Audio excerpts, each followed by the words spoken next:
Paranormal Parish. I was not raised in a religious family.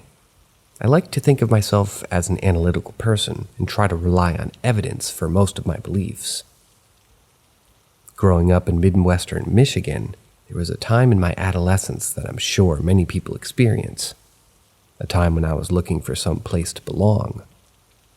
While many teenagers drive their parents nuts by surrounding themselves with drinking and drugs, my rebellion was in the form of a church in my hometown. It had a pretty robust youth group, and they accepted me quickly.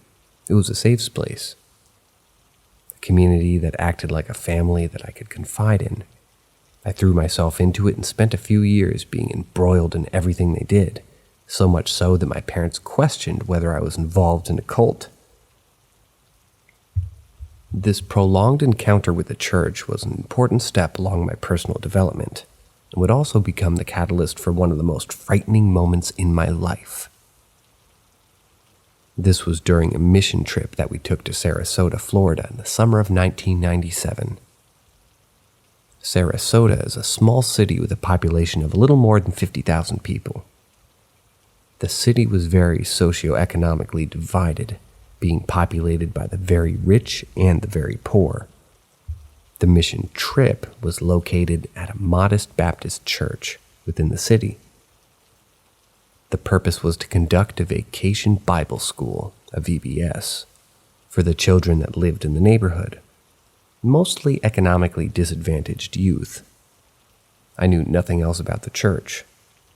We were given no information about the congregation or beliefs ahead of time. The only background provided was that our youth pastor, David, made contact with this small church and agreed to donate our time to help coordinate the VBS program. I was relatively close with several of the people on the trip. However, we were joined by a student who was not part of our youth group named Alvin. I do not remember exactly why he came, as I was never close to him, but I remember being told that Al's mother wanted him to be a Christian in contrast to their Asian American heritage, an idea at the time that seemed to be pretty disinterested in. A dry, straight-laced young man, he was almost the opposite personality of my friends and me, largely immature, outgoing goof-offs looking for attention. Nevertheless, he attended the trip with the rest of us. We all loaded onto the bus and headed south. We arrived in Sarasota, got to work, and the first part of the trip was pretty uneventful. Nothing seemed unusual. We worked, teaching certain classes ranging in topics that a normal, non-denominational Christian Sunday school would usually teach. It wasn't until the last couple of days of the trip where things started going off the rails. Close to dusk, the second to last day of the trip, our group was outside playing kickball with the children while we waited for their parents to pick them up. It was a hot summer day in Florida, so many of us Michigan kids were not used to the humid hot evenings that followed. I decided to go into the church and get a drink and cool down, escaping the large number of gnats that constantly accosted me whenever I stepped outside. The church itself was made out of white plaster, a common style in Florida. The exterior was peeling, but the inside seemed to have been cared for meticulously. The dark green carpet was everywhere except for the chapel, which itself was burgundy with gold designs. The building of the church was shaped like a T. You entered the double doors at the bottom of the T. The long hallway had an extended mirror, and this was attached to one wall and a sitting bench was on the other. There was wood, sort of a, well, they're saying beadboard, but there was wood breadboard type paneling that went halfway up the wall to the mirror. As you continued down the hall at the T-junction, you could take a left and walk into the chapel, or you could go right and walk into the large dining area that was filled with tables. I walked through the doors at the bottom of the T, and as teenagers really won't do, I glanced at the mirror to check my own reflection. Check the outfit, the hair, overall appearance. Adolescence is a vain time. Anyway, as I looked into the mirror, I saw Alvin sitting on the bench opposite the mirror, just looking at me. I quickly questioned what he was doing and sighed away from everybody else. "Hey Al, what are you doing, man? Don't like kick..." And as I'm saying it, interrupting my sentence, he smiled in what felt like a disingenuous, menacing simper. He then raised his hand, formed a gun-shaped hand gesture, and winked while pointing at me, clicking his tongue to make a sound. Acting in a way that seemed uncharacteristic for who I knew Alvin to be, I chuckled and turned away from the mirror to speak to him. As I did that, I realized there was no one there. I looked back at the mirror to confirm that I was alone in the hallway. I didn't understand. I didn't just see him out of the corner of my eye. At first I did, but then I looked right at him, into his eyes, with the mirror simply as a conduit. I heard the sound of his tongue making what would soon be a familiar clicking sound. When the image of Al disappeared, the fright washed over me in what seemed to be similar to a panic attack. A tingling that transformed my warm body into a shaky, nervous husk of who I usually was. I ran outside and grabbed the first person that I came in contact with, my friend Ronnie. Ronnie and I were not extremely close, but we had fun together because we were both outgoing, obnoxious, overconfident males that focused more on the fun than the purpose of our visit. When I approached him, I immediately saw in his eyes that he knew something was wrong. "Dude, I don't know what's happening. I just saw something super weird. I feel like I'm losing my mind." "What happened?" Ronnie asked, starting to smile with some humor at how freaked out I seemed. I walked inside and looked in the mirror to see Al just sitting there, smiling at me. But it wasn't Al. It looked like him, but when I started talking to him, he just stared at me and made this gesture." At this point, I showed him the finger pointing and the winking gesture. Something about the way I recreated the look seemed to take the smile from Ronnie's face. When I started talking to him and I turned to continue the conversation, Al wasn't there. As if we were thinking the exact same thing, we turned to look out and find where Alvin was at that moment. Our eyes scanned the crowd in opposite directions, both arriving at the same point where Al sat, watching the kickball game. He was not partaking, as I remember him to be a pretty sober, pensive kid, not the kickball type, and definitely not one who would have given me some weird pointing gesture while winking. "Al is all the way over there, so what was it, a ghost, like a demon or something?" Ronnie asked, shocked. "Dude, how the crap should I know?" We spoke in a very strange, surfer-like dialect for two mid-Michigan boys. I then saw this look of what seemed to be understanding wash over Ronnie's face, like it all made sense to him. He said, "You know what this is, right? This is Satan. He's trying to distract you from doing God's work. He has no power here. Let's go tell him." I followed Ronnie into the church like we were on some mission. It was empty again, but I felt this cold, uneasy feeling as soon as we stepped inside. As I said, it was the middle of summer in Florida. We were inside an old church with a barely functioning AC unit, but I remember instantly being chilled. Ronnie starts yelling, "Hey, Satan, you ain't got nothing on us. Bring it. You can't stop us. What you got?" Did I mention that we were overconfident? We waited in silence for what seemed like an eternity, but was probably only 30 seconds. Nothing happened. We looked at each other, seeing what seemed to be a creeped-out sort of factor showing up in each of our faces. We paused for a split second, then began laughing out loud at the ridiculousness of the situation. Maybe I just overreacted. Dramatic teenagers and whatnot. The evening ended after the last adult arrived to pick up their child. My young group that I loaded the bus and headed back to the condo that we were renting all came with. It was dark by this time, and I had calmed down a bit, momentarily forgetting what had happened. The bus ride took some time, so I usually would just sit there, looking out the window at the landscapes that were usual, kind of unusual to me, a boy being from the north. We drove along the coast, passing interesting architecture surrounded by unfamiliar foliage, common to Florida ecosystems. As we rode, I looked out the window and saw a person sitting on a large stone sign for a different church, a Roman Catholic cathedral. I squinted to see him, as I was curious what that character was doing, sitting on such a fancy-looking stone slab sign. As the bus got closer and closer, my growing fright started to grow yet further, and I started to realize that that person sitting on the slab was someone I knew. The person was Alvin. He was sitting on the sign, looking down at his feet as he kicked them, resembling that of a much younger boy. As we passed, Alvin, quote-unquote, sitting on the sign, he looked up from his feet and looked directly at me. His eyes were not Alvin's eyes, they were different. Another older, wiser man's eyes.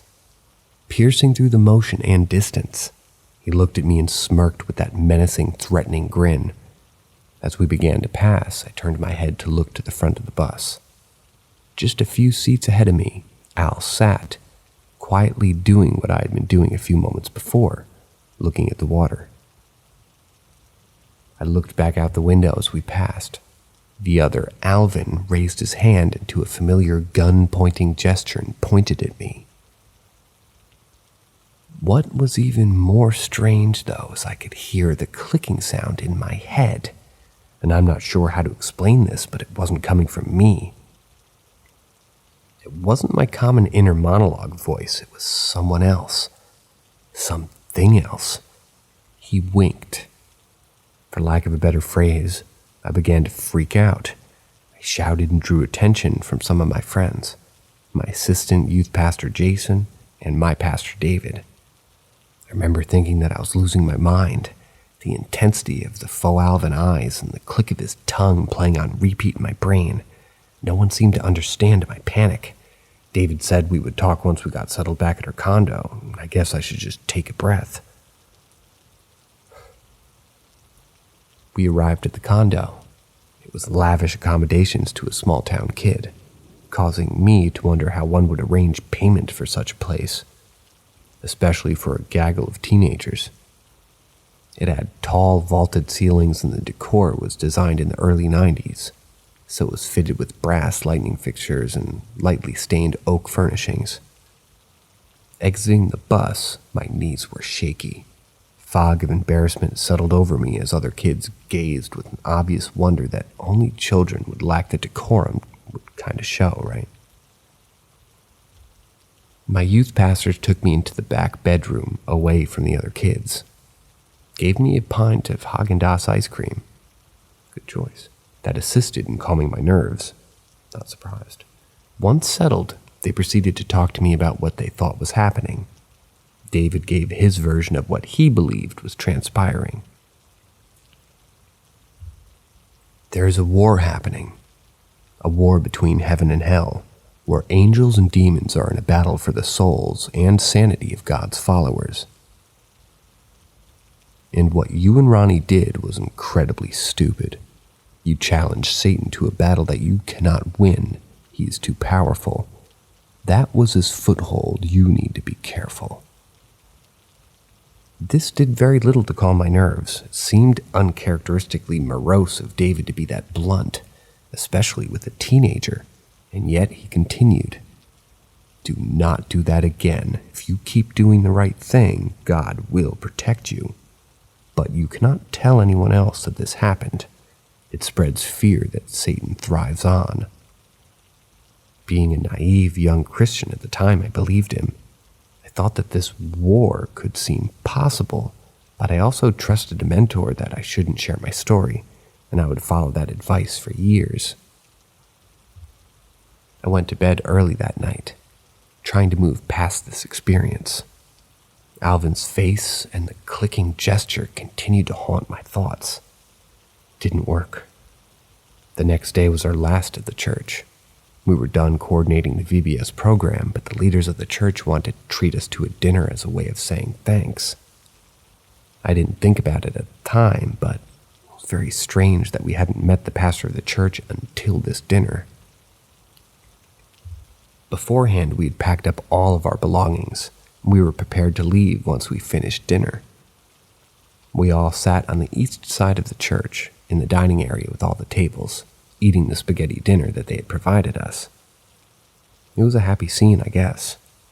I looked around at everybody enjoying the meal, laughing and joking around at the tables. Suddenly, the back door of the church opened, and a cold gust of wind rushed past me. Bizarre for a Florida summer afternoon. And this was followed by the entrance of a tall, elderly man and two slightly younger women behind him. As with all members of the youth group, I'd never met this man before.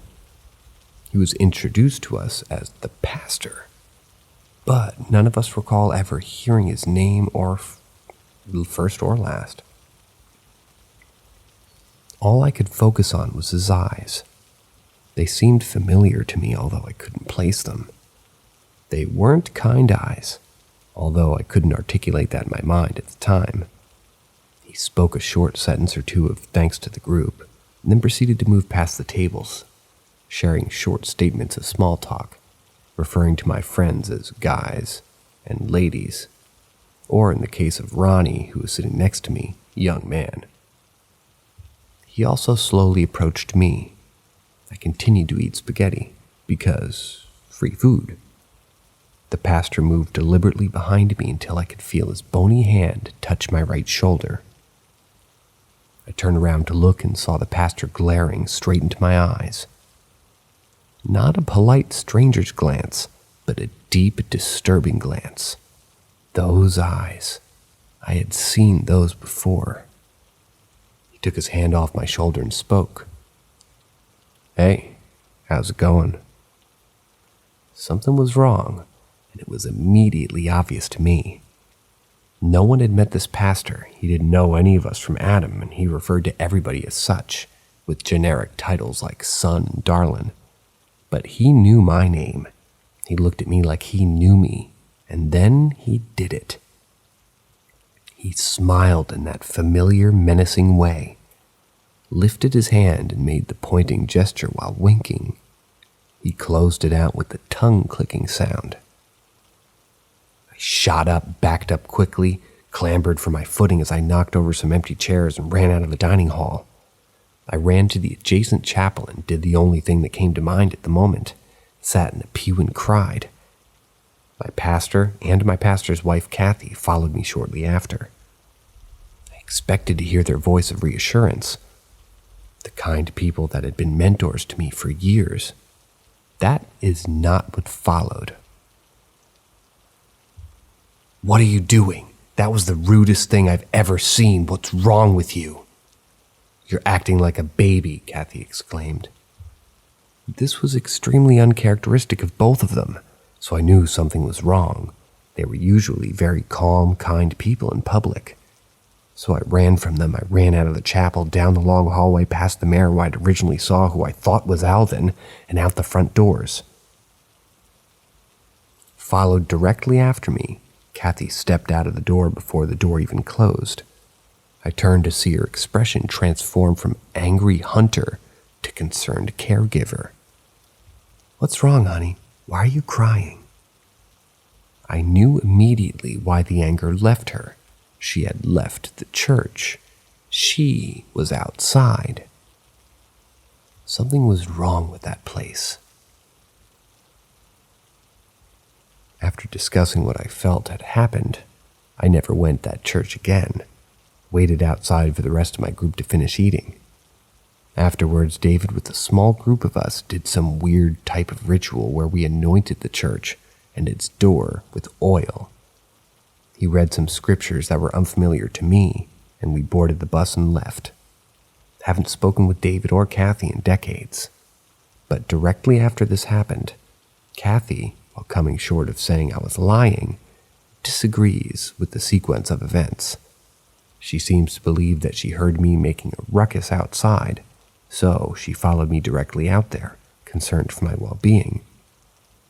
David remembers being angry at me, and while he seems more docile out of the building, he seemed to treat me differently afterwards. The church itself seems to have been disbanded. I cannot find any mention of the church on the internet, and members of the youth group that I have kept in touch with have gone to Sarasota and not been able to find the same location, even though we took the same route several times a day. One particular friend said that there's just a field where the building used to be, as if this experience had never even happened. Because David had told me that I shouldn't talk about what had happened, I didn't discuss this experience with any of my church friends, at least not for a long while after. A few years later, I spoke about these events with friends I made outside of the church, and my stories often met with a mixture of interest and skepticism, and I often find myself in this weird experiencing this phenomenon on repeat in my head again. I've since left the church and personally have arrived at a certain level of being agnostic. I like to think that I don't believe in ghosts or demons, but I also cannot deny that which happened to me in the summer of '97. I do not have an explanation, and there are too many things that do not make sense. I hope that I just had a mental break of some sort, because the alternative is much more frightening.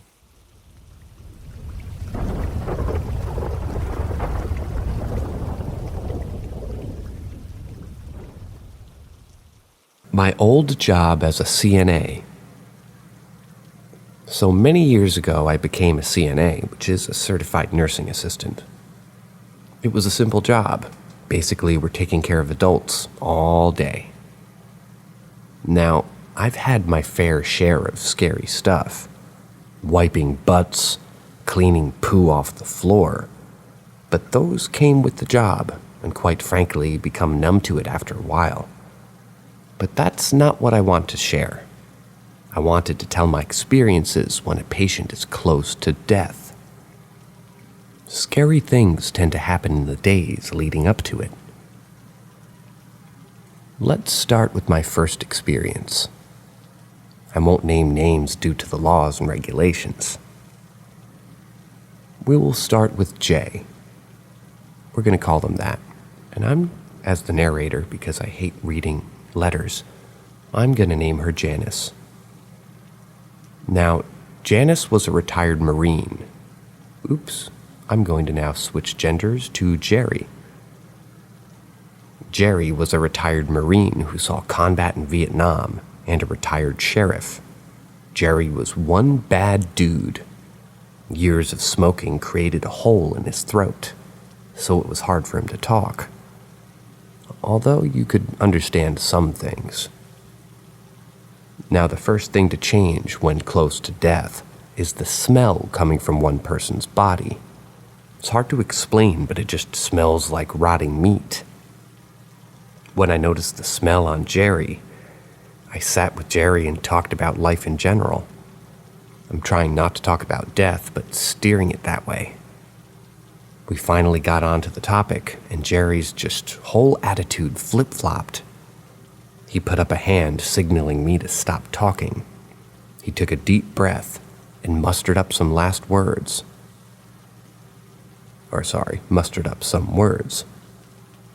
Last night, man was in room. My heart sank, tall and dark, wearing top hat. I could visibly see the fear in Jerry's eyes. Combat and being a sheriff in the 80s couldn't have prepared him for what he saw that night.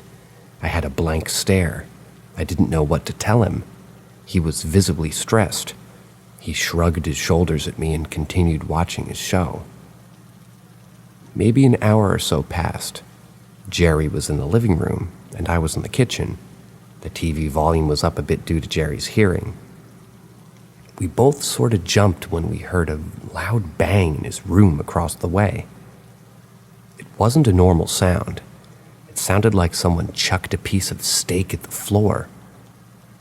It was such a distinctive sound. Even with Jerry's hearing, he heard it. He looked over to me with an eyebrow raised. I assumed it was someone in the house. I looked at Jerry and told him to stay put. I needed to check the house. Now I slowly rounded the corner to the hall. I looked towards his door and saw a shadow from underneath. I slowly crept up to the door and yelled, "Get out of this house now or I'm calling the police." I opened the door quickly. There was nothing. Everything was untouched and in its place. Windows and curtains were left as is. I searched the whole room. There was no one. I went back to Jerry and explained what had happened. He gave me a look and said, "Dark man." I was frozen, scared to turn around. Yet I quickly turned to see nothing behind me, but Jerry was fixed on the corner of the hall. He could see something that I couldn't. Now, Jerry, being the badass he was, flipped off the air and turned back to his show. I'm freaking out now. I proceeded to search the whole house, every door and every nook, under beds and closets. Nothing. It was empty. Now my shift of 12 hours was about to end. The other nurse finally arrived. I let them in and explained what's going on. They are too creeped out. Since they have the overnight shift, I left with a lot of questions and hella spooked. Fast forward to the next day, though. I get a call saying that Jerry passed away during the night. That they found him on the floor beside his bed. The overnight nurse heard a loud thump in the middle of the night and rushed into the room and found Jerry on the floor, not breathing, no pulse. Since he had a DNR, there was nothing we could do. Days later, it was determined that he had a heart attack and tried to leave bed. He had rolled to the edge of the bed and his body rolled off the side, hitting the floor, making a sound like meat hitting a solid floor. The same sound heard the very day before by me and Jerry. Experience 2. I once did live in an in-care for this man, Frank. I'm going to call him Frank. Frank was an older gentleman. He lived in a 110-year-old Victorian home. He was a lifelong mechanic and really smart. He was diagnosed with dementia and Alzheimer's, a mix that would cause a lot of confusion and combative incidents. Besides this, he was as sharp as can be. This one particular night, Frank seemed on edge. I asked what was going on. He explained that he's recently been hearing things, that it was hard for him to sleep. I sort of shrugged it off and helped him into bed. I walked to my room and snuggled into bed ready to sleep. A few minutes passed by and I heard a yell coming from Frank's room. I jumped up and ran over. Frank is in the corner of his bed, fully fetal, scared out of his mind. I flicked the light on and asked what's going on. Frank explained that there was a demon sitting on his desk in the corner watching him. He explained its skin was black like burnt and char, its eyes sunken in with black voids. He said that it smiled at him. Now, as a medical professional, it's imperative that we keep a professional standpoint, but that night shook me to my core. I talked about God with him and prayed with him. All the time, Frank is glancing around me at the desk over and over. He had a look of despair on his face. We finished talking and I head toward the door, and Frank, the manliest man I know, asked the weirdest question with reasonable cause. He said, "Will you sleep on my bed with me?" I sort of chuckled and asked, "Why would I?" Then he cuts me off, and with pure fear in his eyes, he says, "Because it has never left. It's still there. While you were praying, it was mimicking what you were saying in a low demonic tone." Now I'm completely spooked. Nothing could have prepared me for that response. I tried my best to keep a straight face. Remember, professionalism. So I responded, "Of course, but I will sleep on the recliner in the corner." Needless to say, I didn't sleep that whole night. A few weeks passed and it was morning. I was helping Frank out of bed. He turned quickly and was fixed on an old oak stair out the door. He was very distracted. He didn't speak the whole time. And when we walked downstairs, he was fixed on the top the whole time. We sat down for breakfast. He dropped his fork on the plate and sat back, looked me in the eyes. He pointed to the doorway in the kitchen. "Are those your nieces or something?" I was taken back. "What?" I asked, confused. "Those kids there, are they with you?" Now I began to feel a cold wind down my back, and chills formed from my head to toe. "Frank, there are no children there." Child's laugh came from the staircase. I jump up. Frank turns toward the corner of the room and asks the wall, "How long have you been dead?" I screamed out, "Frank, what the fuck are you talking about?" "The children there, their clothes, they look old, and their faces are sunken in. They look like they've been decaying for a long time." By now I jumped up and explained that I needed a moment. I walked out of the kitchen more scared than ever. I collected myself and returned. Frank was there, unfazed, eating his eggs. Most of my experiences have been somewhat scary, even terrifying. But definitely what tops the books is death itself. There are so many unknowns. Many people fear death because the afterlife is an unexplained thing. We only have testimonies from people who've passed for a certain number of minutes. I'm fortunate enough to never brush off death, but I witnessed it firsthand a number of times. Here's one of those stories with the ending hours of Frank's life. Months have passed since the whole kitchen incident.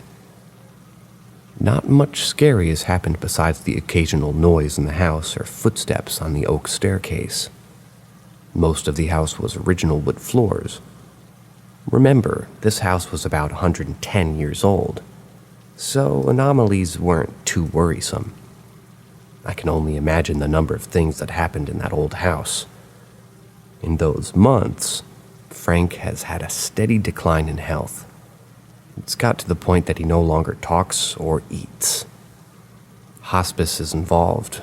For those who don't know, it's an organization that helps with those close to death. The hospice's goal is to provide comfort. So, Frank most of the time was given regular doses of morphine to make his pending passing more comfortable. I walked into Frank's room to take some routine vitals. I held his wrist with the pointer and middle finger looking for a pulse. Strange, I said to myself. His pulse was barely there. Med personnel call it a thread pulse. And it was slow. I began counting his breathing. I'm in my head watching his chest rise, then fall. 1, I would say to myself. I don't remember the exact count, but I remember panicking. It was way too low for oxygen intake. Now, like most elderly people, DNRs are in effect, so I couldn't do much. I knew he would pass within a few hours, so in order to make his passing more comfortable, I pulled up a chair. I began reading a book to him. The last thing to deteriorate is hearing. Even when comatose, people can still kind of hear what's around them. I was about halfway through the book. For sake of information, Frank has been comatose and in a fluid state due to the morphine, and he doesn't respond or move. Now I was about to have the biggest jump scare of my life. Frank's eyes shot open and began scanning the room at a fast pace. He reached out and grabbed my arm. My heart hit my throat. His breathing intensified. It was quick and shallow. I began trying to pull away. I grabbed Frank's hand, his eyes fixed on me. I was looking right into his eyes. He had this 1,000-yard stare, blank, no expression. He didn't say anything. I was petrified. I didn't move, I just stared into Frank's eyes. His breathing slowed.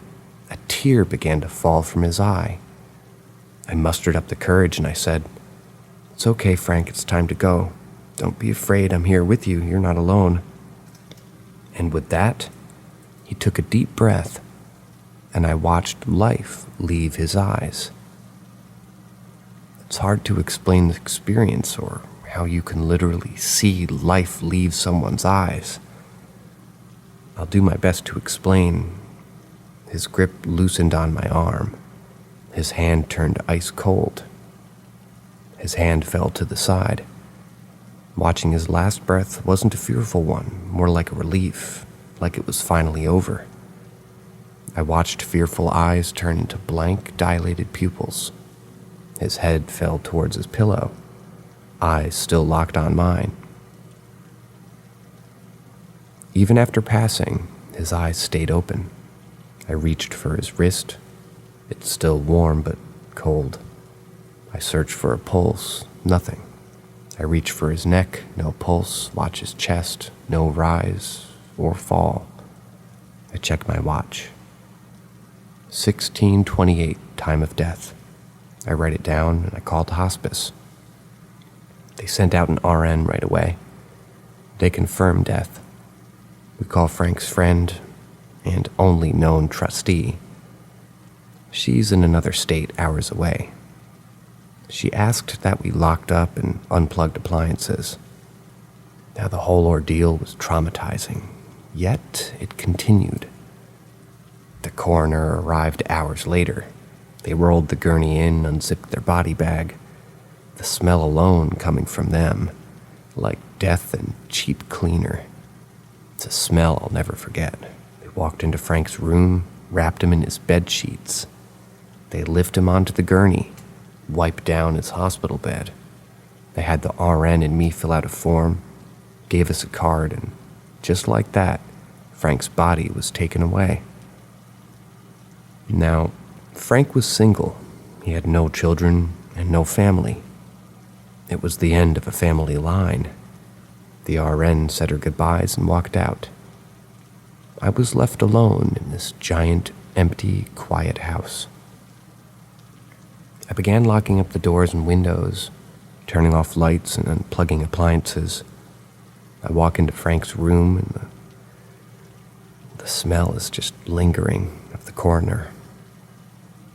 I sit on the chair, still scooted up to his bedside, and sat there for what felt like hours. I'm just thinking about everything that happened. It was hard. Truth be told, I became depressed for quite a while after, questioning everything I knew about life. Watching someone's life slip away while staring them directly in the face messes you up.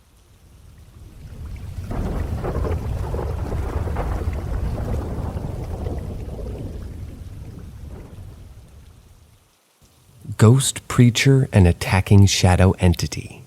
Long story. I was raised in a family that never once dismissed the paranormal. In fact, we all kind of reveled in it. I mean, hell, I remember at 8 years old, my freaking grandma bought me my first ever ghost book. It was called The Everything Ghost Book. So needless to say, I was pretty much always a weird kid. My family had always been superstitious and even quote-unquote sensitive to a point. My mom would always say things like, and this is in quotes, "I have a feeling I'm gonna see quote-unquote person today," and she would always run into them somehow. My first real experiences start 10 years ago when I was just 16 years old. My mom had found a cheap foreclosed house in a ridiculously small town called Ponce de Leon in Missouri, or as I like to call it, Missouri. Naturally, she fell in love with the house. My mom, my older sister, and I moved in not long after. I was homeschooled at this time, and I was not happy about moving to such a small rural area. And when I say small, I mean I could literally walk to the town post office, right around the corner, as well as the town church. Not to mention you had to drive up a few hills to even get cell reception. Although I didn't share my mom's excitement about the move, The quaint town was kind of beautiful. It had a strange little cemetery and many natural springs and waterfalls, as the town name suggests. Upon doing recent research of the town, I found this little blurb on Wiki. And this was how the town got its name, and why people around the town joked about the water's healing powers. The community was founded circa 1875 as a health resort to exploit the mineral spring at the location. The resort was named for the explorer, Juan Ponce de Leon. The resort and town prospered, and with a population of around 1,000, it was the largest town in the county. We soon realized after moving in that the neighbors were pretty close-knit. Upon conversation with one of them, my mom had found out a few things about the house. It was built in the 1950s, and in the 1980s they started to add on to it, and it was turned into a Baptist preacher's parsonage, or a church house provided for a member of the clergy. This is the same preacher that spoke at the church right up the road. It was later sold to the prior buyers, then foreclosed, and that's when we got it. Nothing more was said of what happened to the preacher. Now, pretty much immediately after we moved in, we started to update the house. We did flooring, painting, and all the things that come with buying an older house. We hadn't experienced anything unusual during this time. After we had gotten settled in and all the renovations ceased, I invited my friend over to show her the new house. This is when my first experience happened. I started showing her around the kitchen, the living room, bathrooms. And that was because I was saving my bedroom for last. As soon as I started to push my bedroom door open, we heard an object scrape across the tile of my bedroom directly towards us. I looked all around, and that's when I saw a little LED booklight by my feet. It's important to note that I strictly remember wedging that booklight between two heavy books on my bookshelf the night before. And that bookshelf was at least 12 feet from my bedroom door. I remember my friend's just face looking tense and uneasy as I tried to explain. I even marched over to my bookshelf and tried to understand the logistics of how it could have just even happened. Truthfully, there was no way I could explain it, and frankly, the fact that it was thrown in my direction specifically made me feel super anxious. That event seemed to be the catalyst. Strange things started happening to not only me, but my family as well. When we started opening up about the whole ordeal as a family, all three of us started to realize that we all shared all these experiences. One we all heard when walking down the same hallway was a man's deep voice saying, "Hey," in a rushed, loud tone. Anyone who's heard any kind of voice phenomenon knows that it's so strange because it sounds as though it's directly in your ear canal. It's unlike anything else. Another common occurrence that we shared was in the bathroom at night. When we had to wake up and pee, we all recounted hearing heavy footsteps, almost like a man in boots. Footsteps approaching the closed bathroom door. The steps would stop right outside the bathroom door, and you could bend down and see the shadow of feet underneath the door. Then they would walk away. We also frequently heard the front door opening, only to find that it was fully closed. At one point, my mom, being sensitive as I mentioned earlier, was lying in her bed at night, just about to drift off when she got a strange feeling come over her. She got the image in her head of an older male.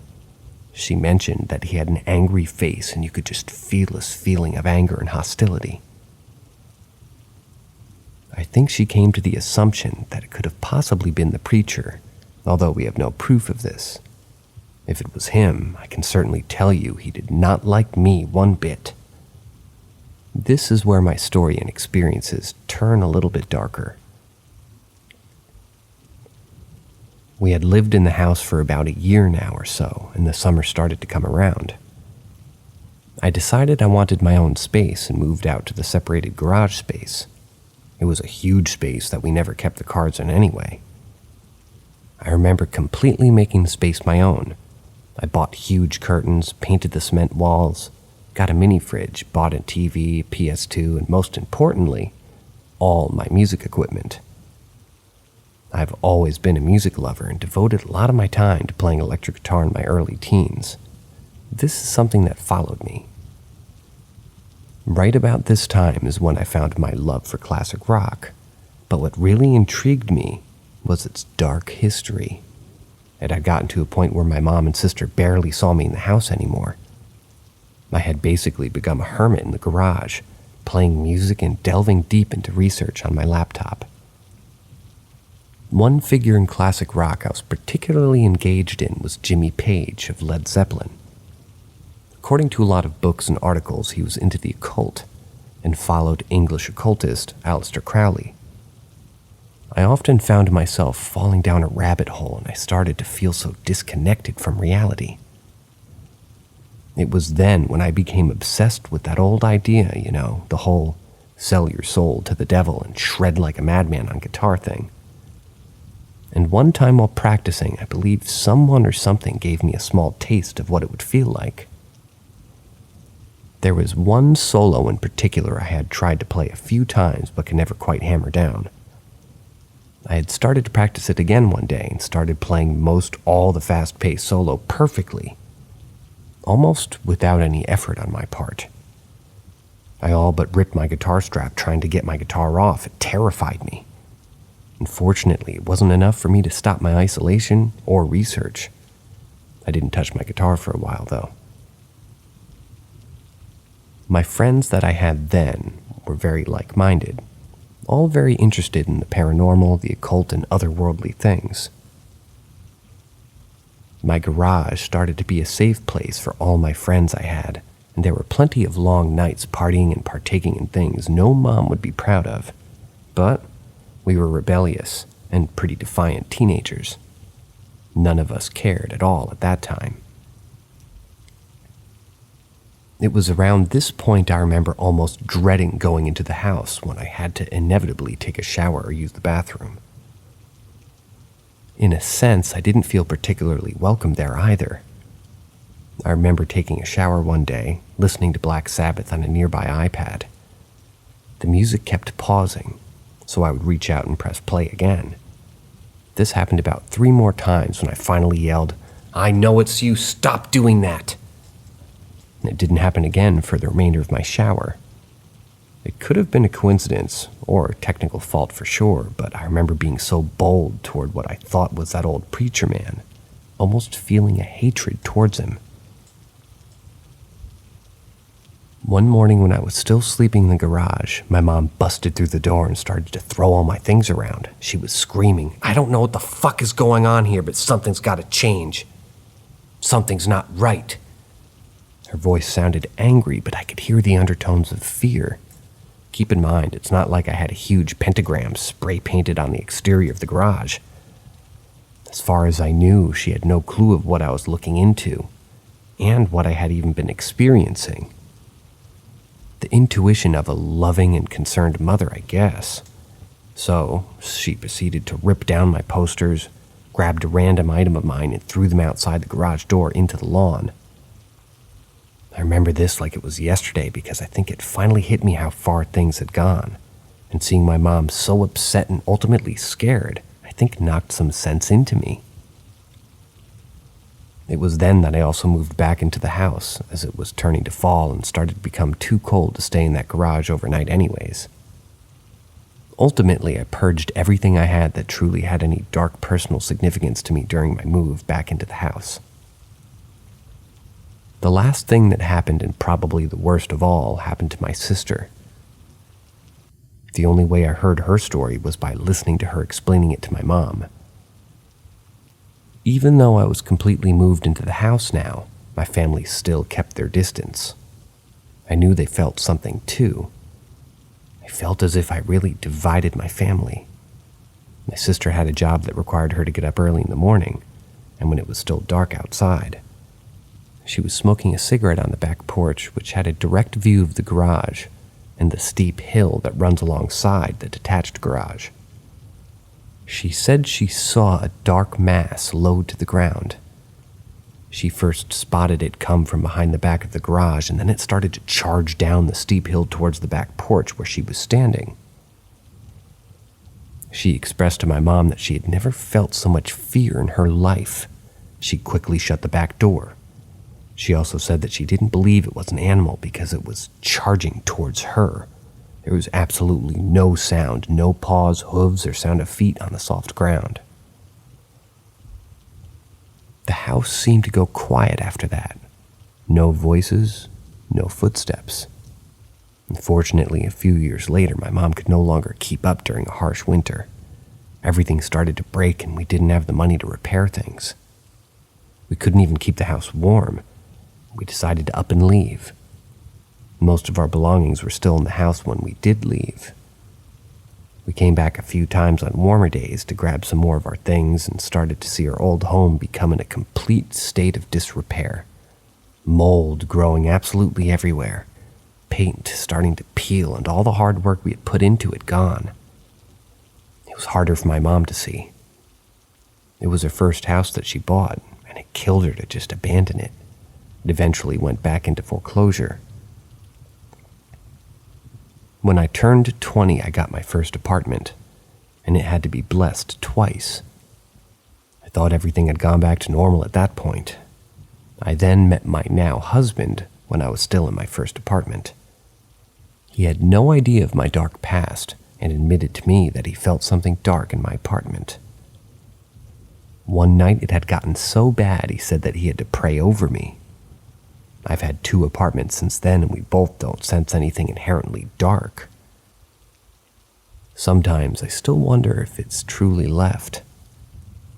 I got in contact with a good friend who distanced herself from me during that dark time.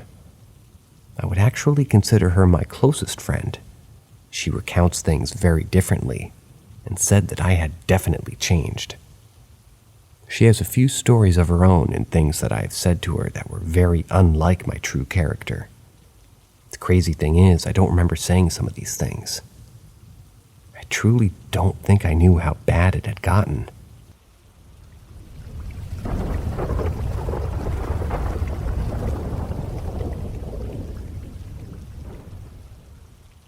Snap Out of It. That's the title. This took place on January of 2015 in the US. A little bit of backstory. I had known my roommate Alex for 3 years at the time of the event. We met through a mutual friend that figured I could use a Hispanic roommate when I moved to the States to go to college, because I'm too much of a Spanish speaker. I always thought he was rather odd and possibly homosexual, but that never bugged me, considering that I have several homosexual family members. Alex never spoke about his sexuality near me.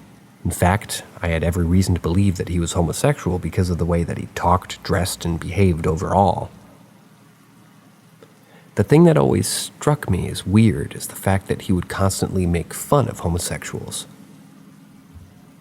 After some time, my brother Jacob and I got extremely surprised when he had introduced us to his new girlfriend, Kelly. I remember saying, "Wow, I guess he's not gay after all," to my brother as a joke.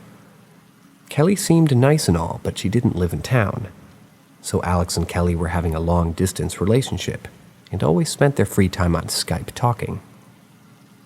After some time, my brother and I realized that Alex was coming home quite late. My brother then assumed that Alex was cheating on Kelly because he noticed that Alex would come back rather exhausted, wearing his shirts inside out. It was none of our business, so we kept our theories to ourselves. One day, Kelly came to visit. While she was visiting, she discovered that Alex had a dating site on his phone. She also realized that the dating site was for homosexuals, and he had several messages that talked about some sexual encounters that had been happening in the past. She also came to realize that he was on Craigslist looking for one-night stands with men. Kelly was beyond furious with him and made him write a public apology on Facebook. Alex was a graduate student and had many of his colleagues, teachers, and even his advisors on Facebook. Everybody knew what he had done. Alex was devastated. He wasn't really talking to Jacob or me after the incident. Some weeks went by and he finally was getting a little bit better. He was also financially broke and still in really bad shape. I noticed that he stopped eating and he was only drinking coffee and reading the Bible. I apologize for the long backstory, but I think it's necessary for this story to make sense. Now to the date of the incident. I went to school that day and I had plans to go eat with my girlfriend after. When we met to go eat, I had a weird feeling that I needed to go home. I didn't know why, but one thing was certain at the time, and that was that I had to cancel my lunch plans and go back home. My girlfriend thought it was weird, but she said, okay. When I arrived home, I noticed that Alex was sitting in the living room, basically staring at nothing. I attempted to start a conversation with him. I said, Alex, are you okay? I've noticed that you've been really stressed lately. Want to talk about it? But he didn't answer. It was like Alex didn't even acknowledge that I was in the room with him. So I said, well, I guess I'll leave you to your thoughts. I went upstairs to the bathroom. When I was done with my business, I heard some screaming and yelling coming from downstairs. I remember saying out loud, what the fuck? I was slowly making my way downstairs when I started hearing growling, followed by laughter, followed by growling again. It was weird. When I got downstairs, I saw Alex on the floor of the living room twisting his body like he was in pain. I remember asking, Alex, what's wrong? Are you hurt? He didn't answer. He just kept on screaming and laughing. I was in shock. What in the actual fuck is going on here? I remember screaming at him, snap out of it. The room felt cold, really cold. He kept twisting his body like as if he was having an epileptic seizure. At one point he stopped, then he looked at me. His eyes were completely rolled back, so all I could see was white, and in a demonic voice in perfect English he said, "It's the devil." I froze. Alex was also from a Hispanic-speaking country, so he had a very thick accent. How could he possibly be speaking in perfect English? After saying that, he started speaking a weird language. It was like if he was speaking backwards. He kept twisting his body around, and now his tongue was moving like a snake, like the little girl from The Exorcist. I didn't know exactly what to do. I thought of recording it, but I was too scared to do so. I went outside the house and saw my neighbor. I told him what was happening, and I even opened the door so that he could see what Alex was doing. All he said to me was, "I'm sorry, bro, I'm late for class. Good luck." Thanks for nothing, I thought to myself. I called a friend of Alex whom was a pastor. Let's call him Daniel. I knew Daniel because him and his wife would invite us to dinner every once in a while. I haven't spoken to him for at least a year because Alex suddenly stopped talking to them. I remember saying, "Daniel, I know we haven't talked in a really long time, and this is going to sound really, really crazy, but Alex is laying in my living room claiming that he's the devil." Daniel's reply went a little like this. "No, it doesn't sound that weird. I've dealt with similar situations in my life. I'm on my way." When I went back into the house, my heart dropped. Alex was laying face up holding a butcher knife against his stomach. He was still moving his tongue. My first thought was to take the knife away from him, but then I figured that he was unstable. A swing with that knife could end my life if I attempt to get close. I went back outside to call Daniel again. I said, "Daniel, Alex is just holding a knife against himself. What do I do?" He said, I don't know. I don't know what to tell you.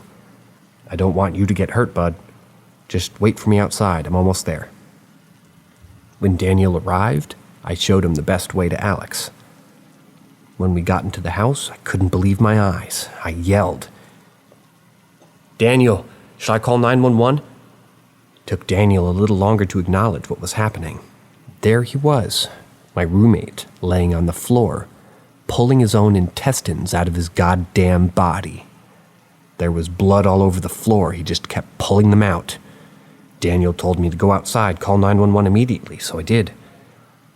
I probably sounded like a complete lunatic to the dispatch operator when I explained everything to her. She said that an ambulance and cops were on their way and asked me to tell them exactly what I had told her. When I went back inside, Daniel had stopped Alex from pulling his intestines out of his body. He started praying to him. He said, "I demand to speak to Alex in the name of our Lord Jesus Christ." But all we got back from Alex was the weird language he was speaking and growling. When the paramedics arrived, they started working on Alex and realized that he was completely out of it. They kept telling Alex to hold on and that everything was going to be okay. Alex lost consciousness, if you could call it that. They immediately took him to urgent care. My girlfriend called and I said that I couldn't talk at the moment. I told her with very short details what was happening and hung up. The cops then questioned me and Daniel. They asked me if there were any drugs or alcohol in the house, if Alex was on medication, things like that. They questioned me repeatedly. Different cops asked me to tell them what happened. They even made me write it down. This sucked because I was still trying to process what I had witnessed. However, as cops, it's their job to be suspicious.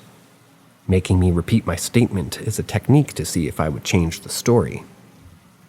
Jacob arrived shortly after the police questioned him too. When they were questioning Daniel, he told them that he could assure them I had nothing to do with Alex's injuries. Even after all the questioning, the police took me into custody thinking I was responsible for what Alex did. After hours at the police station, they finally let me go. Daniel picked me up at the station and then took me to the hospital to see how Alex was doing. We arrived at the hospital and they told us that I was in really bad shape and he was still in surgery. I was able to see him for a few hours after that. He held my hand and apologized. He was barely awake. Daniel then took me back to the house. We kept discussing what happened and told me that Alex was possessed by an evil demon. That's why he was able to speak in a different language and do what he did. I told him that I was afraid of staying at that house, so he agreed to have another pastor help him bless the house. When we arrived, Jacob had already taken care of the blood. He told me that the cops took the knife as evidence. Good thing I didn't touch the knife. My girlfriend was there to comfort me and try to calm me down. My adrenaline was still going crazy. She said that she would stay the night with me and make me feel better. To be honest, I couldn't thank her enough for that. Not everyone would be willing to stay at that house after shit like that. I was afraid that the same thing was going to happen to her in the middle of the night. Weeks later, I learned that she was thinking the same thing about me, and that she was extremely scared of staying with me that night. My girlfriend and I went to bed. I fell asleep quite quickly because I had a really traumatic day. Unfortunately, my dream was a continuation of the very same day. In my dream, I decided that I didn't want to stay at that house after that shit with Alex. So, my girlfriend and I ended up going to a hotel. At the hotel, still in my dream, I remember asking my girlfriend, how can somebody be in such bad shape that would allow themselves for the dark to take over their bodies? Shortly after, we went to bed. I was basically asleep in my dream when I heard a knocking on the door. I looked at the clock, and it was 7:03. I said, "Fuck it. I'm so tired after what I went through that I'm just gonna ignore it." Then I thought it could be news about Alex, so I got up and looked through the peephole. All I could see was an empty hallway, when suddenly out of nothing, I saw a creature running insanely fast towards the door, hitting it very hard and laughing at the moment of impact. The creature looked like the demon from Insidious or Darth Maul, a black and red face. I backed away and I kept hearing laughter. I got so mad after that I punched the door right back. After punching the door, I heard the creature laugh again, and then it said, "Well played." I woke up right after. I've always wondered if the creature I saw in my dream was the same creature that took over Alex's body. Alex barely survived the incident. He spent 2 months in the hospital because of severe internal damage. I had to go to therapy for a very long time because of what happened. I couldn't smoke weed at my own house because I would dream about Alex standing up with his intestines out, screaming while staring at me. When Alex got better, he spent some time to get his stuff out of the house. He was too embarrassed to stay or even pick them himself. And I really didn't want to see him after everything that happened. This had been probably the worst experience of my life. The cops that I talked to said that I did exactly what I should have done in that situation. They said that without any medical attention, Alex would have been dead in minutes. They also told me that that was probably one of the weirdest incidents they had ever worked ever.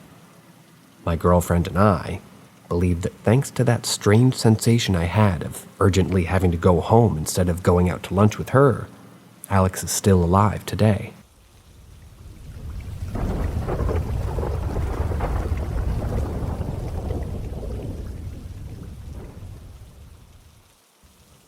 More paranormal experiences. The last paranormal event I witnessed at the camp, and coincidentally the last time I've been at said camp, took place about a week after the event I recounted my last experience. Myself and about 4 other staffers were in the lower field, about 75 yards from the mouth of the river trail, enjoying a fire. We had snuck down to smoke cigarettes. While we were sitting there that night, the fireflies around the mouth of the trail were starting to flash red. At first, just a few, then it seemed to be the whole forest in the direction of the river, filled with red flashes. It was somewhat unnerving given what I had seen the week before, but I myself had witnessed these lightning bugs doing this long before that I believed in the paranormal. I smoked another cigarette and joked, just talked and cracked wise about all of our bosses and the way people worked in general. It was just 15 or 16-year-olds doing their thing, lost in conversation for 10 minutes or so. We all failed to notice our friend, who we'll call Kay, standing away from the circle, facing the river trail. I saw her out of the corner of my eye, but just figured she was taken back by the fireflies. She had never seen them or something. About 30 seconds later, I glanced at her and saw her still standing there. I walked over to check on her and noticed her head was tilted slightly upwards, looking up toward Antenna Pine. For those who didn't read my last post, it's a large pine tree that just sits atop a ridge 3.5 miles up from the camp across the river. When standing nearly anywhere with an unobstructed view, you can see the pine from the camp. I followed her gaze up to the pine, and I was blown away. There was what could have been, or rather couldn't have been, more than 100 feet away from the top of the pine was a bright red light. At first, I thought it was a rescue helicopter, maybe recovering someone from the top, but there was no sound. We had had rescue helicopters land before in the field that we were standing in, and the way to the bluffs and the valley work along the Buffalo, sound travels extremely far. I also quickly ruled out the rescue helicopter because there were no campers as it was the weekend. The only ones with access to the Antenna Pine Trail are the Boy Scouts, and any time someone goes missing or gets rescued at the camp's property, the camp director is immediately notified, and this never happened. This object orbited above the pine slowly. I was unable to accurately judge the speed, but it was too slow to be a plane. So we sat watching this object for about 7 minutes or so. It would occasionally speed up or down, very gradually, and it wasn't super noticeable. Someone in the group with us then said that he was going to go wake up all the other staffers just to see it and bolt it up to the hill behind us. Almost immediately after my buddy had got up to get more onlookers, the object stopped dead in its tracks about halfway through its orbit of the pine. During this stop, you could make out the cylindrical shape of the object. Shortly before it darts off, almost instantly completely disappearing from sight. We sat out there for another 20 minutes and recounted our story to the few staffers that woke up that believed our buddy. Over these 20 minutes, the fireflies one by one went back to normal, and we all eventually went to bed. I remember being somewhat confused because the last inexplicable thing I witnessed had left me horrified. Not even a week before, and then this. There was no dread, fear, wariness, or angst over it, simply a feeling of wonder and bewilderment. I just hope whatever it was enjoyed the view of the buffalo as much as we had been. The next two stories are my brothers from the same camp, and the last is my most recent involving the fraternity house that I live in. 2 summers after my spooky experiences there, my little brother decided he too wanted to spend the summer out there. I was fully supportive of this and was excited for him to go. I gave him the normal, "It's haunted over there, you," which he shrugged off. He wasn't quite sure about the paranormal and he'd never really seen anything. However, my parents had told him about his chats with my grandparents after they died when he was a small child recently, so I think it had the gears in his head turning. During his first summer there, he was given the task of guiding our troop on the hike to Antenna Pine. They left late afternoon and reached the top about an hour and a half before sunset. They hung at the top for about 30 minutes admiring the view and then left. On the way down, the troop scoutmaster led the way and my little brother stayed at the end of the group to make sure no kids got lost and he would be sure to be the last one across. He said that as they continued down the mountain, he got the feeling that he was being watched. He chalked it up to the people that he was chaperoning. As he continued this feeling, it sort of stuck and he started to hear footsteps almost matching his.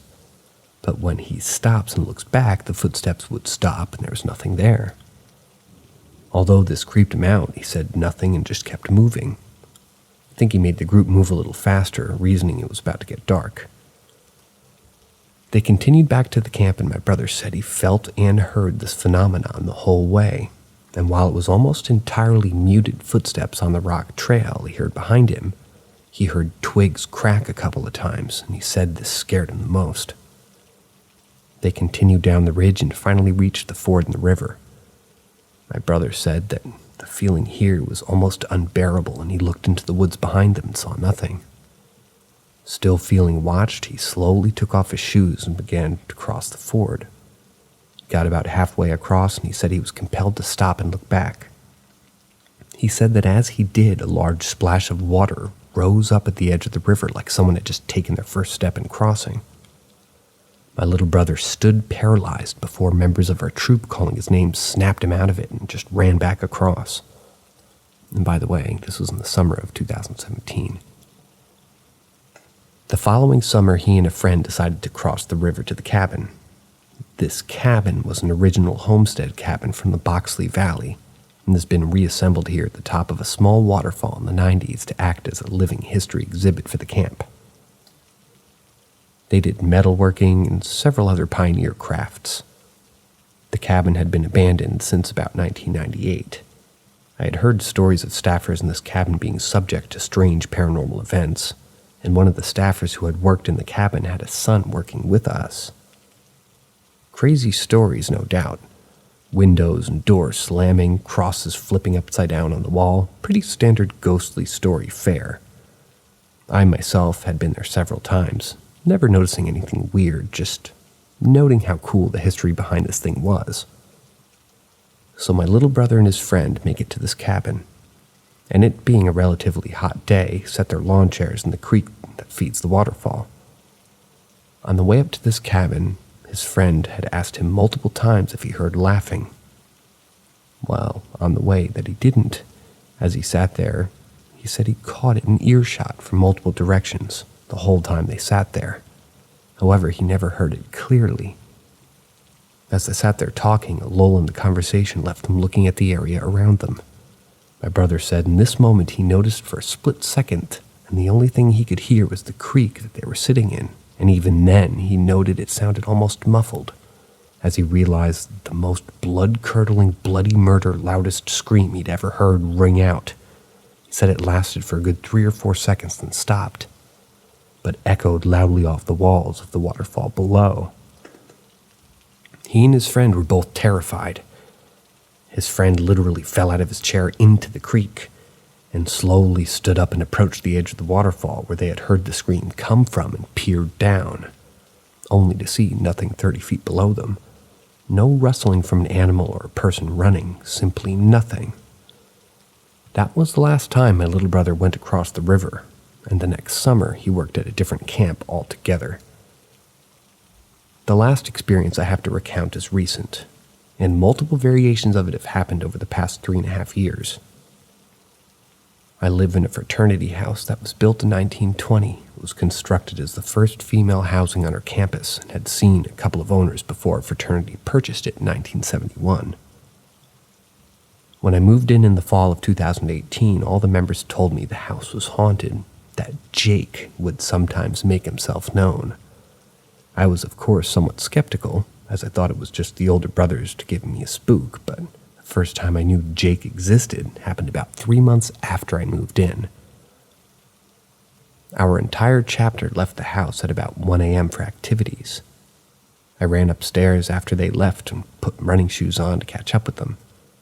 I sat on my couch and began tying my shoes quickly when a large stomp outside my door scared the shit out of me, followed by footsteps moving away from the door.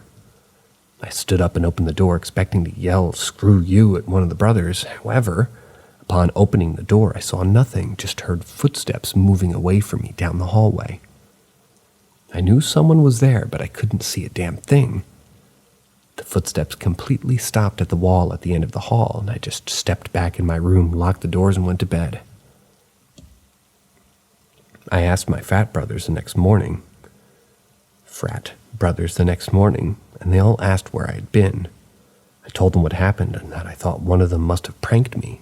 They told me that I was the only one there. At first, I didn't believe them, but I had literally watched every single one of them leave. The house also has the original hardwood floors throughout, which are by no means quiet. You can hear just about anyone going anywhere in this house, so I'd have heard doors open and stairs creaking, etc.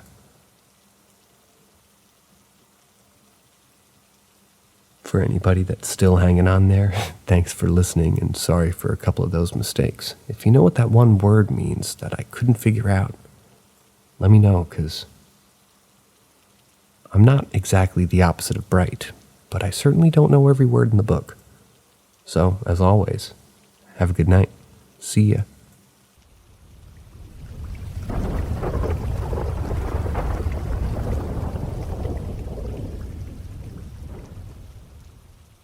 My ex's house was demonic, or whatever was in it was. Several years ago, I was in my early 20s and ended up in a relationship that shouldn't have ever happened. It was a mess from the start, but that's a story for a different sub. What made it worse was the creepy house that we lived in. The house itself was beautiful. It was a large older house with a beautiful staircase, 3 bathrooms, and 5 bedrooms. It had basically been gutted and rebuilt. I often wonder if that particular rebuilding had a hand in all of this weird phenomenon. While it looked beautiful, it didn't feel homey. It felt lonely and empty.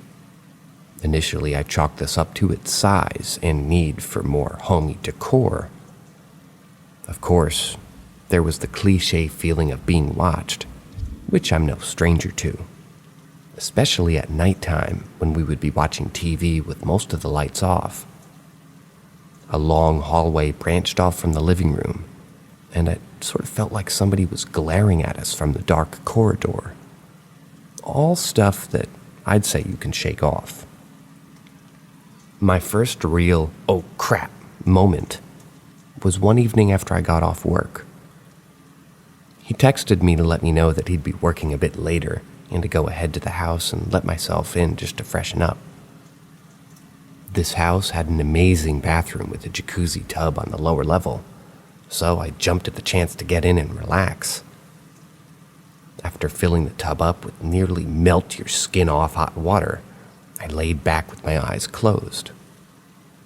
This euphoric moment was interrupted when I heard the front door down the hall slam. I could hear what sounded like heavy boots shuffling around before they started stomping down the hallway. I heard every aggressive step until they stopped right outside the bathroom door. I knew he was home, must be in a bad mood, and was ready for what could be, a crappy evening. Several seconds passed, but he never entered or said anything. I also never heard him walk away. After a good minute or two, I called out his name with no response. I had talked to him about my feelings about the house, and he had admitted that he felt the same, and had had some freaky experiences since living there. I then realized he was trying to mess with me and would probably bust through the door and scare me at any minute. I called back out to him, letting him know not to bother, that it wouldn't work. It was met with eerie silence. I decided the whole relaxation thing was over and got out to confront him. I opened the bathroom door to absolutely no one there. I admit, I was shaking as I looked down the hallway to see if he was trying to hide, but again saw no one. As I went back into the bathroom to get my phone to call him, I heard the front door open again and I could hear him setting stuff down. I come down the hall and he greeted me. He seemed to be in a good mood. He made a joke about knowing I'd be in the bath when he noticed my robe. I was practically speechless. He asked what was wrong and I explained what had happened. He waved it off, saying that he heard that stuff all the time. "You get used to it," he said simply. He was right. I heard this quite frequently, both when I was alone in the house, and we would both hear it together at times. At a different point, we were sitting on the couch discussing what to get, and it was bright and sunny outside. We were discussing maybe going hiking, when all of a sudden the front door burst open with such force the door made contact with the wall behind it and bounced off of it. We both were stunned for several moments until I spoke up and said the wind must be bad outside. He remarked about how there was literally no wind outside. We walked out onto the porch to a very still and pleasant day. Another evening, it was just getting dark out, and I was watching TV alone while he was in another room working on something. I never put much thought into orbs or took the whole orb thing seriously, to be honest, until that night. As I'm watching TV, I see what looks like a small circular ball of light come down from the staircase from the corner of my eye. I turned to look at it head on, and it floated below the TV and up the massive shelf to the right of the TV. I watched it float all the way up to the top shelf, until reaching the ceiling and vanishing. I was covered in goosebumps, and I felt terrified. I knew there was nothing that could have caused that. All the windows were sealed off with the blinds closed as well as the heavy drapes. I also didn't hear a single vehicle pass by at that time. The TV was also on low volume. I ended up calling for him to come to the living room. Again, I sputtered off like a terrified idiot. He seemed to actually be a bit freaked out. And he said that it didn't surprise him. Whatever it was, it liked being noticed. I'll leave off with one experience that I still get instantly weirded out when I think about it till this day. We had both fallen asleep while watching TV one night. I remember it was in the middle of winter, and it was cold in the house, as keeping the large house heated in low temperatures was both hard and expensive. I was on one end of the couch, and he was on the other. I woke up with a start, and I felt very disoriented. I then reached for my phone to see what time it was, only to feel even more panicked when I saw it was nearly 5 a.m. I had to work that morning in less than a couple of hours, and I did not bring my work clothes with me, as I didn't plan on spending the night. I threw the blanket off of me to get up and grab my shoes and keys when I noticed my ex was wide awake, sitting up on the other side of the couch looking at me. I was taken aback as he had such a strange look on his face. I asked him what was wrong and why he didn't wake me up sooner, as he knew my work situation. He just shook his head and slowly looked away. Odd, but I didn't have time to really get into it with him. I just needed to hurry and make the 30-minute drive home to get ready for work. As I got my shoes on and got my keys, he asked me to please not go yet until he was ready. I went to ask him what he was getting ready for, as I knew he was off that day. But he was gone down the hall to the bedroom before I could ask. He came back a couple of minutes later, fully dressed, and was putting his coat on. I then asked where in the world he was going. He told me he was going to his mother's house, which was just a few houses down from his own. I looked at him like he was crazy and told him it's 5 a.m, surely your mom is asleep. He told me it didn't matter. He had a key and would rest on the couch until she got up. Again, I was weirded out, but also pressed for time and mentally noted to ask him about this later. We walked outside, said goodbye, and he headed straight to his mom's. Later in the day, I had texted him to ask him about it, but he said he'd rather explain in person. After I get off work, I head to his house and wasted no time asking what had gotten him into this. He seemed reluctant to talk about it, but did start to tell the story. He said he had woke up a little bit before me, and when he woke up, he too was disoriented at first, but quickly realized what had woke him up. He said it felt like someone was hitting him in the back of the couch. As he started to wake up more and realized that that wasn't possible, he suddenly locked his eyes on me. I was still sound asleep when he said it was like something took over him. He felt himself start growling. His teeth were clenched together so tight that his jaw ached, but he couldn't control it. He said he could feel that he was showing his teeth as he growls, and they got deeper and louder. He explained that the growls were so animalistic that he couldn't imitate it. The whole time he couldn't look away from me, while he felt this strong feeling of anger come over him. He also said another part of him was wondering how I wasn't waking up as he was growling so loud that his own ears were ringing. In reality, he said it was probably only 15 or 20 seconds, but to him it felt like much longer. Just as suddenly as it had started, he snapped out of it. As the growling stopped, he was able to relax his jaw and look away from me. He said he sat there for several minutes while I never once even moved. He said he couldn't decide whether he should wake me up or not.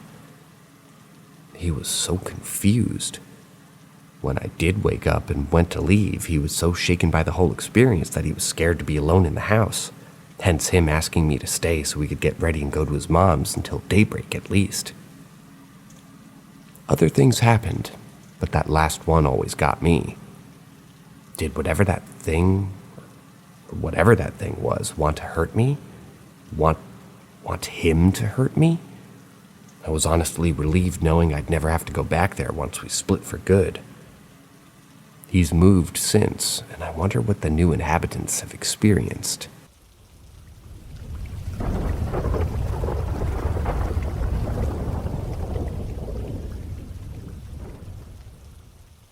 My brother passed away, but he let me know he's still with me.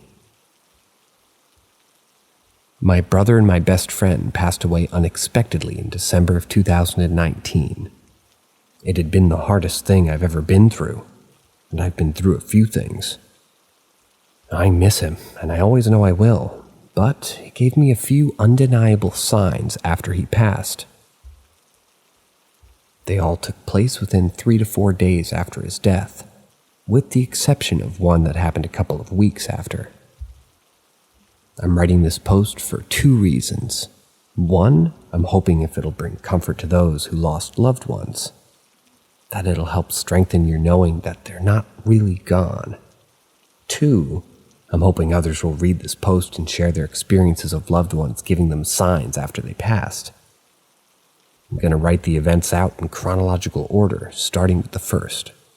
However, I'm not going to share all of them, just a few.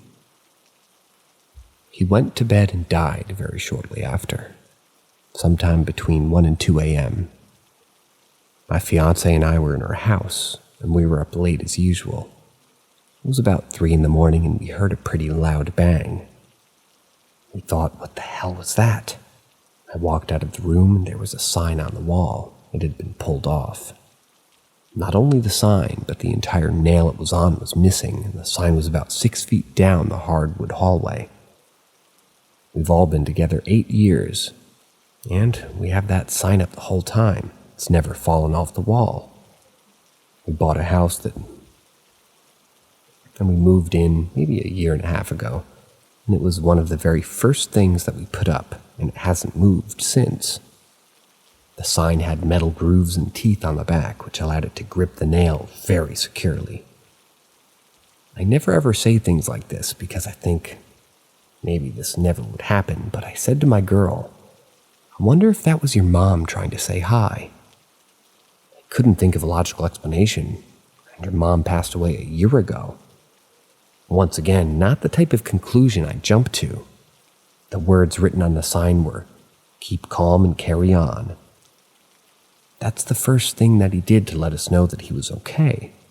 It wasn't until next that I learned that he passed that I put all this together.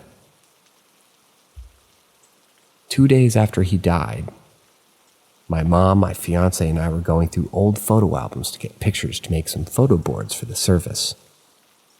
Out of nowhere, apparently my arms begin to curl up. I begin shaking. I fall on the ground and start muttering in a way that sounded like sleep talking. They said it sounded like words, but they couldn't make it out. Obviously, they both just flip their shit and call an ambulance. I come to about 5 minutes later, and I'm sitting on the couch instead of the chair, and there's EMTs everywhere. It was so weird because to me, it was like I blinked and then everything was different. I had a seizure, apparently, and the weird thing is, I never had a seizure. When I came to, they asked me questions. I was definitely a little bit out of it, and part of my recent memory was gone, but I did know what year it was and who the president was, all those questions. What's weird about this is when I came back to, all I kept repeating was, all I know is I was talking to my brother. I kept on repeating that, but said that I can't remember what we were talking about. This is pretty weird shit, in my opinion. I've heard people get regression hypnosis done to help recall memories. I'm going to look into it and try it, maybe. Maybe I did talk to him, though. Never had a seizure, as I said, and when I came to, all I knew was that I was talking to my brother. Okay, so here's one y'all will probably think is the craziest. 3 days after he died, it was night before the service. I was on my way to my dad's, and we were having a small get-together with family. I saw that I got a Facebook notification. I rarely ever go on Facebook, but the one thing I always do check is my memories. I check them every day, and anytime I catch that notification. I should have seen this post once a year the past 9 years, but the weird thing is that I only ever saw it one time. That was 9 years ago, when my brother wrote it on my wall. I haven't seen it since. Anyways, we both love the band called Tool. They're our favorite. Have been for a very long time. He had posted some Tool lyrics on my wall exactly 9 years prior to this particular date. Another weird thing to add here is that he rarely used Facebook either, and if he ever posted on my wall besides this time, it would have been once more, tops. So I'm on my way to my dad's, and my girl's driving, and I open my memories. And this is what I see from him written directly on my wall. Fetch me the Spirit, the Son, and the Father. Tell them their pillar of faith has ascended. It's time now, my time now. Give me my wings. My jaw about hit the fucking floor. There are just so many weird things about this. 1, he wasn't religious. 2, he never wrote on my wall. 3, what are the odds? I could go on and on with my thoughts, but I'm going to spare you. I know in my heart it was him telling me that it was his time. Somehow, the universe allowed this. I've never believed things were destined to be, but this really has me questioning everything. And I gotta admit, I find immense comfort in this. Next is one that may not seem as weird to you, but it was a huge one for me. We were very connected. And excuse me for being even more woo, but I just know it was him. My girl and I got back to my house from cleaning out the apartment. She got out of the truck and went inside. I got out a minute later, and as soon as my feet hit the ground, there was 3 very loud owl hoots in a row from the woods across the street. It sounded like it was so close if it was like the owl would be sitting right at the edge of the woods. There's more to this, but I just want to add that I absolutely love all animals, but I have this weird thing about owls. Like if I could be any animal without second thought, it would be an owl. I absolutely fucking love owls. Me too. I've never seen one in real life, so I immediately was like, what the hell? I know you guys weren't there, but it's hard to understand, but I immediately just knew it was him. So I turned to face the woods and began talking to him. We talked for about 5 to 10 minutes. No more hooting the entire time. I talked in just those 3 so far. Then the last thing I said was, I know you're here right now, but I just want to know that you aren't going to fade away into nothing. I want to know you'll always be with me. Those were the last words. I began to cry like right after that and said it simultaneously, starting to pivot towards the door. And as soon as I stopped talking, 3 loud hoots. Hoo, hoo, hoo, just like the first 3 when I got out. And as I said, I know it was him. At least I took that as him telling me that he's always going to be with me and he won't fade away. Damn it, now I'm crying again. Here's the last one I'm going to share. This was the only thing that happened in the past 4-day mark for whatever reason. This was about 2 weeks out. My mom and I were driving down the road in my car. We began talking about him. I said, Mom, just remember the words that he told us. Remember the message and the lyrics that he gave us after he died. Then we said something about feeling him around us when we talked to him. No shit, right after we said this, the car in front of me changes lanes and now I'm facing the back of a minivan that has a big tool sticker in the bottom corner of the window. I absolutely did not see this car or sticker before our little conversation. I said, Mom, holy shit, that sticker is one of the bands who wrote the lyrics about it being his time and getting his wings. We just looked at each other like, what the fuck? Then I said, see, he is with us. I highly doubt that that was a coincidence. We were kind of dumbstruck, to be honest. There's a ton of evidence to support our consciousness, that it somehow goes on without our bodies. Many have near-death experiences where they were clinically dead, yet give doctors, EMTs, and nurses and all these things facts about where they were going on to, and they had no way of knowing it. Even things that took place on different floors of the building in totally different locations. Facts people provide after an NDE are called vertical evidence. Veretical. Never heard that before. Veretical evidence.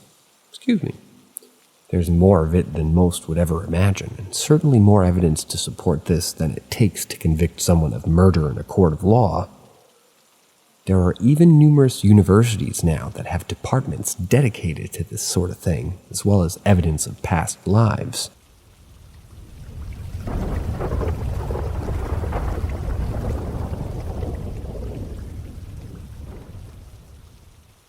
Ask Reddit. I met a man once who knew everything about me and said that he jumped off the San Francisco Bridge many years ago, even though I met him in Tybee Island, Georgia. Story. True, in parentheses. This has haunted me for a long time. I was about 19 or 20 at that time, and I was living in Savannah, Georgia. I drank a lot. I had a crappy fake ID, too. I worked this terrible job as a grunt laborer. The kind where you go to those temp labor agencies like Able Body or Labor Finders, and I'd show up at 4 a.m., work until 5 p.m., and drink myself to sleep after only taking home maybe $60 for the day. I was supposed to go to work this particular morning, but I decided to skip. It's a labor agency. They'll just find somebody else. I told the girlfriend to tell her that I want to go to the beach, Tybee. I had already started drinking. She comes over, we hop on my big, ugly van, pack up some rods, and head to the beach. I decided to have a drink across from the beach at this little bar. This is where the story gets interesting. Shortly after ordering my drink, I get this really weird feeling. I became hyper-aware of my surroundings. The door opens and I see this guy walk in and out of my peripheral vision. There was a seat between me and my girlfriend, but the bar was empty at like 9 a.m. He could have sat anywhere else. Yet, he chooses to sit right between her and I. Then he starts doing these things with his fingers. The bar top was reflective, and he takes his fingers like two little legs and starts just walking with them, skating with them on top of the counter. I guess this isn't something out of the ordinary, but I took notice because I was in school and I did that all the time. I pretended I had rollerblades on my fingers and that I was skating around my desk. I hated school, and I was always distracting myself. So I became kind of mesmerized for some reason. That's when he looks at me, and in this really kind of Germanic or Nordic accent, he says, "I notice you're a man who pays attention to detail. I'm always a man who pays attention to detail myself." Now, before I continue, I have to describe this guy. He had this short, spiky hair that was bleached at the tips, kind of like a late 90s style. He had really expensive clothes on, like a nice Prada leather jacket, nice designer jeans, really nice boots. He seemed like the kind of gay guy with an awesome fashion sense and really distinctive taste. I always remember this, because I think to myself, some weird homeless crazy guy couldn't have afforded those clothes. Anyway, the other thing that stuck out was his eyes. They were a piercing gray. It reminded me of like a husky's eyes, but his pupils just stayed this disturbing pinpoint size. They were either just extremely small, which caused his look to be kind of terrifying. His teeth were normal, right? But not at the same time. I don't know how to explain it. They were sharper than they should be, as if they were filed slightly. His hands were normal, but his fingernails were slightly long and pointed, as if he deliberately did it. He kept licking his teeth too, as if he were salivating. The thing about this guy is that you look at him and everything seems normal, but off at the same time, so you're questioning if you're crazy for thinking this. This guy then begins to start talking about the relationship between me and my girlfriend, but really strangely. He's talking about how beautiful she is and how I should pay more attention to her. I was kind of a dick to her. Shortly after he began talking like this, I almost had this knowing feeling come over me, like I knew this guy was not human. I look at my girlfriend and say, "You need to leave." She just kind of looks at me like she knows too. Without a word of protest, she gets up quietly and leaves. Later I learned that she went next door to go get a coffee. That's when this guy literally says to me with the utmost confidence, "You were supposed to go fishing today." He points at the beach across the street. "If you had, I would have drowned you in that ocean." And I shit you fucking not, he hissed. Again, for some reason, this overwhelming calm had come over me. I just ask, "Who are you?" He answers back with this crazy guttural language like back, but it was really long. It sounded Arabic or Hebrew or something. And I just, for some reason, without skipping a beat, and I have no idea why it was so calm to this day, I ask, Say it in a way I can understand. He says, "You can call me Jimmy C. I jumped off the San Francisco Bridge years ago, and we've been watching you." From there on out, he never referred to himself as me or I, but only we. The conversation became something very strange after this. He was saying things like, "We see you taking a bath. We wish we too could feel the warmth of the water and the comfort of the steam," and other stuff. He kept buying me drinks too, specifically whiskey sours. It was like he had an endless supply of money. He smoked Marlboro ultralight cigarettes.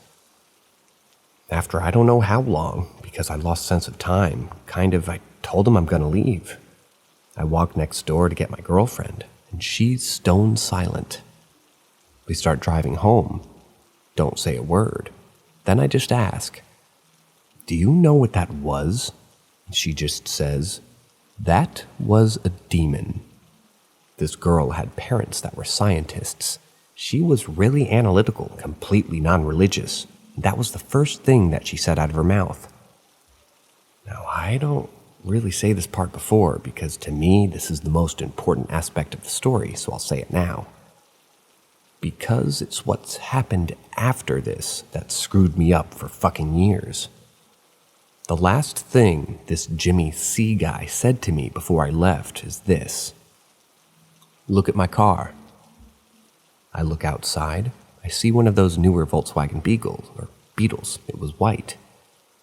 "What does the license plate say?"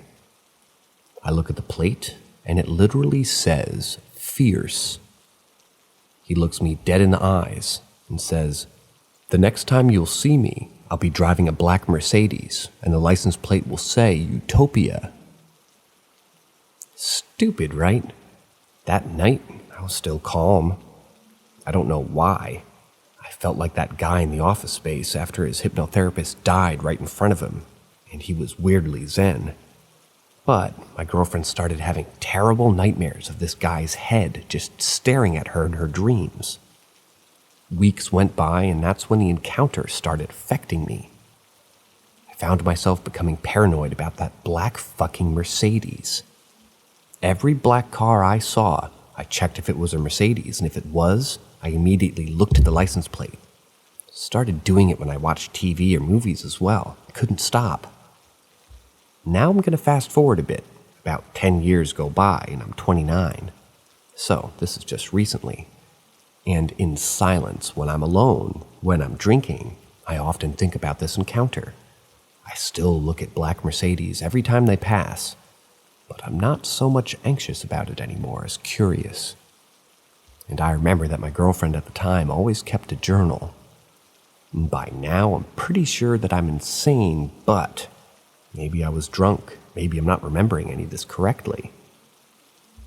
After years of trying to find news articles of a Jimmy C that committed suicide on a San Francisco bridge, looking at black cars and so on, I feel like I'd grown out of it. Yet still, I had to know. So last year, I tracked down my ex-girlfriend. We ended up on bad terms. I find out that she's a school teacher in Wisconsin, has married a woman, and is actually trying to have a child. I figured she's not gonna talk to me, but I send her a Facebook message anyway. I ask her if she can find the journal from that day, because I have to really know about these events and if they line up with mine.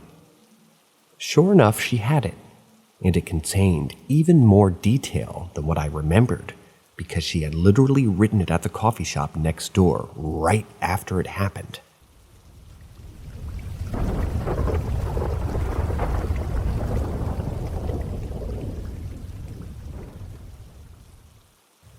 My first supernatural experience. When I was in high school, I worked at the Boy Scout camp in the Buffalo National River. It was a summer camp and high school adventure outpost, and I spent 2 summers working there. The summers of 14 and a month in the summer of 15.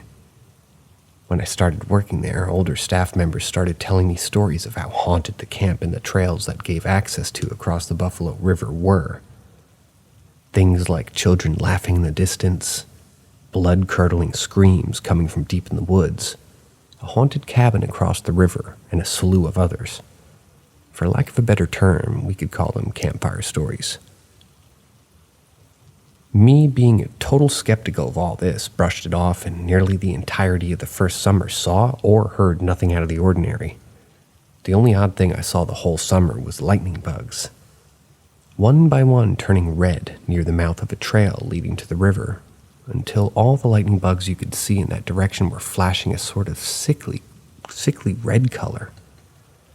This is something that multiple people I worked with had told me happened, and it didn't really scare me. It was more of a feeling of bewilderment and curiosity, but once again, I thought little of it. Before I get into the experiences I had the next summer, I think giving a brief overview of how the camp was laid out would be helpful.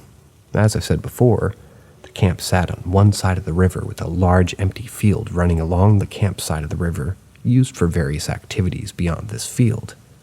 The land rose up in the hills and the bluffs, and trails led up the hill to the center of the camp, where the mess hall and trading post were located, as well as the camp offices, and trails led up and down from the centralized location to the campsites, and they spread in every direction from the mess hall. Across the river from the trail leading down from the field, you could see the ford of the river and cross multiple hiking trails and led up to the camp's penultimate hike, Antenna Pine. Never heard that term, penultimate. Which 3.5 miles up rested atop a ridge, and the namesake pine could be seen from the camp itself. The first experience that was truly strange at the camp was the second weekend that I'd been there in the summer of 15. A friend of mine that I worked with there, we're going to call M, had told me stories of a moonshiner who used to work near the camp. He told me that a still was out there, and he wanted to go find it. Given it was our day off and a beautiful summer day, I jumped on the opportunity to hike. We head out of the camp, crossed the river, and carried on up the trail. We ran across a group of high adventure staff, and asked them, I don't know if they were high or if that's a thing, but moving on. We asked one of them that we knew fairly well if they possibly had shit. This is written crazily. We ran across a group of high adventure staff and asked one of them we knew fairly well if he had heard of a still in the surrounding area. He immediately answered yes and pointed directly off the trail to our right, telling us that we would run into a creek in the woods out that way and to follow it away from the camp until we came onto a rock outcropping in a creek. Having the directions we needed, we stepped off the trail about half a mile from the river, and within about a minute, we found the aforementioned creek. We turned up the creek and followed it away from the river for about 20 minutes until we saw it. A rock bluff no more than 5 feet high and about a 20-foot opening. However, the entirety of the mouth of this bluff had a handmade rock wall built into it with a small door about 4 feet in height, and a small window and vent for the still about 8 inches by 8 inches. We were blown away. I can remember it being one of the coolest things I've ever found in the woods, and after we both crawled inside, we found it empty, with the exception of some thin copper tubing and a couple of mash pans that were deteriorated greatly. We hung around for another 5 minutes or so investigating the place and noticed trails leading off in opposite directions that we'd come in. Not well-made trails, but more like the type created by deer. I noticed this, and then my friend seemed convinced that they were moonshiner trails. We wanted to follow them and see where they led. Rolling my eyes again to his suggestion of them being hooch runner trails, I followed him. Not having an issue with getting more chance to see nature and enjoy the day, I followed along, looking to the left and right of me as I walked and taking in the view. We followed these trails uphill that ran alongside the creek for probably about a quarter mile before M turned to me and said, "Hey, let's go back to the camp. I don't feel so good." I thought nothing of this, and I turned around. We walked back the way that we had come for probably 10 minutes, and I noticed M, not me, was sweating more than he had been before. He just told me that the sun must be getting to him and kept walking. I had him drink some water and he seemed normal, albeit quieter than usual. We carried on and my worry faded as he was walking and breathing normally. As we walked, I continued to look around, and at some point zoned out staring at M's backpack. I eventually ran into the back of M's backpack and was snapped out of my thoughts. I pushed his backpack forward and told him to get moving. No response. I shook his shoulders and asked him if he was okay. All he replied was, "Look." He raised his finger, pointing directly ahead of us. Ahead was the still that we had been at not only half an hour before, and immediately to the right of the door was without a doubt the most blood-chilling thing I'd ever seen. As soon as I'd laid eyes on it, I was hit with the most real sense of dread and fear I've had in my whole life. It was as if I knew I wasn't supposed to be seeing it, and I was paralyzed, frozen still. A black shape stood about 7 inches tall, motionless.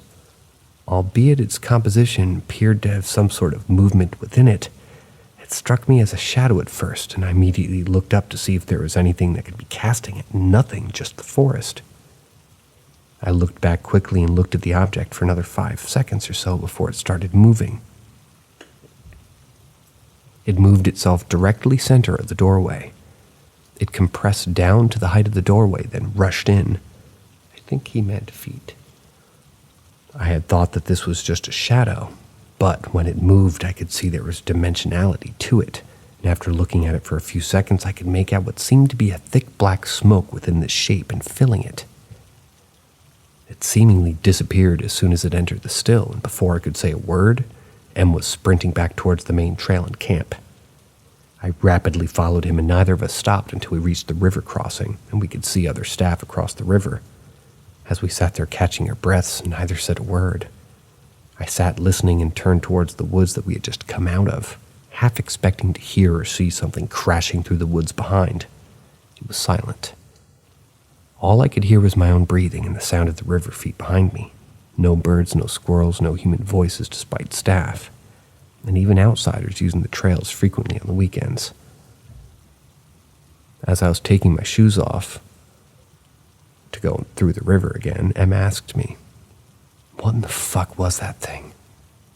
I simply responded with a shrug, not having the nerve to break the silence all around me. I was still hyper-aware of how quiet it was while we were crossing and was almost slammed by the noise I experienced when we finally hit the other side. Birds were chirping all over, the wind was making the leaves on the trees rustle, and the voices of fellow staff members carried through the field normally. M never said anything about the sound, but I honestly think that he was so shaken that he hadn't noticed.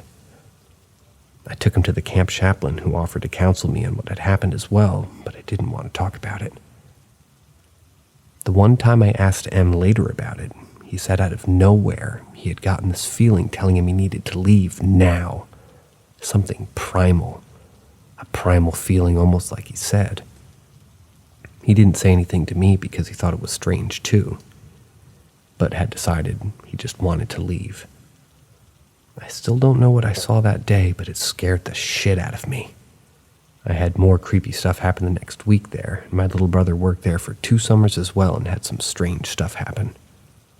If you guys want me to share more of these things that me and my brother have experienced, let me know. I just figured I'd share this one because it was my first paranormal experience, and one of the most vivid and terrifying I've had.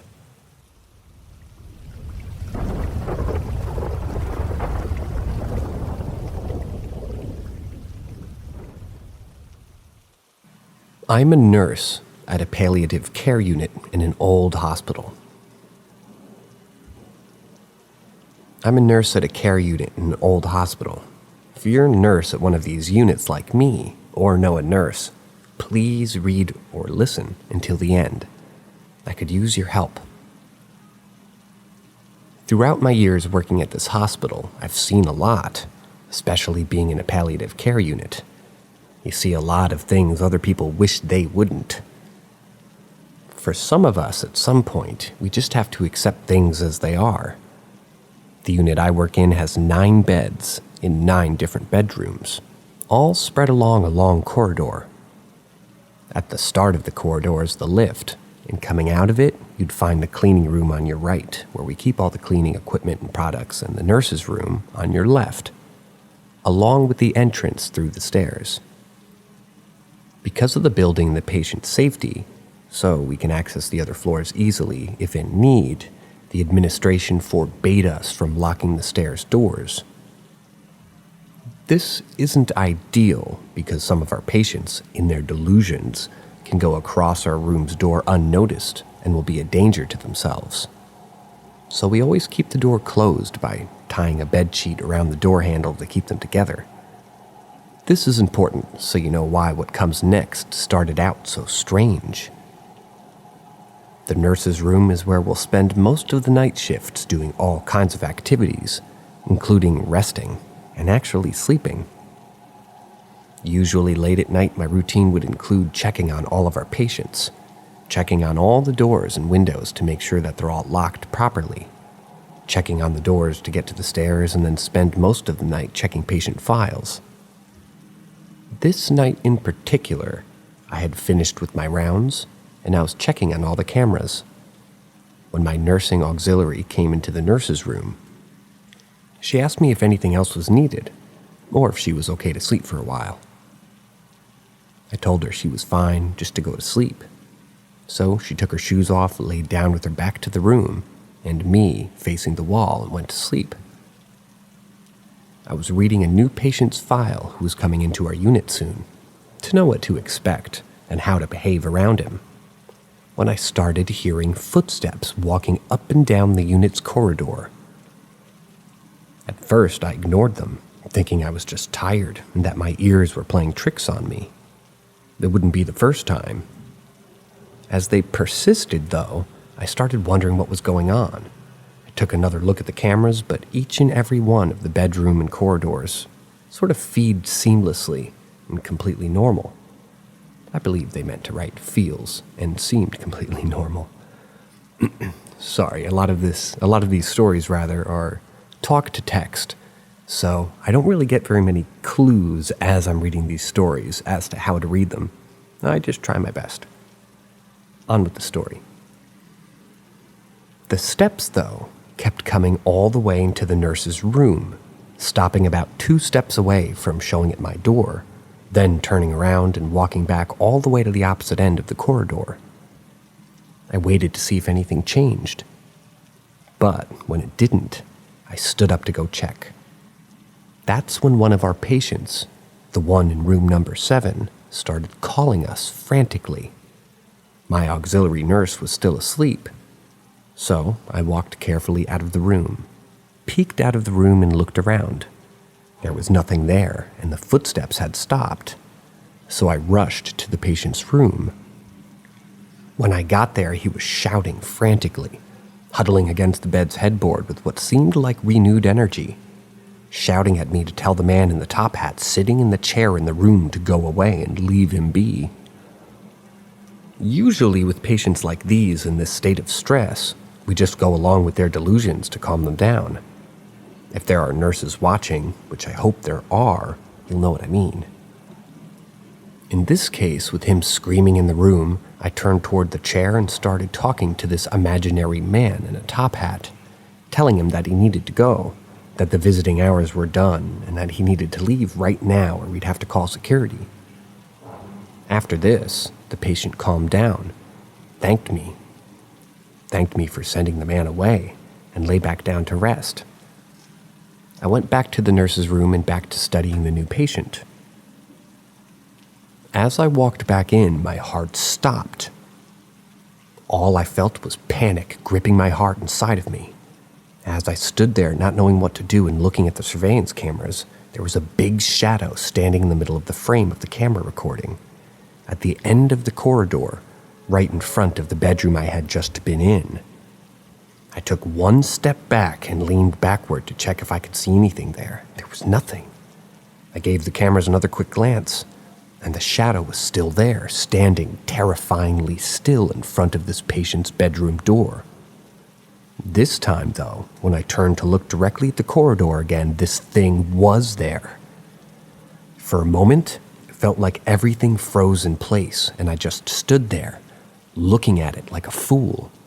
Then, slowly, it turned towards me, a pair of strange dark red eyes showing. It stood like that for a bit, screeched at me, and flew into the patient's bedroom, slamming the door behind it. My auxiliary nurse jumped awake at the slam of the door and started frantically asking me what was going on. I was out of breath by now. I told her what I had just seen, what had just happened. She couldn't believe me. I asked her to come with me to the patient's bedroom, and she agreed, starting to become curious. We walked slowly through the corridor, passing every door carefully. I was afraid that anything would just come flying at us. When we got to the bedroom, this thing flew into that I pushed the door without going in to check for any kind of danger, and immediately felt a breath of freezing air hit me in the face. The air conditioner was on in every room and set to 23 degrees, so this was not normal. Nothing came flying at us like I was afraid would happen. But there, right in the patient's bed, there was this shadow. I could tell it was a man, tall and strong, with a top hat over his head. I asked my auxiliary nurse if she could see him, not expecting a no. However, that's what I got. She couldn't see anything standing there, and definitely not as clear as I could. Slowly, the shadow turned towards me again. This time, it didn't scream. This time, it slowly dissipated. Immediately, I calmed down. Not only could I not see it anymore, I also couldn't feel it. The sense of calm overcame me, and the patient seemed okay, so we left the room. We went back to the nurse's room. My colleague went back to sleep, and I didn't rest until I checked the rest of the unit to make sure everyone was safe. After that, I couldn't help but stare at the cameras every minute for the rest of the night. Eventually, our shift was over, and we basically become the shift with the most intense experience I ever had. The next day, when night came and I did all my rounds, I went inside to room number 7 to check on that patient. When I came closer to him, I realized he had passed away. This was my first experience with the shadow man in the top hat, but it wasn't the last, and it's still ongoing. I'm the only one who can see him around the unit, which freaks everyone out. Every single time I see him, it's under the same circumstances. I walk into a patient's room, and there's his shadow at the foot of their bed. I wait for a little while until he turns to me and dissipates. 1 or 2 days later, the patient passes away. This is a real story, and it's something I have to live with almost every day now. I'm not sure if this thing is killing people or announcing their deaths, but if you're a nurse in a similar unit or know someone who is, please share this with them and comment what you know about it. I need to know what this is, how to deal with it, and if anyone else has experienced the same as me, even if it's a different looking entity. I can keep you updated on here if people are engaging and want to know more. Let me know if you have any updates, and I'll make sure to bring them. If you're dealing with something like this yourself, know that you're not the only one. Maybe this will help you feel less afraid.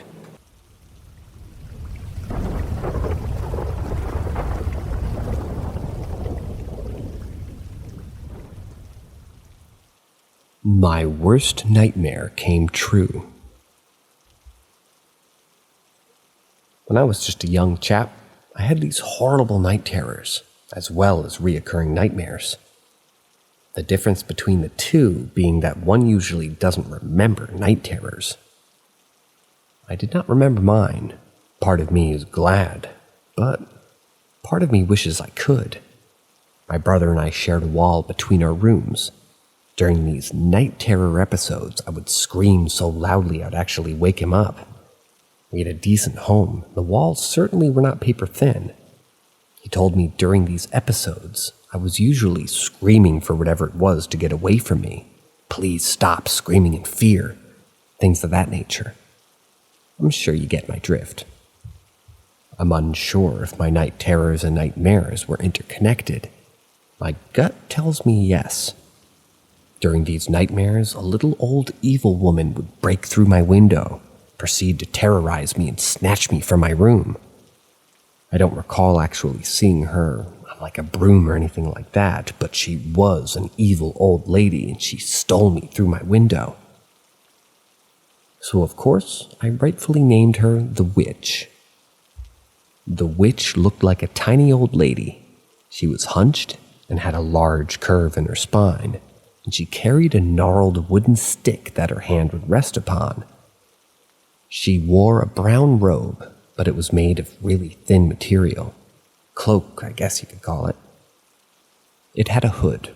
She moved demonically fast, completely unnatural.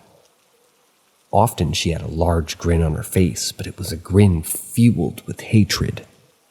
Cannot tell you how badly she scared me. There are no adjectives in the English language that could properly convey the fear I felt when confronted by her. The nightmares weren't always the same, but they were very similar. I could never remember anything after she took me, but I somehow always knew that there was more to the dream. I know that sounds weird, but it was like the memory just went black after she took me. I remember one occasion very vividly. I remember being awake. That's what's weird. My bed was against the wall where the one window in my room was. I heard a loud buzzing and the glass to my window exploded. I can still remember the shattered glass raining down upon my skin. This was preceded by something to the effect of a whirlwind inside of my room. My memory then goes blank, and the next thing I remember was running to my mom's room scared out of my mind.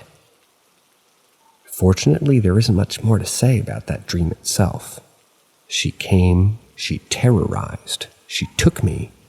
That was that. This is where I get to the really weird part. When I was somewhere around 8 years old, I saw her in real life. I don't believe that this was my mind playing tricks. Of course, I've considered it, but I really don't believe this to be the case. I was in Rite Aid with my mom. The store had one entrance for customers. The counter ran perpendicular with the shelves. And when you walked in, you were at the beginning of the long counter for checkout. When you walked in, if you looked to the right, there would be the first aisle down as you stepped forward. It went on just like that till you reached the other wall of the store. Perpendicular shelves to the right with the counter running parallel to the left. I went to look down one aisle and there she was. At first I thought it just had to be my imagination. That it had to just be an old lady that maybe looked like her. The thing that really solidified it wasn't even what happened next. It was when I first saw her, she was facing me and made eye contact. My stomach dropped immediately and I couldn't believe what I was seeing. I turned away out of fear and she started bolting down the aisle. Not towards me, thank God, but towards the back of the store. I should add that I was on the other aisle in the back that connected to the other aisles, just like any other store. So by the time I have the guts to look at the old bitch, basically at the back of the store, I knew how fast she was moving because I could hear her stick hitting the ground. It was absolutely absurd. In the present day, I'm 6 foot 6 inches, 30 years old and male, and I'm in pretty damn good shape, and I couldn't touch this speed. I instantly knew that this was my moment. I had to figure out if this was something in reality or not. Couldn't believe it, and I still can't believe it. She took off down the aisle at the back of the store that was parallel with the one to the front of where the counter was. I was in the front still. I want to add that the way she ran was in the opposite direction of the entrance. It was toward the far back corner. I ran along the aisles and just barely caught a glimpse once or twice, and then the clicking of her stick abruptly stopped. She was gone. I went up and down the main aisle. I went to the back. I looked everywhere. She was just gone. Of course, I didn't say anything to my mom. I knew that she wouldn't believe me. I felt like, little me was insane, but it was a sort of just a daytime occurrence, so I definitely can't forget that. And that's what cemented the entire phenomenon of the witch for me.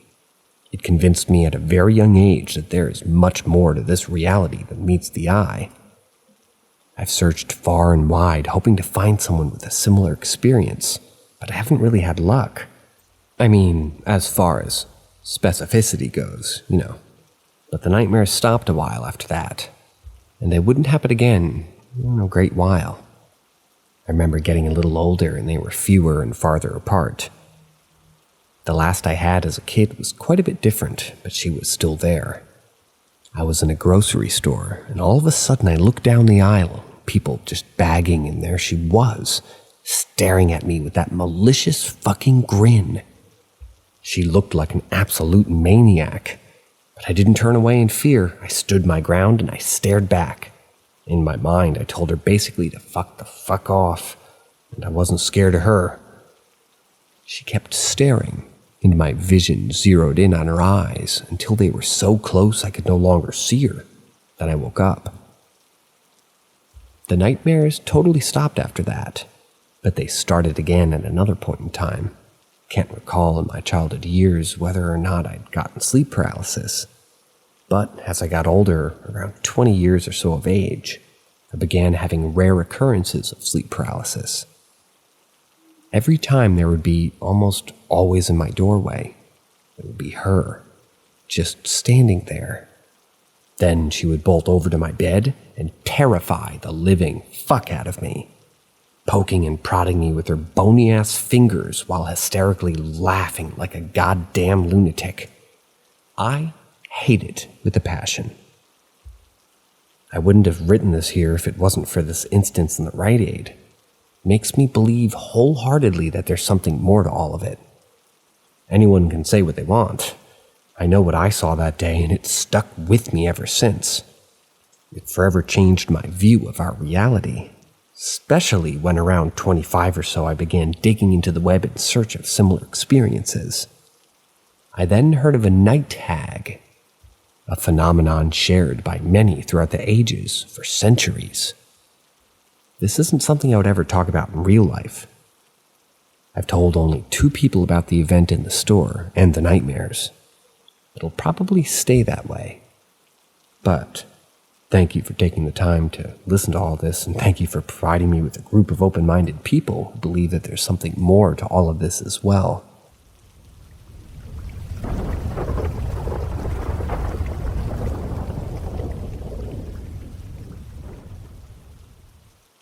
Something woke me up at 4 a.m. and might be related to several events that happened before. This event happened in the middle of last half of last year of 2022 and the middle of the first half of this year, 2023. Here's the background story. I, Mike, am a student in the Polytechnic of Port Dickson, Malaysia. I was living in a house with 6 of my classmates in a nearby, somewhat remote small town of Pasir Panjang in the same district. We're used to commuting to our college using several roads with a stretch of about 10 kilometers, which runs in the middle of the forest and an oil palm plantation. The road had no road lights. We depend on our high beams when using that road at night because we literally can't see anything beyond 20 meters. I have a bike which I use to commute from place to place, just like the other 5 of my classmates. One guy had a car, which we often go carpooling on too. Now, on to the first story. 2022. Me and 5 of my mates went out to eat at night after a hiking trip to a nearby hiking spot on the weekend, leaving one guy, and let's call him Chad, at home because he was just sleeping. While we were returning home from eating outside, we received a text in the group chat that we made for us, and it was from my friend back home saying something like, "What time will you come home?" It felt lonely in this house because Mike is still sleeping in his room. It was weird because I was in the car with the rest of the housemates, so I replied, "I'm not in the house, bro. I went with them." He was silent after that until we reached home. After reaching home, we opened the door and saw him crouching in a fetal position by the staircase in the living room with a scared expression on his face. We all were about to ask what was wrong, but he told us what happened. He said he saw me sleeping on the floor in my room, feet facing the door with the lights and fan off. He didn't think about anything at first until he got my message in the group chat. He realized that it was not me that he saw, and his stomach dropped upon reading my message. He even went to check my room again to make sure nobody was in there, and nobody was. We were joking around about him and even knocked on my room's door to let myself know that I'm going in. We didn't take him too seriously, just to calm his nerves down. We don't have trouble sleeping that night, but I'm sure he didn't get any sleep. A few weeks go on, and one day when I was downstairs with one of my housemates doing assignments while waiting for my other housemates to arrive from eating outside, I noticed someone walking barefoot outside the gate. The gate was open, so I had to look and analyze the person walking. It made footstep sounds, but something felt off. So I went over to have a look. I opened my door and walked to the gate to see, but the man was gone. I was curious, so I walked in the same direction as I saw it walking and looked along each road at the four-way. The person was gone. It was really quick judging from the time that it took me to reach the outside gate, maybe 10 seconds. I went back inside to tell my housemate who's doing assessments about what had just happened. Fast forward a few weeks, and I was riding my motorcycle alone through the dark road after eating outside with my mates. This time, I'm the only person, the only one not in the car with them, and midway there was an intersection, which was the only lit-up part of the road, and I was going to switch lanes. So I looked at my side mirror to make sure that there were no cars behind me so I can safely merge. But I noticed a reflection of a person in a white cloth on my back seat waving in the wind. I was wearing all black at that time. I didn't think of it too much because I'm more concerned about my safety on the dark road. As I went deeper into the road, the reflection became darker and darker due to the absence of light in the area, so I kept on riding home without much thought. But as I was arriving home, I parked my bike outside the gate and looked at my bike from afar. I didn't want to open the gate because I didn't want anything that followed me to come inside with me, so I waited for my friends to arrive before making a decision. I told quote-unquote it to go away and to not follow me. But I don't know if it worked. I was having cold sweats and chills at that time. As my friends arrive, Chad asks me what was wrong. I told him everything that happened like the story above. He told me to calm down and advised me to tell it to go away and to not bother us. I did just that and went inside like normal. No nightmares nor disturbances that night, so I believe it was all fine. Ever since that day, I'm getting more and more paranoid when riding my bike at night. I noticed this particular smell when riding. It smells like flowers, but it was unpleasantly fragrant. Fragrant. Feels like you're smelling someone with perfume up close. But the smell don't come every time that I went through that road, though. Another day I went through another road that led to our home. It's been a couple of weeks since I last smelled that fragrant smell. Until that moment, I felt like something was wrong, and I said out loud in my full-faced helmet, "Do not follow me." However, at that moment, I didn't see anything behind me in my side mirror. It was getting annoyed at that point. Or perhaps I don't know. I don't even feel scared of it, nor threatened. It just feels like you're being played. We then went on semester break, which I attended a camp for a month and returned back to the same house the next semester. We didn't have any encounters for a good couple of months from the beginning of the semester, until one day that I was sleeping downstairs in the living room and was woken up by a voice that seemed to mimic the voice of Chad. Wake up, Mike. I thought something bad had happened, so I opened my eyes. But to my vision, the whole living room is dark, with the exception of our porch light shining through. I did saw someone tall standing over me, but I thought it was Chad who woke me up. So I asked him, "What's wrong?" But I didn't get a reply. I then looked at the thing standing over me to see if it's really him. It was really tall and dark, but I couldn't see a face since it was dark and I just woke up from sleep. I then realized something is off by the unusual length of delay in getting a response. So I told it, "Don't fucking bother me, I'm sleeping," then rolled to my right and closed my eyes. I then heard footsteps at the staircase. It was not like somebody going back up to their room, but instead, the footsteps sounded like it was going up and down the stairs multiple times. I got annoyed by this and looked at the staircase with the intention to yell at whoever was playing at the staircase.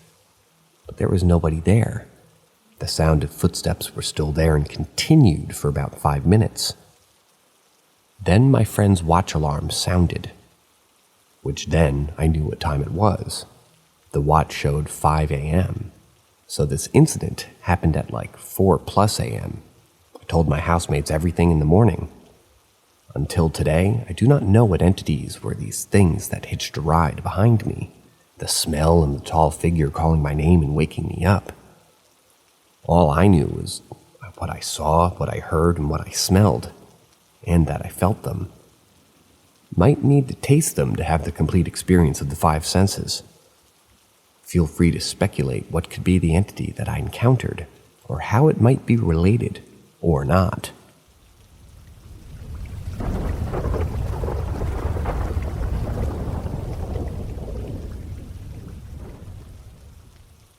We took in a child's spirit.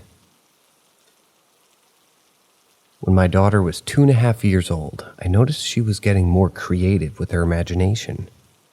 She would talk to people who weren't there, and she would play games through the house, as if there were another child. But we didn't always have kids around, so I was fine with her having an imaginary friend. One night I had her in the bath. She was very focused on the bathroom door. She was waving and motioning towards herself as if she were asking someone to come into the bathroom. I asked her why she was doing this. She told me her friend wouldn't come in. She wanted him to take a bath.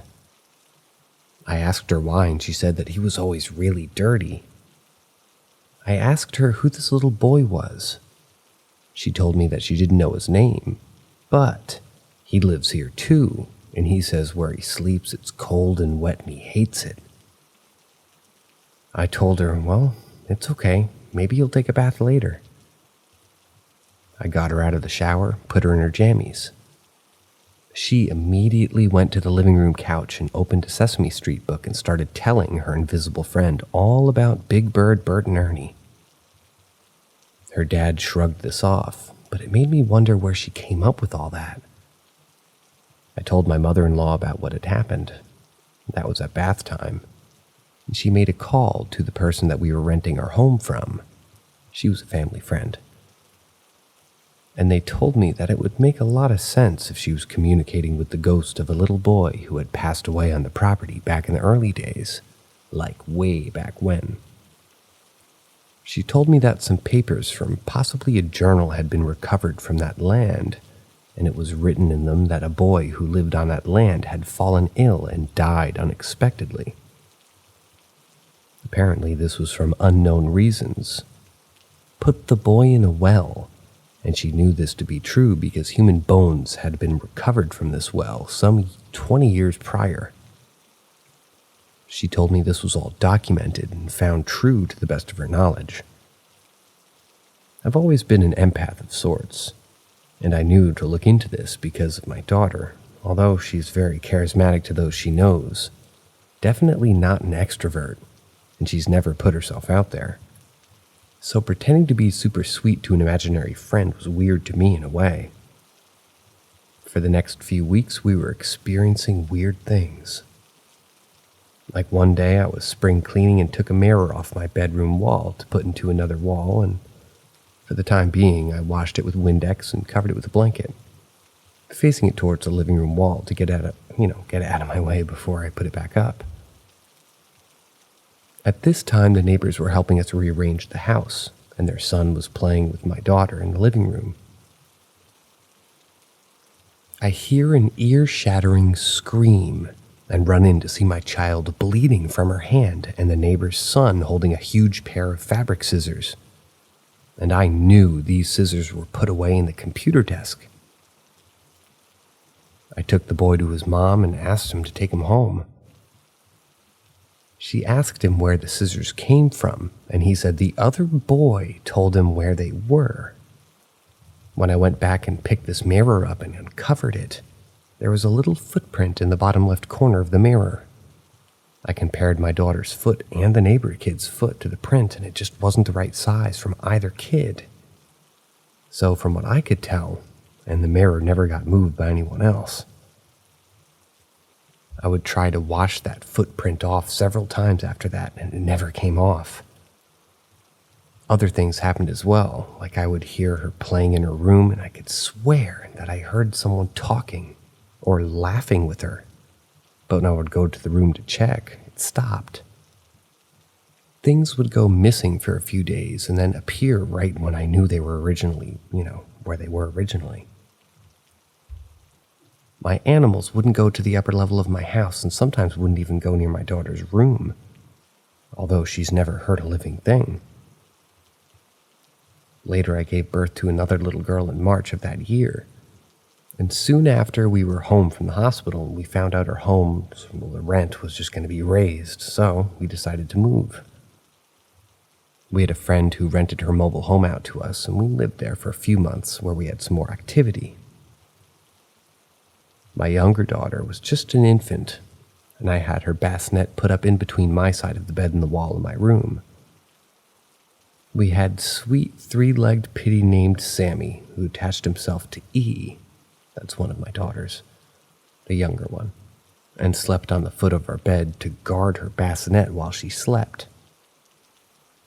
I also always slept with my hand on the bassinet, so I could feel her if she started to wake up or if she stopped breathing. For several nights in a row, I would wake up to the bassinet rocking up and down along the side of my bed. This shook me at first, but I realized fairly quickly that our little spirit was probably doing it. So I finally just asked him to stop and told him that, my daughter can get up when she gets up, and it stopped. It never happened again. A close high school friend came around a lot, and I had told her about the little boy. She didn't believe me. One day, my daughter's running around the house with her little pink princess ball, and she says, "Aunt, watch my friend." She tossed the ball down the hall, and for a few long minutes nothing happened. But eventually the ball started slowly rolling back towards her from my bedroom at the end of the hall. She was then freaked out, but thankfully didn't scare her enough to stop coming around. One day we had a bad storm and our electricity went out.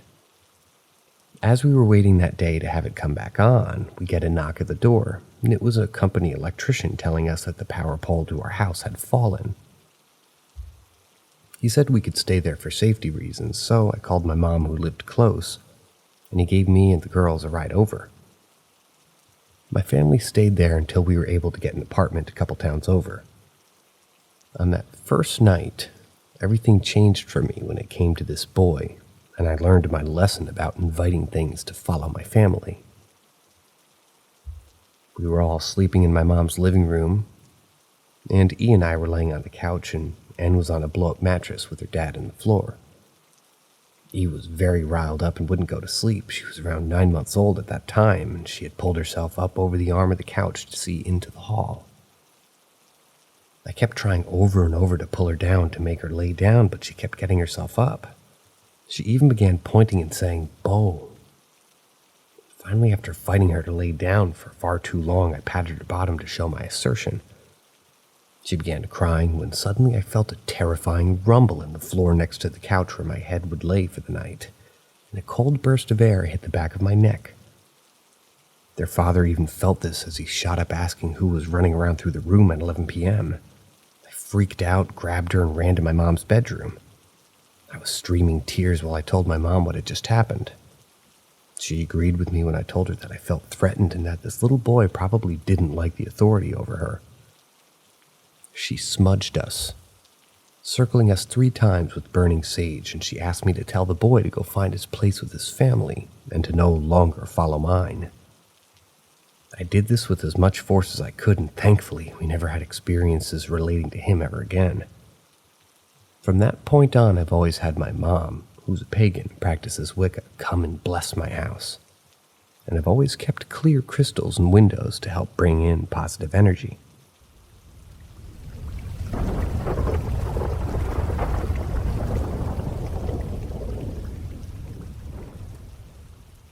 From guardians to unwanted guests. I grew up as a mixed race, mixed culture child. My mother being a black female and my father a Native American. Traditionally, natives are very in tune with the spiritual world. My mom, not so much. Mostly holding that good old Christian belief system, and often referring to my dad's spiritualism as his quote-unquote crazy native beliefs. However, I've always connected to ghostly entities, and keep quiet for the most part, not wanting my mother to refer to me the same way as him. I often called these entities my guardians when I was a child, because whenever I did something stupid or unsafe, they, or some of them, would protect me.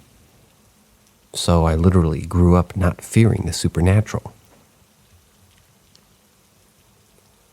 Now, so you can understand why I'm so comfortable as a child, I'll elaborate a little on my interactions. I was a latchkey kid, so after school I would walk home, lock myself into the house, and then went about my day, feeding myself, doing my homework, and watching TV. It wasn't uncommon for an elderly woman's spirit to often sit down on the couch with me until my Nana, my grandmother, got home from work. It wasn't until my teen years that I realized that the elderly woman was my great-grandmother who had passed away 6 years before my birth. Throughout my lifetime, I've interacted with many spirits. Most stuck in a loop, a couple I could interact with, and the one that still terrifies me to this day. I had just finished my senior year of high school, and I had applied to a local community college. I was one of those students who balanced between poor enough to file for financial aid, but wealthy enough that I didn't get much. Not enough to pay for all my classes and books. So, I started house-sitting our family and friends' animals to pay the rest. My mother's previous boss was one of those people. She loved traveling and would often do, this about 2 or 3 times a year for at least a month. She was retired at the time. She lived in a rural area, with one neighbor close enough to contact just in case of emergency. I had been to the house twice before when I was a child, and both times I was unsettled. My mother's boss, let's just call her Amy, was a teenager during World War II, and was placed in danger because of her parents' open objection to Hitler. So they fled to America. She's a photographer in her spare time, and she adores Mexico, and at the time was looking to move there. And with that said, she had hundreds of masks hanging on her walls, all throughout her house, accompanied with photos that she took of cemeteries and gravestones. For a couple of years, I experienced small things and voices, dragging noises. Periodically, things would have been moved. Nothing too terrifying, but when I started dating an old friend, I had him staying with me just to have an immediate backup, if something were to happen. When this happened, I was 21. My boyfriend had expressed some discomfort in being in the house, especially at night, to which I told him about the multiple spirits I'd encountered there. I mentioned that none of them have been hostile, and as long as we left them alone, they would leave us alone, with the exception of the screaming man. He liked to stand outside of the window and scream around 3 in the morning, and I simply would ask him to quiet down. We were playing games on the second week of our stay. When my significant other had to use the bathroom, I opted to change into my jammies while he went off into the darkness. When he screamed very loudly. Now, my significant other isn't easily scared, but he hightailed it back into the living room. He said that the dark entity that often stood beside the homeowner's bedroom door, which happened to also be next to the hall that led into the house from the cars, had turned and looked at him. It paused before getting bigger and started running towards him. Very strange behavior for the being. But I assumed that we had upset it, so I apologized for bothering it. From then on, my significant other and I went to the bathroom together during the night. Fast forwarding to last week, things had gotten a bit tenser. Each entity started getting more and more agitated, until it seemed like our nights were filled with activity, and our space seemed to shrink until it was the single bedroom. I kept my keys on the coffee table in the living room, my computer for school in the family room, and a few toiletries. Those objects would appear back in my bedroom, as if someone carelessly tossed them in. Spirits I had no problems with started running away or charging at me. Eventually, I took my significant other home to see if things slowed down. They didn't. By the time my 2-month house-sitting job was done, I was exhausted and cranky. I left the house at 10 at night, being that the family would be back around 4 in the morning. And during the long drive on the dirt road, a childlike figure slowly walked across. I paused, seeing the same dark shadow that guarded the entrance to the home, and watched as it ran across the road, taking the child figure away with it. After a second, I continued on my way home, not wanting to slow to a stop, or leave the vehicle to investigate. 4 days afterwards, I was chilling at my house, finishing up my finals. My grandmother, who was diagnosed with Alzheimer's, and a dog were in the bedroom behind me. My grandfather was at his aunt's funeral in Bermuda, and my mom was in California for business. I say this because I need you to understand I was essentially alone and the only one awake. The sounds of someone dropping and dragging a large box echoed from down the hall. My grandparents have an ensuite bedroom. They had their own living room space, where I was doing my homework, a bathroom, a closet, and a bedroom that hid behind a door, one that was closed. I paused in my essay, suddenly feeling the familiar unease that I associated with Amy's house. The dragging sounds never left. What I assumed was my kitchen, and I by no means went to investigate. But I had never had a spirit follow me home, and that night I didn't sleep because that spirit didn't wish me well. When I did come out in the morning, I found my house-sitting bag torn open with all my house-sitting gear tossed about. It's safe to say I never house-sat for Amy again, and I hadn't experienced anything outside of the norm of what goes on at my house since. But there have been points that I can feel the hairs on my arms raise like I'm being watched when I'm at other houses.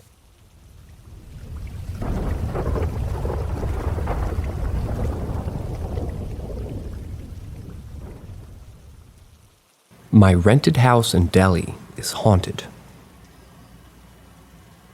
I rented a flat in New Delhi. I've been living here for about 10 months, and I find myself to be extremely at home in this house. It's a 2 BHK. I don't know what that means as the narrator. And I share the other room and a common area with 2 other people. We've all found this house to be extremely positive, except the past 2 months. Weird things have been happening. First, the north side of the house where my room and common area is, the vibe started feeling really dull. All plants in this area started dying, My fish started behaving really weird. It would get really restless and run around its bowl like a crazy thing, and 4 to 5 times then would fall flat like it's dead and suffer, but then it'll kind of get okay in a few seconds. She did this for like 4 days, and then her behavior just changed. Hasn't been the same since. A plant in my room didn't dry up yellow, it shriveled up and turned completely black and died. In the last 2 months, all of us developed a severe headache problem and backache problems. A friend who comes to visit also said last month they've been getting headaches off every time that she comes to my house, and maybe it's getting too suffocating in here, but we've always had a very well-ventilated house.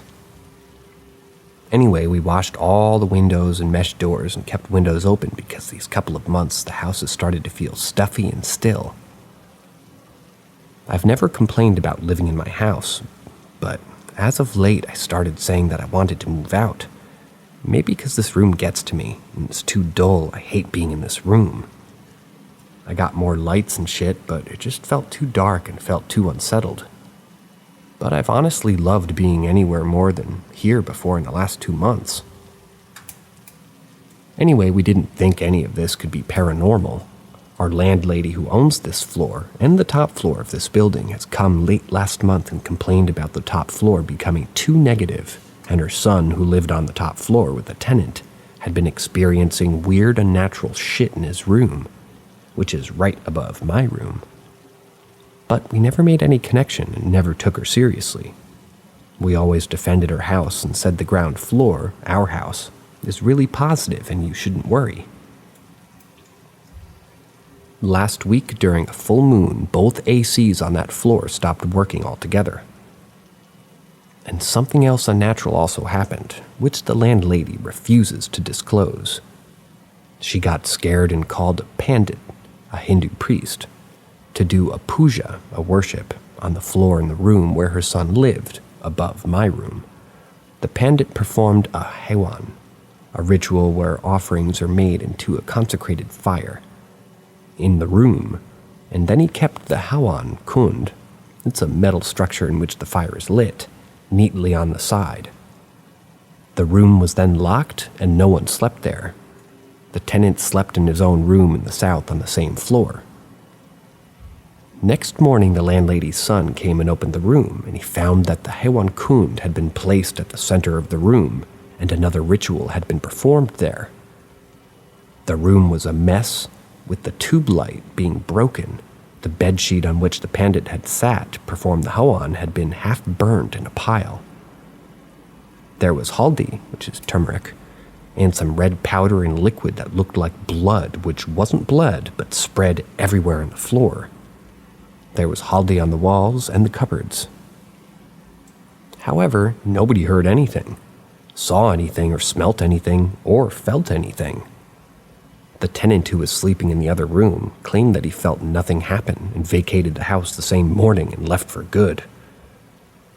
I got a call from the landlady when they found the room in the state and just went upstairs to them. I went to the room and I felt my heart sink when I entered the house.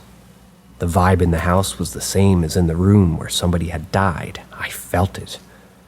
I went to the room and took photos of what I found. This left the owner's family really traumatized, so I got her in touch with a person I know who practices occult science. He came and first told the landlady the entire history of the land that the building is built upon, and the history of her family, which all checked out. Then he claimed that in the 1970s, a girl of about 24 killed herself in some part of the land, which was later sold off. The AC that's not working has a hole in the gas pipe, with nail marks. The holes check out. And one of my flatmates claimed to hear anklet sounds a few nights ago. But he said she's not trying to cause trouble. There are other energies with her that have been trying to create disturbance and problems since the last 51 to 53 days. We hadn't said anything to him about the vibe being off the past 2 months, but when he gave that specific timeline, it matched. He then said you all might be experiencing headaches and back pains, might be falling sick, and we all said yes to that. Even the landlady who lives 5 kilometers away said that I saw a neurologist for my headaches there past few weeks. She'd been taking 4 aspirins a day sometimes. It was the same with me. I had visited a hospital 10 days ago for my headaches, but it was nothing, and I tried everything, and they just wouldn't stop. All of us had the same complaint, but we only connected the dots that day. The person said the spirits need some work done. I'll do my job. They won't trouble you. So he did whatever. Only the landlady, her son, and I performed the rituals with him. The last part of the ritual, which has to be done the next day, he asked me to do, and then he left. He asked me to come meet him afterwards, after I had done the last part of the ritual, so I saw him 2 days later. He said it was a risky job, so he had to cleanse my aura after all this. When I saw him, he said, "You might have had difficulty sleeping," which was true for both of my flatmates, as both those days they just kept complaining that they aren't getting any sleep. I, however, slept just too much both of those days. Too much. The landlady called him a while after that and said that she can't sleep and it's been 2 days. So he told all of us that I was going to tell you this only. You'll have trouble sleeping, it'll be okay, give it time. But I told him I'm sleeping very well and a lot, and he just laughed and said, "Of course you are." He cleansed my aura and I'm back home. I've been sleeping well, but something else is off. Since the day he came and we did all those rituals, I'm feeling agitated and restless, tumultuous in the heart. Also, my clothes have been turning yellow. I have a bruise on my thigh, which is also sort of yellow. The narrator can't help but mention that Delhi is incredibly humid, and it sounds like from those headaches you're dealing with some form of mold. That's only because I dealt with that too. On to the next story.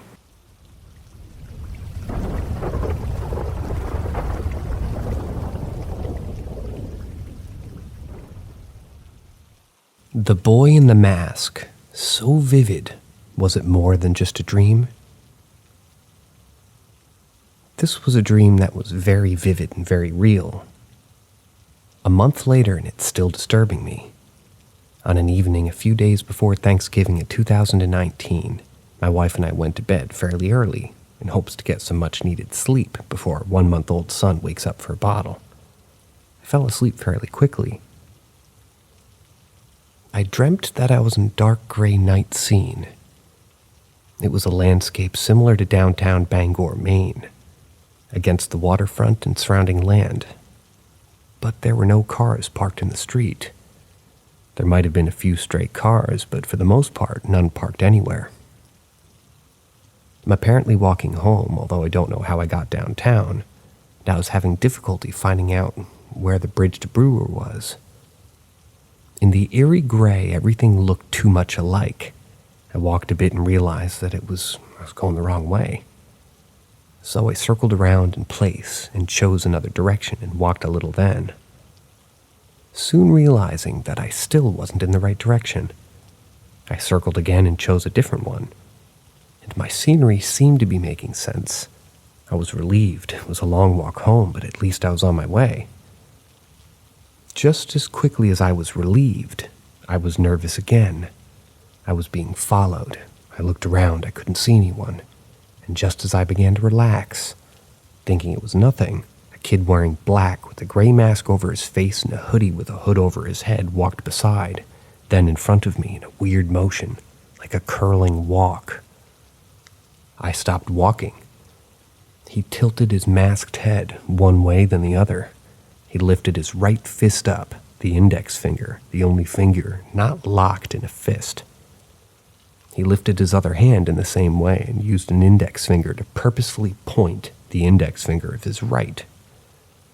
He curled backwards a few steps, walked forwards, then disappeared somewhere behind me. Glad he was gone. I continued to find my way home. That's when I realized the bridge into Brewer didn't exist and that I was trapped in Bangor. I found myself disoriented in a parking lot and I couldn't figure out how or which one it was. I thought maybe the wing lot where I parked my car when I go to work. But I could see Hollywood Slots, the casino in the close distance, so that didn't make sense. It was also weird. I noticed the parking lot that I was in had a road going through it. Then it occurred to me that I was not in a parking lot, but smack in the middle of the road. It was like I was in a video game where the rest of the map hadn't been unlocked yet. This location inconsistency helped me realize that it was a dream, and I was done with it. I told myself to wake up. It wasn't easy. As much as I tried to wake up, I couldn't. So, I figured since now that I knew it was a dream, I could gradually wake myself up. As I should be in a lucid dream state, I continued to walk around. The boy in the mask appears. Just appears. No warning, right in front of me. He has a pocket knife in his right hand. The short blade is exposed to the air. He signals the number 1 with his left index and then brings his hand closer to his chest and cuts his index finger with the blade. Beads of blood ooze out and fall into his shirt sleeve. He puts his bleeding finger to his masked mouth. Shh! I can hear faintly. Fed up, I tried to wake myself up to no avail. Walk around again, saying to myself, "This is a dream, I'm dreaming, wake up, I'm dreaming, wake up." It wasn't long before a masked kid appeared again. I attempted to walk away from him. He wouldn't let me pass, so I decided to run away. He remained in front of me, refusing to let me through. We ended up face to face, circling each other. All the while, I'm trying to wake up and try to get away from this creepy kid. No matter what I do, I can't escape. As we circle each other, he cuts his index finger and then puts it into his mouth. When I hear the faint shh, he does it all over again. I'm done. This is fucked. Wake up, Paul. I demand myself. No luck. The masked kid disappears again. Wake up, Paul. I demand myself again. No luck. Maybe if I avoid to acknowledge the presence of the masked kid, when I see him again, I thought. I continue to walk around, hoping I just wake up. The masked kid appears again. I don't acknowledge I see him. I just keep walking. All the while, he remains directly in front of me. As much as I deny the fact that I don't see him in actuality, I do, and I can't ignore him. He seems to thrive on the fact that I can't ignore him, too. He proceeds to cut his index finger as the blood rolls down his finger and into his sleeve. He puts the bloody finger to his masked lips, shh, again faintly, and he mutters. I began to chant, "I need to wake up," as we circle each other as before. He repeatedly cuts his finger and then puts it to his face. Shh, he mutters quietly. We repeated this cycle several times. Suddenly in the background, I hear a baby's whimper. It sounded a lot like my son Matthew. I knew it was. I need to wake up, I yell. The masked kid puts his bloody finger to his mouth, shakes his head, "No," and says, "Shh." In the same typical fashion, we continue to circle. I continually tell myself to wake up. Meanwhile, my baby whimpers are getting louder in the background and starting to sort of sound like it's beginning to cry. As we continue to circle, my wife Katie nudges me. "Paul, can you feed Matthew?" I finally woke up and I'm laying in bed. I can see my bedroom. "Yep," I replied sleepily. Then I'm dragged back to the dream, circling again. "Matt needs me," I said to the kid. He shakes his head. "No." Katie nudges me. "Can you feed Matthew?" "Yep," I reply. I can see my bedroom again. I'm in bed. As I try to get out of bed, I find myself being pulled back into the dream. I resist with all that I can. I shook my head to wake up and force myself out of bed. I'm on my feet in the bedroom. I touch the dresser next to me to make sure. I'm awake. I walk around our then queen bed to pick up Matthew, who's crying in his bassinet. I'm so relieved I'm awake. I take him to the kitchen to get a bottle, heat it up, and give it to him in the living room.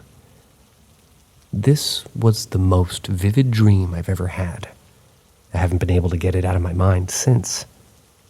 It was more like a nightmare. I could smell, I could touch. Walking in those circles was tiring. Was this nightmare more than just a nightmare?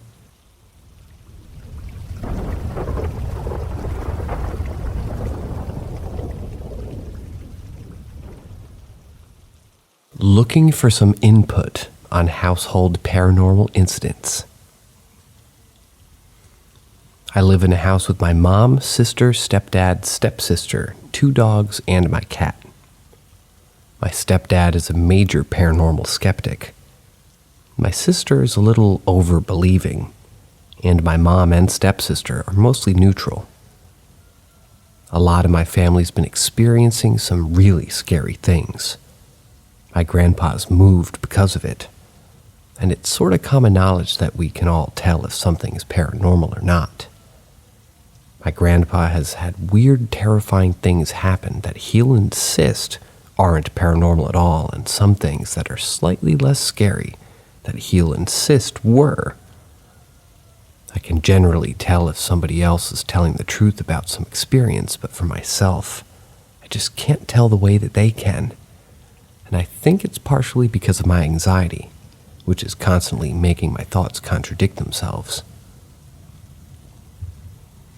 Anyway, I have several seemingly disconnected incidents that I guess I can just bullet point out.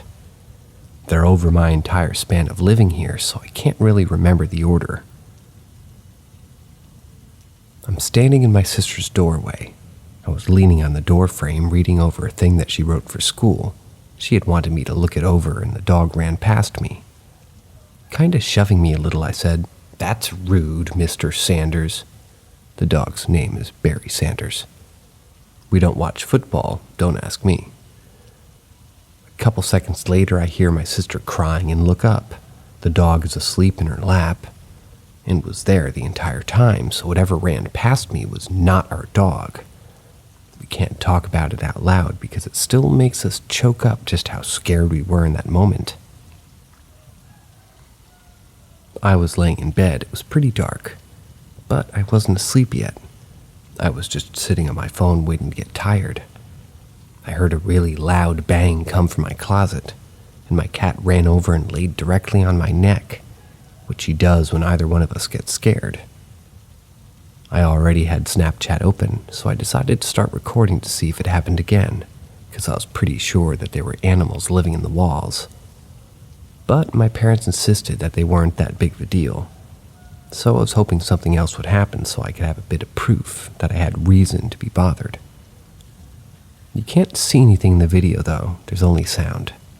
At the time that didn't faze me, because all I needed was proof the animal made sounds. Instead of another noise from the closet or the walls, there was a click, which you can barely make out in the video, but from my bed, I could see that it was the door handle turning. After that, the closet door swung back and forth, creaking extremely loudly when it normally hardly does at all. For the 11 seconds, if I remember correctly, that I kept recording, I stopped because I wanted to turn the light on and immediately went to show the video to my mom. It happened another time after that, at night again, but I didn't record.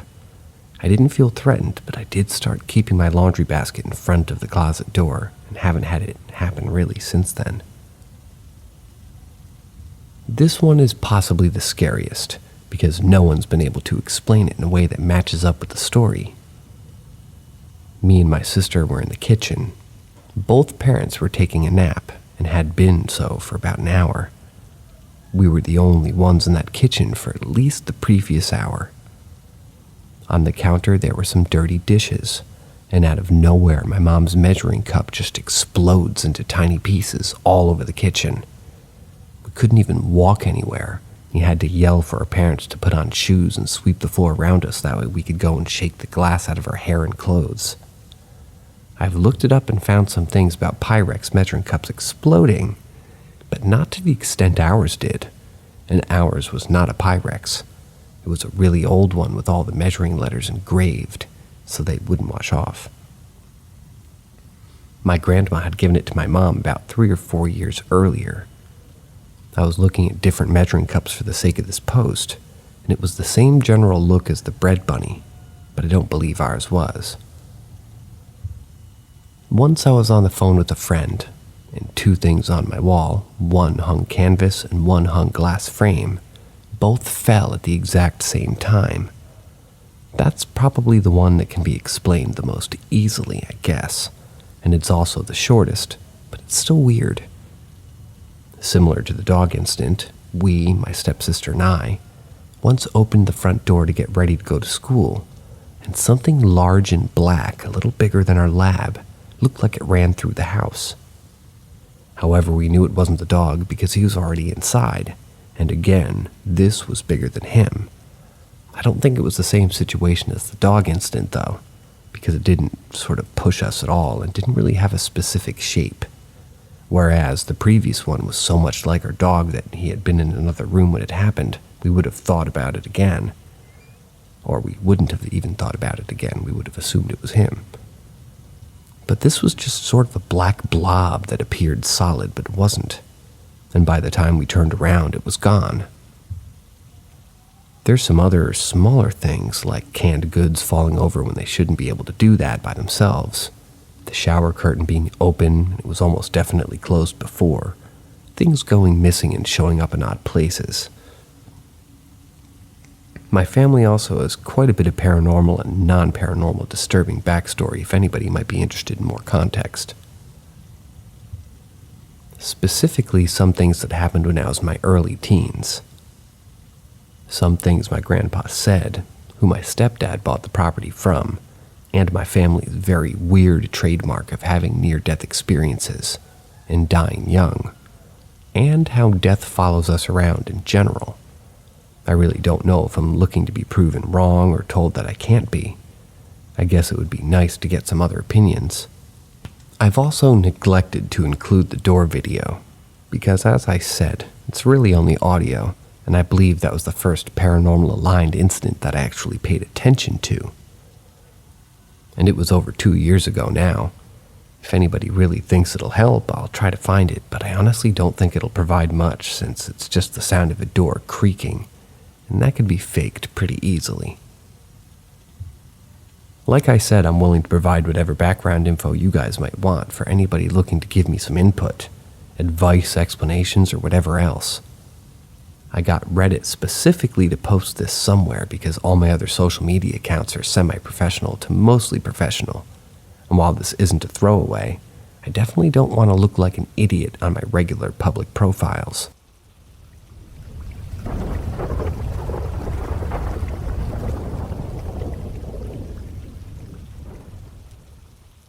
Greetings, curious minds. Welcome to Paranormal M, your gateway to stories that challenge the limits of understanding. Hit that subscribe button and enable notifications to embark on this mysterious journey with us. Enjoy the wonder. The haunting of my apartment. I might need help. I'm a 17-year-old and I live in Bangladesh. I live with my parents and 2 brothers in an apartment that we own. My parents bought it before I was born. We've been hearing sounds like heavy furniture moving in the apartment above us at midnight, and sometimes sounds of stomping in and out of our apartment since I was 4. That's what I think caused that. I know that this was just because I was a toddler. My mom asked the owners of that apartment about this, but they claimed to have never heard or moved anything that late at night. One night at around 3 o'clock in the morning, 2017, my dad went to the washroom, and he ran back asking if any of us came near the washroom or not. None of us did, and he told us to check the apartment if there's any intruder. After an hour of searching, we were sure that there was no intruder. He explained why he made us search. He was very sure that he saw a shadow around 3 feet tall, and it ran the moment my dad saw it. After a few months of this incident, my dad felt something pushed him in the washroom. In April of 2018, my dad saw the shadow again. He called us right at that moment from our room at the hour of 2 o'clock at night. This time I told everyone to be quiet and stay in my room. I turned off every electrical appliance except for the lights. It was so silent I could hear the fan from the apartment upstairs. I sat in the room my dad saw the shadow in and turned on my phone camera. I asked, "If anything's here in this apartment, please give me a sign. Can you show yourself or move the bottle over there? If you can push people, you can push that bottle. If anything's here, please give me any sign." With the corner of my eyes, I saw a black figure standing in the balcony. Our balcony is connected with 3 rooms, so it's quite a big balcony. I quickly moved my head and it was there, the shadow. The shadow was there. It was a translucent, dark human-like figure, 3 feet tall and no face. Even though it was translucent and had no face, I could feel that the shadow was looking at me. I froze for a second. Then I quickly pointed my camera at the shadow in hopes of having proof, but it ran before I got the chance to get in the camera. I ran behind it, but as soon as I reached the balcony and turned to the direction that it ran, there was nothing. It disappeared before I reached the balcony. I came back to my room and asked my dad, "Is the shadow you saw translucent?" "Yeah," he said. "Was it 3 feet tall?" Again, his answer was yes. "Did it have a face?" No, it didn't," he replied. I wasn't pretty damn sure that I saw this thing that my dad saw. I concentrated on the video, hoping I got something, but when I reached the part where I saw the shadow, my hopes of proof were gone. I got nothing. Just when I was going to pause the video and delete it, I heard a voice in the video. I can swear I didn't hear this when I was recording, and as I mentioned before, it was very quiet, and if anyone said anything, I should have heard it. In the recording, the moment I came from the balcony to the middle of the room in which I saw the shadow, in a deep voice was recorded in the video. What it said was incoherent. It was my first EVP. A few weeks later, I was in my room texting my friends and slowly felt very sleepy. It was around 3 at night, and I have some local horror podcasts downloaded on my phone, and it suddenly started playing. I paused and closed my eyes again. The podcast started playing again, and this time, I couldn't move. Suddenly, a bell started ringing in front of my door. I tried to scream, I struggled to scream, but no use. My parents are light sleepers, and it's impossible that my parents won't wake up to the sound of this loud, but no one came. The sound of the bell dimmed slowly and stopped. Finally, my throat could make a voice, and the podcast stopped. I could move again. I asked my parents if they heard anything. They were surprised to hear what happened, and they confirmed that they didn't hear anything at all. A month after this incident, everything was normal. And after I came back from school, my mom asked, "What happened last night?" I was so surprised. I was pretty sure everything was normal. My mom explained that they had heard me scream and everyone woke up and ran into my room. I was standing on my bed and pointing towards the balcony, and there was nothing. I'm surprised because I'm sure I don't sleepwalk, and I remember the exact time I wake up in the night before to drink water, so I don't remember what happened. The very next day, my something invisible grabbed my mom's head and threw her towards a wall. Thankfully, the injury wasn't severe, just a little swelling. She swore she didn't trip, and she felt something grabbed her head, but it was invisible. We almost forgot these happened after about a year of nothing paranormal happening. It was the season of mangoes in our country. Every house had at least one basket of mangoes. It was 10 at night, and I was cutting a mango, and my mom suddenly scolded me. "Why did you tell me your dad wanted a mango when he didn't?" I was shocked as I was sitting here the whole time cutting a mango, and I explained it to my mom that it wasn't me. My mom said that she clearly saw me coming into her room, and it was my voice that she heard. It was me that she saw. Yet, it wasn't me. I can't be in 2 places at once. After this happened, we got our apartment blessed, and nothing paranormal happened afterwards. We did some renovations, and again a week after that, my little brother saw a shadow. I told this story to a paranormal investigator, and right after he heard that, we did some renovation and he asked if we did anything with the main door or any entrance doors. We did, and he said blessing a house is like a mosquito net.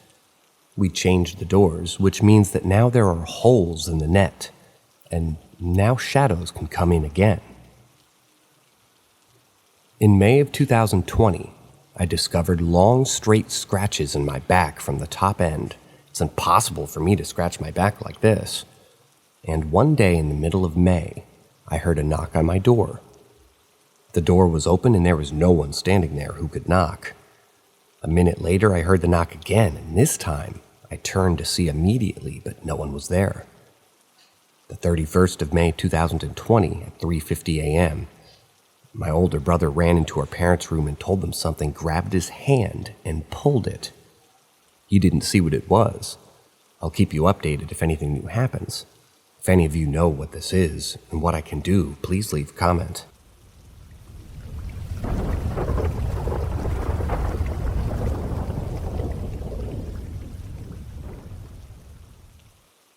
Just some of the experiences I witnessed when I was living in a haunted homeless shelter. My first encounter was when I was moving my stuff into a smaller room where my bedroom was. It was right next to both of the toilets, the bathroom and shower room.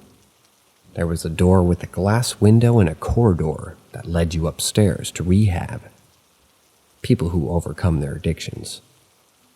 Through the small corridor next to the stairs was an exit door with another glass window. The building was huge. Every time when I saw through the door leading to rehab, there was always something there watching. This was probably the first month that I was living in the shelter. Nothing major happened during that time other than, me moving into a room that was smaller. So everyone had gastroenteritis. It wasn't nice. I had stomach pains, vomiting, diarrhea. I felt like shit. So one night, like 3 a.m., I couldn't sleep. I had a high temperature, chest pains, and stomach pains. So I decided to take a hot bath to help me. In the bathroom was a bath, a toilet with a small sink, and a cupboard with a boiler in it. This is important, trust me. 30 minutes in, I was relaxed. My chest pains were subsiding, and I generally feel relaxed. Then there was a knock at the door. I shouted, "There's another bathroom across the hall." Still relaxing, and 5 minutes later again, a knock. I shouted again, "There's a toilet in the shower room." Again, 5 minutes later, another knock, and I kept repeating myself. Then another knock 5 minutes in. "Will you fuck off? I'm in the fucking bath. I'm fucking ill. Go away." Went quiet for a long time. I would say around 10 minutes. Then knocking. I got up, opened the door, and no one was there. I'm like, fucking kids disturbing me when I'm fucking ill. So, 30 minutes went by, and I was ready to leave the bathroom. All of a sudden, the knocking on the door was so hard I thought the door would come off. Then the boiler room door knocked and swung open. Got my shit and left. So, there was a little living room upstairs where the bedrooms were. All the girls called it the Dove Room. Every time I would go into that room, I swear I could hear people talking and the TV on. But when I walked in, nothing. Most of the time, that room was pitch black. So all of our rooms had safety guards on the windows, and they could only be opened so much, and then there's another guard so you can't escape. Next to my room was another room. Everyone said that's the most haunted room in the building. A girl moved in, and I became friends with her. Not friends now, though. But one of the staff asked me if she was in, and I'm like, nah. She left ages ago. Why? Her face went white. Apparently, the staff tried to talk to the girl, but instead was talking to another girl saying that she left then closed it. But that girl was dead. No idea her name, but she committed suicide by jumping out of the window. She left her 6-month-old kid in the room. The next morning they found her dead on the ground. Ever since then, she was haunting that room. There were 2 little girls, 4 and 7, that just came in. I think the mother had domestic abuse situations and had to leave. The next few days later, I was talking to my boyfriend on a call through FaceTime, and I heard the girls screaming. No one was coming, so I went to the bathroom, opened the door, and they were crying in hysterics. They both said a man was holding the door, and he wouldn't let them out. Strangely, when they said that, I looked up where the toilet was, and I saw a black figure.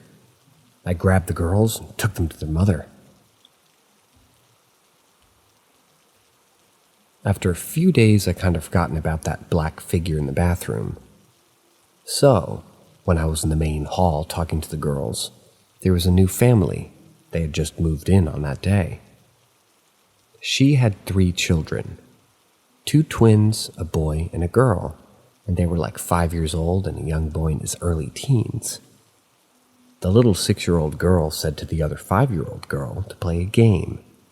She said, "There's another little girl who lives here. She's ill and can't get out. We sit on the floor and play catch. If you don't catch the ball, you have to hop on one leg. The thing is, though, there was only 2 little girls living in this refuge before the family arrived, and it was their first day. There were only 2 girls before then, not 3. Within the first 6 months of being there, I saw girls coming and going. It was normal since it was a shelter. I never ventured out of my room at night since the knock at the bathroom door at 3 a.m. thing. However, I was bursting for the toilet. I went out and saw a black figure saying, "Hello." Seemed pleasant, and he looked at me and he said, "Enjoying your stay, ma'am? I'm your butler." I replied, "Yeah, thanks, just using the toilet." He nodded and went through the door. I was weirded out, to say the least. Another family found a house and moved out. There was only one family left in the refuge. One day, the twins were screaming so bad the staff had to calm them down. They said in the bathroom there was a man scaring them, calling them names and holding them in the bathroom. The little girl crying her eyes out. "He was naked and he had red eyes. I thought he was going to eat me." He said, and he was going to eat me. I don't want to go near that bathroom. After a while, I kind of understood why so many people didn't go to the toilet at night. The last few days of living in the refuge, there was only me and 2 other women and a child. It was pretty quiet and we were all talking in the main hall. In the main hall, there was 2 kitchens and our laundry room. Our kitchen was separated. You can only go through the kitchen to get to the laundry room. Both rooms were closed off and there was only one way in and one way out of that laundry room. Me and the girls were just talking and laughing and so on, and then we heard footsteps in the kitchen and going into the laundry room. We all got up and checked it out, and nothing. We all said, "This place is definitely haunted."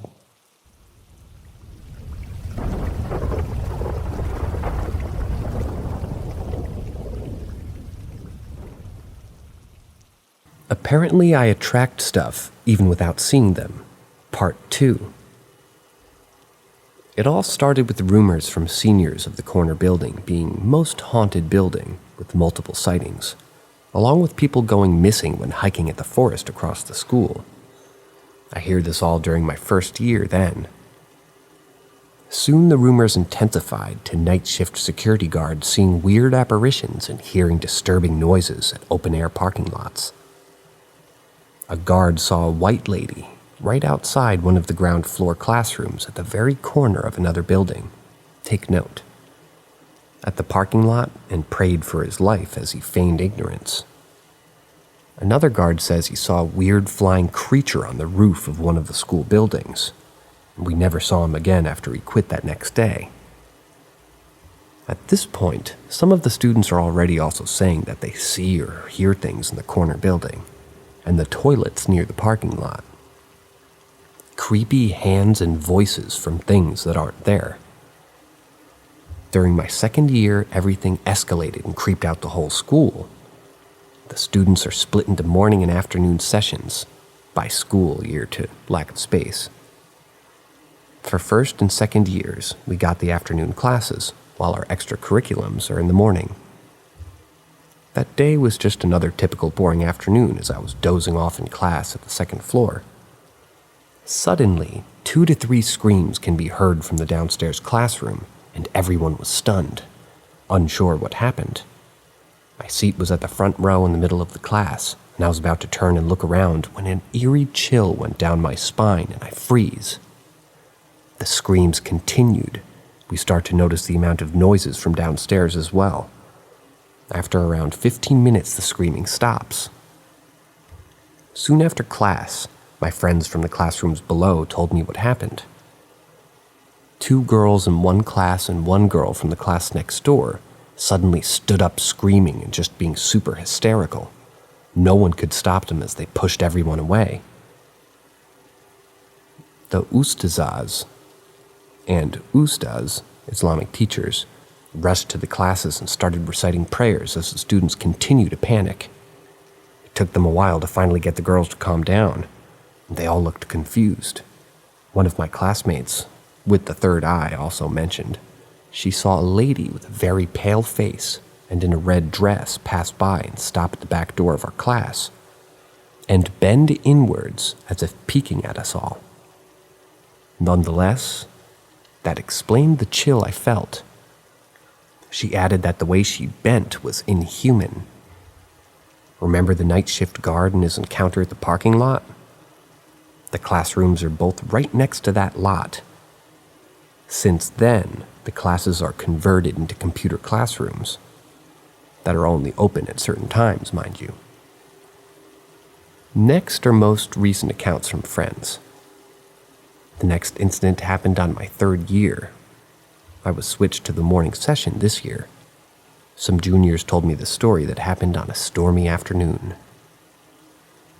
Class was going on as usual when a boy in the ground floor classroom suddenly stood up rigid and for a few seconds just stared blankly ahead. The teacher thought it was a prank or he needed to go to the toilet, when suddenly he ran out of the classroom and straight into a parking lot in the storm. He stood right in the middle of it, looking at the sky blankly. Several male teachers tried to move him away, but no matter how hard they tried, he wouldn't budge an inch. Soon after, they started to recite prayers while trying to move him, and he finally snapped out of it and fell unconscious. He was sent home shortly to rest. Another incident was also in the afternoon, as some of us stayed behind to attend Chinese classes, since it got cut out of the regular timetable for some reasons. We usually use the empty classrooms on the top floors when the morning classes are not in school, as afternoon sessions only require classrooms of 2 floors below. One day as we were leaving the class, I left earlier than everyone, and I missed out on my friends bumping into a seemingly weird student. And as they turned around, they were spooked, for the student was nowhere to be seen. Imagine a corridor at the 4th floor, all doors locked and only way off the floors by the stairs of both corners. They were quite far from the other staircase, and for the student to just disappear so fast, he had to at least be sprinting to do so. But no footsteps were heard, and no sign of the student anywhere else. My friends described the student as a male with a normal uniform and all, except his hair was a little wet, and he looked pale and gray. We always leave the class together after that. Next up is stupidity at its finest. A close friend of mine has a younger sister in the same school, and she told me the details of what happened outside of school. The younger sister and her bunch of friends was quite known to be naughty and causing havoc here and there. One day they broke into a locked classroom in the supposedly mostly haunted building and started playing around, mocking spirits and ghosts, and also trying to making fake talismans and sticking them on the walls and on their foreheads. Most of them went home spooked by something that they wouldn't say, and all of them end up with a high fever and nightmares. My friend and her family had to bring her to the temple and ask the monks to help as the younger sister was clearly being haunted, with weird things happening in the house like things falling off on their own or going missing. What is worrisome was a knife went missing and reappeared in one of their rooms. Since then, the younger sister has to refrain from speaking about paranormal things ever again. By my 4th year, a new rumor of the bloody hand in the toilet also started, and most girls were terrified to use that particular toilet. As you may have guessed, it's also located at the corner of the classrooms from the above incident. Reports of bloody handprints and creepy sightings continue, but nothing was done, and slowly girls stopped going there. Till this day, it's unsure if it was a prank or if it was real. On my 5th year, I transferred to a different state and lost touch with most of my friends there. And basically, that's all I know thus far. There were so many more rumors, but most of them were basically sightings of ladies and Japanese soldiers roaming the school, and my 5th year in the other school was quite uneventful.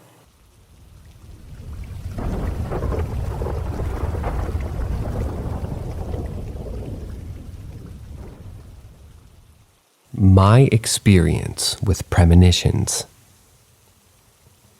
I'm 27, and I've been experiencing significant experiences and premonitions since about 5 years old. Although my earliest vivid memory of a weird experience is when I was 8. When I was 5 or 6, I just feel like I had really weird dreams. Something happened around that age range for me, but I don't know what. Age 8. Simply, I had a dream where a regular day happened, and then that day repeats itself. I always had a hard time getting up in the morning, so my mom yelled from a different room that I need to get up. I wasn't getting up. Then my grandmother helped me up so my mom wouldn't get too upset with me. I finally sit up, slowly waking up and still dazed. So we lived in a 2-bedroom apartment. It was me, my mom, and my grandma. My bed was in my grandmother's room, since it could fit 2 beds, while my mom had her own, yet smaller room. I have to walk past my mom's room to get to the living room, and while walking past, my grandmother says something to me. I can't remember what exactly, and so did my mom. Fast forward to school now. I can't remember specifics about the day, but the key part is that our class was especially loud and talkative, which annoyed our teacher. So we were threatened with recess being lost if we kept being loud. She walked out of the class to handle something in school, and so we had at it. We started off at a good volume, but over time, got kind of ridiculous, and the teacher came back saying that she would hear us from the hallway. Door was closed, and we lost recess. Day ends, back home, and sleep. And then I wake up and the same exact thing started happening. Once my mom yelled at me again the same way in the morning and my grandmother helping me up. I started to notice the patterns, except the moment I had a clear memory of the whole day. So when I walked past my mom's room, I said what my grandmother was going to say, and she looked at me like, "How did you know?" I shrugged my shoulders in confusion. I wanted to tell her and now wish I did, but I wanted to see if the day was going to end up like my dream. Despite that small moment, everything proceeded as I saw in the dream. So, cue my mom appearing and I complete her words too. She was also surprised, but again, I just make it seem like I'm being weird and ignore their questions. Now at school, and I'm for sure living the same day again. I spend most of the class finishing everyone's sentences at times, but no one took any real notice. When the teacher left the room again, I told the class to shut the fuck up or else we'll lose recess. I don't know, a lone 8-year-old kid convinced a class of 23 plus kids to shut up. Better than most teachers, but it happened. I did it just in time because around 5 minutes later, the teacher walked in and praised us for being quiet. Because she could hear us down the hall at first, but then got quiet as if she knew, or as if we knew that she was coming. From there, the day was completely different because we had recess. Ever since then, I'm always having a fear that I would wake up at that same age again, making this all a dream. Thanks, 2020. Age 10. This was my first time having premonitions while awake. I can't remember when exactly, but I know it was spring or summer solstice because I was still in school as this happened during aftercare. I attended a private school that had aftercare where we could play outside or stay in the auditorium or cafeteria room until our parents picked us up.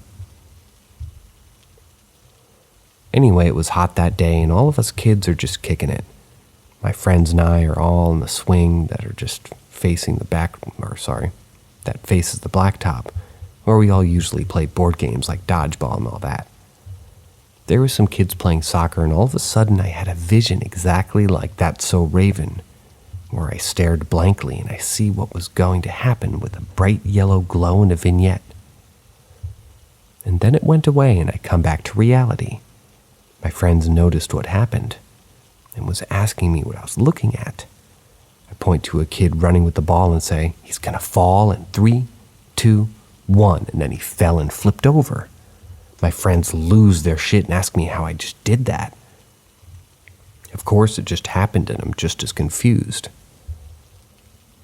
I had a total of 5 visions that day, but only remember 3.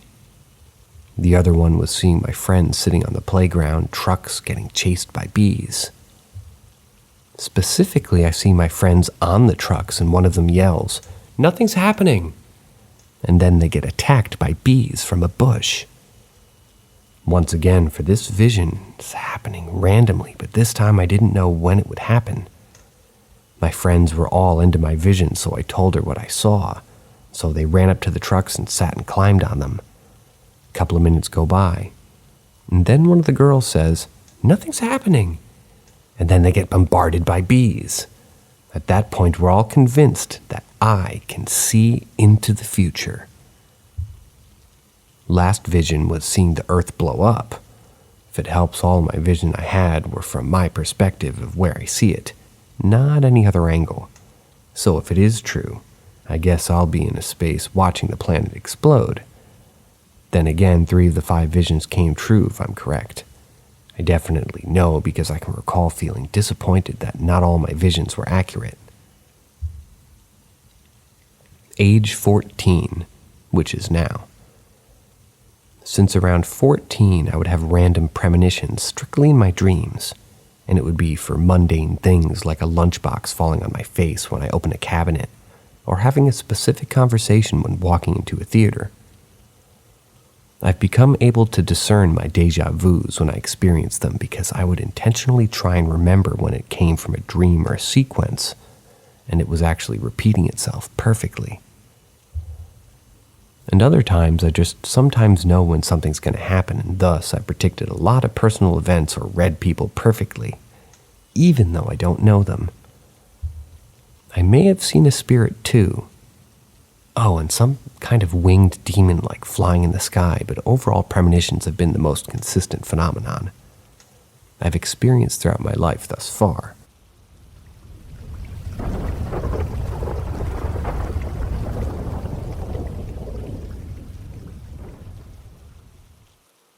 Manteno, Illinois isn't real. Several years ago, I was home on leave with a girl I was seeing at the time, 2010-ish, for the curious. Visiting my parents in the suburbs of Illinois only has so much entertainment, and we had burned ourselves out in Chicago. After dinner, one of our last nights in town, we both were looking to do something exciting to really end our time there with a bang.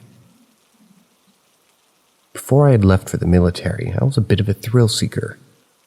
You know, a shithead teenager. I more or less fell into the hobby of urban exploring, quote-unquote. My friends and I would wait for nightfall, grab our moonbeams, and drive out to whatever rural almost town that we had heard rumors about. Great fun for the weekends when we couldn't find anyone or anything irresponsible enough to, get high on life instead. I convinced my girlfriend to take the drive with me, and off we went. During my illustrious career as a pro trespasser, the one place I always wanted to go but could never make it to was the fabled Montino State Asylum. Total classic. Turn of the century tuberculin. Tuberculin? Excuse the reader's confusion. Never seen this word. I'm going to consider it to be a tuberculosis ward. Repurposed into a state-run mental hospital, back when they were poignantly depraved and evil. Please don't take my flippant words as disrespect. I mean that within the confines of this one slightly illegal hobby. It was truly hellish for those patients, and the history's disgusting. I can't post any outside links, but the internet's your friend if you're curious. Anyways, around 11 p.m., I start driving south toward the town. It took me about an hour and a half from where my parents lived, and at some point during the trip it started pissing down rain. My wipers couldn't keep up, so I slowed way the hell down as I made my approach to the main drag, trying to get a good look at everything. Typical small town stuff. 7 or 8 tiny storefronts crammed together in a row in front of parking stalls, a diner, a pharmacy, a quaint little clothing shop, you get the picture. All of them sat dark and empty as they should, but I couldn't figure out why it still felt so odd. Finally, I realized none of the streetlights were on, even though they were plentiful. There were maybe 3 or 15 lit up. As we crawled past the dead shops, I could barely make out the rest of the town through that big fat drop of rain that was in front of us. It seemed to be 2 main streets surrounded by squat 1950s-era ranch homes. Small plots, no fences, roads felt barely even paved. Again, there were street lights, but few of them seemed to work. The place was mostly illuminated by bright yellow industrial lights attached to the buildings. The road ended at a median, and I could just barely make out what I'd been looking for this whole time. The old administration building for the hospital. It had been repurposed into a bank or something similar, but it was important as it was my only familiar landmark that I had memorized the whole map around. It was at this point, however, that I realized that we were being watched. To my left, a man had come out from the front door of what I can only describe as a kind of a hut. There were 4 in a row, directly behind the main street, and he appeared out of the first one closest to us. The man stood silhouetted by industrial lamplight and watched me drive past before turning his wheel and making his way back inside. He didn't seem to care about the soaking rain. I chalked it up to coincidence and just moved on, looking for my next landmark. A few blocks over, and I found what I believed to be the old cemetery, which was supposedly a mass grave, and hollowed-out crematorium. While engaged in a bit of somber conversation about the heaviness of it all over my girlfriend's shoulder, I see yet another man appear from inside one of the innocuous houses. He was ambling over to the edge of the property towards the street and staring at my car. I guess I can't be sure of it because it was so dark, but he was definitely facing our direction, and the bright patch made while opening the door was obvious. Now unnerved, I turned off the music, dropped my car into drive, and pulled away to continue down the road that we were on. He watched me drive away, and just as the last, when I got far enough away that he was small in my mirror, he pulled an about-face and returned to the house. I was starting to sweat a bit. We made a large loop around the original buildings that remained. Most had been demolished for safety reasons, but the remnants ranged from stoic and beautiful as ever to piles of brick jutting from undergrowth like crooked teeth. These pillars and an imposing marbled cupola cast dramatic theatrical shadows in the lightning. The tiny hairs on the back of my neck began to perk up one by one as the paranoid feeling of being watched became all-consuming. Finally, mercifully, the edge of the town was in sight. We had seen it all the way, and the pride was satisfying enough to allow me to, let the cowardice flee away from this horrible town and just never returning. The path we drove on abruptly dead-ended in a sloping left turn towards a corrugated metal pole barn. Needing to turn around, I followed it down into the small gravel parking lot. It was unoccupied, save a large blue dually backed into the far corner. Par for the course, a single piercing industrial light was fixed to the outside wall of the structure, bathing everything in a very harsh, sterile yellow. No exaggeration, the very second my tires touched that gravel, the door to the barn was yanked open and out strode a man. He took several steps into the parking lot, stopped and stared. Just like the other two had. My butthole could crush diamonds at this point, and I'm doing my best Vin Diesel impression of Fast and the Furious my way the hell out of there. But just as I shift into reverse, I see another man open the door of the truck and begin to climb out, almost turning my Vin Diesel feel into more of a Paul Walker affair, if you catch my meaning. There's not much more to add. I don't have any answers, as I never went back and never investigated. We shot out of there and drove home mostly in an uncomfortable silence. The rain let up at the county line.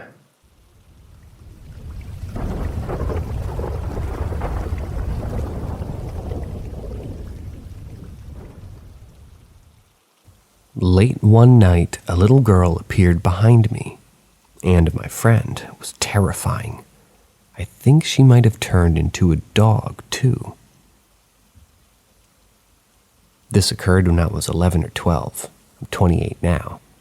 I was staying the night at my friend Danny's house, who lived just a few houses down from mine. There was a large pond behind her neighborhood, and we spent a lot of time there growing up. We'd go fishing, ride bikes, explore the small forest, but we really enjoyed catching turtles and tree frogs. Might sound weird, but what can I say? We had somewhat of an obsession with reptiles and amphibians. Another thing I should note is that there was an old Native American trail that went through all the backyards on our street. I wasn't the Trail of Tears, but it was related to it in some way. I don't really remember. Back to the story. I was up late playing video games with Danny, and after a while he wanted to do something else. It was close to midnight, but we decided to go out and try catching some tree frogs. A family that lived in a nearby house had gone on vacation, and they had a perfect backyard for catching frogs. We hopped their fence and started exploring. Almost immediately, I started getting a weird feeling. I had the feeling that we were being watched or something was nearby, and there was this odd energy in the air. I don't know how to explain it, but something just felt off. I remember feeling afraid, but I had no reason to be. We had done this kind of thing many times before, and it's never inspired fear. About 10 minutes in, we thought we heard the frog saying, "Help me," in a croaky, froggy voice over and over again. The weird thing is, we couldn't see any tree frogs with our flashlights, and the yard wasn't that big. They started chanting in unison, and that made it much louder, feeling more than a little creeped out. We bolted out of there and went back to the street. Now, we were standing under a streetlight on the street corner across from where the frog house was. I looked up at the light and noticed at least 15 dragonflies attached to each other like a human centipede. They were doing a spiraling motion as they flew closer and closer to the light. It was weird. So we heard and saw two unusual things. But you could possibly explain them away. What happened next, however, made absolutely zero fucking sense. After the dragonflies did their thing and flew away, Danny and I remained standing under that streetlight. We began talking about the strangeness of the frogs in particular. We both heard them croaking the same phrase, and we were pretty much just saying, what the fuck was that about? At some point during the conversation, I was instantly overcome with the most intense adrenaline rush I've had in my entire life. That feeling of fear without a source while at the frog house was back, but much, much stronger. It was like my fight or flight response was signaled for no reason. Once again, everything felt off, and it felt like there was an intense energy all around us, making the air heavy. I was terrified, and I found out later that my buddy was feeling the same thing. I became as still as possible, listening intently to my surroundings. I didn't hear anything unusual, but I suddenly began to feel drawn to look at the street behind me. I knew something was there. Whatever was behind me was the source of my fear, and it was putting out overwhelming energy with its presence alone. I hesitantly turned around and looked. I have full body goosebumps just recalling this. In the middle of the street, about 20 yards away from us, there was an ordinary-looking 5 to 7-year-old girl with long, dark black hair, wearing a white nightgown. She was sitting Indian-style on the street pavement with a doll in her lap, and she was combing the doll's hair with a hairbrush. I was pretty much terrified beyond imagination. I was frozen with fear. I could barely think straight. There was an incredible amount of energy in the air, and I knew something wasn't natural. She looked innocent enough, but I felt like she could snap me in half with the snap of her fingers if she wanted to. Another creepy detail was that she never even looked at us. She kept her head down and focused on her doll, but she definitely knew that we were there watching her. After what felt like an hour, which realistically was probably 15 or 30 seconds, a car turned onto the street and began heading down the hill towards the girl. I remember the headlights getting brighter and brighter as it approached her. You would think maybe I would try to save her real quick, but I legitimately couldn't move. Also, I didn't really expect her to get hit for some reason. I never felt like she was in any sort of danger. Eventually, she became lost in the car's headlights, never looking up from her doll this whole time, by the way. The car just passed right through without any sound of a collision. It stopped at the stop sign 15 feet from us and made a right turn. We took our eyes off of where the girl was as we watched the car turn. When we looked back to where the girl had been, she was gone. Instead, there was a dog on the sidewalk precisely parallel to where the girl was sitting in the street. The dog was looking right at me when I noticed it, almost like it was waiting for me to see it. Then it just turned around and trotted up the hill in the other direction. After a few seconds, the shock wore off and we sprinted back to Danny's house and spent half the night looking out a second-story window toward the street. I don't know what I saw, but Danny saw the exact same thing. I've always felt like there was a reason it happened for some reason, or a reason it showed itself, whatever it was, to us and all people. Last thing, the house in front of where the girl was seen was haunted. I lived on that street for 10 years, and 4 to 5 different families lived in that haunted house during those 10 years. All of them said it was haunted. I have a couple of stories about that too, but this is already way longer than I wanted it to be.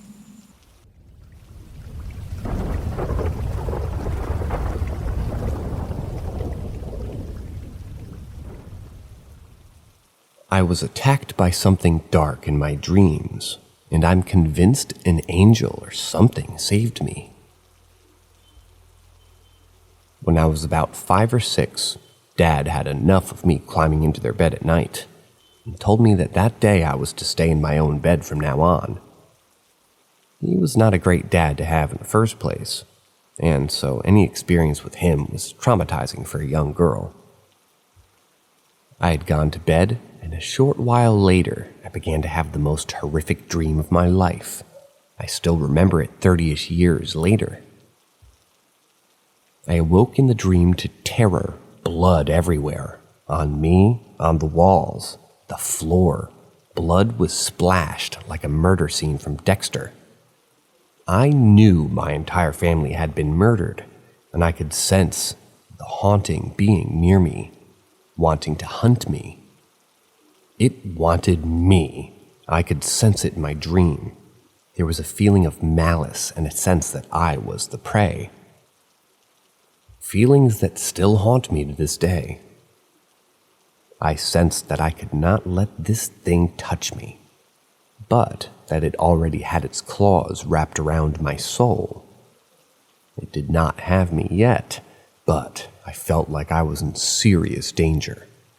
This is when I became aware that I was in a dream. You see, I know that I'm a sensitive.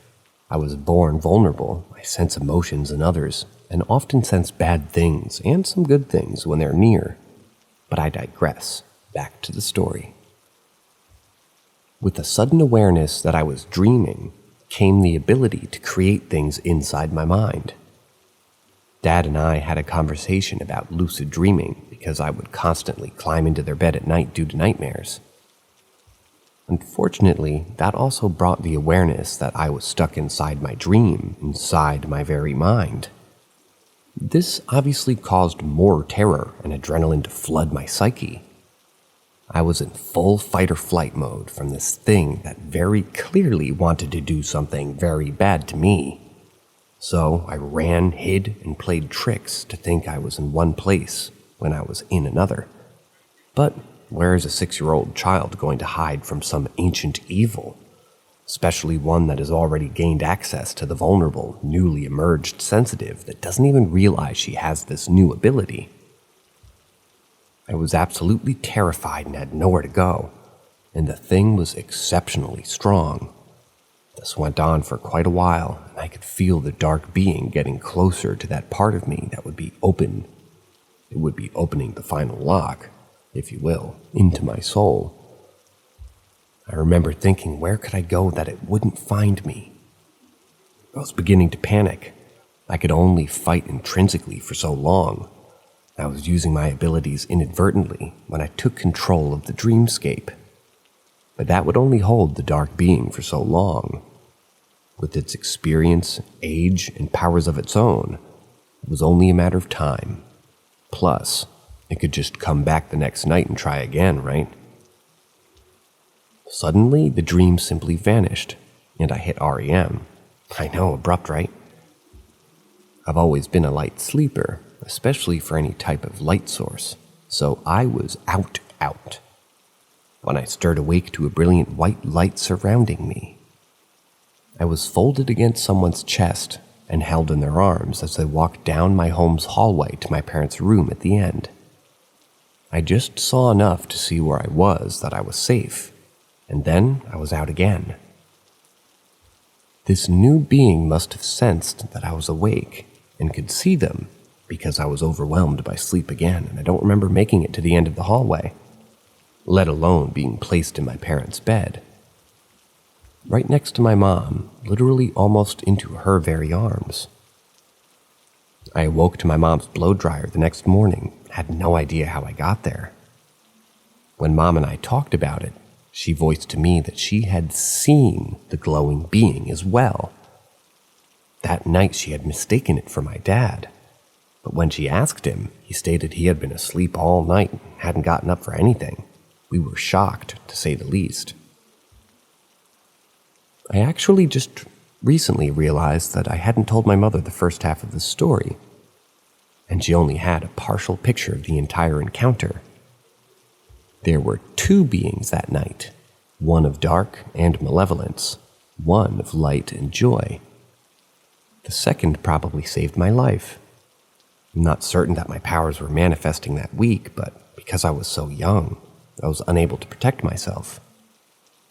Adults generally develop a natural barrier over time, but I was vulnerable. That thing saw an opportunity in my new abilities and thought to take my soul while it could. I was especially vulnerable as I had just lost my baby sister to drowning very recently, a terrible tragedy that likely triggered the activation of my abilities. I don't adhere to Christian values or beliefs anymore. Having grown up in the church made me decidedly non-Christian. But I can't deny that this very real experience happened to me, especially since I was not the only person to see one of these beings. Mom believes it was Jesus, but I'm more inclined to believe it was just our family guardian that I've seen and felt over the years, many times beyond this first encounter. Who's really to say? All I can do is share the story, write it down as a true experience from my personal history, and share it with you, that both types of energy are out there. Whether you believe me or not, it's your choice. Some of it does sound crazy. Oh, this silly woman thinks she's got some psychic abilities. The story is obviously fake. Feel free to be a skeptic. I'm kind of one myself. I have a degree in psychology. I realize how it sounds. All I can say is this really happened to me and my family, and remember, I also have a corroborating witness, so...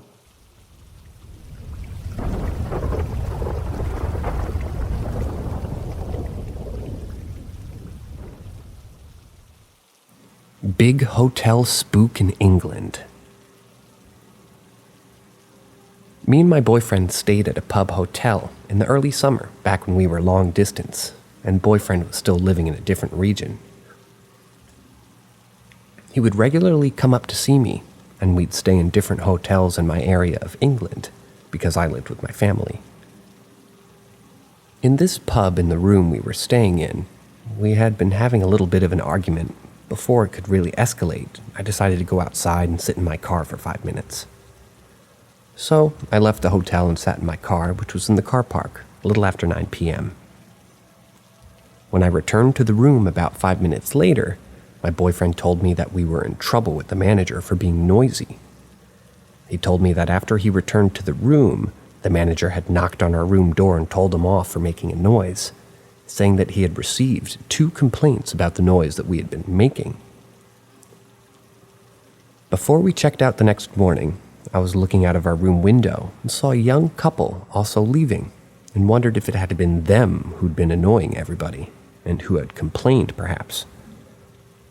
We went out for breakfast, and things about the complaint didn't add up to me. For one, we weren't that loud and hadn't been arguing for even that long before I went out to my car.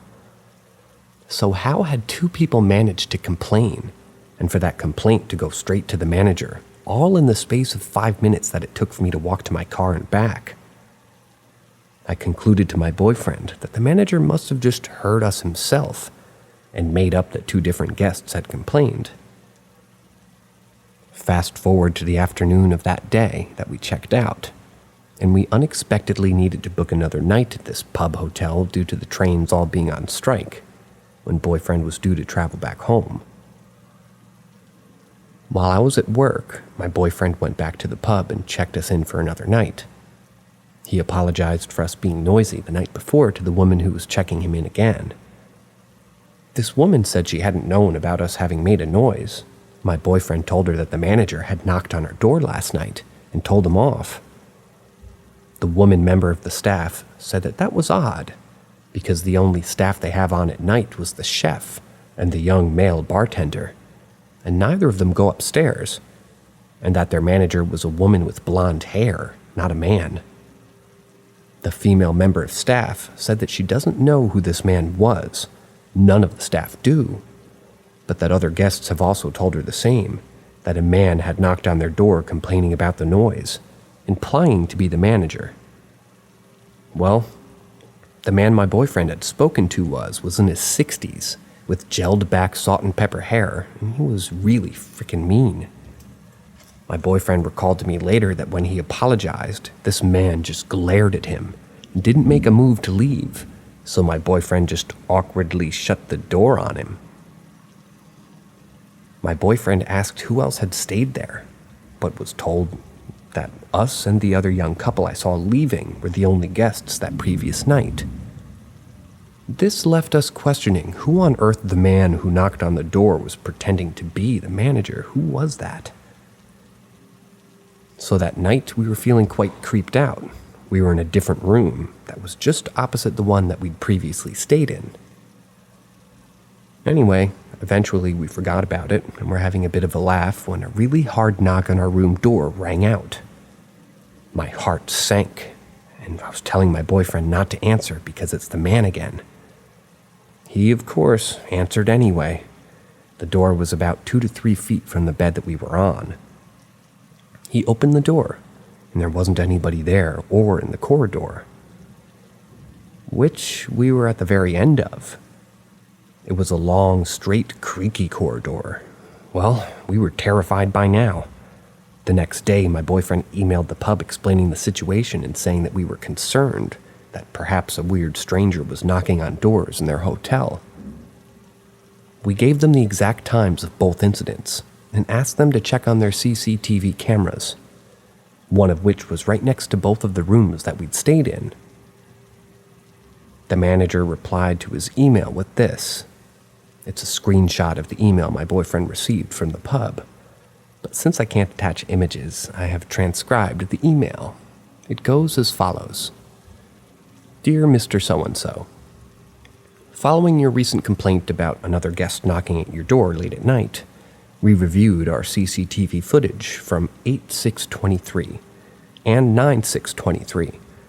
At the started times these incidents took place, stated times.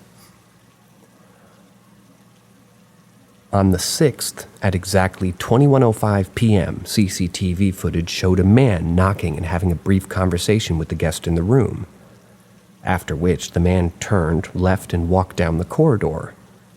However, he was not picked up on any CCTV footage leaving the premises or walking further down the corridor. Following this, we've gone over security points of the building and made sure all entrances are secured to prevent anything like this from happening again.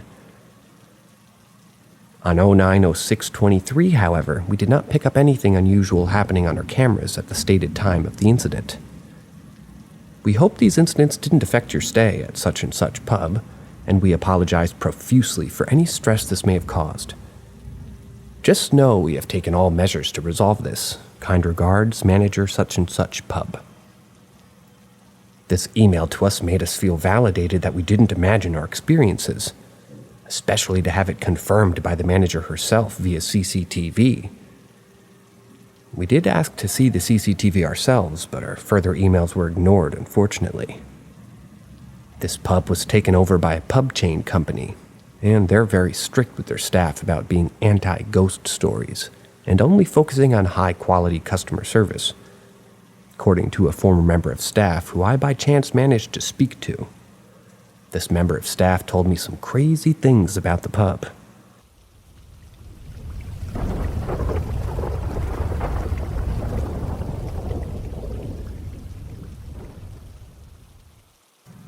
Mr. Charlie, or what was the light at the end of the bed?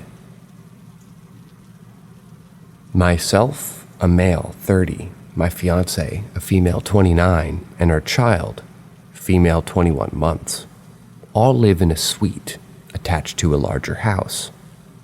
The main house was built in 1941, and the suite was built roughly 20 years ago.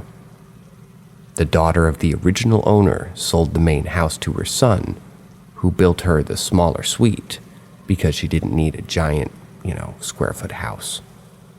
She passed away roughly 15 years ago, and the son sold the property and moved to the beach. I'm renting from the current owners as we don't need all the square footage of the main house. We're only residing in that suite. The main house is empty. Aside from the normal creaks and groans of an 80-year-old house, there's nothing particularly interesting or strange about the main building. We've lived in the suite for about a year with no issues, and the main house has been empty this whole time. Everything was normal until 3 or 4 days ago. My daughter's recently been having what we guessed were night terrors, waking up screaming and inconsolable at random hours of the night. I am a very heavy sleeper, so until she starts wailing, I don't notice. And it's usually mom that takes control of the baby duties, which usually ends up with the baby in bed with us. The other night, apparently, she was sitting up and having a conversation, quote unquote. She has a good vocabulary for her age, but like many kids, she just kind of strings a sentence together and it comes out as a bunch of gibberish. Funny during the day, disconcerting at night. Anyways, she sits up in the bed and she seems to be speaking towards the closet. Her conversation, if you could call it that, was complete with pauses, as though she was listening and nodding as though she were listening and understanding. She ended this all by saying clearly, "Night-night, Uncle Charlie." Now, night-night is a phrase that she uses quite often. Uncle is not a word that she knows. She doesn't have an uncle, and neither myself nor my fiance knows anybody named Charlie. This story was relayed to me the next morning. We were more puzzled than anything. We are both skeptical but mildly open-minded.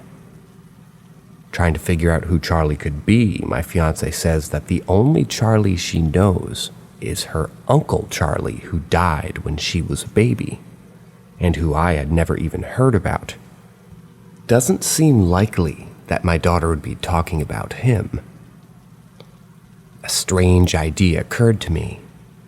The former resident of the house, the grandson of the original owner, goes by Chuck. I did some research and got a kind of uneasy feeling when I discovered his father's name was Charles. His father, who passed away in 1989. Death certificate said DOA at hospital, dead on arrival, for those who don't know that. So in theory, I guess he could have died in the house. I'm still hesitant to put these things together, but I do think it's awfully coincidental that my child is talking to Uncle Charlie, and the deceased for mere residence just happens to be named Charles. Then last night happened. The kid has been very hard to put to bed lately. She used to love going to sleep, but recently she's been fighting every step of the way. The only thing that's helped is one of us sitting by her bed and staying there until she's asleep. Not strange, I guess. Kids are weird. Last night, it was determined that I should perform this ritual. Once she was asleep, and it did take a while, my wife told me that something strange had happened, and she had recorded some video from the baby monitor. What she showed me has got me a little bit freaked out. I was in the room with no lights on. There are absolutely no light sources other than a carbon monoxide detector, which blinks with barely visible light once maybe every 30 seconds, if not longer. The baby monitor, of course, uses night vision so you can see things, but they're all washed out with no color. The kid's blanket is bunched up at the bottom of the crib, away from her and myself, in the corner of the camera view. In that same corner as I'm trying to get her to sleep is a flashing light. It happened several times in less than a 30-second clip, and it doesn't seem especially regular. It just looks like an innocuous circle of light. Except there's no obvious source. We watched the baby monitor immediately after, and there's no light. We watched it this morning. No light. The crib hasn't moved. We haven't changed anything in the room. Everything is the same as it has been for a year. Except for this weird little light on the side of the crib closest to the closet. Anyway, I apologize for the long post. We're just at a loss. She's convinced that it's Charles. I'm staying nervously skeptical for the time being.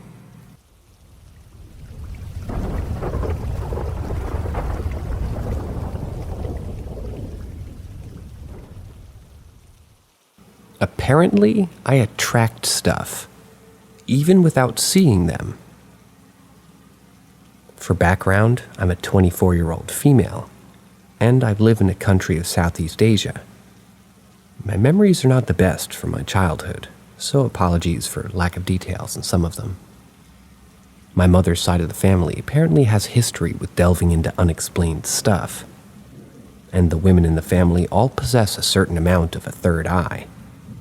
And according to monks and priests alike, I have a certain aura that attracts stuff.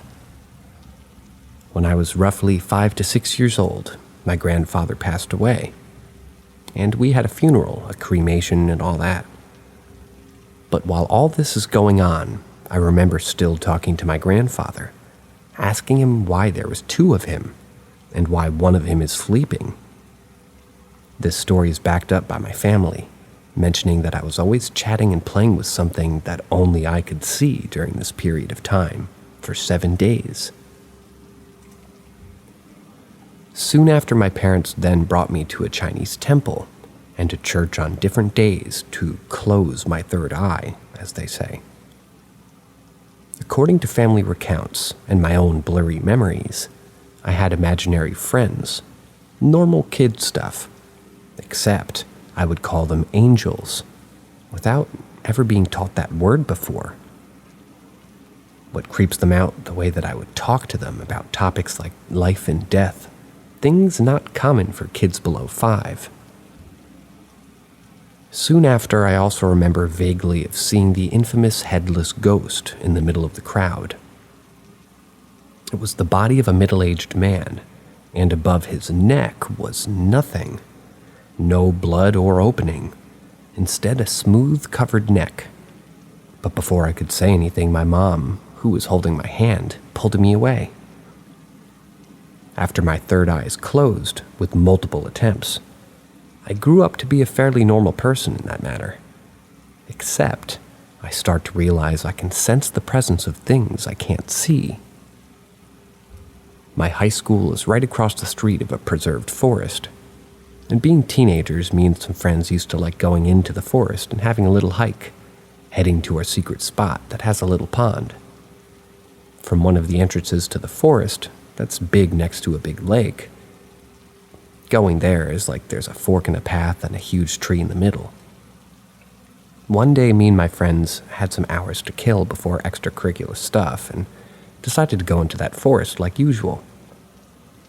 One of my friends have the third eye, and we're both aware of each other's weird powers. As we walk in and face the tree, my friend stops dead in her tracks, while I myself get a terrible gut feeling. We both glanced at each other and start to divert the rest of our group back to school. We both tried to act normal as the thing followed us till the school gate and stopped outside of it. It was a Japanese army man, and he was not friendly. My high school had some other supernatural stories, but that's a different post to come. Around a few months later, we're in the middle of exams, and it was also the Hungry Ghost Month. One night, I went to bed late after a study session, and I was just drifting off when I felt someone or something was tickling my feet. I got very annoyed sitting up and thinking my siblings that I share the room with was playing a prank. Instead, I was met with a sleeping sibling and nothing more. Then a weird tickling feeling on my foot started again, and I end up sensing a kid in the room. I told it to leave and to disturb somebody else, and abruptly I stopped sensing it.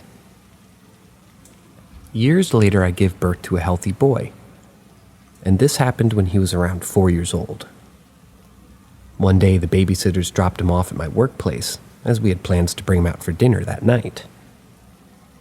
For context, due to my long and irregular working hours, my son stays with the babysitters full time. I'm a single mom. When he arrived at my workspace, he sat at the sofa, and I tend to customers while he plays with his toys. I start to notice that he seems to be interacting with something, and was staring at a corner quite intently. And when I asked him, he was pointing to the corner and said, "Which?" I've never taught him that word myself. And thinking he picked it up from the babysitters, I just brushed it off. But a gut feeling was growing. An hour later, my friends and my fiancé arrived, and one of them, pretty tipsy. She had some wine at home, but started mumbling about a scary lady that's following her and her boyfriend. My friend, who has a third eye, confirmed that there is indeed something scary in our presence. Before he could say where, my son pointed and said the word "witch" again, and my friend stared at my son, shocked. The scary witch, in quotes, was threatening for everyone's lives, according to my tipsy friend, and in the end, the rest of us drove to a nearby mosque, or my fiance, who is Muslim, started reciting prayers as we huddled together at the steps of the entrance to the mosque. After a long prayer, the scary witch finally disappeared, and my son stopped saying the word as well.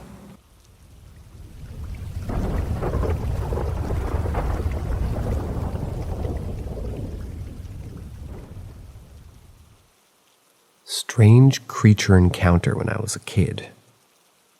This is a repost from my old account, but from another sub. I still live in the same house this occurred at. I'm now 26. I still have occasional nightmares about this encounter, as well as other strange and quite frankly terrifying nightmares in general, as well as bouts of sleep paralysis. I've had those all my life, though. I gave up my room around 2 years ago so my nieces could have their own separate rooms, and I began sleeping on the couch in the living room, right in front of the sliding glass door I speak about in this post. And due to the beginning of having night terrors, sleepwalking episodes where I end up outside, and loss of sleep due to the feeling of being watched from outside the house and inside, which both dogs and all 5 cats have had done things to make me think that there's something in my house. As of 4 months ago, I started to sleep on the floor in my mother's room. I told everyone it was due to her health and me wanting to keep an eye on her. And the puppy that I got was just keeping her up at night. And it's partly true, but ever since I made this transition, the nightmares are less and I haven't had the feeling of being watched. Except for one time, when I first started sleeping in here, but it went away and hasn't come back. This is also not my only paranormal encounter at this house. Or ever, and if anyone's interested in any of my other experiences, let me know or PM me. I'm glad to share. Thanks and much love to everybody in advance. Ya boy Nuke. Hello all, this is something I encountered when I was about 9 years old in late 2005, early 2006, so my memory's a little fuzzy on it.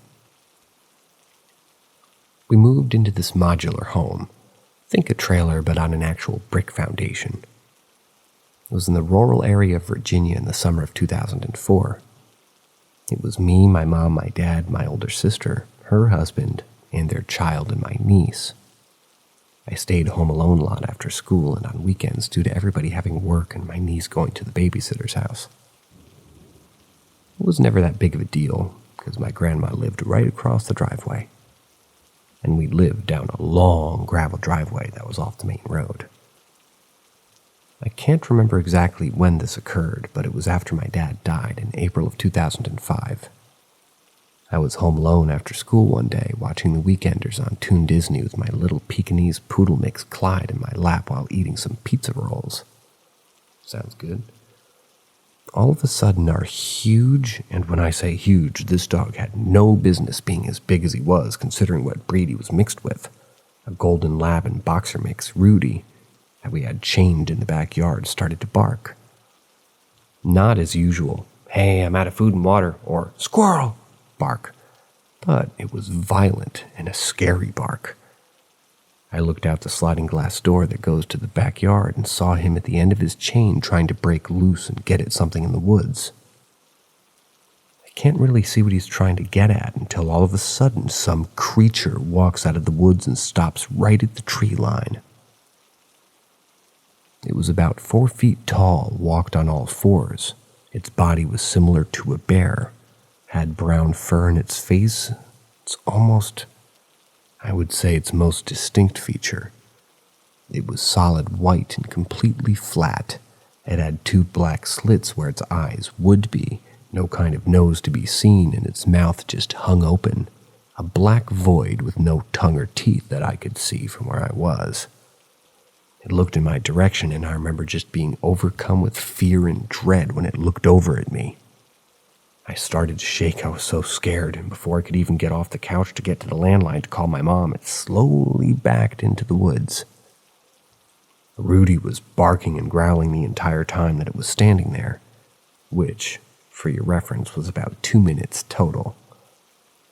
and for at least 10 minutes after it left my sight before it would finally calm down from all this.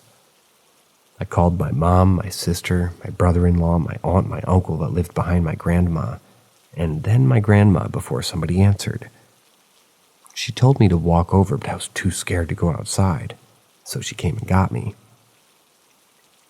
As a kid, I called it the white-faced anteater, and my family just dismissed me as seeing things, even though my dog had seen it too and was trying to get to it.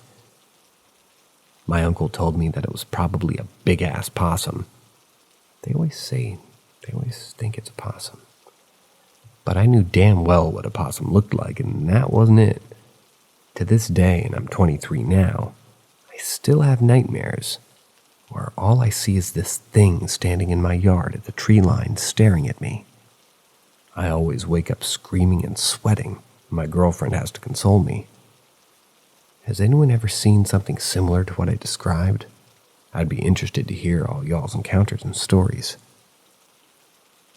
I, for one, as the narrator, very much recognize this story. So if I put the wrong story in here and doubled up, my apologies, everyone, but that's it for me for tonight. Hope you guys had a good time listening, and as usual, see you later.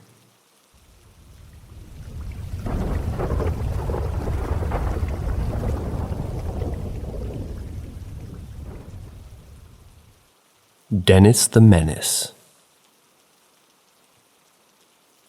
This happened to me and my 3 roommates about 4 to 5 years back when we were in college. My roommates and I lived on a campus in a brand new building that was just opened less than a year ago at the time of the story. Our apartment was a suite containing 2 bedrooms with 2 beds and 2 bathrooms connected by a kitchen and a living area in the middle. I moved into the apartment in the middle of the spring semester after a falling out with the previous roommate in another building. Shortly after I moved in, my new roommate sat with me in the living area and told me about a poltergeist that they had dubbed Dennis.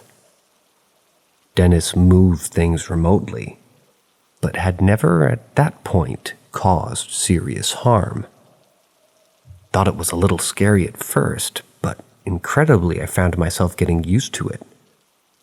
Occasionally I'd see something small like a cup sliding across the counter or a bottle of ketchup tipping over, or even a chair sliding out from underneath the table.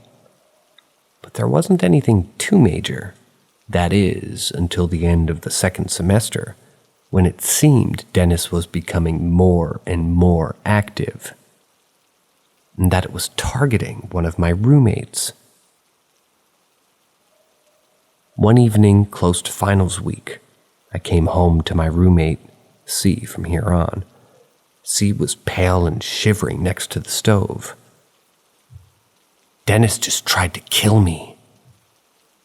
Was rather short, so she often needed help to get things from high shelves and cupboards in the kitchen.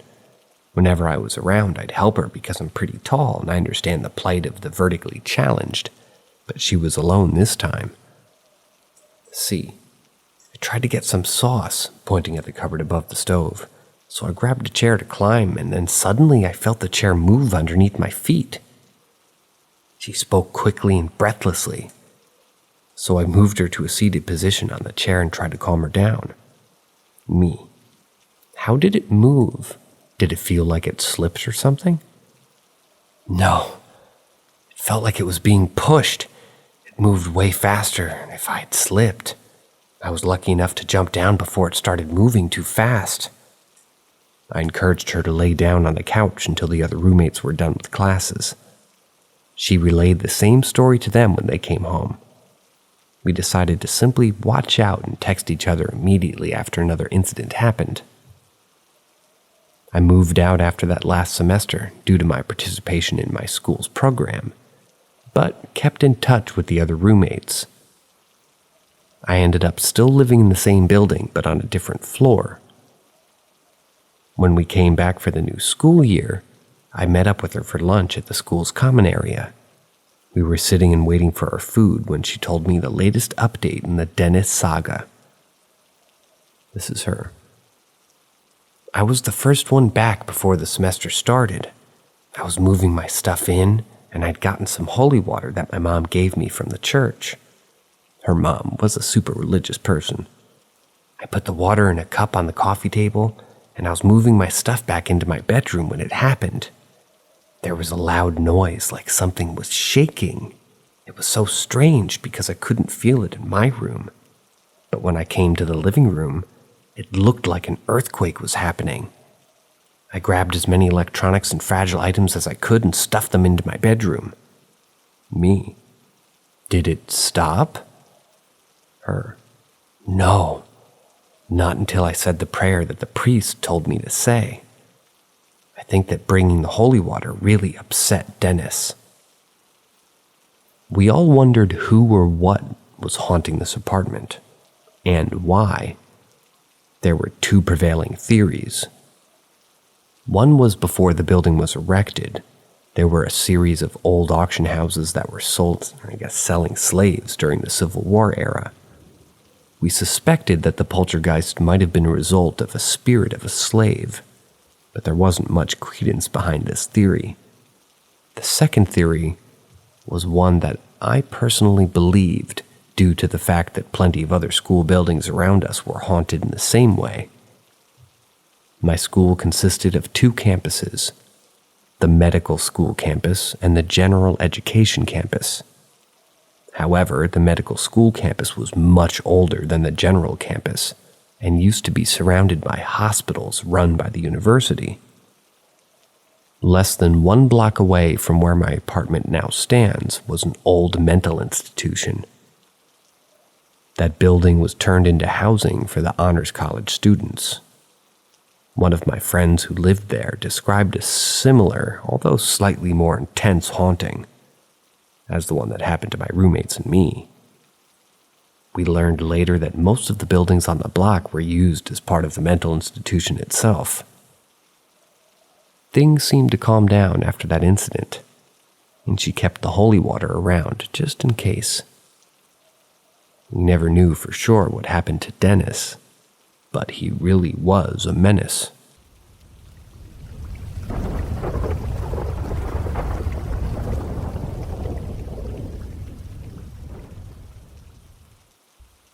Ask Reddit. I've been wanting to share this story for Reddit for a long time, and I'm just getting the chance to sit down and put this experience into words. I'm unsure if anyone will see this while I'm reading it, but if you do and have any possible idea or theory as to what I saw, please let me know. You heard him. I also want to add that I'm not the best writer. No worries. But I'm going to try my best to paint a clear picture of what it is that I saw. This experience is 100% true, and it's the most frightening event to ever happen to me. Mostly because I've yet to think of a realistic explanation. I live in upstate New York, and my family owns 10 acres of land surrounded by field and woods. I've always had experiences growing up in this house. Maybe more stories to come, but anyway. It was late at night, close to 1 to 2 a.m. when this occurred. I have a window at the end of my bed that has an AC in it. It's about 8 feet from my window in the grass below. My cat, his name is Hudson, loves to jump up and out the windows and lay across and press up against the screen. This night, he had decided to jump up on that open window. I had totally forgot the screen to my window was out due to the AC. I didn't realize this until I heard Hudson hissing and screeching at something outside the window. I assumed it was some sort of animal, maybe a raccoon, tried to call him in. Suddenly, he had fallen out the window and started screeching. I have never heard him make a sound like this before and jump up out of bed, and I went outside to go get him. I went to my little brother's room to have him help me go find my cat. I was really nervous because he's gotten out before, and he's been missing for days on end before, so my fear of the dark was thrown out the window in this moment. I had my flashlight on and sprinted out the door and went to the side of the house where my window was. I made the turn and shined my flashlight on the area, What I saw was not my cat, but a 7 to 8 foot long figure trying to scale the walls of my house and reach into my open window. One of the creature's back legs were pressed against the house, while the front legs had a hold on my windowsill. The creature noticed my flashlight and looked in my direction. It had deep red eyes that kept me frozen in my spot. The creature stared me straight in the eyes and proceeded to let go of the house and move toward the field on the side. But it didn't go on all fours. Whatever this thing was stood on its back leg and ran quickly into the field. In the darkness, I was able to make out what looked like a set of horns or antlers on this thing's head. Its height on its back legs was at least 7 or 8 feet tall and didn't look at all like a human. Its posture was slightly hunched over and its arms swayed to the side of it as it moved. They hung close to the level of what I guess would be its knees.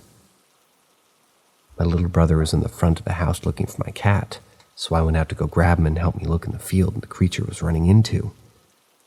At this point, I think my adrenaline was going so fast I didn't completely process what I had seen. We got close to the field and saw absolutely nothing. No cat, no creature. We made our way back to the front to look for my cat on the other side of the house. And without saying anything, my brother and I froze. We both looked toward the trees and the bushes at the side of the house and saw them rustling. We heard this painfully loud shrieking. We booked it to the front door. I have no idea if what we heard was that creature or some other animal, but I had an awful gut feeling standing in that driveway. It wasn't safe and I couldn't have my brother out there. I locked the door quickly and went to the back porch sliding door and saw my cat waiting at the door to be let in. He's the type to try to escape and be out for days with no issue. He's never once just come to the back door after getting out, though. He looked scared. His tail was the bushiest I'd ever even seen it. The poor thing was shaking. He ran inside and stayed away from the windows and doors the rest of that night. I've only told the story this much detail to my boyfriend, and even then, it's so difficult to explain what I had seen, what I had heard, and what I felt that night. The gut feeling that something is not right and we could be in serious danger was nothing I felt before until that night. The most memorable part of that experience was the feeling I got when the creature stared into my soul with those ugly, deep red eyes. I have nightmares about this event, and I see its eyes often when I close mine. It took me so long to process and analyze what I had seen, but the closest I can describe this creature and its stature is if you search up a Wendigo. Not completely sure if that's what this was, but I live fairly close to a so-called Wendigo territory in New York. The whole experience freaks me out thinking about it, so I thought I'd finally share.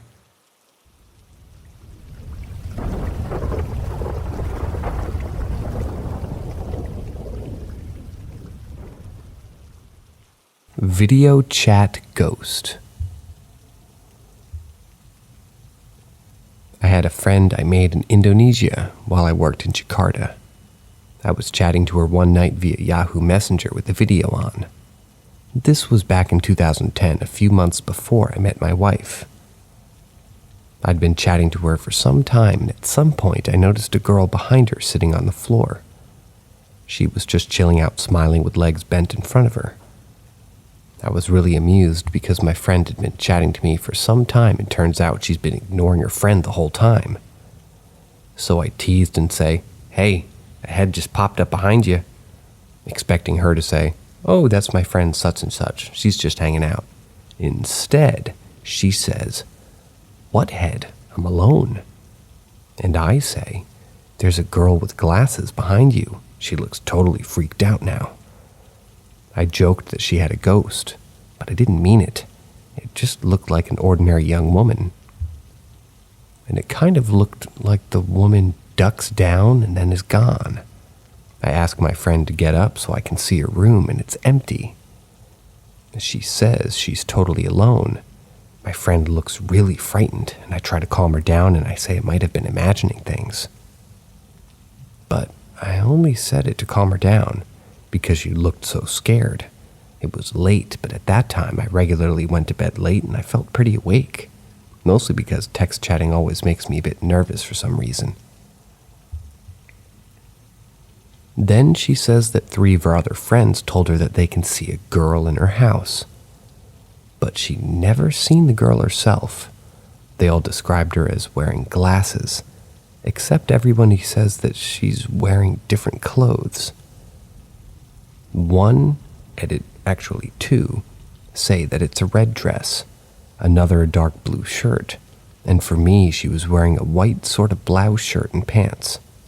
Her glasses are big and square, and she looks like she's in her late teens or early 20s.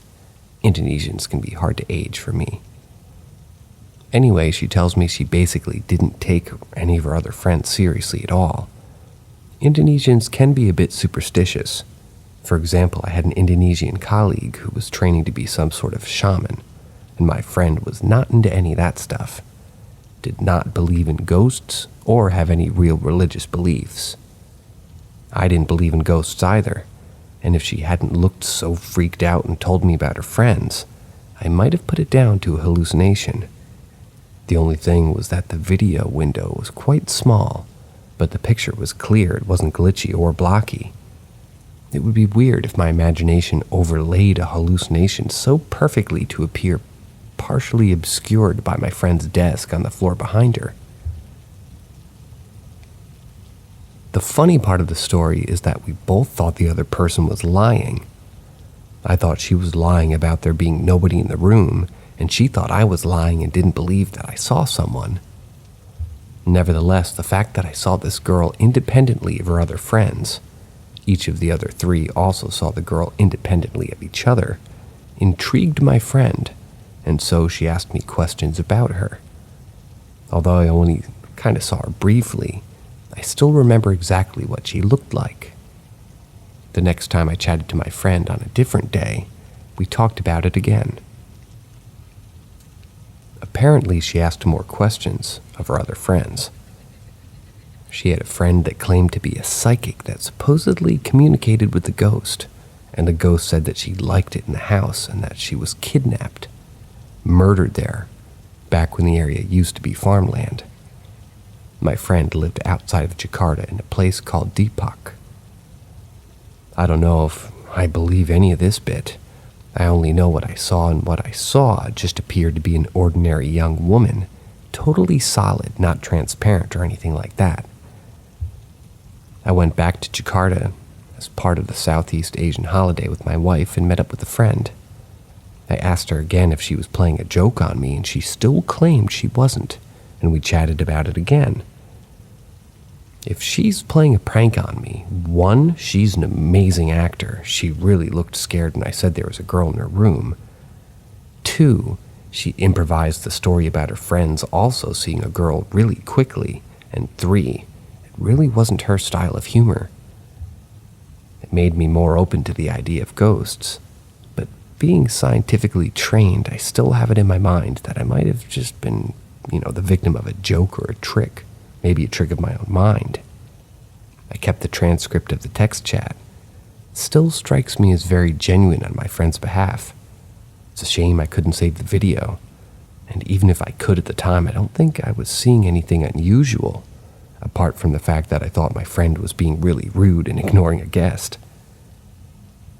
I'll post the transcript, but there are bits of it I find cringy, because we had a running joke that we sort of jokingly flirted with each other, but it only makes sense in the context of our friendship, so it's a bit embarrassing.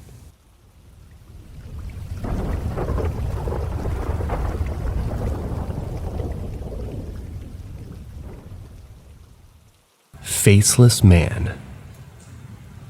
Nearly 5 years ago, when I was 16, my dad and I went on vacation around Christmas to Boulder, Colorado. We rented this little house pretty far out of town in the mountains. It was located in this sort of ravine or meadow, in between 2 tall, steep mountains, and had a medium-sized stream running right in front of it. It seemed like a really neat house when we were just looking online at it, because one side was completely made of grass and was isolated in the forest. Well, the first night came and everything still seemed all right.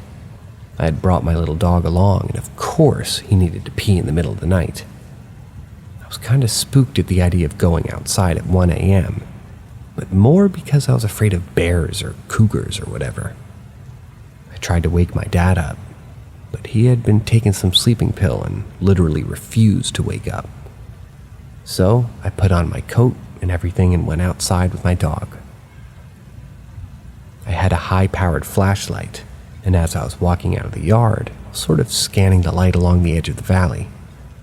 I saw something across the creek that I wasn't expecting.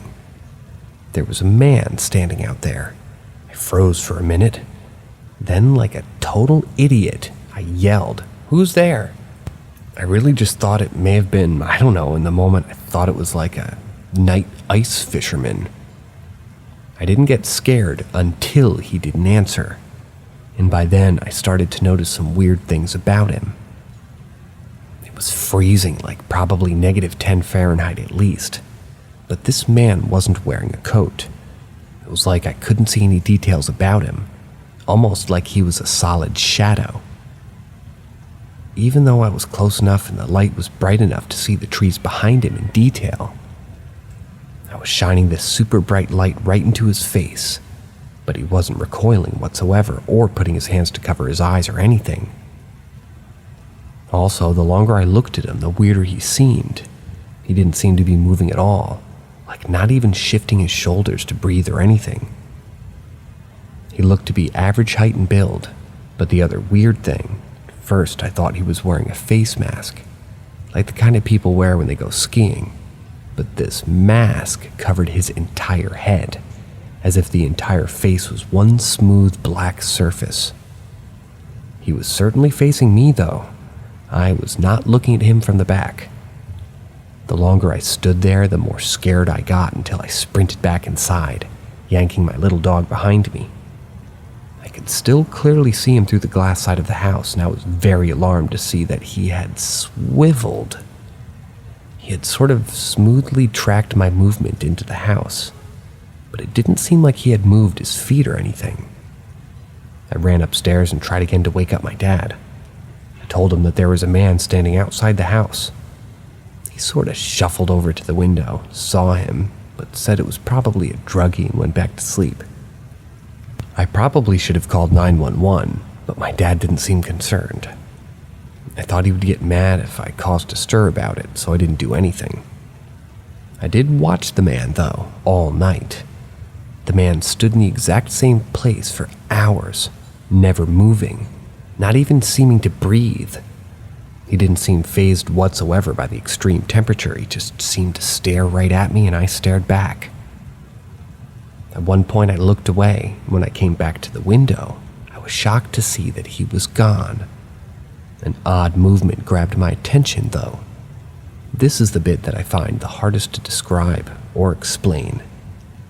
He seemed to be glitching. He was behind a big tree, so I couldn't really make out a lot. But over and over, I kept seeing his arm and leg come out from behind the tree, then smoothly slide back to a normal standing position. It really looked like a video game character glitching, but in real life.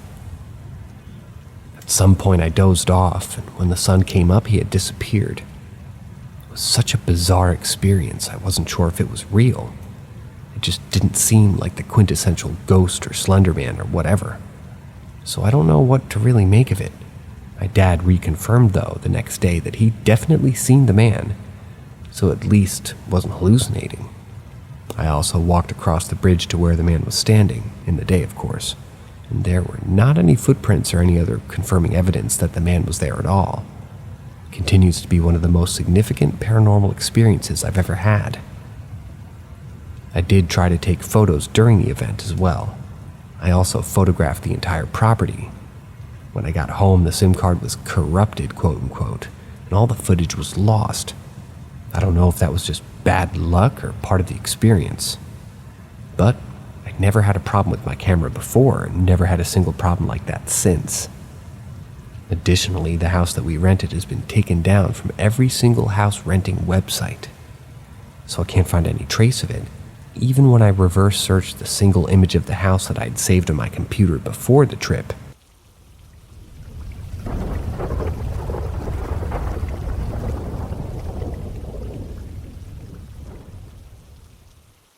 My late dad was an exorcist. Discussion. Technically, exorcisms are rituals done by ordained priests, but they did exorcisms with priests, deliverance rituals if without a priest, visited haunted places for research, etc. We had a storage collection of occult items, cases being documented and reviewed by their ministry. They guested in schools, institutions, prisons, talking about the importance of spiritual warfare. My dad also had a meeting with the late Pope John Paul II in Rome back in the early 2000s and appeared in local media from time to time. They also did pilgrimage, local and international, alongside talks focusing on spiritual warfare. I have tons of photos to support this. He was like the Warrens and John Constantine combined. So I'll be focusing on my perspective growing up in a very religious family. A life filled with preternatural and supernatural events, which also might have led to my father's demise, as per the team of chief exorcist of our archdiocese who handled my dad's case in the end.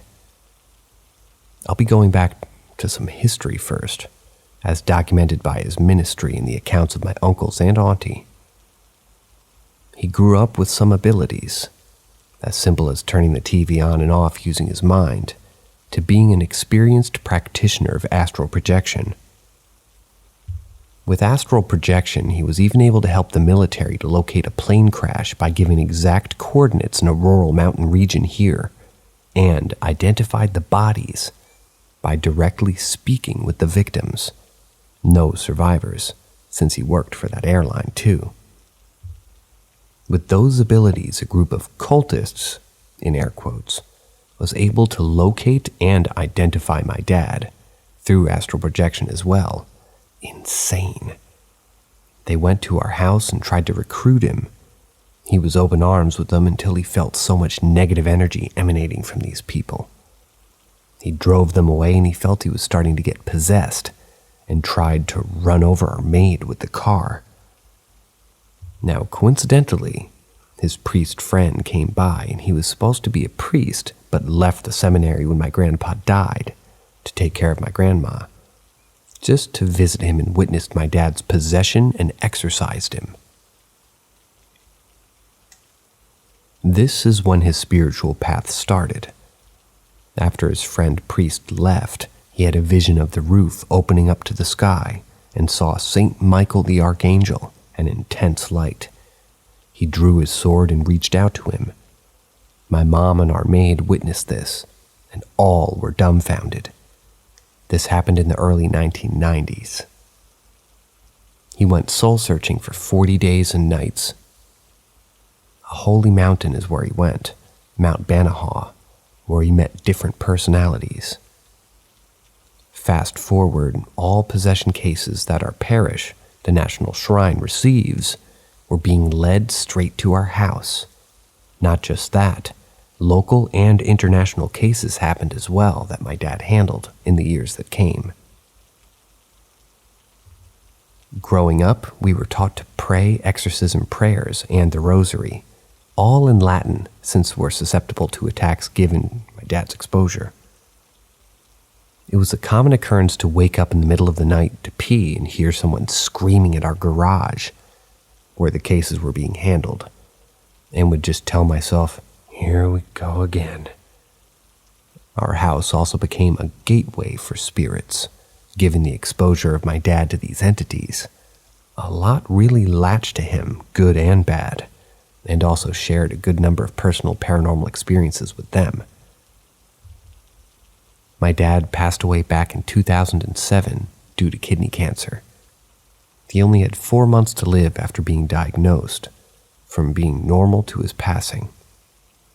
Many ruled out that it was spiritual warfare, because when my dad was already bedridden, paranormal shit came by storm and was the worst.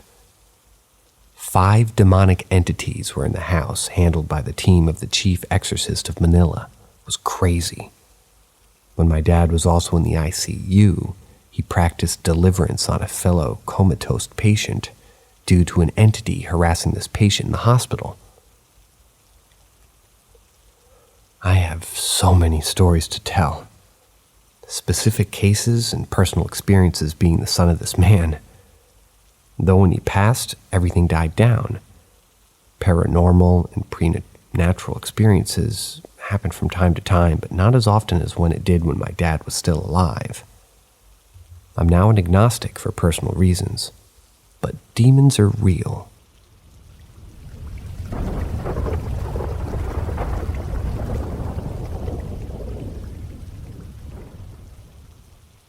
Okay guys, this title, I can't even read it, but I'm going to read it verbatim, just in case anyone's still awake and wants a chuckle.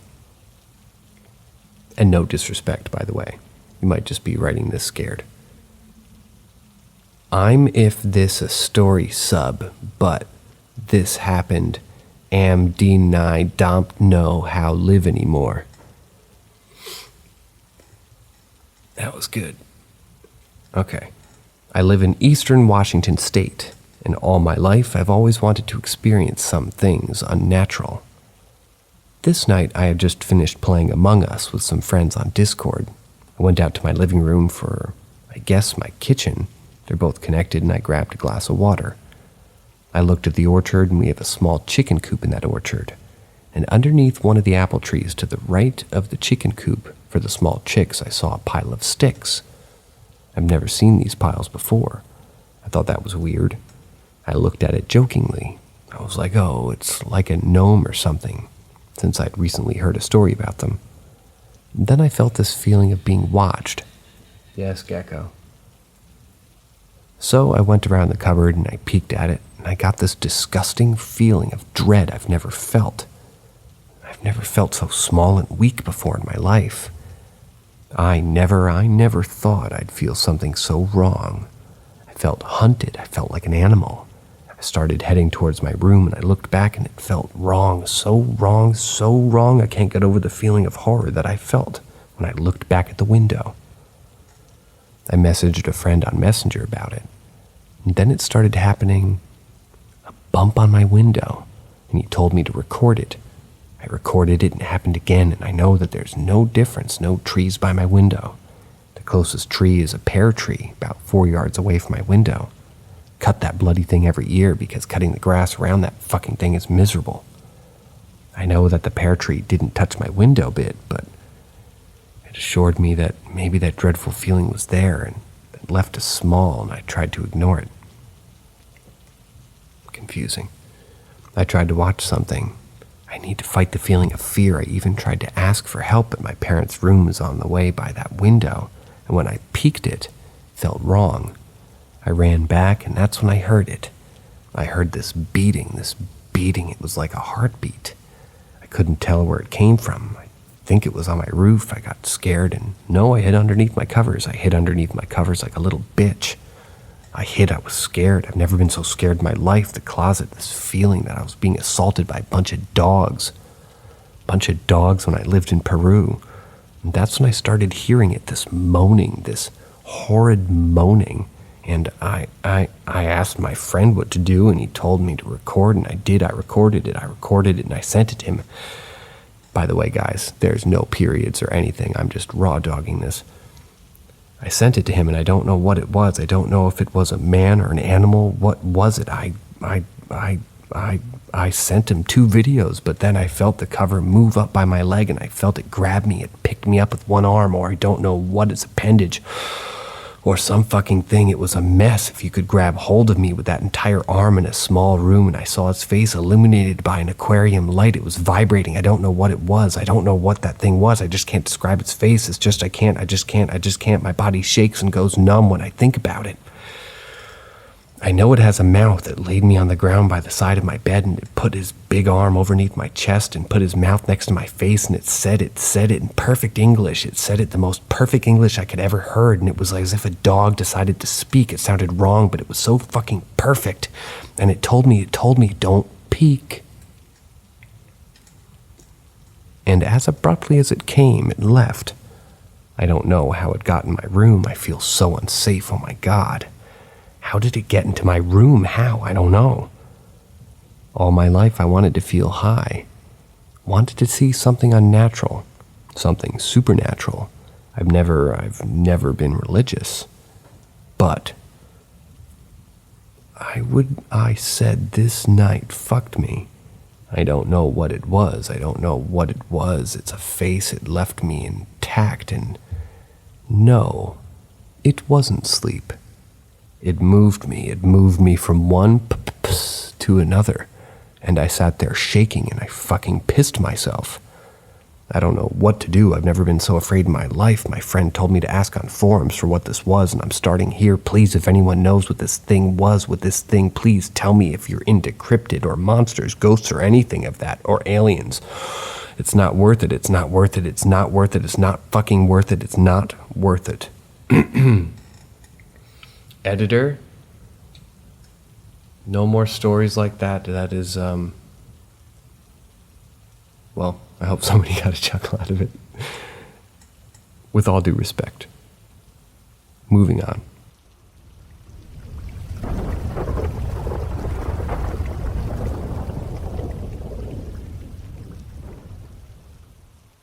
The Ghost in the Room. When I was 6 years old, my dad's father passed from cancer. It was one of the first major experiences with death, and to be honest, I don't think I fully grasped what death even meant. But I did understand that my grandpa wouldn't be coming back. I remember going to my grandparents' house with my grandma, my parents, and my aunt and uncle. We went back to stay with my grandma to eat dinner and make sure that she was going to be all right. Now for some background information. My grandma's house was an old-built one in the 1940s. There was a small yellow-tiled kitchen toward the front that led out to the garage park where my grandpa's old Ford truck was parked. To the left of the kitchen was what she referred to as the sitting room, where people did just that, sit and talk. Straight back from the kitchen was the bathroom and the bedrooms. Her room was on the right side, and the two other bedrooms were adjacent to hers. Those were my dad, his brother, and sister's rooms. I sat on one of the rusty orange vinyl chairs with my parents and aunt, listening to them talk. My mom was holding my infant brother who was asleep in her arms, and my aunt was cooing over him. I got so bored of it all that I slid out my chair and slinked off to the bedrooms to find my grandma. I saw her sitting in her room, staring blankly at the floor, looking lost. She had suffered the loss of her son a few years before, and now her husband, both to cancer. My grandma was a vibrant, cheery, and vivacious woman. Everyone knew her to be very gregarious and charitable. She was the type of person who'd give the clothes off of her own back if somebody needed them. But those who needed the most help often ask for none of it themselves. I tried to get her attention, not sure of what to do or why she was acting that way. I was only 6 after all. But I don't clearly remember exactly what happened next. All I do remember was that eventually I left the room. I wandered down the hall to my dad and my brother's old room, the same room I had used to sleep when I came over. And what I saw next was unlike anything I'd ever seen before. I opened the door to the room and I saw the image of my grandpa, his tall form bowed over and his fingers laced together in prayer. For some strange reason, the apparition was in black and white. I couldn't see the rest of his body. Just his upper body was visible. The rest was hidden in shadow. His image seemed to grow until I could feel it engulf me. I closed my eyes and turned away, but when I turned back, it was gone. Utterly shell-shocked, I ran back to my grandma, who caught me as I fled the room. "What's wrong, baby?" she asked soothingly. I saw, and I couldn't get it out. "What did you see?" she asked. "I saw Granddaddy." She looked behind me but didn't see anything. I think she didn't understand what I meant because she began to explain that I couldn't have seen him. But I was adamant. She told me eventually not to tell my dad or aunt because she thought the news would upset them even more. And I never did until now. For some reason, I forgot this even happening to me until I wrote the last story about my mom's father's spirit possessing her. I think I must have buried it deep down because as soon as it crossed my mind, everything came flooding back. I could even recall the musty smell of my dad's childhood bedroom. The only thing that wasn't clear was how I got to that point. I think I must have hugged my grandma and then left her in her room, or maybe I just left without doing anything. What can I say? I was a child. Now that I remember what happened, I also remember thinking that the apparition looked like a character in an old black and white film, flickering in shades of gray. I remember clearly thinking that he looked like someone had stepped out of an old set in the living room. I think this was also my first real experience with a ghost. Most of the ones I've written so far were told to me by my mom and grandmother, my mom's mother. Eventually, my cousin told me that they had to have the pastor from the church to go check out the house. What I said to my grandma must have really rattled her to her core. She didn't want to live there anymore and eventually moved in with my aunt who lived nearby. She was never the same after that, and never could talk about it to anyone else. So, I will never know.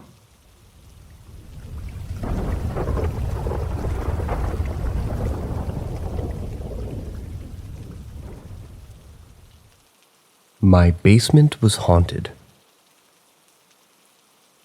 My parents got divorced in 1997. I was born in 1990, so I was 7 at the time. They stayed friends, but my mom moved out to my grandparents' old house. My grandparents had quite a lot of money and had recently moved without selling the house, so there was no problem for them to let my mother and us move into their old house. We ended up living there for about 5 years. It was me, my mother, and my 2 sisters, who both are a few years older than me and our dog. What I'm going to tell you is not in chronological order since I can't remember when everything happened, but I assure you that everything I write is 100% true. The house had 3 floors, the ground floor, the basement, and the upper floor, where me, my sisters, and I slept. The basement was the most horrific place in the house. The stairs led from the basement up to the first floor, then to the second, like a spiral. And most of the steps would creak and make lots of sounds when stepped on.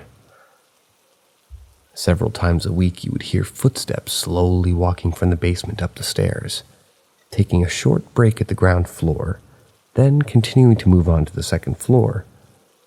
Most of the times the step would stop at my older sister's room, but it would vary and sometimes stopping outside of my room or the middle sister's room.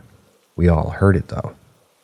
My mom didn't like to talk about it, but my sisters and I often talked about it, and especially the day after confirming hearing outside whatever's room it stopped by. We all hated going down to the basement. It was a big, big basement that you would think children would enjoy playing in, but we hated it. Our dog never went down to the basement. She hated it just as much as us. All kinds of minor things happened down there in the basement. The light would turn off randomly, things moved, and you could often hear stuff moving down there even though there was no one there. One evening, me and my sisters were playing with walkie-talkies, trying to get to the local police channel, things kids did, during the 90s. This time, the voice in the walkie-talkie was different and sounded much closer. The voice said all kinds of things. It was speaking directly to my oldest sister and said that it was going to hurt her. It even spoke her name, but I don't think it ever really answered her questions. We got scared and turned off the walkie-talkie. A minute or so later, a dog ran into our room and barked out into nothing. Our dog was large and protective of us kids and kept staying in the room barking, which has never happened before or after. Another time, me and my mom were home, but my sister and dog were away. I was playing up in my room, and my mom was doing whatever moms do. Suddenly, I hear really loud footsteps from the basement, even though I was on the second floor in my room. Walking, almost running up from the basement, then continuing up the stairs to the second floor. I remember my heart just stopped when listening to these footsteps. My mom never walks that heavy or angry. The footsteps continued, though, until outside of my own room, then they stopped. My door was slammed incredibly hard. The door closed and I screamed and cried. My mom raced up the stairs and I tried to open the door, but she couldn't. It was as if the door was locked. I don't think the door even had a lock on it. My mom shouted to me to be calm while she ran down to get tools to tear the door down. While she was down, and 7 or 8-year-old me was crying, the door suddenly unlocked itself and opened. Another time when my sisters and my dog was away, there was a storm, and for some reason I was deathly afraid of the thunder. I've never been afraid of thunder before or after, but this night I was, and in the basement everything went crazy. We heard things thrown around down there, glass shattering, which we confirmed in the morning after, that the glass and all that stuff had been thrown around and indeed shattered. There were footsteps running up and down the stairs. Me and my mother hugged each other, both scared of what we were hearing. And at one time we were sitting in the living room, just being deathly scared. The entrance door flew open and closed, opened and closed again for several minutes. It was a storm outside and it was blowing, but it was not the storm. Many more minor things like that happened, but these are what came to my mind. It seemed to me that it got worse when my dog wasn't around, and it was more after my older sister. Even though I told you about the things that were happening to me, she had many more experiences. A couple of times she claimed that she saw an old man watching her sleep. Maybe we'll hear about those later, though.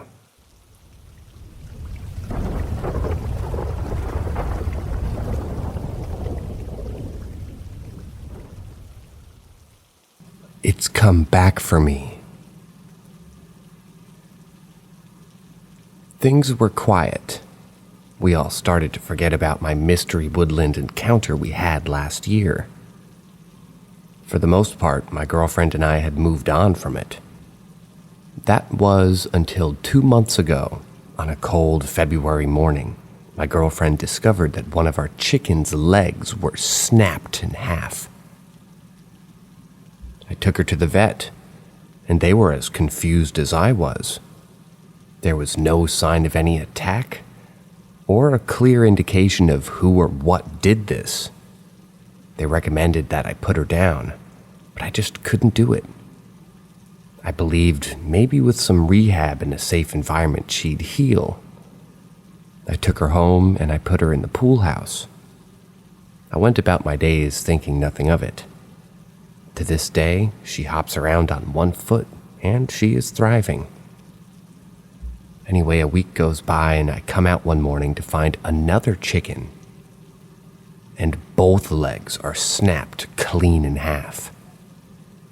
I ran over as fast as I could to find a similar situation. There was no sign of an attack or any blood to be found. I took her to the vet, and unfortunately I had to put her down. At this point, I had a chilling feeling as to what might be going on here. And I think it's back. The next day I set up cameras facing those woods. I spent $700 on the best trail cams and the most well-reviewed SD cards I could find, determined to capture it this time. I made a rule that I'd check them every day, twice a day, as to not miss anything at all.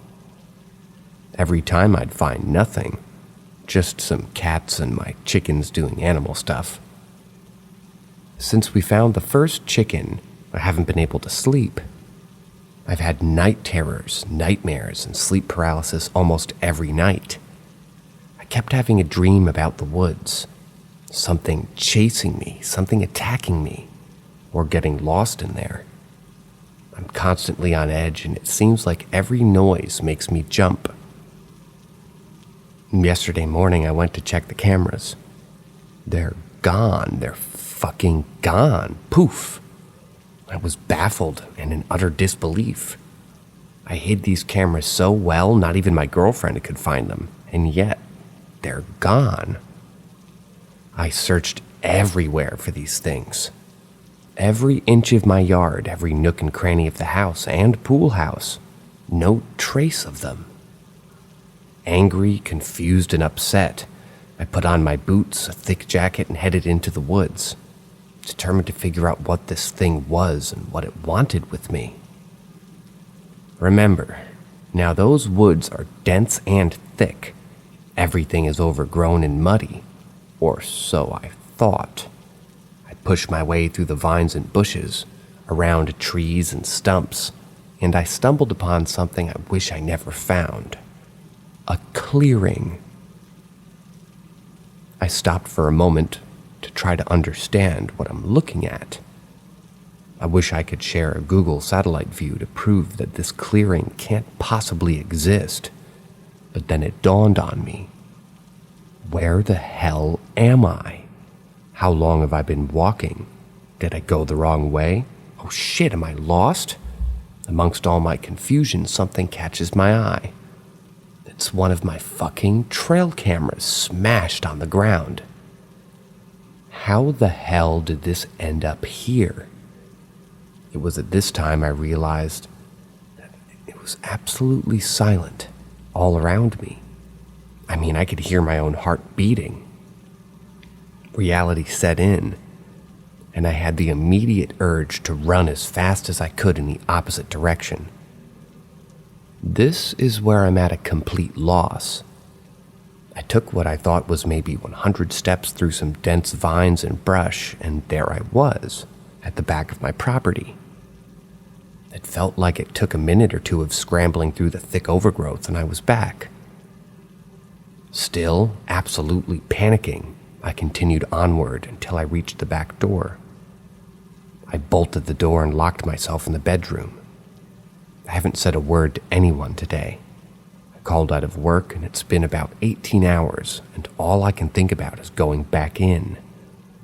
I'm scared I can't sleep. I know it's watching me through my bedroom window.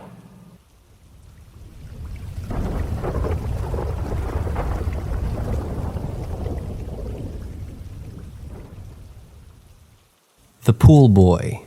I was possessed and controlled. I always hated the house on Pond Street, ever since the first moment I saw it from the outside. It gave off a creepy energy that left a knot in my heart. Inside, it was full of 6-foot mirrors. Every single room had something off about that I couldn't really pinpoint accurately. The only room that gave me a relief from this feeling was the bathroom in the downstairs efficiency apartment. I'd use it often. Every time I walked into the house through the back middle door, I'd feel like someone was watching me through the wall-hanging quilt. There was also a sense of annoyance and frustration emanating from the covered mirror, as if the lurker's view was blocked. A few times at night in my bedroom, I saw figures in the mirrors on the closet. There was a man wearing a top hat, standing in the middle of the room. A tall guy rocked in a glider in the corner of the room, next to the closet mirrors. I didn't have a gliding rocker in my bedroom. The highlight of living in this house was having the pool, at least in the summer. Something lurked in and by the pool that wasn't happy. The pool was dreadful during the winter months. We moved to this house in the fall and couldn't play in the pool immediately. Since the first moment I noticed the pool, I could tell there was a strange, eerie energy hanging around it. The pool and the surrounding pool deck looked strange and eerie. It was inviting and comfortable more than anything, though, but never exactly comfortable. From the very beginning, I felt there was a little boy with weird, evil intentions. He didn't want to hurt anyone, but at the same time, he wanted to hurt someone. Whenever he pleased, it seemed. I dismissed the energy as electrical impulses, maybe from the pump and filter. I later realized I was wrong, very wrong. During the first summer, while I was only in the pool once, I swam to the bottom of the deep end. About 12 feet. I was on the other side of the pool where the floor filter was. I felt a slight tug on my leg. It felt like somebody skimmed against it. Freaked me out, but I thought nothing of it. Thought it must have just been some sort of debris. But my opinion changed during the winter. When the pool was closed up and covered with snow, I was drawn to it. There were several instances where I'd go outside to make a snowman or a fort, maybe sled down the hill on the side yard, but I did these things, but I'd also have to frequently check the pool. I would have to stand on the pool deck at the edge, overlooking where the deep end drops off. Just look. Sometimes I'd see the top of a little boy's head up and down beneath the ice. Sometimes I'd be by the pool and I'd have no recollection of opening the gate or walking into the area. One time, a cold day in January, I found myself by the pool. Just as I realized I didn't remember getting there, I had a sudden urge to check the strength of the ice by standing on it. The conflicting voice of logic told me not to, and I didn't. At least I thought I hadn't. Next thing I knew, seconds later in a trance, I found myself stepping down into the ice. All the while I'm thinking, this is how I'm going to die. I'm going to be like 11 years old and I'm going to get trapped under ice in my pool. I tried to resist, but I couldn't. My heart's pounding. As I'm standing on the ice, I managed to turn around. I tried to step up on the back deck, but I'm paralyzed. I'm terrified. I don't want to die, I thought. I heard an extremely faint, almost inaudible crack beneath the snow-covered ice as I plummeted into the icy water below. Instantly after that, the trance lifted, and I pulled myself out. I plummeted waist deep. I wasn't cold, but I felt shook. I actually questioned if I'd actually fallen in. Wet ski pants were the validation. I couldn't get the boy out of my head. As I went about my evening, the boy was on my mind. It was confusing. A chilling thought popped into my head. Is Pond Street named after a long-gone pond?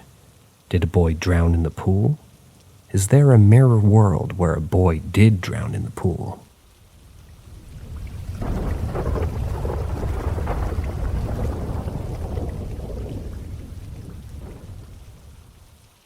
Step into the realm of the unexplained with Paranormal M.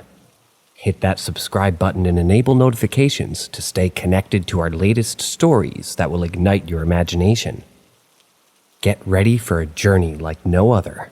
Dark being tried to push my cousin out of the house. I'm a 22-year-old female, and my 22-year-old female cousin is just a few months younger than me. During our teen years, we were extremely close.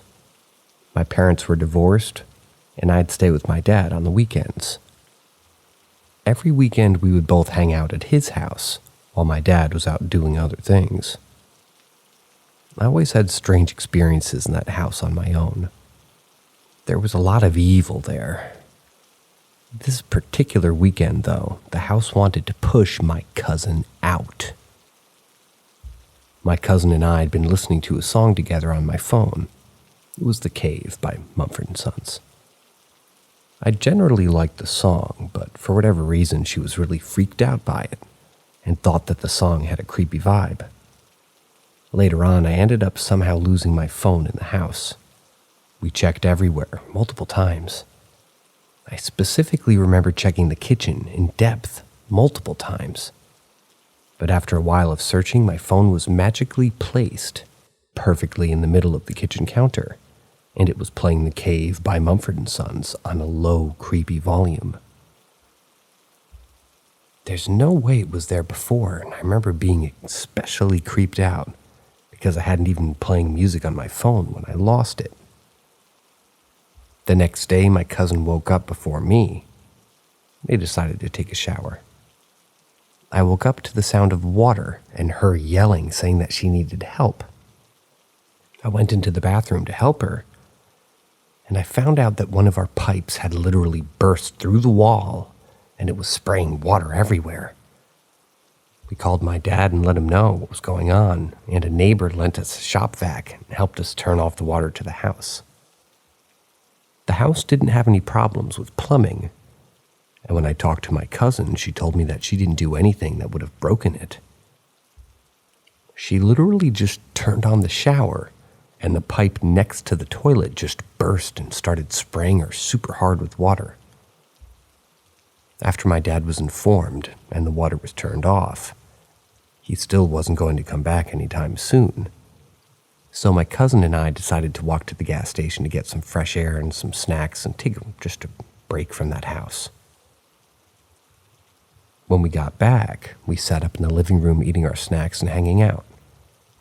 The living room was near the kitchen, and all of a sudden we started hearing things loudly move inside of the kitchen. We both stopped talking and just stared at each other.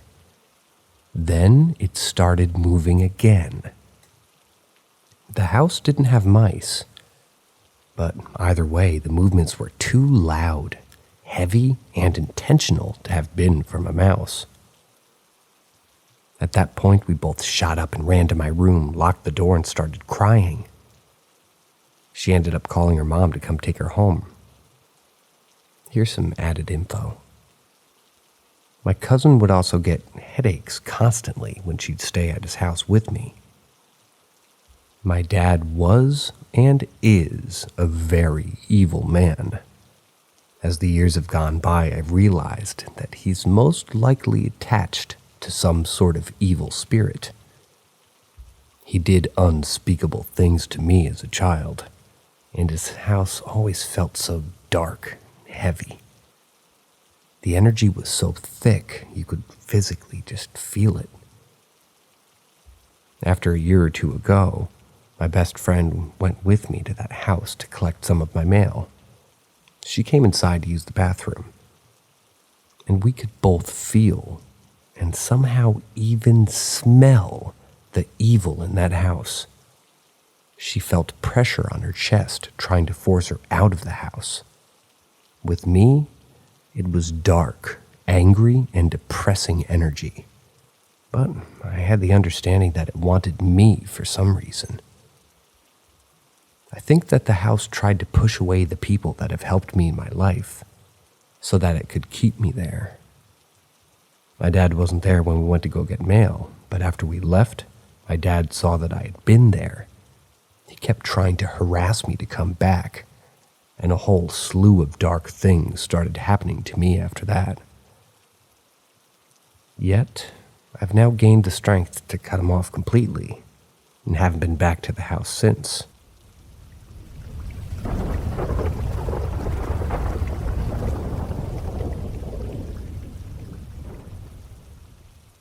Missing cattle and the strangest experience of my life. My husband and I live on a farm of about 100 acres and raise cattle. It's a family farm. My dad grew up here and my grandpa lived and worked this land until the day that he died. I'm familiar with every inch and have never felt scared walking the farm or the surrounding land. A few months ago, one of our cattle disappeared. She had a calf, and if you're unfamiliar with cattle, it's pretty strange for a cow to leave her calf, depending on the cow, of course. Our farm is in the Appalachian foothills in Kentucky, so there are quite a few hollers. We figured that the cow went down into a holler, died in the brush somewhere, or got into a neighbor's field. My husband looked and looked but never found her, never found a body, never found any evidence of that cow. The day she went missing, there were some strange spots in the grass of the field. where it was laid down like something had smushed it, and oddly enough, 2 vehicles ran out of gas right near those weird spots. I thought it was a weird, spooky coincidence. Kind of funny, ooh, supernatural, until today. Today, my favorite cow went missing. My husband, sister, and I spent approximately 5 hours searching for this cow. We combed every inch of fields.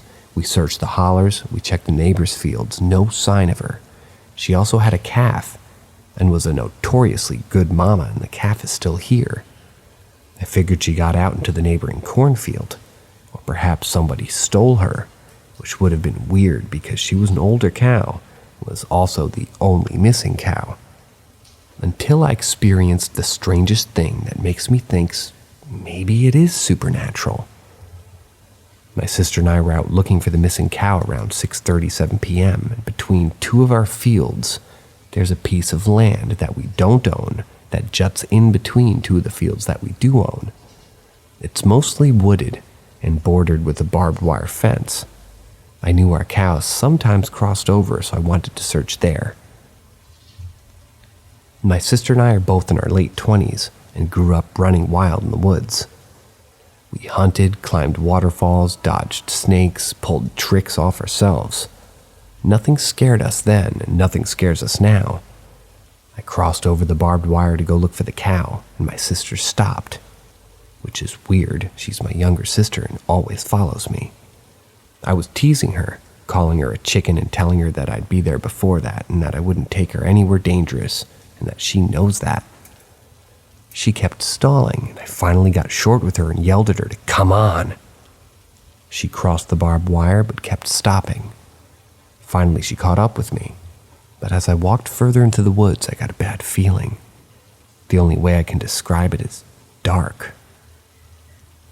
My sister also kept saying that she couldn't hear me, even though I was talking loudly and was only 2 feet away from her at the most. I finally stopped, turned around, and we booked it out of there. Once we crossed back over the barbed wire, the bad feeling went away. My sister went home a couple hours later because she was unusually tired. I texted her and asked her if what she thought about the woods was feeling off. She says that she was terrified the entire time. I'm going to quote her text beneath here. It was like we were going down a dark path to nowhere. I like to explore, but it didn't feel right. It gives me chills and almost makes me cry thinking about it, so I just told myself I was psyching myself out. It was right when we passed the fence, like we were somewhere we shouldn't have been. I was actually scared. I trust you and everything, of course, but the feeling I got standing and looking into the woods was just telling me not to go, not to cross the fence. The farther we went, it just got worse. Like a dark shadow or something screaming at my insides, telling me to go back. Afterwards, I got a heavy feeling making me so tired. And this all happened this evening. We never found the cow or any sign of her. I also have this horrible lingering feeling from being in those woods. I feel dread when I think about it. I'm exhausted and I'm jumpy. I wanted to recount the story somewhere so I wouldn't forget the details, and to see if anybody had any similar experiences or thoughts on what might be happening, supernatural or otherwise. I can tell you I've never felt anything like that in my entire life. My sister's never scared, which scared me even more.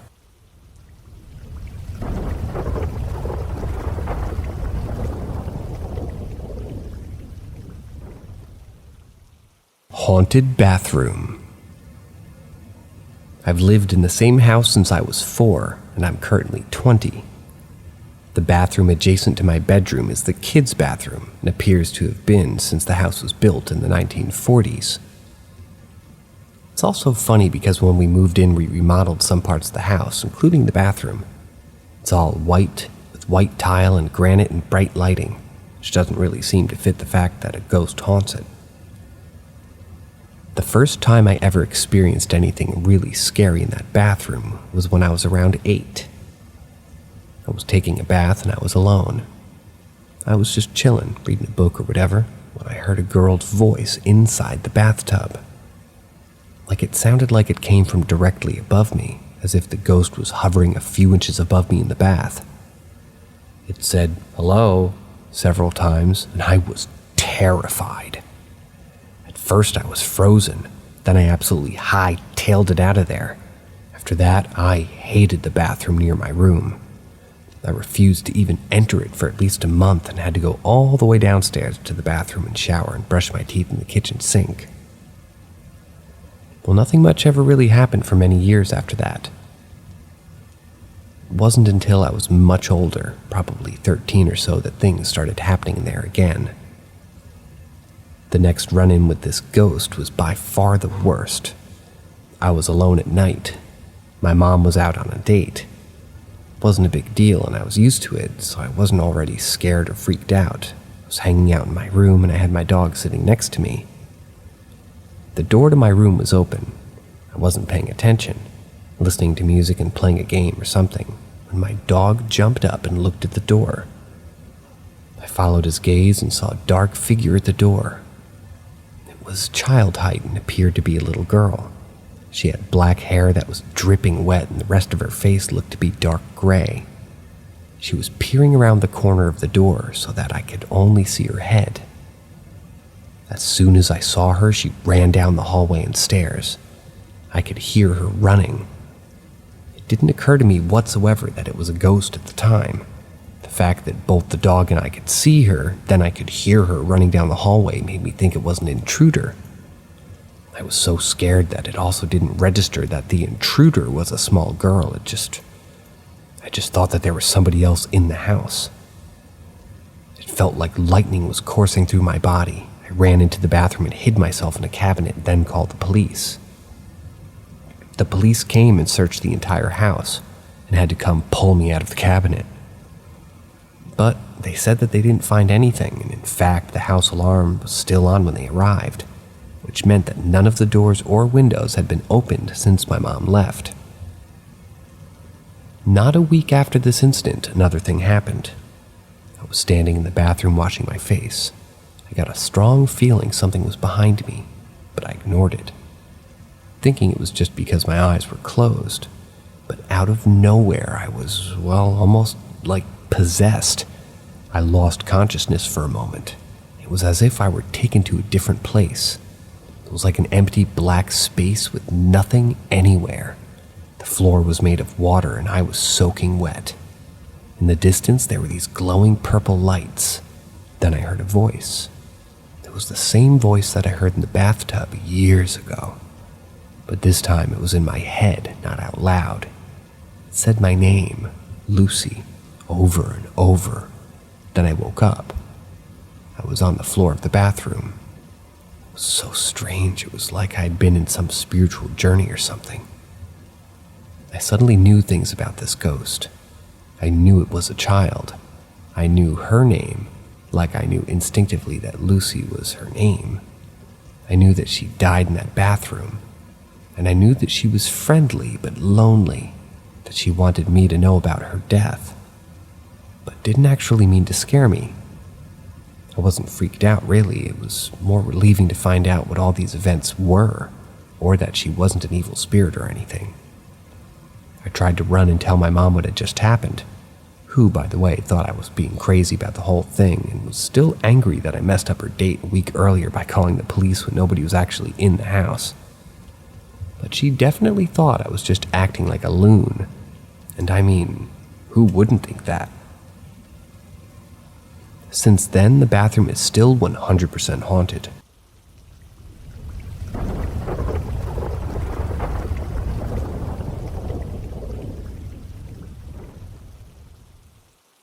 The first time I saw something.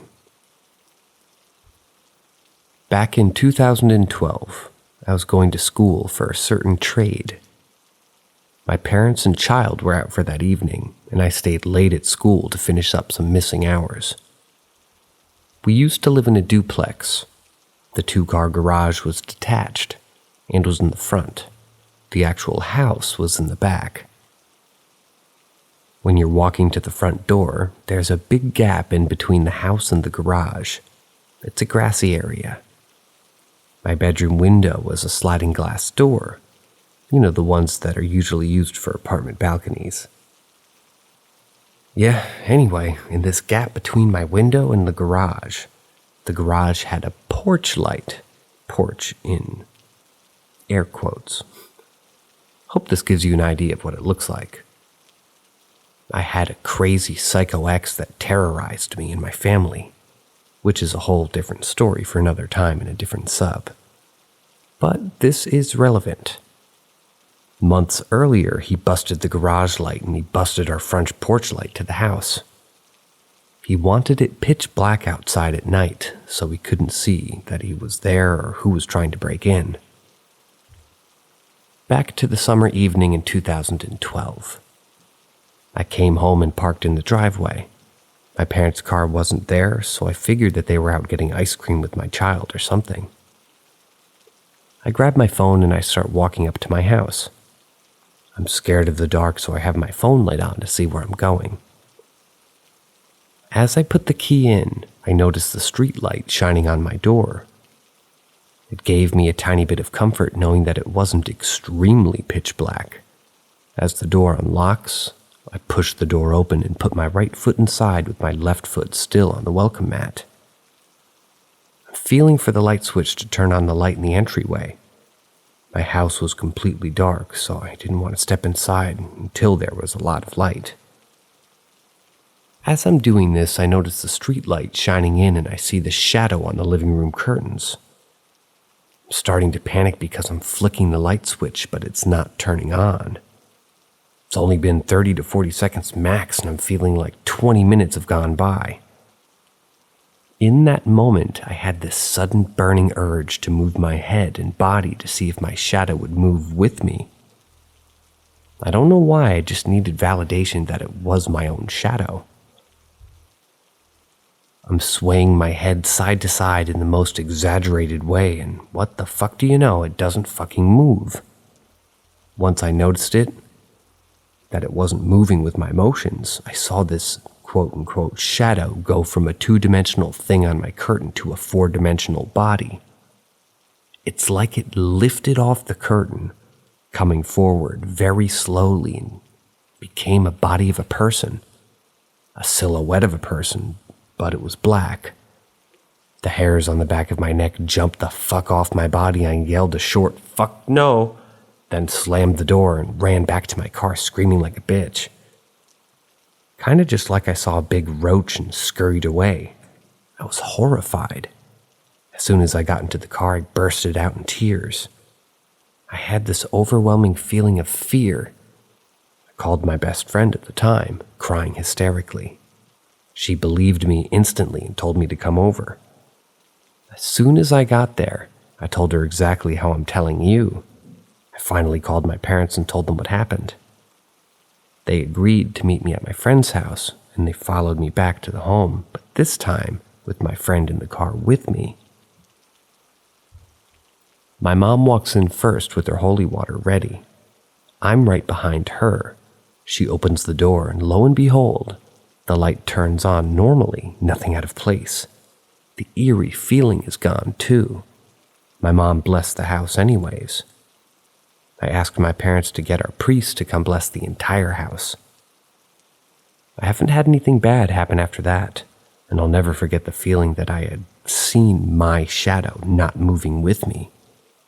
It gives me a nasty feeling. Obviously, this is a retelling of the last story, but from a different subreddit, and with a slightly different recollection, so I thought I'd put it in here as well. On to the next story.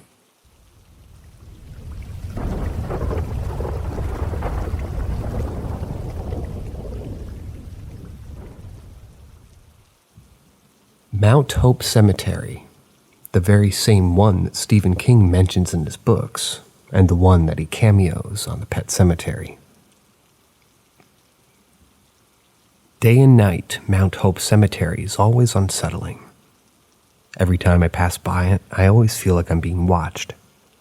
Most of the time, it's an easy feeling to brush off. But there are 3 instances where I've been shook to the core. The first. I was in 4th grade. My whole class went on a field trip to the cemetery. From the very beginning when it was brought up, I expressed my lack of interest in going, but I was the only one not showing enthusiasm, so I knew then that it was going to happen, and I dreaded it, hoping that my teacher would decide to cancel the trip. I wasn't allowed to skip school as a kid, so I never even asked. I went to the cemetery with my class. They were all having a wonderful time, and I was immersed in vibes that were making me kind of sick to my stomach. We were told to make rubbings on paper with crayon of at least 3 gravestones that caught our eyes. I didn't want to, but I did anyway, and while I'm rubbing these gravestones, I felt like I was stepping on the toes of someone, and that maybe I was even bothering someone. I managed to rub 2. The third I picked. My crayon was still in my left hand. I grabbed a piece of paper from the pile near me. When I knelt down to begin rubbing it, I had an overwhelming feeling of anger wash over me, and I stopped dead. For a second, I couldn't move. This gravestone didn't want to be rubbed. I tried to talk reason to myself. It's a 117-year-old, old, rotted corpse. It can't possibly be anything. To no avail. I could have forced myself to rub this one, but I decided that wasn't the best. I didn't rub a third one. I couldn't get myself to do it. It freaked me out. I said it out loud to someone in particular, well, I guess no one in particular, that there's something wrong with this grave. It doesn't, and I stopped talking. I wasn't really comfortable talking about the experience to anyone around me. I knew they wouldn't have believed me anyway. I know what I felt, and it wasn't peaceful. If I rubbed that grave, someone or something would have attached to me, and it would have been nearly impossible to shake off. The second. It was in the summer of 2012. I biked home from work. I worked at Wendy's and lived in, well, this is spelled Veazei. Vizier? Not sure. Sorry. The cemetery was on my right. I looked because I saw someone. I thought it was a dumb teenager doing something stupid. It wasn't. I saw 2 shadows watching me, one looming over a grave. It had long, creepy fingers and a thick, dark, malevolent energy that seemed to be bent on anger and misery. It must have been an entity of pure evil. The other was a man, a shadow standing right next to it. It was akimbo to the thick tree. His top hat brim remained straight. Even as close as he was to the tree would have bent the brim. He must have been 7 feet tall. The looming one lunged towards me. "Fuck," I yelled. Completely sure I was about to get possessed, the akimbo one flinched. Then they were both gone. I was still myself and relieved, heart pounding, but I was okay. The third. I was biking home again, through Mount Hope. I almost got through the cemetery without seeing anything. Then suddenly 2 lights caught my attention. They were moving crazy fast. One was chasing the other. They crossed the road in front of me. The one lagging behind suddenly pounced. They let go. They both darted past the road on the other side. The moment they began getting smaller, they were gone. Conclusion. Of course, there are times when I can't avoid going past Mount Hope Cemetery. I have sensed other spirits and the like. I just completely downright refuse to acknowledge them, though. There's definitely something sinister about that cemetery.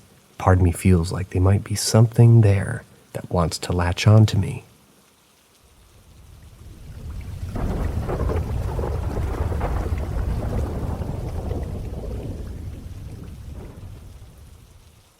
I'm 100% sure my house is haunted, and here's why. Me and my roommate moved into this place about 10 months ago. The landlord who lives above us told us this place is haunted. Our landlord is 80 years old and channels. She says she channels her higher self, as well as living people, people who passed on, and Ashtar. Okay, that's cool, sure. When we looked at the house, we saw the sauna has an old wooden door. But after we moved in, handprints appeared on the door, and they looked like they were dragging down. Sure, that's fine. Fast forward a little bit, and I'm in the bathroom. My roommate downstairs in his room. I hear footsteps coming up the stairs, and I wait to see if he pops up. Nope. Call him over Facebook, and I ask, "Are you upstairs?" I can hear him downstairs in the room. "No, I'm in bed. Why?" I explained that I heard footsteps. I go down to his room, and later he needs to use the bathroom. The same thing happens to him. He hears footsteps, and no one's there. We stayed in the same room that night, and next thing that happened was creepy as hell. Me and my roommate were sitting in his bedroom, watching some videos and drawing. He has this old music snow globe, and he has it on his dresser. The video that we had playing was a gameplay video, and it had music box music for the background song. We thought the sound was a little odd, so we paused it, put the video back 10 seconds and played it again. Then we realized it was the snow globe that was playing. We basically shit ourselves. A while later, where we were in bed in the middle of the night when we both heard a bang. We didn't go see what it was because, nope. When we got up the next day, his Silver the Hedgehog pop-up figure was on the ground, with his limbs, all 4 of them, ripped off. There was a hand on the sofa, 2 feet off the ground, a leg under a blanket, and 2 just on the floor. The GameCube that we have was also opened, and the creepy thing was, the little clear stand pop figures have was unmoved and untouched. A month later, I used this filter on TikTok. It's supposed to catch ghosts. It has glowing eyes and would appear when it finds a face. I felt like something was watching me and I started to film. I walked up the stairs to the main floor and something popped up at face level. Looking like it was peeking around the corner, I ran into my room. A week ago, our landlord was out for a family thing, and we heard someone running up and down the hall at like 11 p.m. at night. We heard banging and thumping. It sounded like someone was dropping like 45 pounds. Our landlord's not the strongest and can't run or carry things. We find out later that she wasn't even home. Again, a few days ago, I was downstairs trying to find some towels, and my roommate's upstairs. He said, Rose, are you up here?" I replied with just, "Nope. Why?" Not even a minute later, I hear something loudly whisper in my ear, "Pookie," which is just a weird thing to me and my roommate say to each other. I jumped out of my skin and looked to the door, wondering if a roommate snuck up on me, but he was upstairs, still in the bathroom. 2 days ago, I cleaned the bathroom. All was good. Like, I was proud of that room. Yesterday, we found a dead spider on the dresser. Today, all the legs were ripped off and placed around it. We constantly feel like we're being watched, and we always hear footsteps. Have you ever felt like somebody is giving you a death glare? You can imagine it. You can feel it. But when you look around, no one's there. That's how we feel a lot. When we come home from work, we can feel it looking at us through the window. But we're moving soon, and it's starting to get worse. We mentioned moving before the whispering in my ear. I don't know if it wants us to stay or go.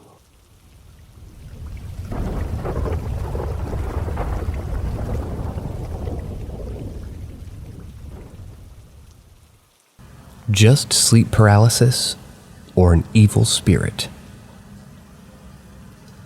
First of all, let me start off by saying I usually don't believe in evil spirits or being haunted by one. However, I absolutely love the subreddit, and I've had such creepy encounters in my sleep that I felt like this is the right place to share them. The past couple of years, 1 or 2 years, I haven't had that good of an experience with sleep. I visited a small town in Italy with 2 of my best friends, who happened to be a couple this past summer. course, they slept in a double bed, while I slept on a convertible sofa in another room. Our accommodation was, to our surprise, located on top of a mountain, far, far away from the town that we had initially wanted to stay in. I'd say about a 15-20 minute bus ride, and the bus only drove 3 times a day. That was a huge disappointment, but not really part of the story. Since we were located on top of this mountain, right along the main road, where vehicles passed very seldomly, I tended to feel uneasy during the nighttime, especially since I slept alone and we rented a holiday apartment, not a hotel with many other people or something of that sort. The first night only got a little bit of sleep, also poor quality, but that was only because the sofa was a bit uncomfortable. On the second night, however, I woke up once in the middle of the night only to see a tall and slim outline of a person standing right at the foot of my bed, staring at me. Since I was so flustered and still tired, I didn't really process what was happening. I pulled up my blanket over my head and continued sleeping. The next morning, I realized what happened. I was petrified. I told my 2 friends at the breakfast table, and of course they called bullshit. I insisted that I knew what I saw, and I persuaded them to let me sleep in their bed for the next night, which was no problem since their bed was huge. Next night rolls around, and my best friend's boyfriend falls asleep relatively quick. However, my bestie and I were still up for 10 to 20 minutes, talking and whispering, trying not to wake our boyfriend up. Then we hear what sounds like somebody putting keys in the front door and entering the hallway. We both were convinced that there was a person in our apartment, walking around the kitchen and living room, where my sofa was located. We both froze and literally thought we were going to die that night. Since I've always had sketchy vibes ever since we first arrived, we woke up to the third party only for him to tell us to go back to sleep, which he did. Next morning, it turns out that there's another family staying in the apartment right beneath us, and a possible explanation would be that they entered their apartment yesterday night, but the both of us genuinely believe that there was somebody in our apartment casually walking around. On another not-so-pleasant occasion, I went to sleep normally in my bed a few months ago, but I suddenly woke up in the middle of the night, only to find that I couldn't move my body. My limbs were numb, I couldn't turn my head, I couldn't speak. I felt completely paralyzed. I've had sleep paralysis before, so I know that this was just another night of bad sleep. However, this time was different. I saw my dad turning a light and walking around the hallways, passing my room, which isn't unusual, probably to get a glass of water or go to the toilet. I desperately and unsuccessfully tried calling out for him, but of course nothing but a whisper came out of his mouth. In that moment, I felt so helpless. My dad got what he needed, turned off the light and went back to bed. And in the moment he switched off the light, I saw a dark and tiny creature and blob of shadow sitting on my desktop chair and staring at me. I didn't know what it was. I didn't know what it wanted from me. All of a sudden, this shadow jumps up, runs right up to me on the side of my bed, then jumps onto my bed, only to repeatedly hop from one side of my pillow to the other. I felt so scared and terrorized in that moment, but I guess that terror finally woke me up and I could move again. The shadow was gone. I turned on the light and had to walk around my room for a few minutes just to return to reality and collect myself. I've had many similar events to this one, but none were as horrible. After that night, I was afraid to go to bed for a couple of weeks.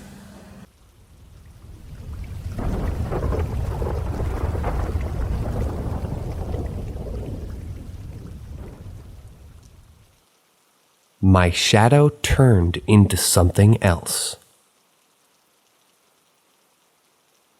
This happened in 2012. I was going to a trade school full-time, and my child was a toddler at that time. I lived with my mother, so it was just us 3.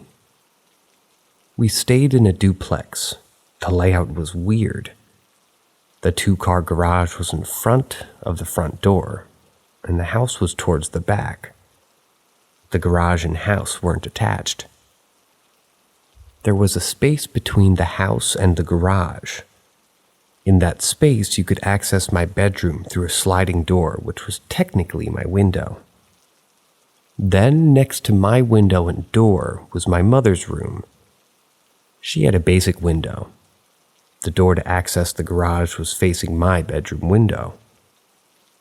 That being said, it had a porch light that brightened up that space.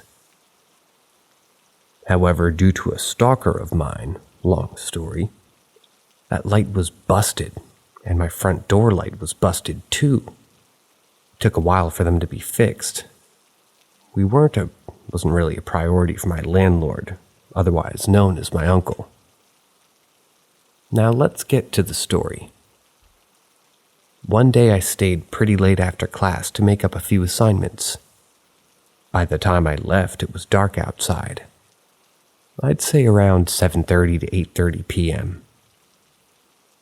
I pulled into my driveway and noticed my mother's car wasn't there.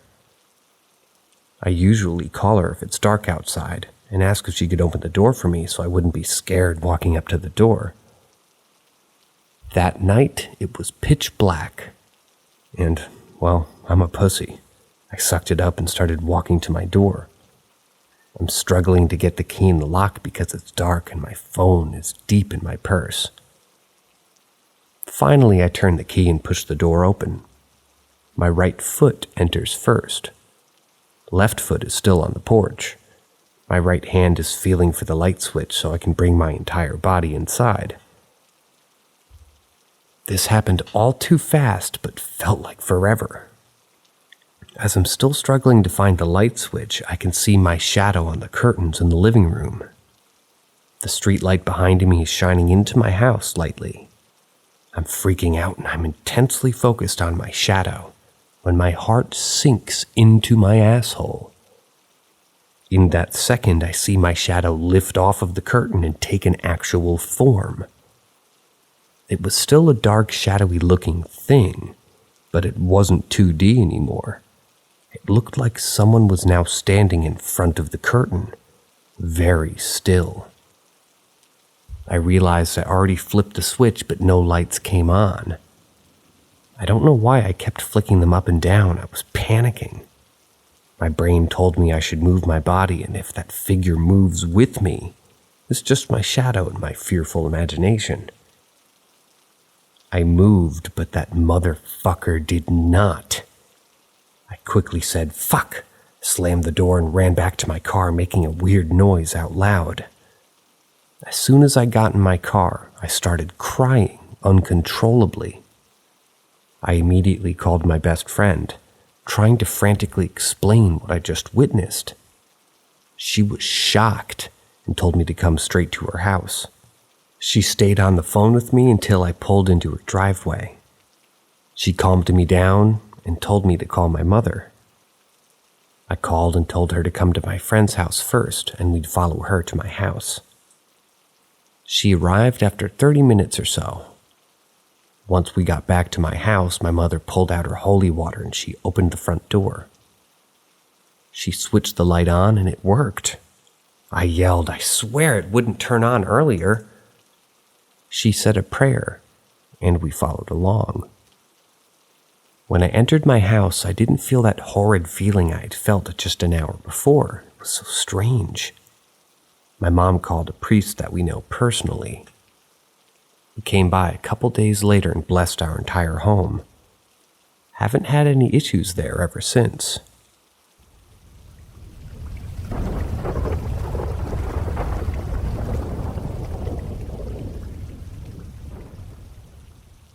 Stepdad's Ghost Haunting.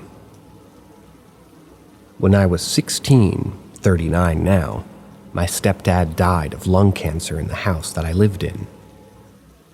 It was a very sad process as he didn't want to die, never accepted his fate while he was alive. Towards the end, he was so high on meds he didn't have any grasp on reality. The reason I mention that fact is I believe when he died, he didn't realize he was dead. Now the happenings after his passing. My mom took a second job, and I was home alone a lot. During this time, I would hang out in the basement most of my time. and I would hear footsteps walking from their room to the kitchen, often, and would think my mom was, just home. I would head upstairs and nobody was there. But often cabinet doors would be open and the lights would be turned on that I knew were off.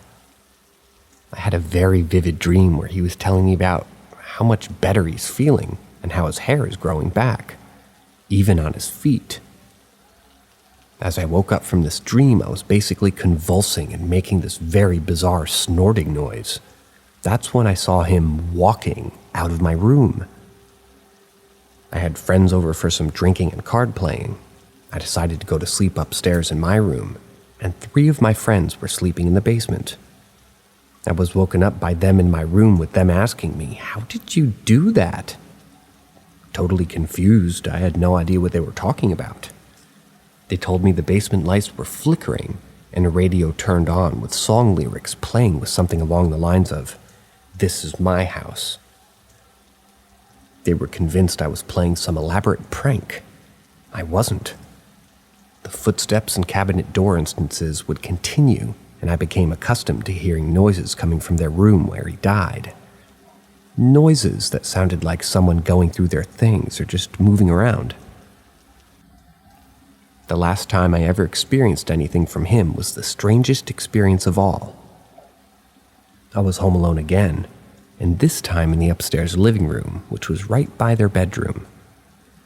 The bedroom door was open and I was on the couch watching TV. I started to think that I heard something, so I muted the volume and listened. What I heard was very distinct and unmistakable breathing coming from the room. It was distressed and progressively getting louder. I yelled out, "Okay, I hear you. I know you're here. Please stop haunting me. If you want to communicate, visit me in my dreams." The breathing immediately stopped, and I just sunk as far into the couch as possible and tried to continue to watch TV. Now, my mom really didn't know how to deal with his death. This was her soulmate, and she was completely destroyed. She started seeing a guy that she worked with soon after, probably needed comfort or something that I couldn't understand then. Whatever the case, he was over at the house spending time about a month after his death. Whenever he was over, I could feel my stepdad. The best way to describe it, I could just feel his energy and he wasn't happy. The night I heard the breathing and told him to communicate with me in my dreams, I had a dream that night about my mom and her new boyfriend. They were hugging each other and then my stepdad came storming out of their room, chasing the guy out of the house. What I took away from that was that he didn't want this man near my mom. Come to find out, he was married and ended up being a ridiculous situation. Since that night, I told him to stop. I never experienced anything else in that house. My mother would see him where she worked often out of the corner of her eye, or she would smell him. One day she called me freaking out saying, I saw him. I turned the corner and he was there, standing in the aisle looking right at me. He still looked sick and very sad. She said he was a full-body apparition and was visible for about 5 seconds. Long enough for her to say, I see you. This was the last time her or I had contact. That might have been the final goodbye.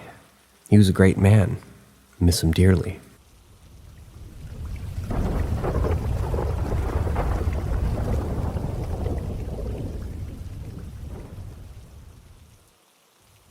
A haunting at a fire department, or faulty pipes. This all happened when I was a kid. I'm 23 now and it still gives me chills. Okay, so I'll jump right into it. Both of my parents were volunteer firefighters, and I practically grew up in a fire station around all sorts of first responders. This fire station was connected to one of the county police department offices, which was a small 4-room office upstairs with 2 entrances, a door that led outside, and another that led downstairs to the bay where the fire trucks were.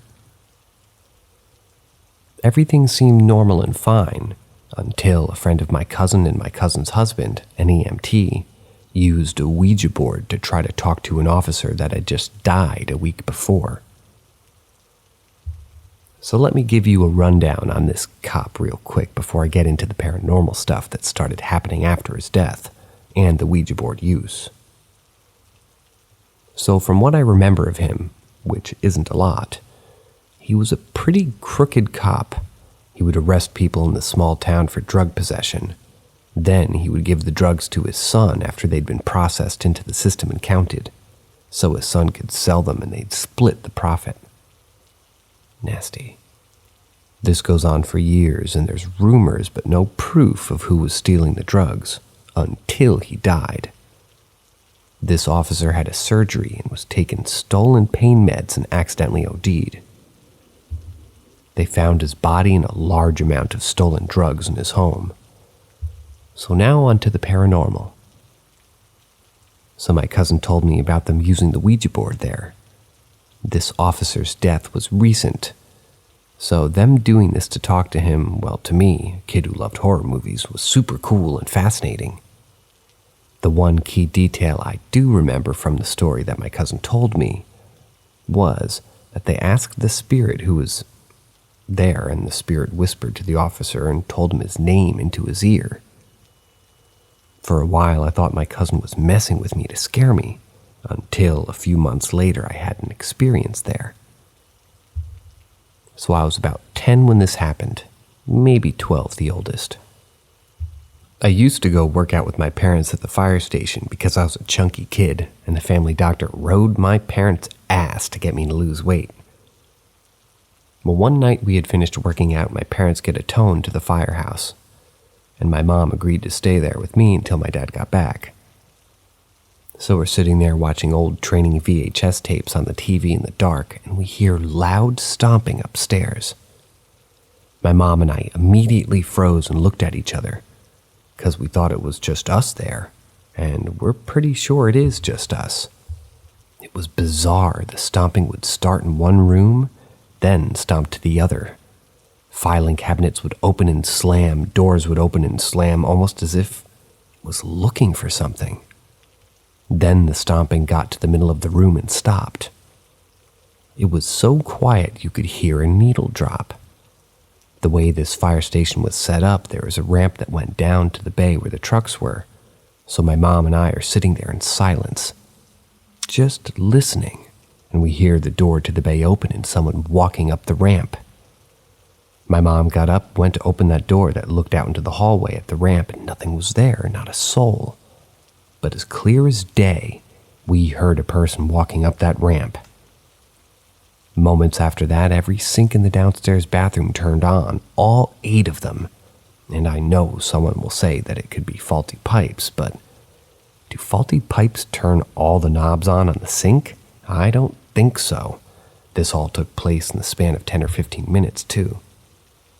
We turned off the sinks, and shortly after, maybe 15 or 20 minutes, my dad and all the other firefighters piled into the fire station. My mom and I told my dad and everyone else what was happening, but what do you know, they didn't believe us. They told us we were making it up and we were hearing things. Ever since the Ouija board was used there, the feeling of that place is just weird and creepy, where before it seemed very familiar and welcoming, like a place of safety.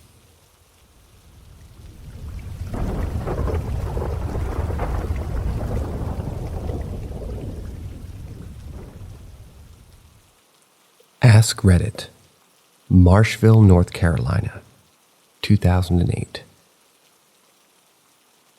My then girlfriend lived in a very secluded and rural area, and I lived about 45 minutes away from her. I drove county roads as much as I could to avoid highways, less traffic lights and stops. And this was a daily drive for almost 2 years.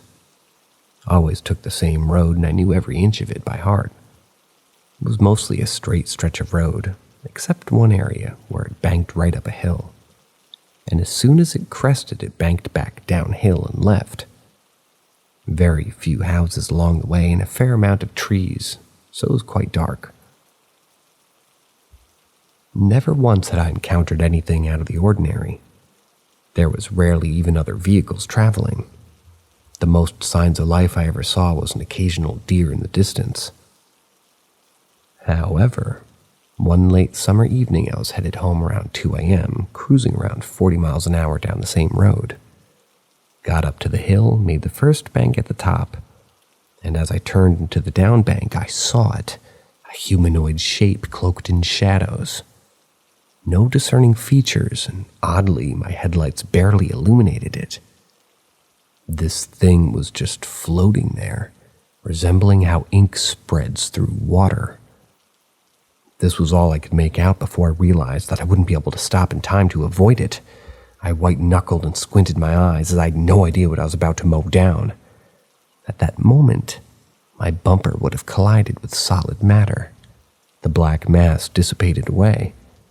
Yet I felt an ice-cold rush through the center of my car.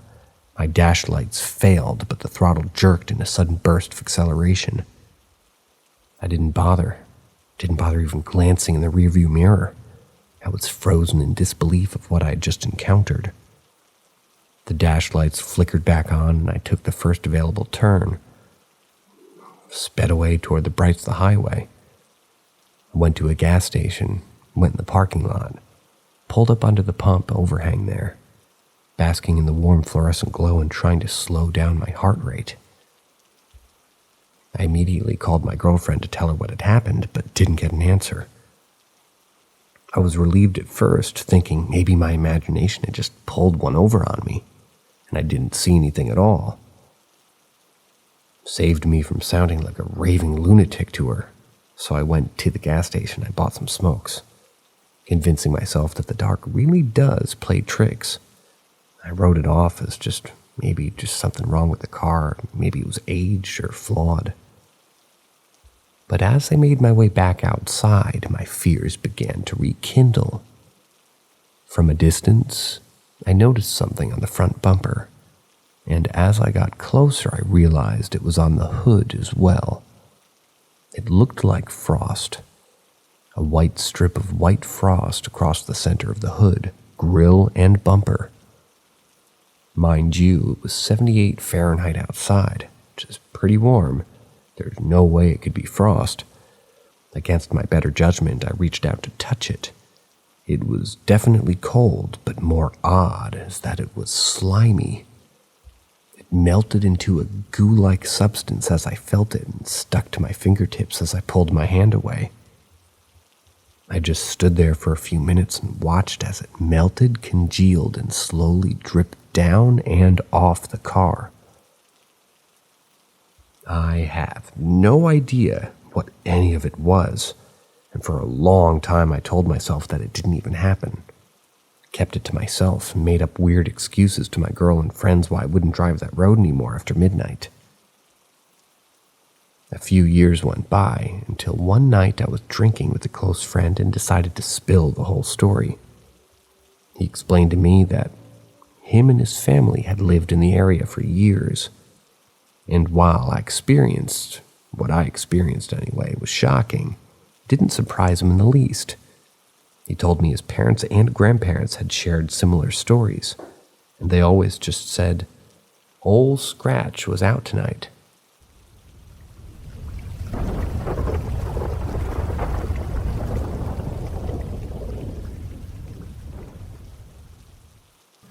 But where's Gabriel? This took place in the early 2000s, during the beginning of my second grade, going into my third grade year of schooling. We had just moved to a small town in California, and I was having a hard time transitioning and making friends at this new school. The local kids essentially segregated me from the student body, and quite frankly was fine with it at this point. A couple of weeks had passed and I was tired of playing alone, so I walked over to this kid who I'd noticed playing in the sandbox and swing set. I genuinely expected him to brush me off, but to my surprise, he was extremely friendly. He had this strange obsession with playing with these green-looking bees that would tunnel in the sand. At first I was afraid, but he assured me that they were friendly, and that we could essentially make little tunnels and mazes in the sand so they could have adventures. Months passed, and people started giving me weird looks. I paid no mind at all. All I could think about was going to recess and play with my new friend. Recess came, and I finally decided to ask him for his name. He looked around and in a hushed tone whispered to me, "My name is Gabriel, but please don't tell anyone that we hang out." This completely caught me off guard in a way that kind of hurt my feelings. After that day, I didn't see him again for a while. My second grade year came to an end, and third grade began. Once again, I found myself having a hard time with this new group of kids. It got to the point where I was done trying to make friends. Recess couldn't come fast enough. I walk out of class and boom, I see Gabriel in the sandbox, so I ran up to him. He didn't look surprised at all. He just waved me over and we started playing again. Weeks go by, and we're in the middle of playing with the bees as usual, when we noticed an office aide making their way towards us. Gabriel looked panicked and told me, "Act like I don't exist." Once again, catching me off guard. I get brought to the office for a meeting involving my principal, my mother, and both my second and third grade teacher. I was concerned until my mother asked me, "Who are you talking to during recess?" The question confused me, but I answered anyway. I told her I was playing with my friend Gabriel. She had a concerned look on her face and looked back at my principal, who looked pale for some strange reason. My principal asked me the same question, to which I replied with the same answer. Now both teachers and the principal look worried.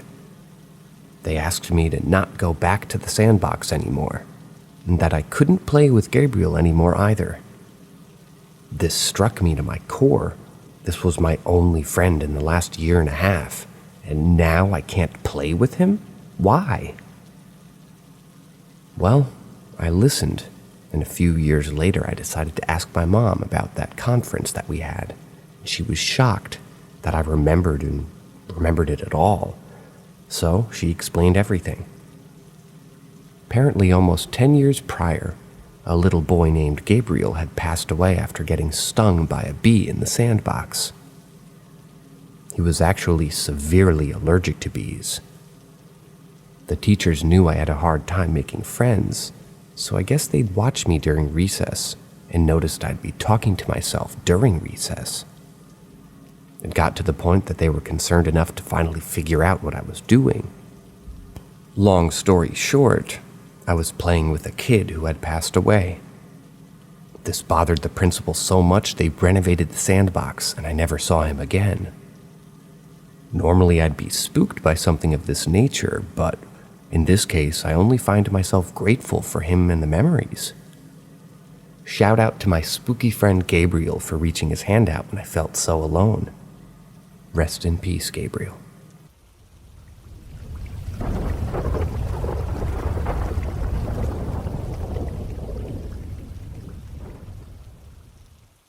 Have you ever felt someone pass away? I was a CNA for 7 years, and for about 3 years and a few months, I worked for a wonderful nursing home. The owner was very personable and expected nothing but dignity and respect from her staff to her residents. She had a rule there that no resident should die alone and that they would never leave the facility unclean.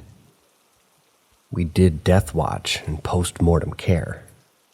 That kind of stuff is very personal, and while the owner was alive and well, she did almost all of the death watch herself. She would turn on the call light when the resident passed, and then the aides working the hall would stop what they were doing and give the deceased a bath, change their clothing and bed linen, and clean their mouth, trim nails, comb their hair, etc. She expected the best care, and I loved that about this place. I did a few post-mortems, and I didn't mind doing it. I hadn't done a death watch until our facility, the facility's owner couldn't sit with our residents anymore. I had been working there for about a year. One night I was working my hall with a partner, and thankfully we had more staff than usual because one of my regular residents was in the beginning stages of death, and she had been moved to the front of my hall. For most of the night we were instructed to do our rounds as usual, but to take turns before and after each round to keep her from getting any pressure wounds and perform oral care on her since she was now unable to eat or drink. Around 5 a.m., she began showing serious signs of a fast decline, and our charge nurse alerted us about it. She was going to call the resident's daughter to be with her. She lived about 45 minutes away, and until she showed up, I was to sit with her, death watch. I was fine with it, not expecting to actually see her pass, but only comforting her until her daughter arrived. So another aide took my place during get-ups while I pulled up a chair, and after turning for the last time, I held her hand and told her that I was there. She spoke throughout some of her process, just reliving some of her memories in the bits and pieces for the first 20 minutes or so. Then she went silent but still gripped my hand, and from time to time she would weep. I was doing okay until right at the 40-minute mark when I noticed that she let out a single cry. Her face changed into many different emotions all at once, from happy, giggly, sad, and excited. I rubbed her hand and she said her daughter's name. Told her it was okay. She's not in any pain and she can move on. I told her that her daughter would be here soon and she would understand if she couldn't wait. Suddenly it all stopped. Her grip loosened, her face relaxed, and she took her last breath. As she exhaled, I felt her leave. To put it simply, the second she passed away, I felt a pain in my chest and an emotion come over me that made me shake inside. It was almost like a jolt of adrenaline and fear and relief all mixed together. I turned on the call light and stepped out of the room waiting for the nurse and watching her daughter turn the corner to approach me. The nurse walked in and her daughter stopped in front of me asking if she had passed. I told her I thought that she had. The nurse came back out and confirmed the time of death. The daughter hugged me tightly and told me that she appreciated that I was there and I was able to comfort her and help her pass peacefully.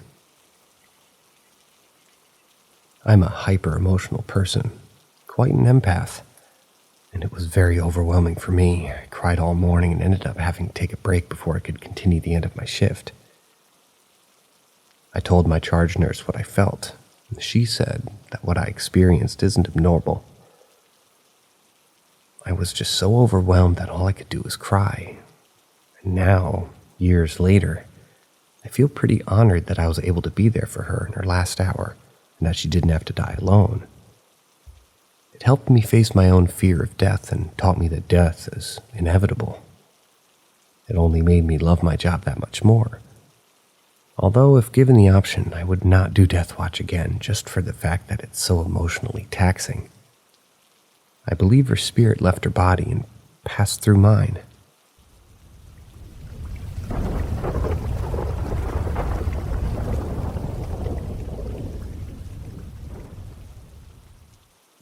Long update. Talk to friend. Stuff in the woods. Something completely took over the sky during my graduation party, and either everyone is denying it, or no one remembers. I finally got in touch with one of my friends and asked her to remember my graduation party as hard as she could. Before I talked about the event, she remembered it down to the overcast weather, but didn't remember the actual sound itself until I mentioned it. I tried to transcribe her exact words as best as I could while she told me. Yeah, wait, I vaguely remember something like that. I remember a really loud noise like a plane landing, and everyone just being like, what the fuck was that? Holy shit. Kind of looking at each other. Then afterwards brushing it off as a plane since no one knew what it was. But we all looked, and I don't remember seeing anything outside. It shook the entire house down to the nails in the floorboards, though. Everything was rattling like crazy. That same year, 2012, in mid-July, I heard loud bangs coming from the sky late at night. I know it wasn't thunder because it wasn't raining and it wasn't even humid out and hadn't been all day. Definitely didn't sound like thunder either. You know, the sound of a dumpster getting slammed back down after it's lifted by a fork truck? It was like that loud, but sounding like it was coming from a small area, directly in front of my neighbor's house. I saw flashes of light right afterwards. It was loud enough that I asked my mom if she had called the neighbors, but she hadn't heard a thing from inside the house. So yeah, that's what my friend said. In my other post, I read that someone else from Eugene, Oregon, the opposite coast as me, I'm in the Northeast US, experienced similar events later that year in December 2012. A lot of people were suggesting covert government military activity. LRAD and Gabriel's trumpet were amongst a few mentions. Many also reported a general unsettling, insidious feeling throughout the beyond of 2012. My thoughts on that are as follows. Could this be government or military activity? I live near a small military base that's used as a weather station and for the local CAP program, pretty much the Air Force ROTC for those unfamiliar. Nothing other than small 2 to 4 passenger Cessna planes or the occasional helicopter ever takes off from there. It simply isn't large enough, and I've personally jogged the entire perimeter, wasn't CAP in high school. During my entire 15 plus years living in that house, there wasn't a single aircraft loud enough to hear from the base. One thing that might be unrelated, but it's definitely worth mentioning, is that I also live near a long-abandoned Air Force data center. It's in a restricted area deep in the middle of the forest preserve. The buildings have been entirely gutted, but remain standing, too hazardous to the environment to be torn down. There's also a ton of large World War II-era storage bunkers along the trail, all locked up tight. I used to hike up there a lot with friends to spray paint and do drugs or other hood rat shit, until we started hearing loud bangs at all hours throughout the woods, and it would reverberate across all the trees. One of the final straws for me was one afternoon when my friend and I were up there alone, and a small yellow helicopter-looking drone hovered over us, about 150, 200 feet in the air. It stayed locked on us even after we noticed it and ran inside one of the buildings to get away. After that, I noticed it started becoming more heavily guarded by intimidating-looking park rangers, literally down to the cartoonishly large white vans and tinted sunglasses. But I got the sensation that it was being guarded by something else, long before the drone and rangers and any of that. I always felt like I was being watched up there.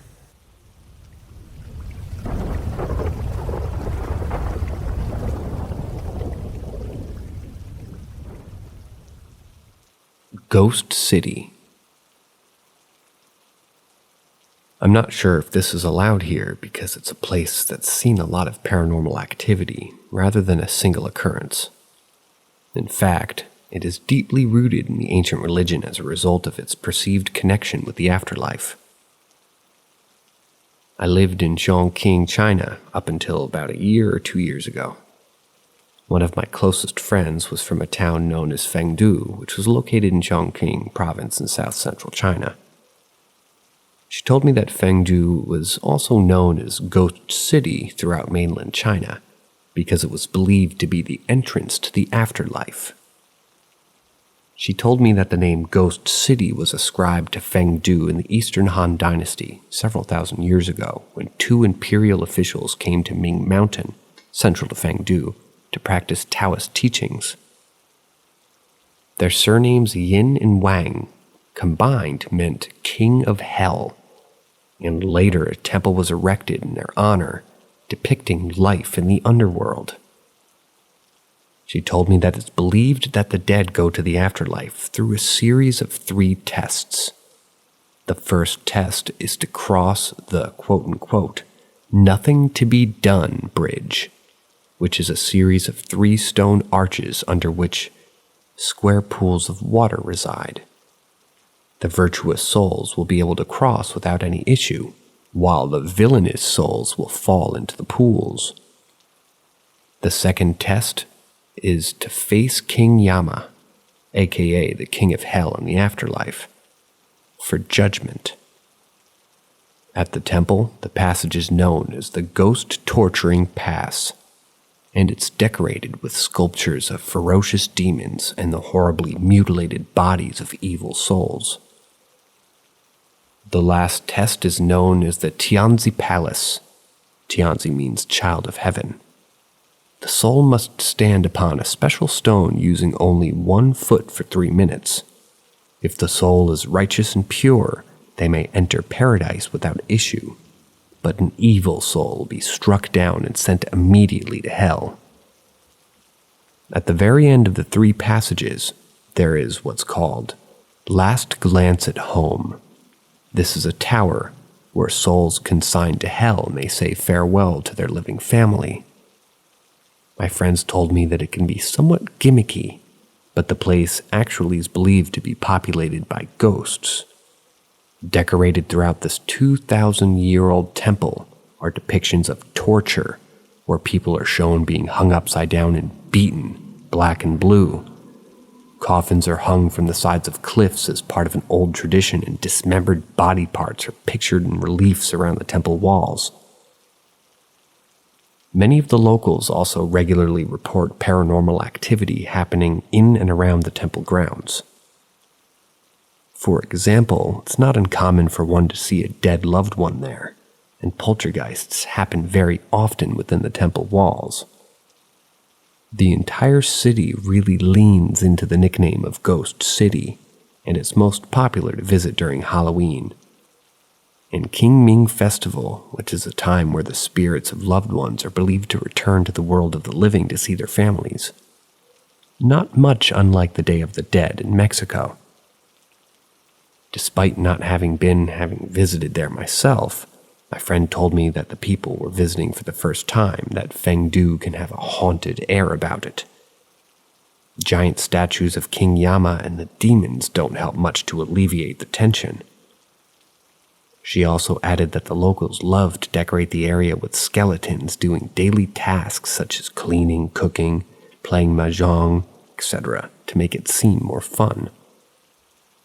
However, one must keep in mind that most, if not all, of these ancient images of torture are depictions of real practices, however gruesome, and the locals firmly believe that the souls of the damned reside there in Fengdu, the entrance to the ancient Chinese hell.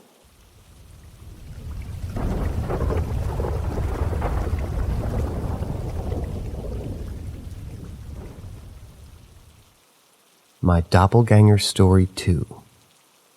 Thank you, Mr. Gecko. This is the second encounter I had with my doppelganger. This is the only time I saw this entity with my own eyes, and it still creeps me out to this day, 11 years later. This happened back in December of 2011, close to Christmas Day. I was on vacation with my family. We stayed in a small 2-story house in a gated community. A family friend of ours let us stay at this house since they had moved abroad years ago. The house had 3 rooms, 2 upstairs, 1 room downstairs, facing the kitchen. I stayed in one of the upstairs rooms with my mom and a 3-year-old sister and my older brother. I was 11 at that time, so I still remember this incident clear as day. Like I mentioned earlier, this was a gated community, so it was usually very quiet at night, and apart from the lights from the houses and the street lights, it got pretty dark too. For context, I've never been afraid of the dark. I've always believed in ghosts, though, spirits and stuff like that, since I was raised religious. And I always prayed before going to bed. I still do occasionally, mostly out of habit, but I'm not that religious anymore. But the idea of encountering a ghost never scared me. Due to my childhood home being haunted, my parents, my siblings, all of them encountered ghosts, but I'd never seen an apparition or anything of the sort up until this point. I did hear the occasional footsteps, doors being opened and closed, weird noises, the cliché stuff. This happened one night after the usual day of shopping and sightseeing, We came home pretty late and I went to bed around 11 p.m. I slept on a mattress next to the bed with my head next to the foot of the bed. There was a small cupboard directly in front of the mattress. Pointing this out for later as it's important for the context of this story. I got up around 3 a.m. to go to the bathroom. I'm a very light sleeper, so if I wake up during the middle of the night, I won't be half asleep or anything like that. I was wide awake when I went into the bathroom and got out. I picked up my blanket to lie down, and as I did, my eyes landed on where the cupboard was, and I just froze. Literal chills ran down my spine. There, sitting cross-legged, directly where the cupboard was this figure of a young boy, about my age and my size. I looked closely and observed him. I noticed that he wore the same pajamas that I was wearing, the same hair, the same shirt, same everything. Then I realized that I was literally staring at myself. I tried to scream, but nothing came out. My body just completely froze up and I almost fell backwards. When my voice finally came out, I just screamed for my mom. She woke up and quickly turned the lights on. She had a puzzled look on her face, too, and asked me what was wrong. I couldn't speak, and I just pointed at the cupboard. And there it was. The cupboard was back where it was supposed to be, but no more apparition. Whatever I saw had completely vanished into thin air. I was able to go back to sleep that night, but it did take me some time. I slowly fell back asleep, and all the while staring at the cupboard. Whatever I saw that night, I still can't give a logical explanation for it. I'm glad that at least my family believes me. Since I've never been afraid of the dark, I wasn't really the type of kid that made weird shapes or got scared. For the longest time, I just brushed it off as my imagination, especially as I got older. Mainly because this was just too scary for me to remember, until my mom encountered the same entity years later. So now I know with absolute certainty that I didn't imagine this.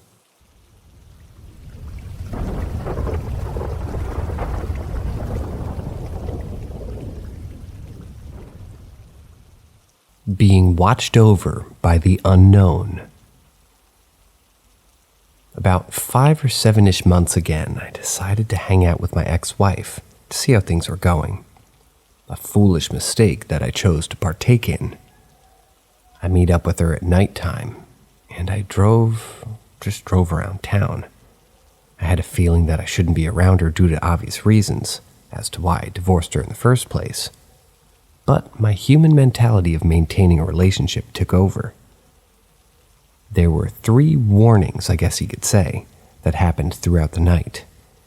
I'd like your thoughts and interpretation and explanation on this strange night.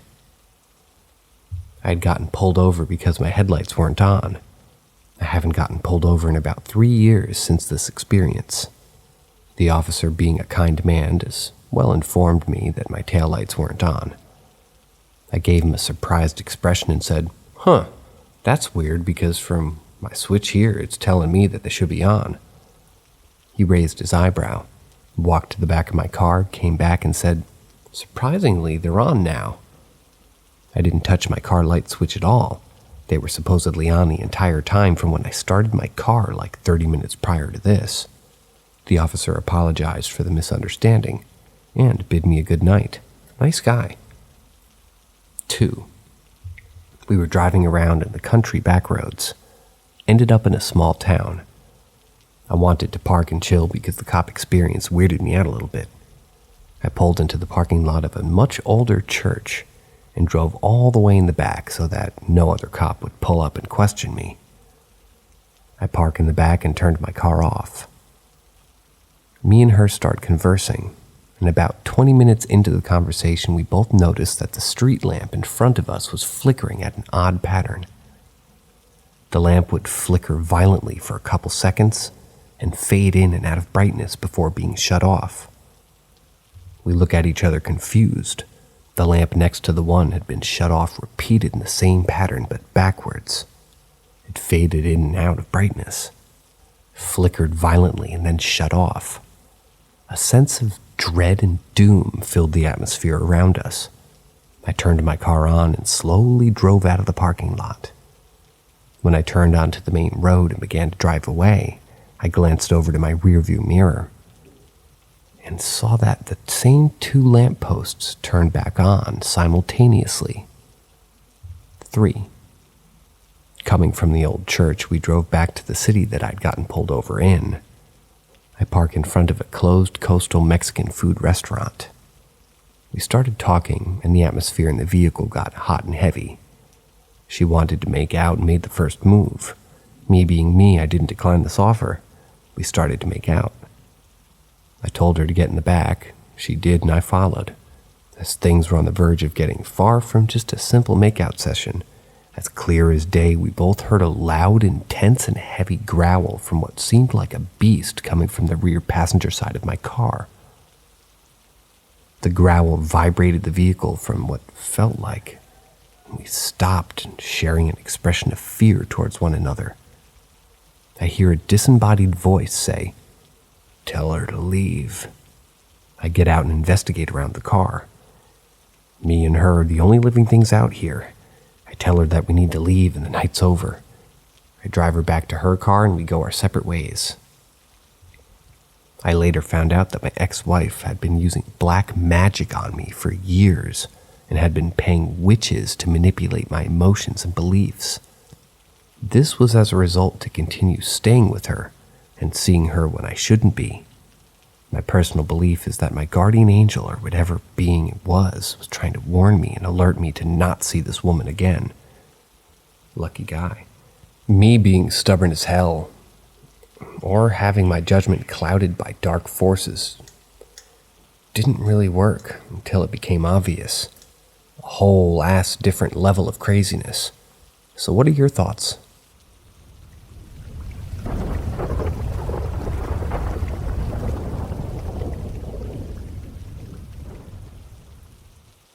My experience with shadow people. In my childhood home, my mom and I lived with my grandmother, where our bedrooms were in the basement. The way to our basement was laid out, relevant later, was that after coming down the stairs, there was about 20 to 30 feet long, 15 to 20 feet wide main living area. About 10 feet along the right wall was about a 15-foot break in the wall that had a compartment, quote-unquote, which is where my bed was. If you stood in front of the compartment, the right wall was solid, but the left wall was like a half wall that led to what was supposed to be the kitchen. We used it for cat litter, by the way, and where there was an entrance to this quote-unquote kitchen with no door. From the entrance to the basement, in the back left corner were 2 doors, one on the left wall that went to my mom's room, and one on the back wall that went into the bathroom. And then in the bathroom, there was a door that led to my mom's room as well. The first time I saw it was at night. My mom worked long, late-night shifts and would frequently get home around 8 or 9. On this particular night, I was next to my bed, where I could see the whole living area, playing with my Legos. The main living area lights were on. The lights in my mom's room and bathroom were off. The door that goes between my mom's room and the bathroom was closed. It was basically always closed. As I was playing and building random things, I got this strange feeling that I wasn't alone and I was being watched. So I looked up, scanned around the room, and at first didn't notice anything until I looked more closely towards the bathroom. What I then saw was the figure of a person move in front of the bathroom door towards my mother's room, and it stopped behind the front right corner of my mom's bed. I could clearly see that this was about as tall as I was. I was a small child at the time, so maybe 3 to 4 feet tall, and had what I could only describe as wind-blown spiky hair. Not knowing what I was seeing, I freaked out and ran upstairs and watched quote-unquote old people movies with my grandmother until my mom was home. I don't remember much else from that night. other than I ended up sleeping in my grandma's room because I was too freaked out to sleep in the basement. The second incident that I remember, significant because we ended up moving my bedroom upstairs because of reasons, and my little kid brain didn't make the correlation. It was broad daylight. My mom and I were hanging out in her room, and she was teaching me to play chess. My mom's back was to the door to the living area. Naturally, if I looked past her, I could see where my bed was. As she was showing me all the pieces and how they moved and what the objective was, I got that same weird feeling that I was having before of being watched. I decided to look over towards my bed, and I saw the silhouette of a person duck behind the half wall, right where my bed was. I pointed over towards my bed and asked my mom, "Who's that?" My mom looked towards my bed, didn't see anything, and responded, "Who's who, honey? I don't see anyone there." I then told her I saw someone lay down in bed, because that was the only thing that made sense to me. She went over, looked at my bed, checked under my bed, and looked under my sheets.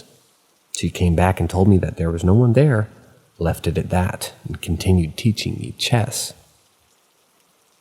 Years later, when I talked about both of these incidents with my mom, she told me that no, I wasn't crazy. It was just my imagination, that she saw it too on multiple occasions. I guess that would say or suggest that it wasn't my imagination. And it was not just in our house. She said at the same time she was trying her best to stay calm because she didn't want to freak me out.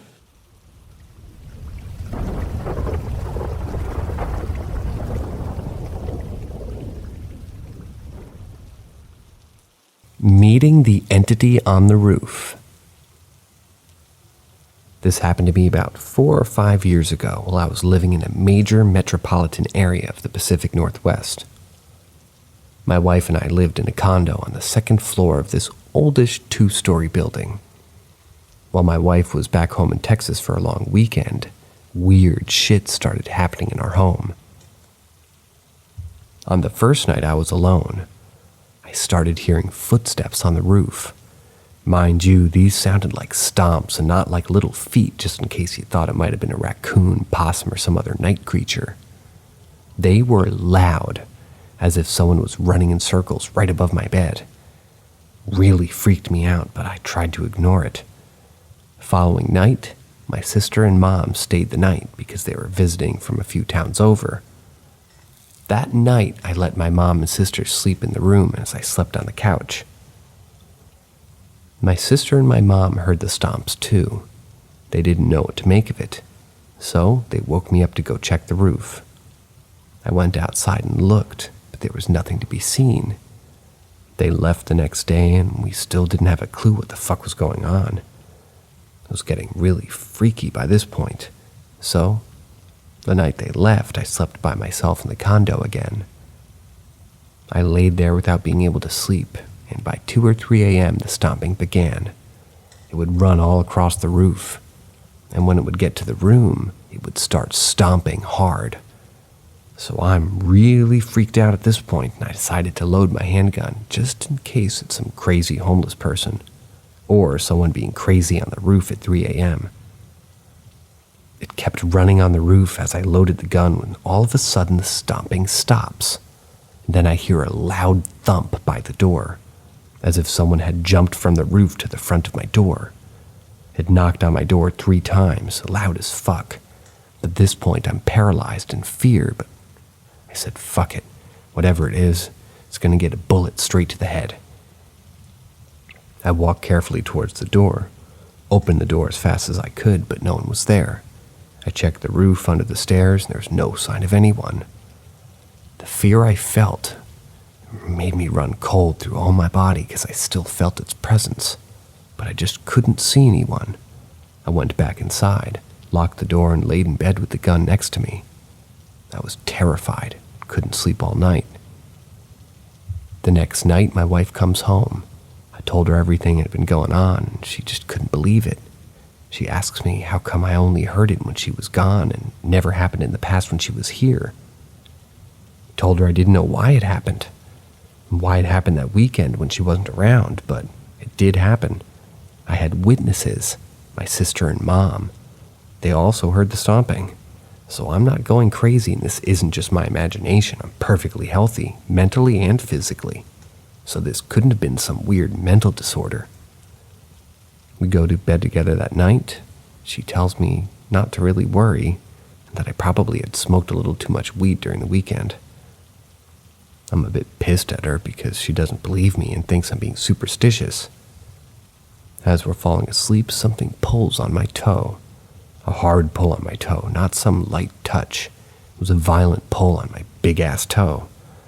I get up and wake up my wife and tell her. By this point, she thinks I'm having some sort of hallucination, that I should probably not smoke weed at all anymore. And even I kind of started believing I was losing my mind. But as we're getting comfortable to go back to sleep, the entity violently pulls her toe as well. She gets out of the bed in complete disbelief and trembling in fear. We turned the lights on, checked to see if someone was under the bed, but there was absolutely nothing and no one. We couldn't get back to sleep that night, and a few days later the nail on my big-ass toe turned a light shade of purple. What the fuck happened? I have no fucking idea, and to this day I have no fucking clue.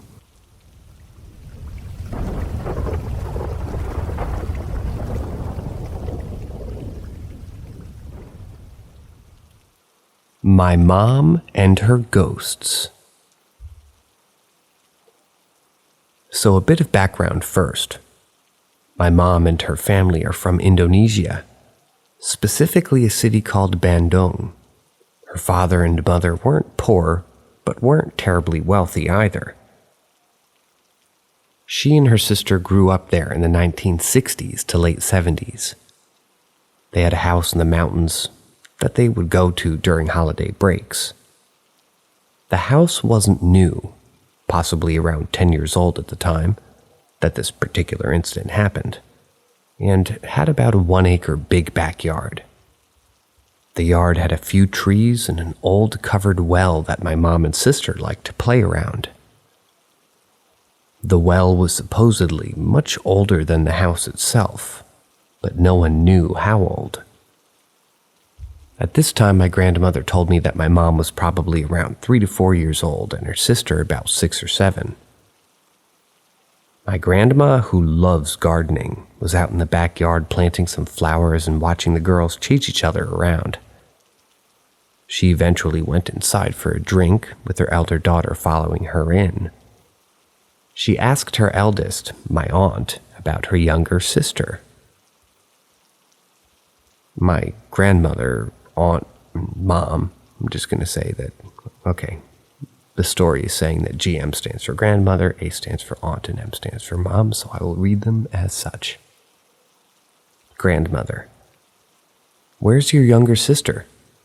Aunt: oh, she's out there playing with her friends. Grandmother: friends? What friends? My grandmother was confused because there were no neighbors nearby, and the closest house wasn't for miles. She walked back outside to investigate. Near the old well, she saw her younger daughter, my mom, running around in circles, seemingly chasing something and laughing. My grandma was very sensitive to spiritual things, so what she saw next, she told me, was unforgettable. She walked closer to get a better look, and she saw 4 figures beside her daughter, all laughing and running around with her. One figure in particular really stood out. She said it was a young boy dressed in suspenders and a hat, but his face was slightly obscured, like something had rubbed it out. The other 3 figures seemed to be much smaller and harder to see than he was. She told me later that she had a bad feeling about them, so she called my mom back inside. Once inside, she asked my mom who she had been playing with. My mom insisted that they were her friends. The next day, my grandma and grandpa kept a close watch on the 2 girls as they went out to play in the yard. My grandma had asked the maid about the previous tenants who stayed on the property that afternoon, and the maid said that was 30 years before there was a family, and they had a young boy. The boy died after falling into this well. My grandma had been told before that they bought the house that the well was filled and covered, and it should be bolted into place. She had a very bad feeling when she saw my mom peel away from my sister toward the well. She grabbed her daughter and ran to the well, calling her husband after her. My grandpa grabbed the cover, and sure enough, it hadn't been bolted down, and the well was still hollow. My grandma called a service the next day to fill the well and secure the cover so that it couldn't be moved. And she told me that my mom was sad after that. She couldn't see her friends anymore. However, to this day, my mom and her sister both believed that they had been interacting with ghosts. And even my grandmother said the same until her death. My mom had a special proclivity towards the supernatural.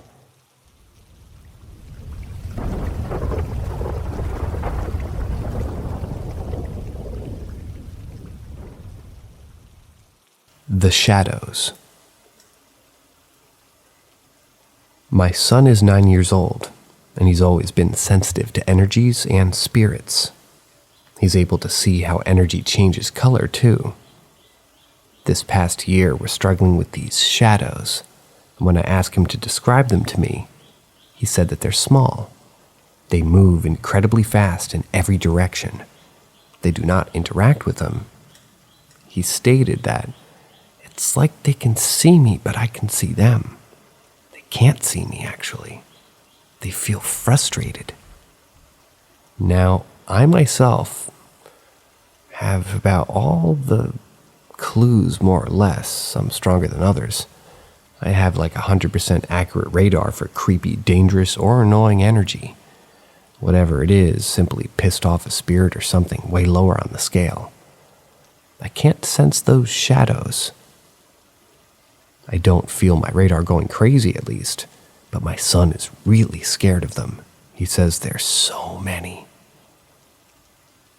For the past few months, we have a long ritual before bedtime.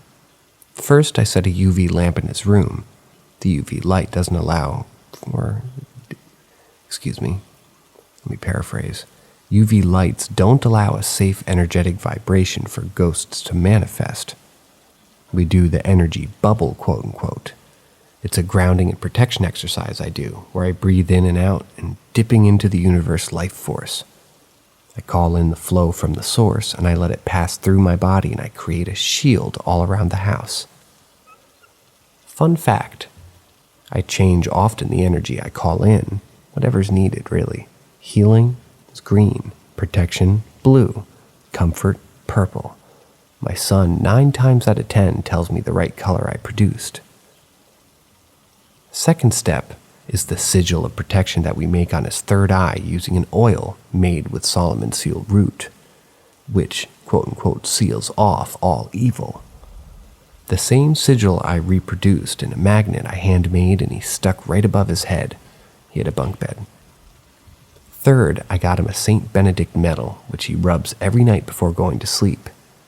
Patron protector against evil, used in Catholic exorcism too. Sometimes the shadows are so prominent that all this is not enough and I have to use my own energy to blast them. This is a last resource though, because it's depleting for me. After I use my own energy, he says, a lot of orbs appear in place of the shadows. Have any of you ever seen or heard of the shadows as he's describing them? Note, I'm able to not only feel but also see with my own eyes the shadow people. This house is shielded in ways you cannot even fathom. I'm guessing they mean fathom. I'm a holistic healer, a crystal healer, a Reiki healer, an earth witch, and I dab in pranic healing. Never heard that term. Pranic, I believe. Pranic, okay. I never before heard of the shadows that he mentioned. Be warned that I never taught my son any of all of this. Just recently I taught him the breathing exercises to calm his anxiety with the strange stuff happening to him, and of course the ritual we do nightly and why. But I keep both my kids well separated from my spiritual activities. My most prominent theory? Dimensions. Since he also sees orbs, which are manifestations of spirits of different nature, my best guess is that these shadows might be either remnants of a lower dimension or visible through the veil of presences from another reality. But my guess is as right as any of yours could be, huh? Excuse the writing on that one. I'm reading it as is, best I can. Moving on.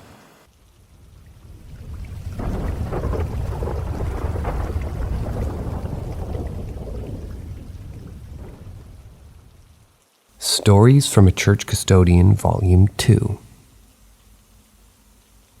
So, my church is haunted, but there are areas that one might consider a hot spot.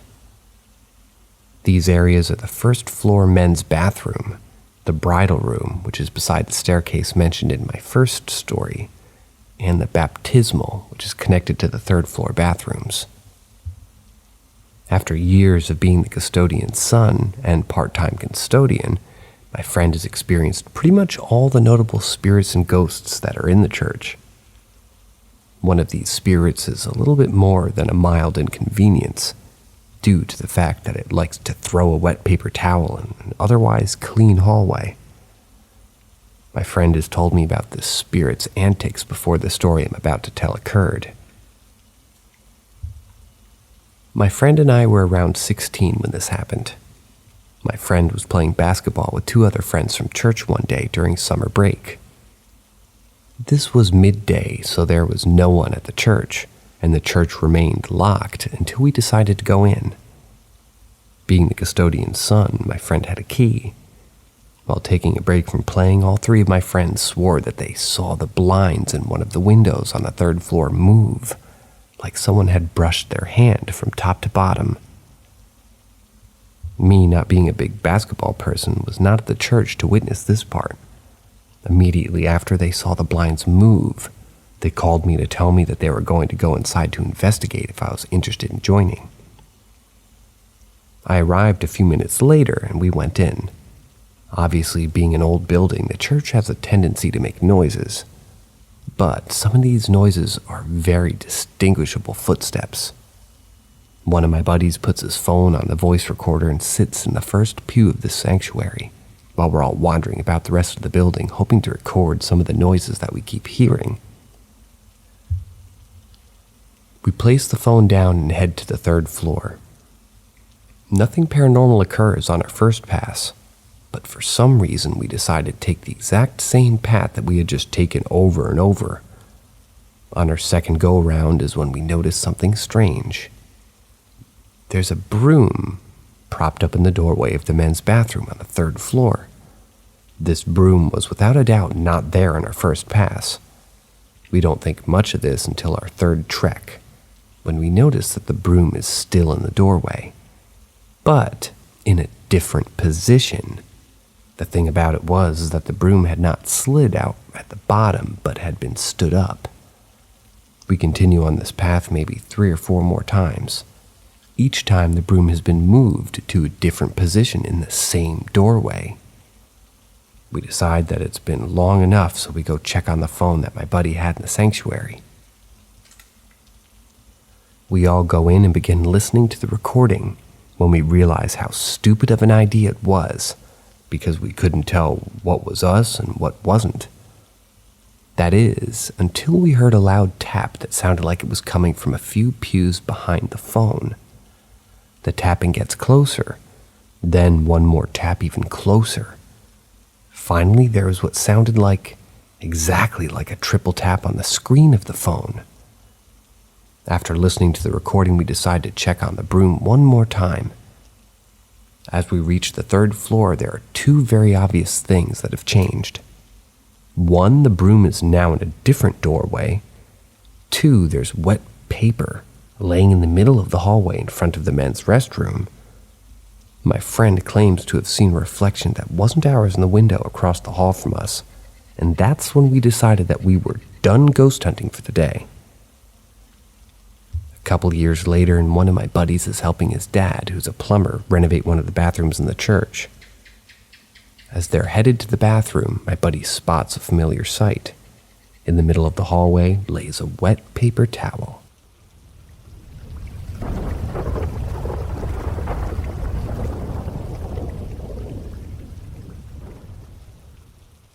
Need help identifying egg-looking entity. This is going to be a long one, so buckle up. Title might sound ridiculous, but I'm being 100% serious. Also, please excuse any errors since English isn't my first language. You're excused. I was born in St. Petersburg, Russia, and that's where I spent most of my life. I moved to a different country at 16 years old. This happened when I was about 8 or 9. Little disclaimer. At the time, I was really into all things supernatural, like many kids are. I was constantly reading about ghosts, aliens, vampires, you name it. That, and the fact that my father was being emotionally and physically abusive to both myself and my mother, parents are divorced shortly after, makes me kinda doubt that what I saw and felt wasn't actually created by my brain. Nevertheless, I'm 1000% sure it was not a dream, and I haven't experienced anything like that ever again, even in the most stressful, painful, and difficult moments of my life. I was in my room in our little flat in the center of the city, lying in my bed, lights off, playing with my stuffed animals, preparing to go to sleep. Not sure what hour of the night it was, but it must have been pretty late, since my parents had gone to bed already. I was facing the wall.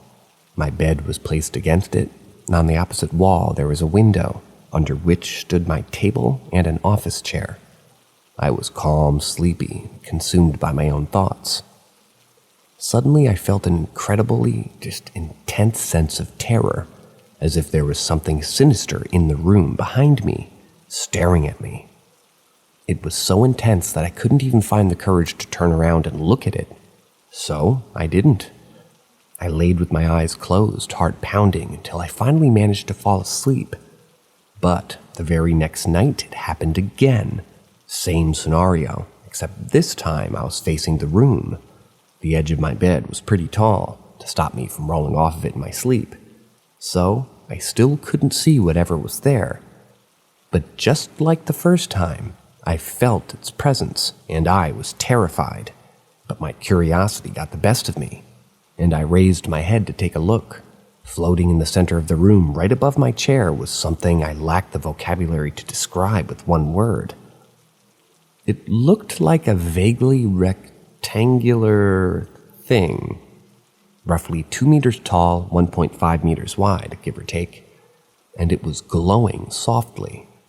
It had a bright yellow center, also vaguely rectangular, and the rest of it was white, kind of like an egg. If I had to describe its texture, I would say it looked like a mix between a cloud and the surface of a body of water in constant motion.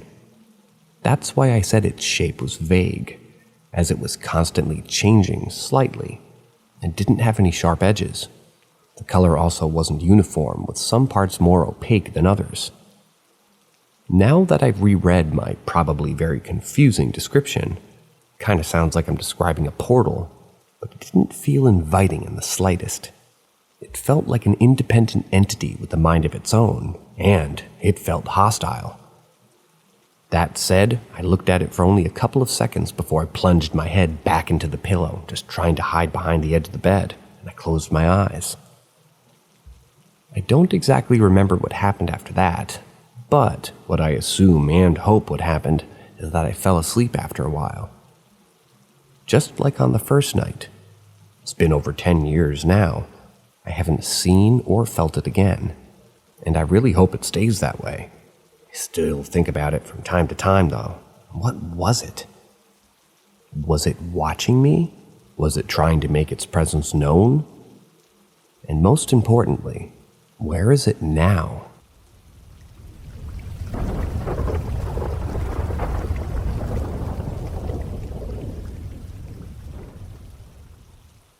Something has begun following me. It replaced the first thing. I've been like this my whole life. I experience deja vu very often. I see shadow people, see and hear things others don't. I sense things. I see dreams of places I've never been and go through conversations with people who have already passed on. My whole family's like this from my mom's side, and I've been taught ever since I was young that it was simply a part of our heritage. Even with all that, these things can still be explained. I have a strong intuition, and I've always followed it. I moved with my family to a new house a few years ago. It's always been clear that there's a small house spirit, an elf as it's considered in our culture, and it's been with us for years. They're good-spirited and pretty treated well. They don't cause any harm. But that isn't what this is about. I noticed about a year ago that there was some sort of presence in the house, in my room. It tended to come out at night. It feels like it's about the size of a large cat, moves on all fours. I haven't ever really seen it, only felt its presence. I call it the Watcher, as it doesn't carry evil, or even really a good sort of energy with it. Kinda just seems like it wants to watch and learn about us. But it doesn't want to make itself known. That much is pretty clear. It used to sit behind a pile of clothes in front of my closet, but now it's moved itself on top of a shelf in the high corner of my room, almost as if it can't come closer. The new thing became apparent a few months ago. I felt it outside in our family's yard, and something is seriously wrong with it. It's nothing like the Watcher. It feels slimy, it feels big and bony, and it makes me so uncomfortable. Even when I can't see it, I can feel it behind a corner or behind my back as I walk to the house alone at night. So many times I've had something say aloud, "You can't come in," or saying, "Go away." And I say this before stepping inside, just for good luck. It tries to get in as I open the door to get myself in. A few nights ago, though, it feels like it got inside. I had left my window open for a bit, as it was hot. I sleep extremely deeply and barely ever wake up in the middle of the night, but that night I did, in a cold sweat, and a horrific feeling that I was not safe. There was something in front of the closets, and the Watcher was small in its new place. I put my lamplight on, placed some sentimental items on my night desk next to my bed, after which I could go back to sleep again. The room felt so intimidating and dense, while at the same time the most calm and cool air was being poured in. Now it seems to watch me from the forest's edge, where our neighbors, my friend's parents' property, where their property starts. It's not really visible either. Not once have I seen it, but I already know how inhumane and uncontrolled it looks like. I've tried to do research on it, but I can't find anything that matches. Has anyone experienced anything similar to this? Can anyone please help me? Beginning to be afraid of going out at night, or going just to bed at night. I'm so goddamn lost. I'd even appreciate any ideas on what this thing following me is. I'm sorry, I don't got an answer for you on that one. But I'm slightly jealous of your elf on the shelf.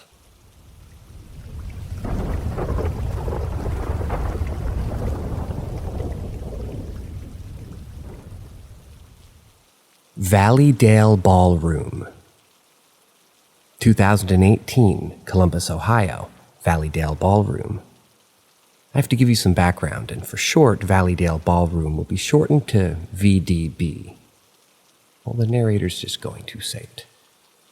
Valleydale Ballroom was built in the 1800s, and it was used as a stagecoach repair building, so the place is quite old. Over the years, it has flooded inside multiple times. It's because of a river that runs next to the property. In the 1920s, it was turned into a ballroom and a dance hall, and even our first radio station, where they would broadcast live music. The greats have all played there: Frank Sinatra, Glenn Miller, the big brass and swing eras. The walls are lined with pictures of celebrities and old pictures of the building. The lower ballroom has a kitchen in the back, bar and a huge wood dance floor. The upstairs had a balcony that ringed the entire building, about 12 feet wide, and another bar, and through a doorway was a woman's dressing room with mirrors and an old-fashioned round light bulb lining them with stools in the front. In 2018, the Valleydale Ballroom floods again, and I'm working for a small construction company that's repairing the damage to the walls, the floors, and even the dance floor. A lot of the times I was there by myself, and I never really felt comfortable. I would see dark figures dart around corners and hear conversations being had at the upstairs bar, and this is while I'm working on fixing the dance floor. You can't make out what's being said in the conversations at the bar, but it sounds like 2 or 3 people mumbling with muffled words. My tools that I were using would sometimes be in a place that I wouldn't put them. For example, a pair of pliers that I was using 5 minutes ago on the dance floor were found on the balcony upstairs in the middle of the floor. Dishes could be heard clanging in the kitchen, and there were no dishes at this point, so I'm pretty convinced that the place is haunted. When you know, you know. It's the hair raising on your arms, the panicked feeling, scared, and all you want to do is step outside before working up the nerve to go back in. My best friend worked with me. I'm telling him all about what I'm witnessing in the Valleydale Ballroom, and of course, he thinks I'm nuts, being a skeptic and all. So one day, me and the boss go to the hardware store, leaving my friend to work alone in the woman's dressing room upstairs. The floorboards needed replaced, and he started tearing them up when we left to go get materials. When we came back, we find him standing in the parking lot, cussing and walking back and forth frantically. I asked him what happened, and he proceeded to tell me that when he was working, he thought he heard us come back and walk upstairs. He called out a few times and no one answered. When he looked up, he saw someone or something walk past the mirror in front of him. He called out again, but no answer. He looked up once more, noticing movement behind him in the mirror. This time he saw it. He said it was a black void the shape of a person with a fuzzy outline. He freaked out and screamed, but when he turned around, no one was there. He noped out of that place as fast as he could and never went back inside. He was so mentally distraught that we stopped working for that entire day and he went home. It freaked us all out. I believe him considering my experiences at Valleydale Ballroom. And if you live in Columbus, go check the place out. They still have weddings and school dances there. But if you're there alone, it's a completely different feeling of the place lost in history and spirits revisiting the good old days. It feels playful, curious, and a little bit sinister all at the same time.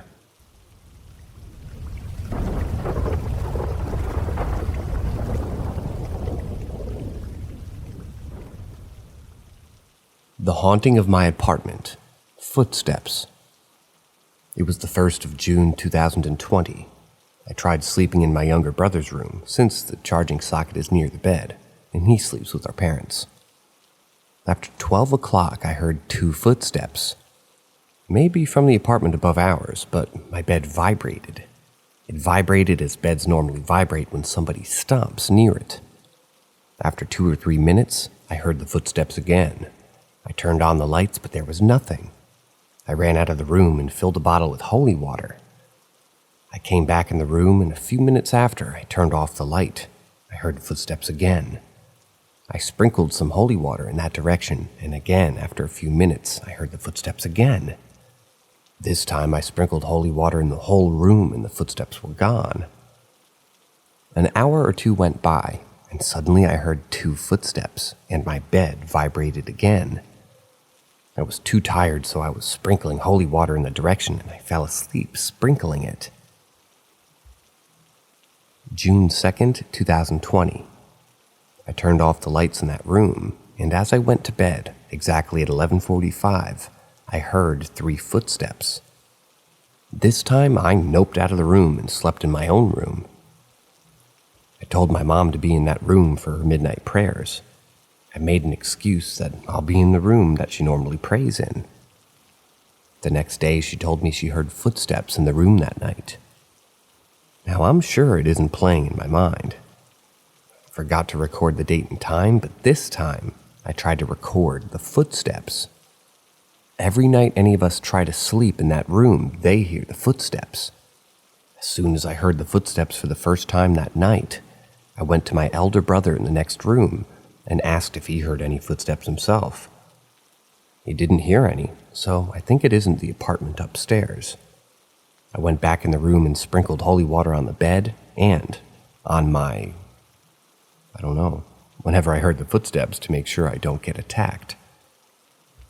When I replayed the recording, the noise from the fan was too loud to hear anything else. 26th of June, 2020. This night I tried to record the footsteps. Again. I turned on the AC this time instead of the fan, and I kept the recorder on. After 1 o'clock, I heard the first footsteps, just like every time the bed vibrated. Again, after a few minutes, I heard footsteps. I hear 2 or 3 footsteps every time. It's just the usual. To mark the time I heard the footsteps, I said something out loud after the footsteps. So when I hear the recording, I know when I heard the footsteps. My mom's phone was with me, and she had an alarm for 3 o'clock. The moment the phone vibrated, the footsteps went crazy. I heard 20 to 30 footsteps in a row. It's way more than usual. It sounded like the invisible entity was almost running around in the whole room. I sprinkled holy water immediately, and I screamed out a prayer. The pace of the footsteps increased while I was praying, and the second the prayer ended, the footsteps stopped. Nothing else happened that night. As I replayed 3 hours of recording the next day, I heard sounds of breathing or growling, or perhaps a faint voice, just when I heard the footsteps, but no footsteps were recorded. Strangely, what I heard wasn't recorded, and what I didn't hear was. In the recording, I was sprinkling holy water as the footsteps went crazy, and I heard a voice. In my language, it whispered, "What is this?"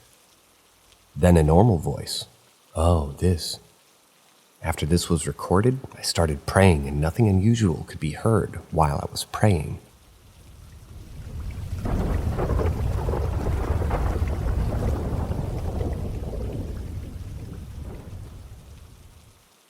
Do you see shadow people with your physical eyes? I can see a couple types of shadow people with my own eyes. The first time happened when I was with a friend. She's also a sensitive. It was a late evening, and we were on a street which is usually busy, but at that time of the day, it's fully emptied. She was driving. I was on the seat next to her, and another friend was in the back. Suddenly, I see this shadow zap super fast in front of us crossing the road. It was shaped as a human, but completely black, not see-through. We all were laughing and chatting, making loud jokes, and suddenly I shut up. She shuts up and stops the car right then and there. We both looked left and right, then we realized we both saw that. We looked at each other and simultaneously said, "Did you see that?" The person in the black, which also was looking forward as we did, saw nothing. I'm assuming they meant person in the back. Same spot, sometime again later. I was walking back home and I saw it again, but this time was standing next to a streetlight. My friend and I did some digging and found out some months prior a boy died on the intersection on a motorcycle accident, which still made waves because of some controversies. Earthbound spirit? We wondered. Fast forward a few years and I met a few times a different kind of shadow people. I'm not sure what it is, but I call them leeches. Why? Every time I've seen them, they were hovering behind next to a living person, like attached to them. I thought I was losing it, but this event that happened once at a friend's house made me rethink it. She was a woman with a lot, and I mean a lot, of unresolved anger. The type that are hyenas to everybody but her friends. We were at her house, a total of 4 people, 3 female, 1 male. We had dinner. We were sitting in the kitchen having drinks and snacks. We were telling funny stories and we were laughing loudly. You know, those situations where you laugh so much that your tears kind of form in your eyes? Well, I'm there, talking with my girlfriend, and I mentioned that she's sitting at the head of the table, alone. And I see this perfectly formed human-shaped shadow, fully black, dark and perfectly defined. The thing is bent on her right shoulder, looking forward, listening. And I felt this sudden ice in my veins. I had a sudden fit of nausea and my guts felt like they twisted in my belly. I kept looking in a state of shock, and the thing, when it realized I could see it, jumped back. I could feel its surprise, that I could even see it, and in a fast, sudden instant whoosh, it disappeared. Ran away so fast I saw this black whooshing blob just for that instant. I was telling a joke, but suddenly I shut up. Imagine the scene. 3 people that were loudly laughing suddenly and simultaneously are looking at me with a terror-stricken face, all asking, "What? What did you see?" They said my face turned gray. They saw the blood wash down it. I was petrified. Each one of them was directly looking at me since I was the only one speaking when this happened. I explained to them what I saw. The friend went silent, and she said that an uncle of hers saw something similar not long prior. But she was laying on the couch and her uncle saw a dark shadow just hovering over her. Once I calmed down, I realized 3 things. The shadow felt as if it was feeding off my friend's energy, hence why I call them leeches. And my friend's extremely negative attitude was fueled by this shadow thing. The shadow was scared that I could see it, was surprised, ran for its life away from me.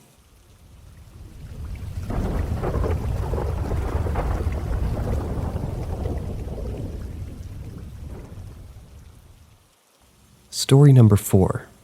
I do ghost tours. So I do ghost tours in Savannah, Georgia. A great start already. I love paranormal stuff, ghosts, demons, angels, etc., etc. And ever since I've started working here, I've yet to have a tour where something weird hasn't happened. So I have a lot of experiences around this. This one, though, was my very first. So a few months back in August, when I first started working there, we give tours through some homes. And I'm contractually bound to not say where, sorry. But basically super famous homes, and on the 2nd floor of this house there's a nursery. Now a nursery is already super creepy with period dolls and furniture and scares most people, including myself. I'm not scared of the dolls yet, but I'm kind of scared of the kid that lives in there. Oddly enough, there's no evidence or news that a child ever died in this home, but I was told about him by my former coworkers. 3 people have told me that they've caught him on camera on my tour, and one person last week put a name to him. He's a young lad about 8 years old, in a late 1800s nightgown, and with a bowl cut. He's a devious bugger and has been known to turn on people's phone flashes and ringers, as well as scare many young kids whose parents don't believe their kid when they say stuff like, "Mommy, can you tell him I don't want to play with him?" Stuff like that. So in August, there was a 3-day stint where he would be caught in a room in different spots. The second night, my friend was on the tour and sent a picture, and he just caught this kid standing in the back peeking over a crib. That isn't what bothered me. What really messed with my head is what happened the following week. The house got a different feel to it. No one liked to be there for too long, and everybody, including myself and my coworkers, noticed it seemed much colder than normal. Note: we contractually cannot touch or alter anything in the house without receiving a massive penalty of fine and being fired, which includes the thermostat, obviously. Well, as we all braced ourselves through that week, I got caught up in something I really wish I didn't. As we were moving people to a different room and I was waiting to get the next group into the house, I remembered that my manager had gone to the basement to use the private restroom, and I wanted to make sure that they turned off the downstairs light. So I make my way over to the nook and open the door. There's a woman standing at the bottom of the steps. In the quickest instant, I noticed that she had flowing brown hair and was dressed in a very formal, very 1800s hoop skirt and dress. That was just in a split second, because before my brain could process a response or a greeting, she looked up the stairs at me and her eyes were glowing green, like flashlights through the dark downstairs area. She glared right through me and started running up the stairs. I say running, but more so like flying. Charging right up the stairs, so I slammed the door and booked it out of the house, called my manager to notify him that I needed to just take a break. One shift was over without another hitch. I got to asking around, and 4 separate people told me that I had seen Mary. Again, can't give the full name, sorry. As fate would have it, Mary died in that home and had quite a few children, not all of whom are fully documented for. They proceed to explain that since infant mortalities were so high, it was very possible many kids were unaccounted for, thus leading to a possible explanation for the kid upstairs. My major issue then is, why did she come after me?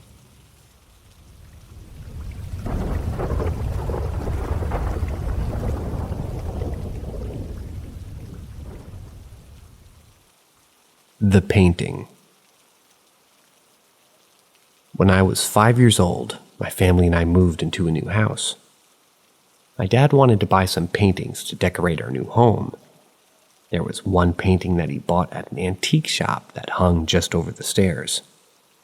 It was of a girl with dark curls dressed in linen robes. She was standing against what appeared to be a metal door, holding a spear in both hands behind her back.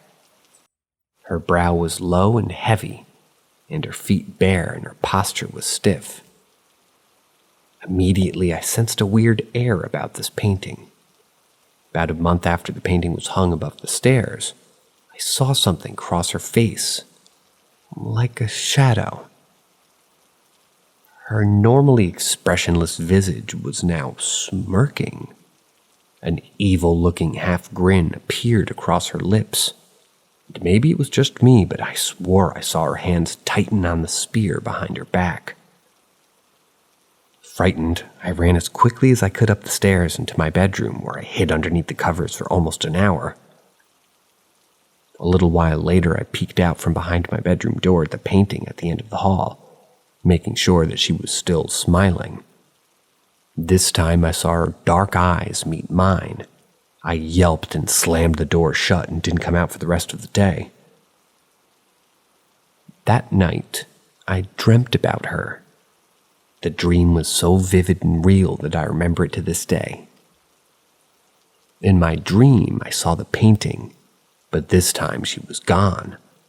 All that was visible beyond the frame was the bronze-colored door that was behind her. I could distinctly smell the sort of acrid scent of paint thinner, though I had no idea what that smell was at the time, only that it was sour acidic, that kind of scent.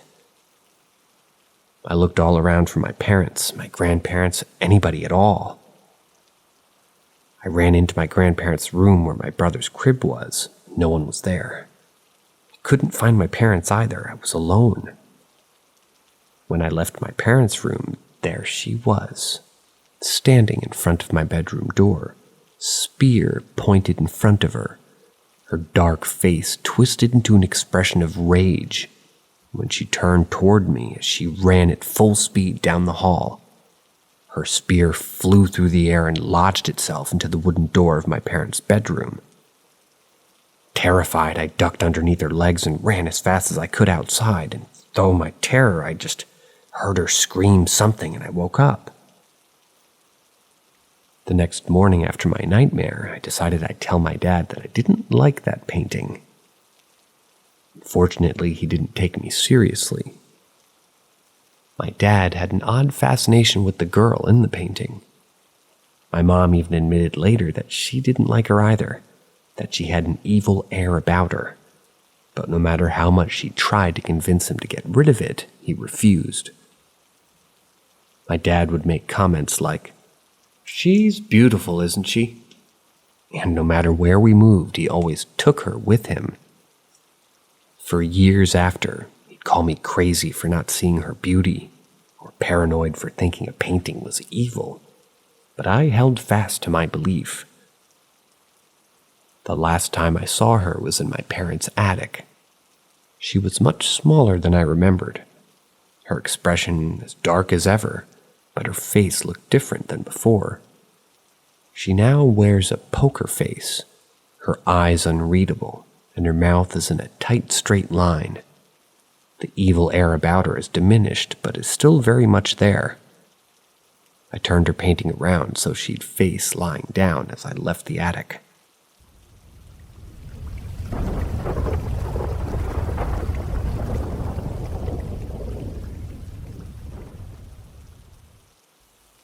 One too many experiences.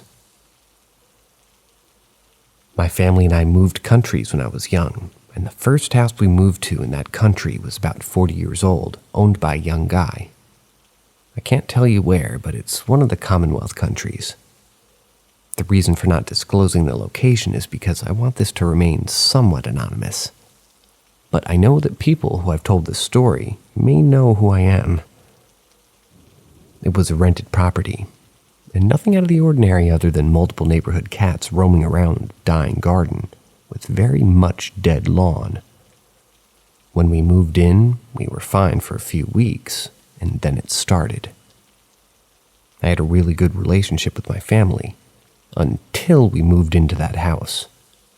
Everyone started to pick fights with each other, and when we were living there, nothing ever was going right. Everyone was on edge, the vibe was off.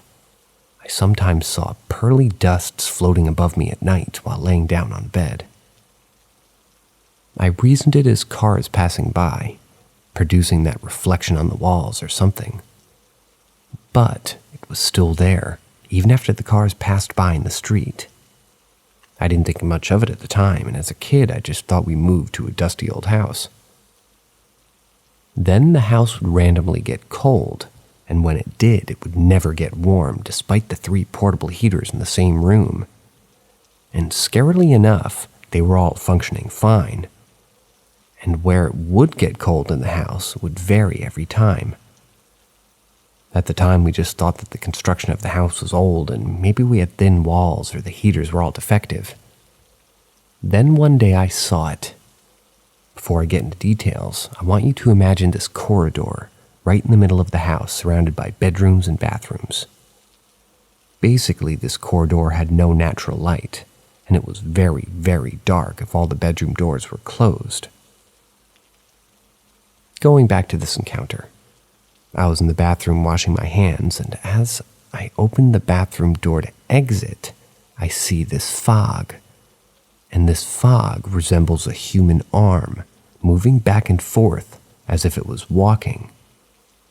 It disappeared at the end of the corridor, a full arm stretching from shoulder to the tips of the fingers, moving as though attached to an invisible body, resembling a brisk walk in that dark corridor. It couldn't have been some light coming outside from the windows, because it was in the corridor that did not have any natural light available. Plus, it was daytime. Only after this encounter I felt the shiver down my back, a genuine shiver that you get when you see something that you can't logically process. I didn't share these encounters with my family back then, because I didn't want to scare anyone, and I was in doubt with the experience. When we found a new place and moved out of that house, I finally felt ready to share this experience with my family. jokingly saying that the house was haunted. I only got to know then that everyone had the same experience, seeing something in the air, nightmares, a ghastly arm, cold spots. My mom would have nightmares of this black shadow trying to enter into the house while she would hold them back out. My sibling, who also saw the arm, told me that while the arm was moving away, exactly the same way I've described above, he swears that the temperature in that corridor must have dropped in that moment as he could see his own breath. I feel like this whole thing could be explained due to stress of moving to a new country. I don't know. I'm just thankful that we were only renting it out temporarily and that we were able to leave.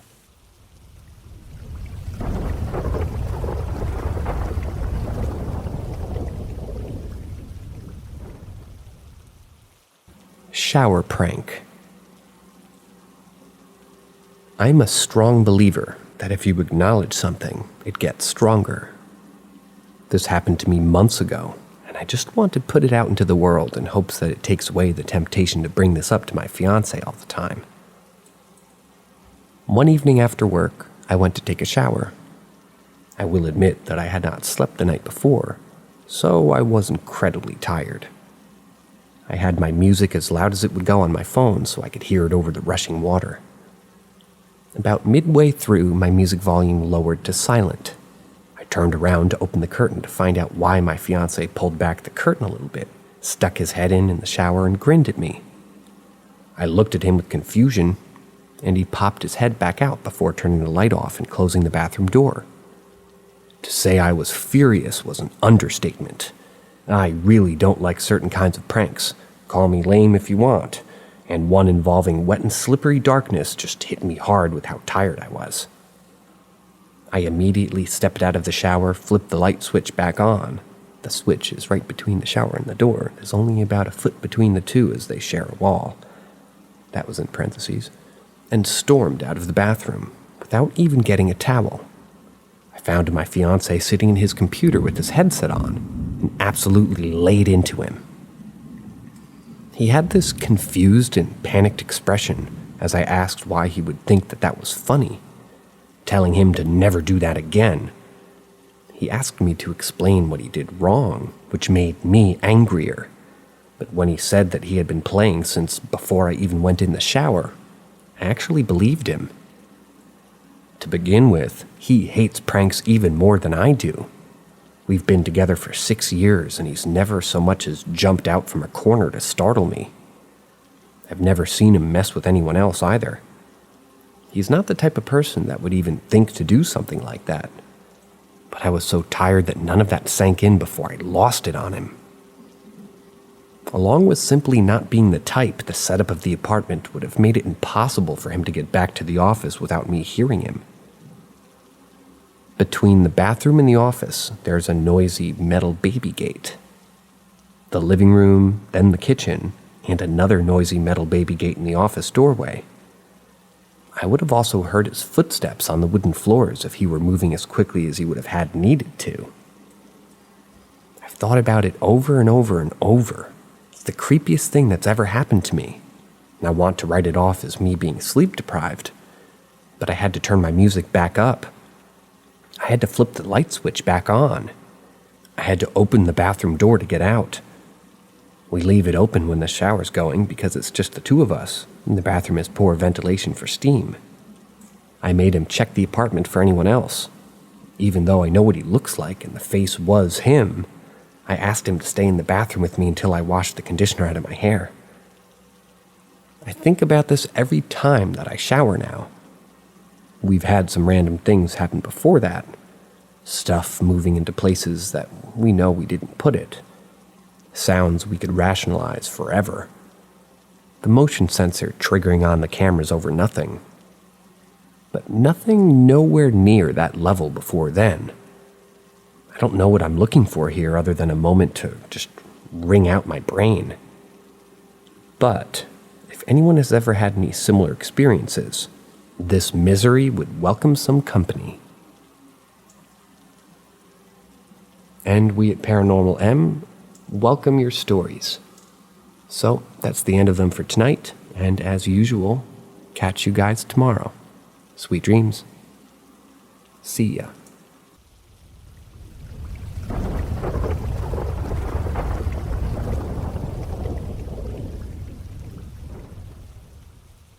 My 7-year-old saw something that terrified her. Help? Okay, so first off, I come from a long line of witches.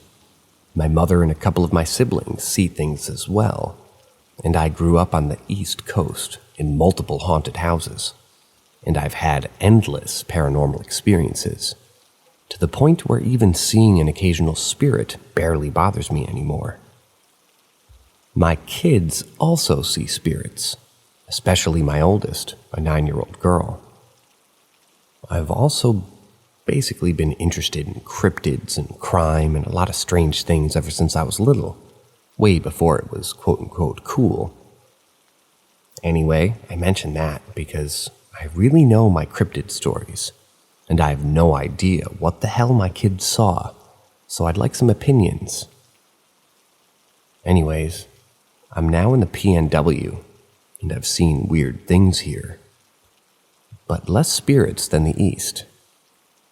So tonight, my daughter went across the house to the bedroom that I keep as my office, which has tons of clothing and stuff to list on eBay and mailing supplies and things like that. It's a mess right now. I threw clean comforters in there that I washed so my cats and dogs don't lay all over them or knock them on the floor. One wall is made of 2 huge windows facing our front. Anyways, my youngest, my 7-year-old girl, went to grab a comforter out of there to bring up to me in my bed.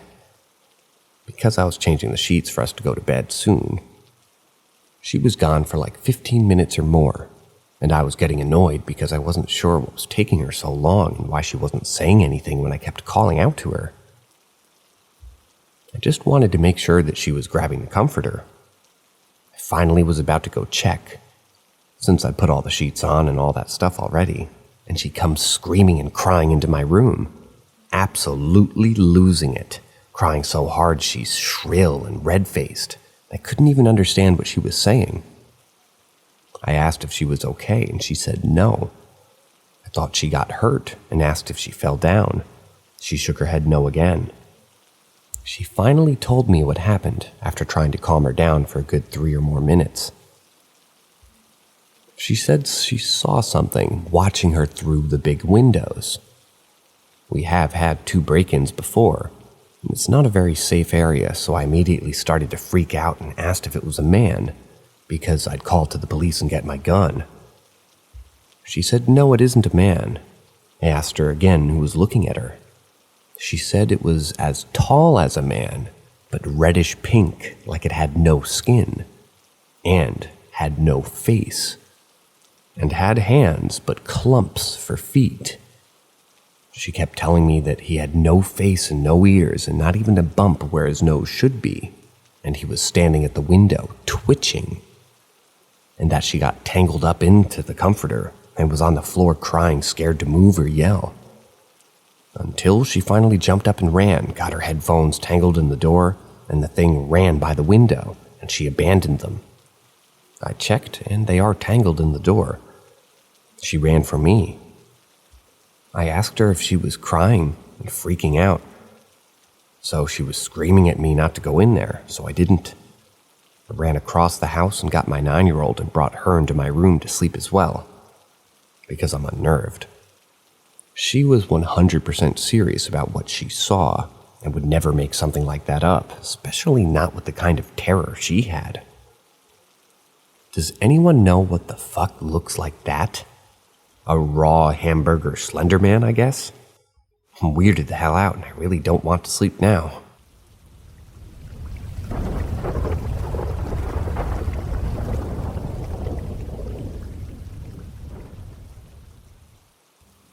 Story number 5. I do ghost tours, part 2.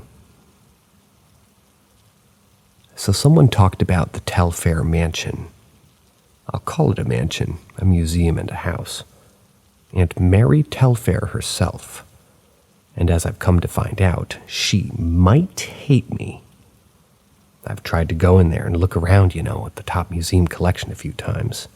And I step in and I immediately feel like either A, someone is screaming into both of my ears, or B, someone is pounding a brick against my skull. So I just don't go near there too often if I can help it, especially not at night. On the same token, the building is beautiful, absolutely amazing. Unconfirmed, but I'm pretty sure that when she was basically, I guess she was considered basically the last of her family line, her wealth rivaled that of the Rockefeller and Vanderbilt. Like filthy rich, And there's a lot of superstition surrounding her will. Allegedly, in her will, she demanded that female actors never be allowed near the home, and some other things I don't need to get into. You can read her will on their website. The website, you can type in the Telfair's will. Anyway, on to my experience. So back in early September, I was about to leave Savannah for a bit, and I decided to drive the tour one more time late at night with my then girlfriend. So we're driving around and get to the Telfair Square, where we both get really quiet. We both feel like something's up, but neither of us says anything. So I pull over in the square adjacent to the mansion and start just looking around, trying to get the jovial mood back. She's on her phone when I look over to the museum. That's when I see it. A woman is standing next to the building, arms crossed, glaring at me. I'm used to getting odd glances, but she was shooting daggers through my skull, metaphorically, thankfully. And I, looking back, was staring right through her, literally. She was opaque, and standing behind her is a shadow. Tall and only identifiable between the literal darkness, and it's kind of like a purple-like outline that kept flowing around it. Like liquid darkness. Red eyes slanted and like some demonic entity pulled out of a movie. And the moment this happens, my girlfriend, looking up from her phone, just says, "Drive," in this super concerned voice. So I do, because I don't want to stick around. I peel out of the square and it feels like we're being chased. She couldn't see anything, but it felt like we were surrounded by sort of just a darkness trying to close in on all sides. And the red eyes blinked in and out of my rear view. Best idea was to not stop. That's when she starts spilling out directions. Simple. Turn here, next right, go. Simple stuff, but all the super concerned and rhythmic like a GPS without a destination. Just an escape route. We travel halfway across the city before the feeling begins to fade, and we both start panting as if we've been running for our lives. There is no safe feeling between us. We're scared. We find a safe, well-lit spot, and we sort of debrief. So I say what I saw, and she said that she suddenly did not feel safe. So, somewhat on the same page. Neither of us knows what happened, and this wasn't the first time that she's felt that way and told me to drive. This was the first time, however, where I saw something. I don't know what happened or what I did to upset anyone near that house, but I still make a point to never travel around the city, especially near Telfair Square alone.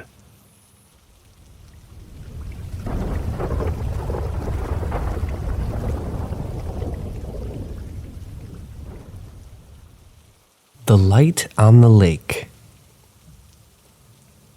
My dad's bought an old house. It's a homestead from the 1840s in rural Nova Scotia. It has been a ski resort, a bed breakfast, a farm, an artist retreat, and a wood mill on the property until the 1960s. It has a very long history. Many people in the community are familiar with the house and the lakefront property that it sits on. Locals have told us how much the place meant for them and told us stories about the owner of the house between 1971 and 2004. This guy was proper loved in the community and used to let the community children swim the lake. The house isn't on the lake. The house sits on a steep hill over the lake. It's about 200 feet in elevation change and 300 feet between the lake and the house. One winter, brother and sister wanted to play on the ice, so they asked the owner of the property if they could. The owner said no, but they were welcome to walk down to the shore of the lake. The sister was fine enough with this answer, but the brother decided that he wanted to do what he had done a month ago when the ice was thicker. He decided he would toboggan down the entire hill, onto the gravel, and then onto the ice. A popular stunt many kids have done before, but never in late February or March. With the sister begging him not to, he slid down the hill, across the gravel, and onto the ice. The ice along the shore was strong enough to hold his weight, but he slid further and further until he slowed over the thin enough ice to break from underneath him. Firefighters failed to find him for hours until he was found by the shore underneath the ice. It's unknown if he was trying to swim to shore while trapped underneath or floated that way. Shortly after my dad moved, I was in one of the guest rooms that looked over the lake. It was a June evening, and the world was filled with the sounds of small frogs trying to fuck. I was admiring the view from the window when I saw light over the lake. The sun had been down for maybe 5 or 10 minutes. Only orange and blue haze was left around the horizon. As I looked over the lake, I saw a small light moving quickly around it. I assumed it was a reflection of some sort, but it caught my eye enough to watch. It was darting, and it was darting seemingly at random points, quickly stopping and continuing again in a new direction. I thought it may have been a bird or a group of moths. It was dark. All I knew is that I saw this thing and it was strange, and I remembered it. This was long before I knew what had happened on the lake. A couple of months later, and I'm back at my dad's house with some family, and over drinks the topic of witnessing paranormal activity came up. People shared stories, and eventually I talked about the light on the lake. My dad's significant other begins grilling me with questions about how the light moved and so on, and she claims to have seen these lights as well. My dad would see the light on the lake a few weeks after. A close cousin sees it a few weeks after that. We would go on to share theories about the light that darts across the ice for a while. A couple of months go by and my dad's at a neighbor's house. The neighbor also lives on the lake. They were telling my dad about all the stories about the lake, pretty much a detailed account of everything that took place at that lake in the past 40 years. And eventually the story about the kid who drowned came up. As the husband finished telling my dad about the story, the wife said something to the effect of, "Me and my mom have been seeing a light over the lake occasionally since that day." They then had a long conversation about witnessing paranormal activity.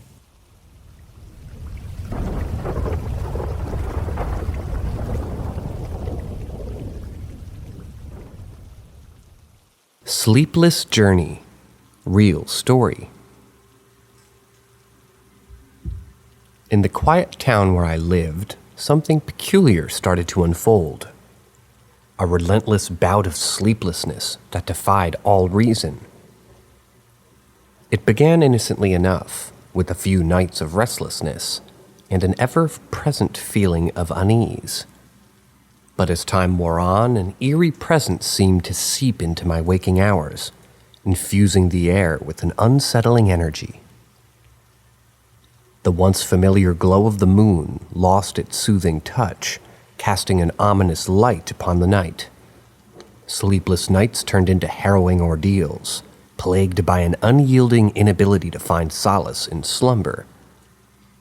The stillness of the night air felt heavy, as if unseen eyes were silently watching my every move.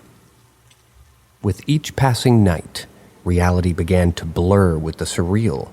Whispers echoed through the recesses of my mind, ethereal voices that beckoned from realms beyond human understanding. Shadows danced with an uncanny life, their eerie movements conjuring visions of nameless terrors that sent shivers down my spine. Driven by desperation, I sought guidance from those versed in the mystical and the unknown. Through whispered rumors and clandestine networks, I came upon an enigmatic figure, a witch who claimed knowledge of the hidden forces that ensnared me. Within the witch's house, a dimly lit room adorned with peculiar objects, An air of ancient wisdom hung in the air. The energy crackled, pregnant with a mysterious power, as the witch draped in a cloak led me through ancient rituals and incantations. In the chamber adorned with symbols that seemed to writhe upon the walls, the witch invoked forces beyond mortal comprehension. Candlelight flickered, casting dancing shadows that seemed to possess an eerie sentience. Whispers filled the air, carrying the weight of forgotten knowledge and ancient secrets. As the witch chanted in an unfamiliar tongue, a rift in reality materialized before me. A door to the unseen, a portal bridging our world with the realms shrouded in mystery. A presence, simultaneously awe-inspiring and disconcerting, emanated from the depths of that void, its ethereal touch brushing against the edges of my consciousness. Summoning my resolve, I resisted the entity's mesmerizing allure, bolstered by determination to reclaim my restless nights. The witch's incantations grew in strength, merging with my own inner fortitude to form a barrier against the insidious presence that sought to consume me. In a burst of ethereal light, the entity recoiled, its power waning against the strength of my will. The void closed, severing the connection to those unseen realms, and I found myself standing on the precipice of a transformed existence. Through sleepless nights persisted, a newfound awareness of the otherworldly allowed me to navigate the darkness with an unwavering spirit. Now I walk the delicate line between the ordinary and the supernatural, forever touched by the lingering presence of that otherworldly encounter. Sleepless nights continue, haunted by the echoes of that ethereal force. But I'm no longer its captive. I am the guardian of my own fragile reality, forever mindful of the uncharted depths that lie beyond the realm of mortal slumber.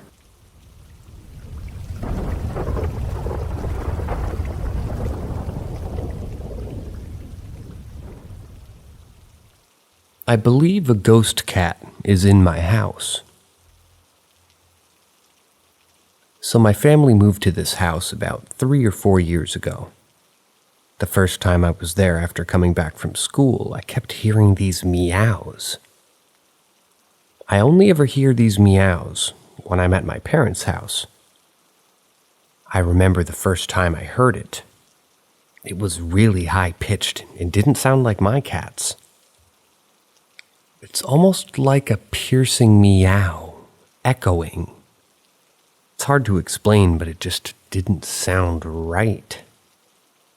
I was upstairs in my bedroom and I went downstairs where my mom was sitting on the couch with our 2 cats.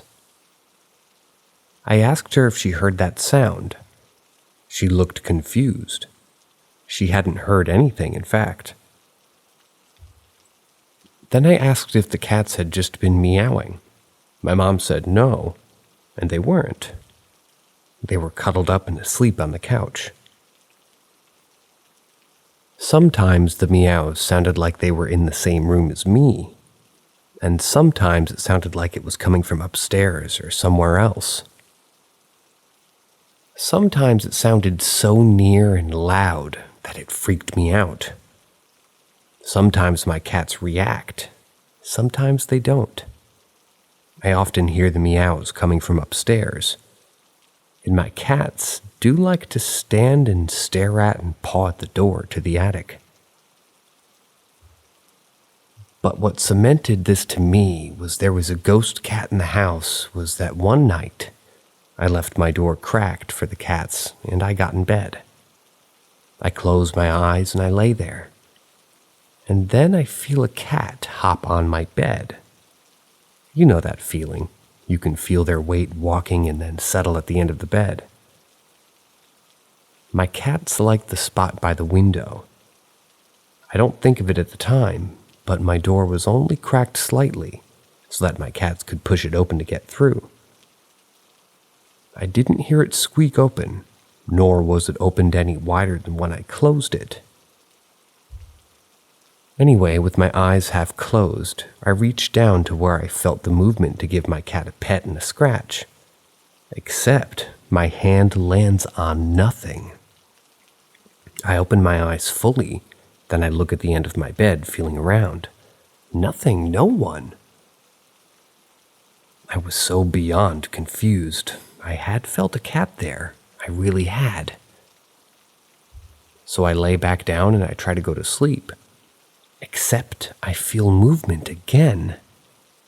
My heart totally jumped up and I shot straight up and grabbed my glasses from my bedside table. I turn on my lamp and there's no one there. I went downstairs and the cats were all in fact downstairs. Anyway, after that, still freaked out, I spoke out into the world, hoping the cat's spirit would understand. I don't like when you do that. You're welcome to hang around here, but it makes me uncomfortable when you do that. It didn't happen again, though, but I still often hear those strange echoing meows. I've been beginning to see flashes of a black cat around my ankles. I only ever experienced this too at my parents' house. I don't know if it's my eyes playing tricks on me, but sometimes I swear I look down and I see this random black cat near my feet, usually walking. Then as soon as I notice the apparition, it's gone.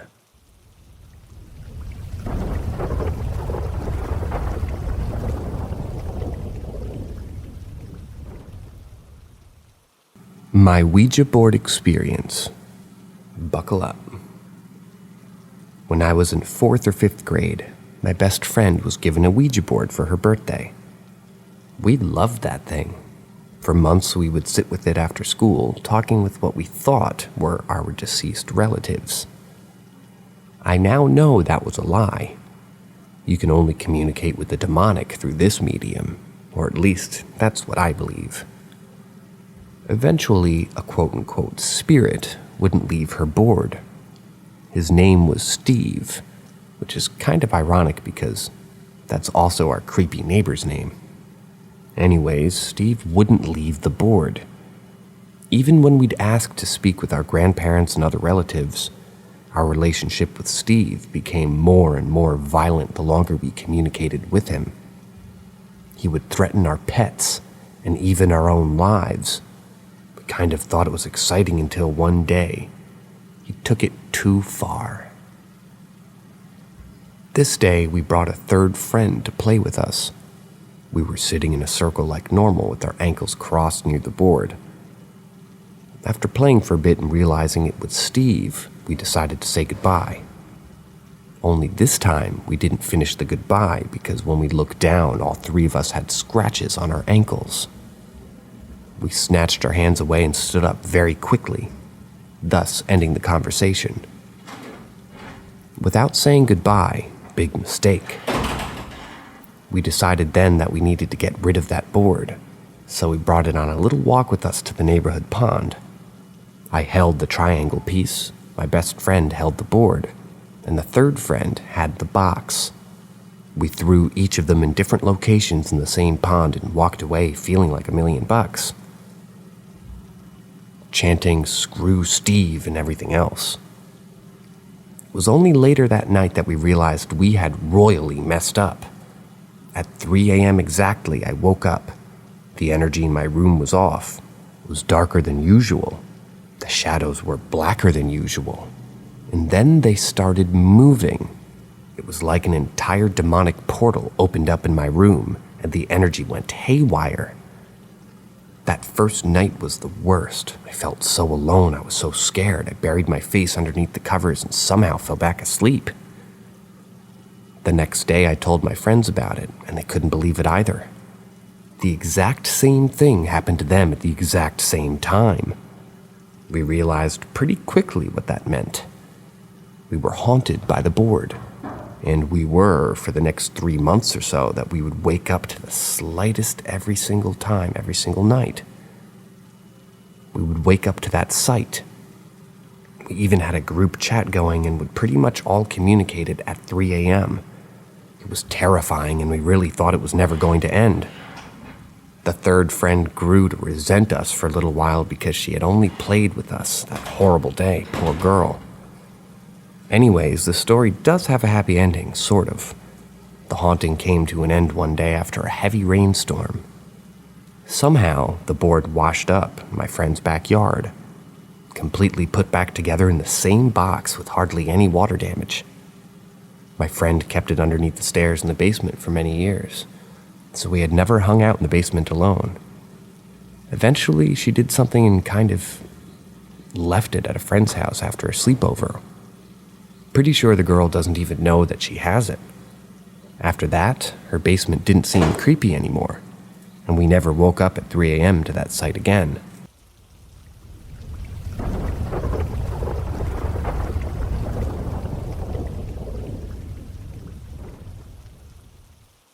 St. Thomas Church, one of many experiences. This one was about 8 years ago. Probably not that scary to other things I've experienced, but it was the first one that popped into my head. My first time posting here, so apologies if this is long. I went to a graveyard, and it had a church. And I went there with 4 of my friends. One of my friends knew about it, as he had come here once before. The rest of us had never been. Now, my intention was to go there to see if I could genuinely talk to any spirits, because of past experiences, you know. 2 of my friends, however, were the usual let's have a laugh and mock the dead, etc., while the other 2 were shitting themselves. As you do, I guess. We walked around for about 15 minutes and I was asking questions like, "Is anyone here that wants to talk?" But it was hard with my 2 friends acting like idiots, so I just thought, okay, this is kind of silly, I'll just stop. Now, just to be clear, sorry, I should have mentioned above, the 2 cars that we took were right next to each other, about half a meter apart with big gates to the right of the cars, in which you would just enter straight to the graveyard through. We walked back to the cars. I leaned against one car, and my friend next to me on the left, and the other 3 leant on the other car. Leaned, I believe, yet again. Now we were all facing each other, just talking, when suddenly from the right of us we heard this voice, almost like a child's voice. "Help me." I'm not kidding, and my friends all looked right in the same direction at the same time. All of our heads just turned and we all went silent, giving each other that look like, what the fuck? I said quietly to them all, "You heard that right. Their faces said it all." Then about 30 seconds later, we heard it again. "Help me." But it was a bit fainter this time. My friends started to panic, and I was a little scared myself, but more curious. They opened their car door so quick it wasn't even funny. I don't blame them. I hopped in the back of my mate's car, the one that I was leaning on, and her car wouldn't start straight away. I looked out the window, and my 2 mates in the other car had already sped off. I was trying to calm my friends down, who was in the car with, but after about a minute, the car started. My friend drove off screaming. "I'm never coming back here ever," while my friend in the passenger seat agreed. When we were off the road that leads to the graveyard, she slowed down and I pulled my phone out to see if I could find anything about this graveyard, as I'd never been here before. I found out that there were 2 young twin brothers who used to play around there at the church and attend with their family, and that one day they were playing and tried to play a prank and something kind of went wrong. What wound up happening was they both caught fire and burned to death. Swear to God, that voice that we heard sounded exactly like a young boy's voice. Creeped me out. I told my friends, they agreed. They also said that they would never go back there ever. I honestly didn't blame them. Like, it's a graveyard. Me personally, I've been back 4 times. Something has happened every time.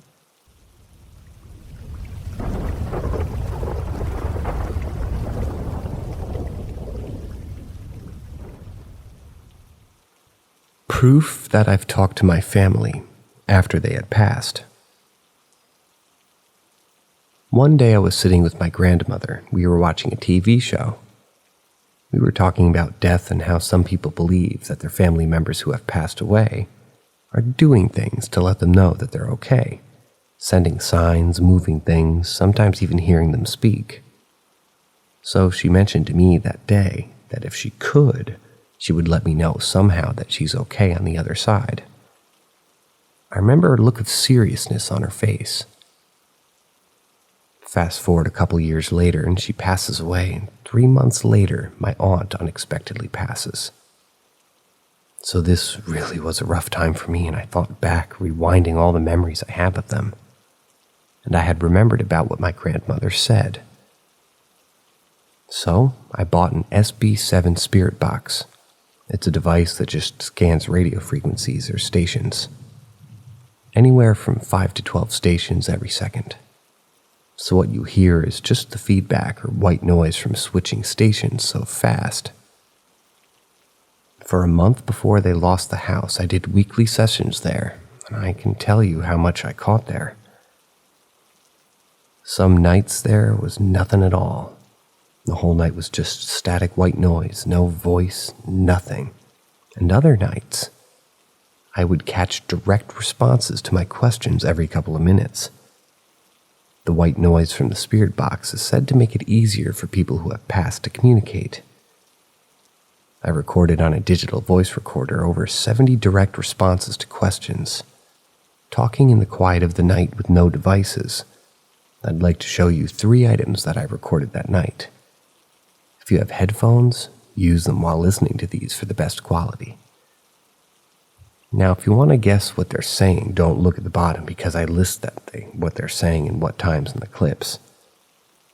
I put them through audio software and isolated the vocals from each clip so that they have their own independent wavelength and are definitely vocal tones. When my friends have family members that passed, after they mourn, they always contact me to come to their house for a spirit box session, and every single person has had an experience that helped them in one way or another. The one with what I believe to be my grandmother, the first one you're going to hear, you'll hear me scream after I heard something come out of the spirit box. I screamed, and it was almost like the wind got knocked out of me because at that moment, I heard the voice and I felt the biggest bolt of electricity that went right from my arm holding the device throughout my whole body.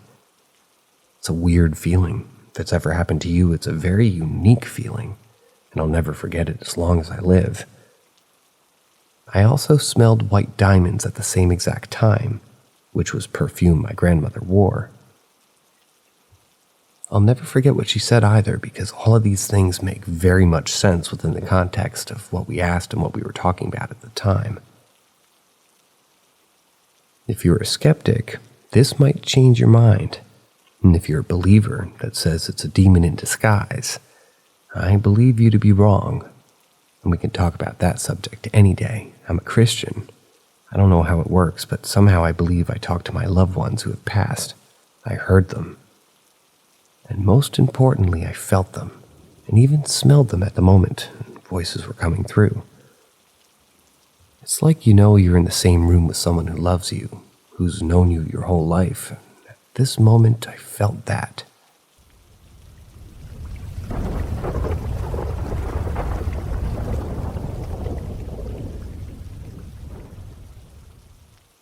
Haunted tenement built after World War II in Warsaw. Since my last post blew up, I thought that I can share with you some of my friends' stories, not from my apartment building, but they're interesting. So I had a friend that lived in an old tenement in Warsaw.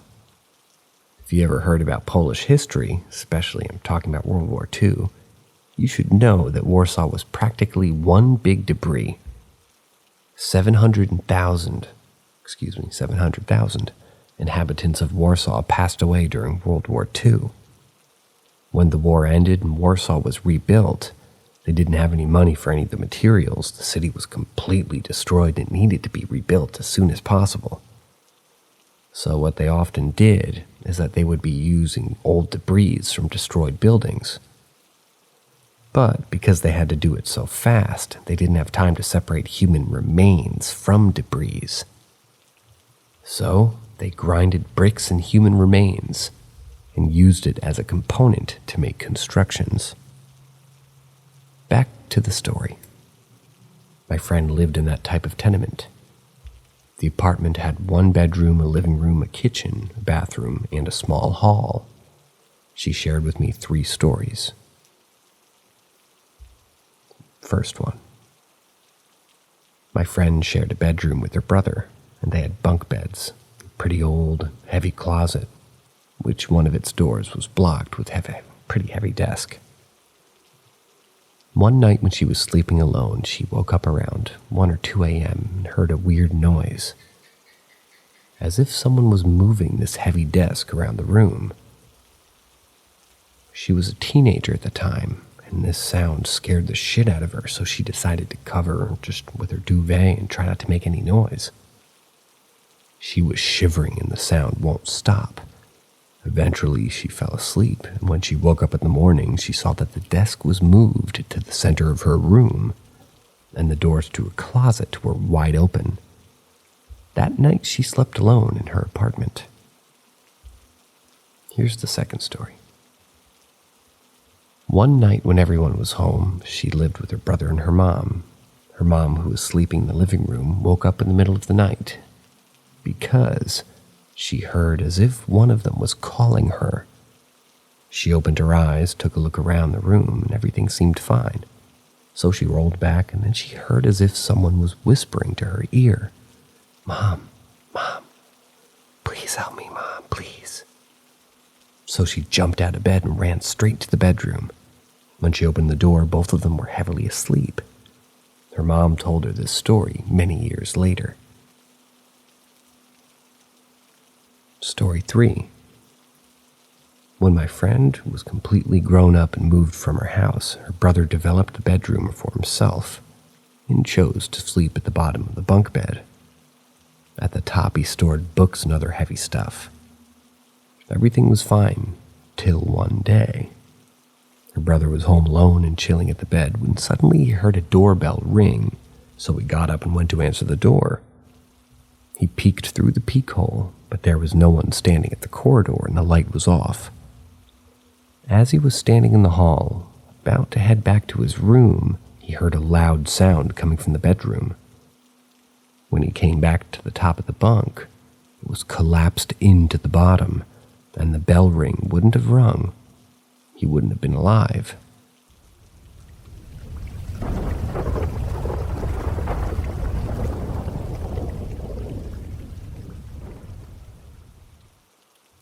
My ghost encounter at March AFB in Riverside County, California.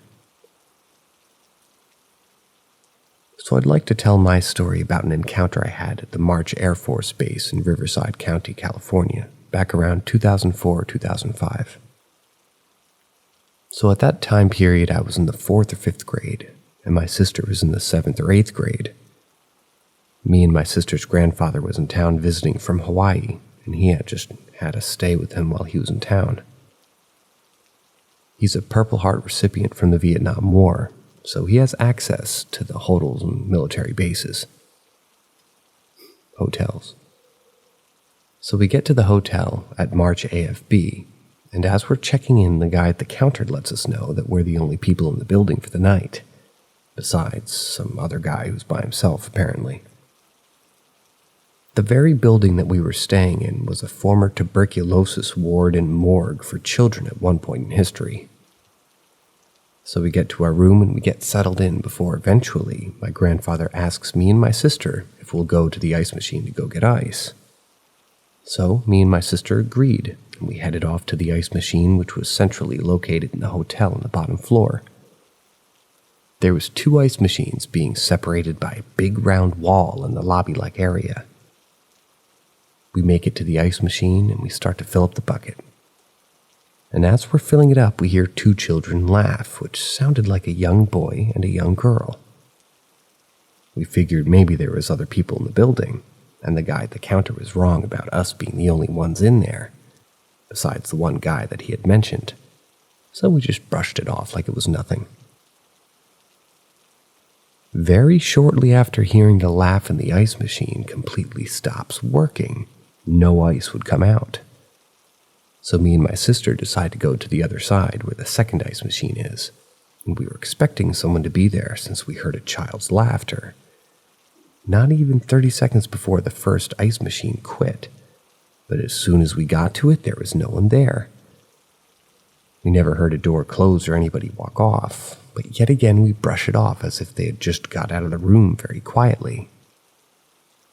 We're now at the second ice machine. We're trying to finish filling up all the ice buckets before we hear two children laugh directly behind us, as if they're standing right there. There was no one in sight anywhere, and no possible way that noise could come from a real living person. My sister instantly freaked out and took off running back to the room, and I was frozen in fear for about 5 seconds before I took off running as well. Once we got back to the room, my grandpa didn't believe her story. He was upset that we didn't fill the bucket up. So he went down to the ice machine himself and finished the job with no issues. Me and my sister would routinely recant the story throughout our life, and it would be our own little experience that no one would take seriously. That was until around 2015. The story started surfacing on the internet about people hearing children laughing and seeing apparitions of children at March AFB regularly. And maybe they would be able to validate our story. I'm an agnostic now, but this experience had me believing ghosts ever since it happened. And I wish I knew why it happens, but something does happen when you die. And it's not like before you were born. Ghosts are real, and I have no explanation for it, but it fascinates me to this day. And I almost wish I could experience it again.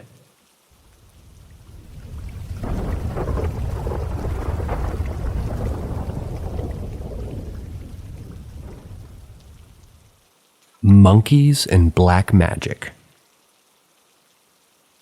Not quite a ghost story, but I'm pretty sure this counts as something paranormal. And if not, it's still extremely creepy.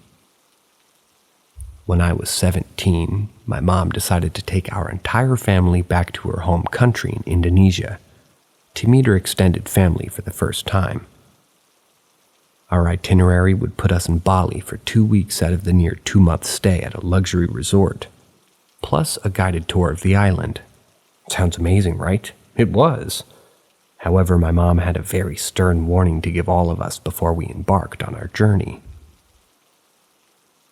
Some people there practice black magic, and whether you believe it or not, you do not want to end up with a curse on your head. The best ways to avoid it are, do not touch the monkeys that you see, and take care when discarding toiletries. This warning was reiterated by our guide when we arrived as he picked us up from the airport. He told us of what happened to a couple when they did not heed the warnings to not disturb the local fauna in Bali. The story comes from our guide who bore witness to some of these events. There was a young couple in their early mid-20s that came from Australia to Bali as part of their honeymoon. The man was a photographer, and he and his wife wanted to visit the Monkey Temple in Bali. The Monkey Temple was erected by the Hindu people of the region as a way to worship Hanuman, the Hindu monkey god. The monkeys in the surrounding jungle live there and roam freely throughout the temple. I warned them not to bother to visit the monkeys during their visit, he said pointedly. The woman and her husband were enjoying their time at the temple, taking pictures and seeing the dances performed by the worshippers, when the woman encountered a baby monkey. The monkey was alone, playing with a bottle that it had swiped from a tourist. She thought the monkey had been orphaned, so she picked it up and hid it in her coat.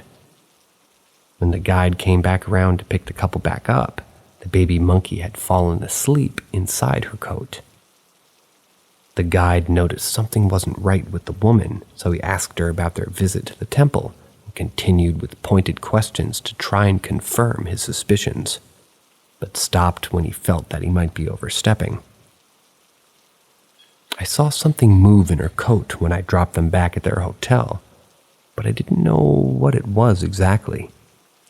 Something told me that it was definitely a monkey. The next day, the couple took the monkey with them and rented a car to drive to the mountains. However, they never made it back. They got into a horrible accident, leaving the car in flames. When authorities arrived on the scene, the only thing that could be recovered was the baby monkey, who was completely unharmed. That's the end of tonight's stories. I hope you guys had a good time listening, and I am more interested in this ancient Chinese city than I had been previously, so I want to find more stories like that. But that's just me being selfish. Anything having to do with undead cities is somewhat of an intrigue to me. As always, see you later and see you next time.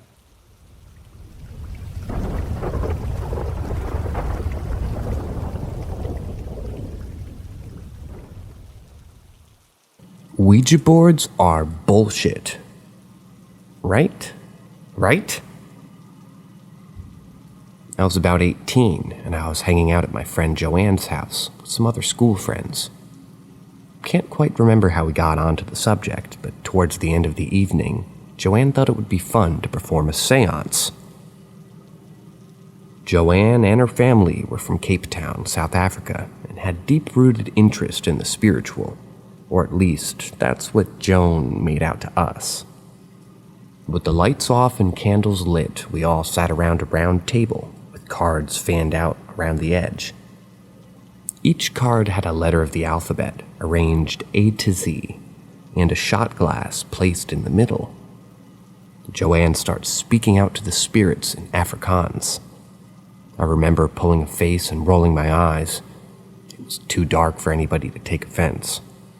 At the time, I was an insufferable, enlightened, atheist teen dork. You know the type, cringy 4chan edgelord who thinks any form of spirituality or religion is beneath me and my superior intellect. I never wore a fedora, but I was damn close. However, what was about to happen made me question everything. It started mundane enough. A few questions were asked, and the shot glass that was resting on her fingers started to move to and fro, until eventually one of my friends asked the spirit if they were associated with anyone in the room. The shot glass moved directly toward me. Incredulous, I asked the spirit if you're associated with me and what my mother's maiden name was. My eyes fixate on the letters that spell out her maiden name, Jones. But the glass just started spelling out something different. First, the glass went to T, then H, then O. I thought then that it was bullshit, as it was completely wrong. Then I was struck by a horrific realization. When my mom was 6 months old, her biological father died of a heart attack, and a year after, she took her stepfather's name. I completely forgot this, and in that moment, as I was expecting the shot glass to read out the maiden name that she had for the majority of her life, but it was actually spelling out her original maiden name, Thompson. It was a fact so trivial that I barely remembered it myself. It was something never talked about, even within my family, as it happened so long ago. It would be hard to believe that any of my friends would know this esoteric piece of my family's history that occurred 20 years before I was even born. But nonetheless, somehow, it being spelled out in front of my own very eyes. Thompson. My school friends and I wouldn't talk about anything deeper than video games and tits at that age, yet there's no way I ever mentioned this to any of them. It's not like one of my pot-smoking loser friends had a copy of my mom's birth certificate, and none of them had ever even met anyone else in my family. There was literally no way anybody could have known this. Before I could contemplate this for too long or ask any other questions to my ghostly associate, Joanne's mom came into the room and turns the lights on, and with a thick South African accent shouts something like, "Bloody hell, Joanne, stop messing around with this silly crap," and put a definitive stop to the proceedings.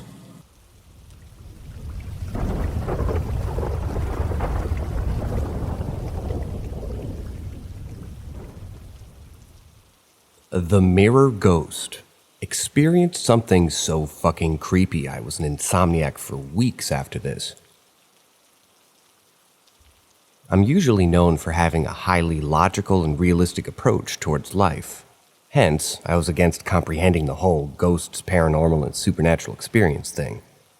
But ever since this occurred, I've remained silent and neutral to the whole debate, attempting to observe and read and learn more. The room where this happened was previously used by my late grandmother, who had passed away around 6 months before this incident. It's important to visualize the room to understand the incident completely. The room was of a rectangular cross-section, with the entrance being in the smaller-sided one, in one of the corners. Right in front of the entrance, immediately, was an attic wooden dressing room, comprising of an old mirror and a plank and a wooden cupboard, which had mirrors attached to its doors. A double cot bed was placed right in front of these two. I like sleeping with minimal light and doors closed. I used to sleep facing the mirror on the cupboard, on the right edge of the bed. I was in a deep sleep when suddenly around 3:30 a.m. I got up with my heartbeat pumping high and me sweating profusely. I was feeling feverish and weak. It was an extremely unnatural vibe. These things didn't make much sense to me. I tried to calm myself down, checked the time, and decided to go back to sleep. This whole experience was around 8 to 10 seconds. Now is when things got extremely bizarre. Right before I closed my eyes, in that split second, I could see something in that mirror, the one attached to the cupboard right opposite to me. At this moment, my heartbeat jumped out of bounds. I could feel my sweat dropping down, my mind going insane by this. As I don't believe in such things, I exploded in my head, questioning everything. Something was hovering right above me, with its hands inside my head. It was made up of bones, with its head looking like that of an alien organism, with weird facial hair over an unnatural skull structure. The face was very disfigured, almost insect-like, and it was hovering in raggedy gray-colored clothing. I had to see it again to make myself sure that I wasn't just paranoid or insane. So, after 2 to 3 seconds of panic, I opened my eyes and looked in the mirror. I find it still above me with its hands deep inside my head. It was doing something. The moment it noticed me watching in the mirror, it started moving along the edge towards the dark corner which was adjacent to the entrance. Now I turn to my left and see there's nothing. I turn to the cupboard mirror and I see it hovering away. Turn back to the left, yet again nothing. Turn to the dressing table mirror again, and I could see it hovering towards the corner of the room. Well, I couldn't see the same when I turned my head, so by this point, I was a shell shock, goosebumps all over, in a complete state of panic and paranoia, moving my head left and straight repeatedly as I watched it hover to the corner of the room and vanish into thin air. At this point, I couldn't control or calm myself as I attempted to go about it with logic.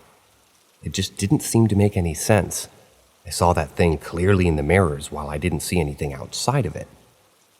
I turned on the lights and just stayed up Googling about such experiences, trying to get myself out of the panic and shock. It took me weeks to get myself sleeping normally after that.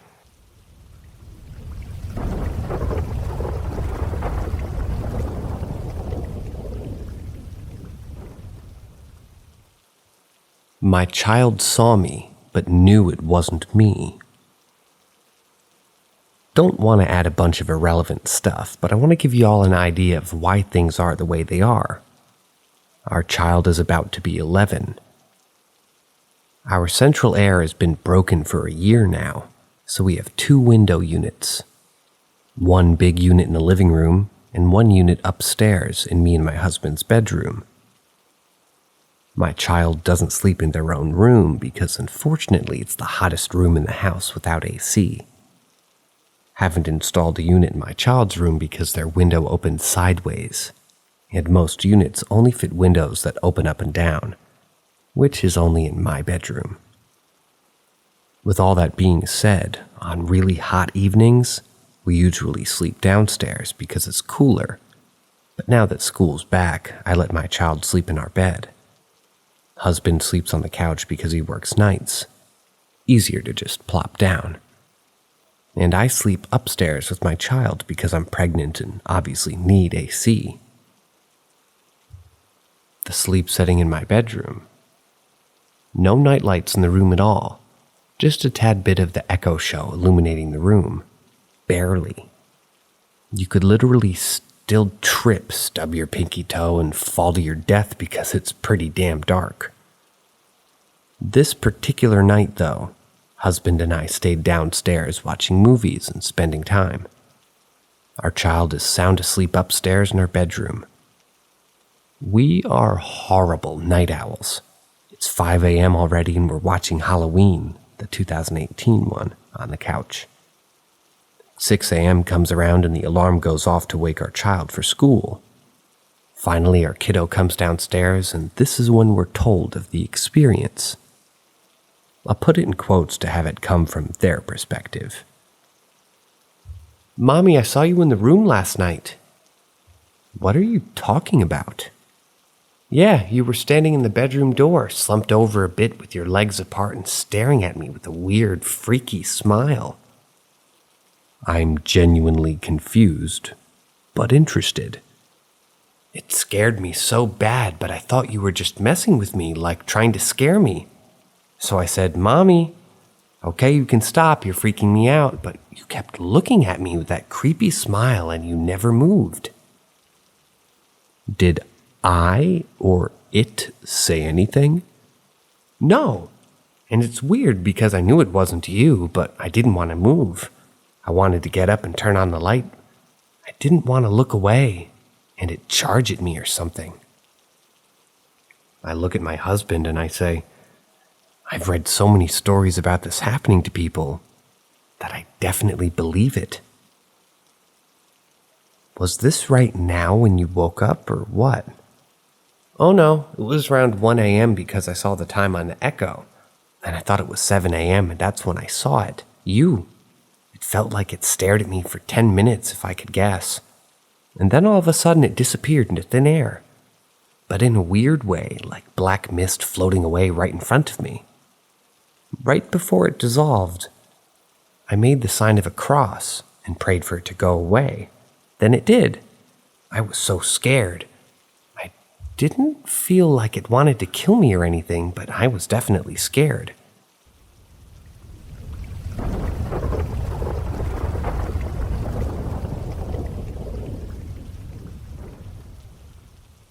Unveil the extraordinary with us at Paranormal M. Subscribe and turn on notifications to dive into the depths of the unexplainable. Prepare to be captivated by our latest mind-boggling stories. Enjoy the ride. My house is haunted, and I need help. So my family built a house back in 2014 in a rural area, and ever since we moved, we've all experienced paranormal activity. I was in 6th grade when we moved into the house. I'm a senior now. And as soon as we moved in, I felt depressed. At first, I thought it was just hormonal puberty stuff. But every time I left the house, it felt like a weight was lifted off my chest. My dad was very angry all of the time, and my mom seemed absent every time that I would talk to her. Skip ahead a few years to my sophomore year. It was March, right around spring break. We have old cars and my dad just bought a 1956 Pontiac, and I saw a little girl sitting in the back seat. She was sitting on the right side, facing away from me. Then she turned and looked back at me with a blank expression. As soon as she looked at me, I ran inside and told my mom. She believes in paranormal activity, but she didn't like what I was saying, that we had a ghost.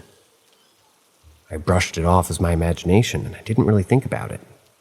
Until I saw the little girl coming down the stairs into the living room. I was on the couch watching some sitcom at 2 a.m. I had a lamp on next to me, and out of the corner of my eye I saw movement on the stairs.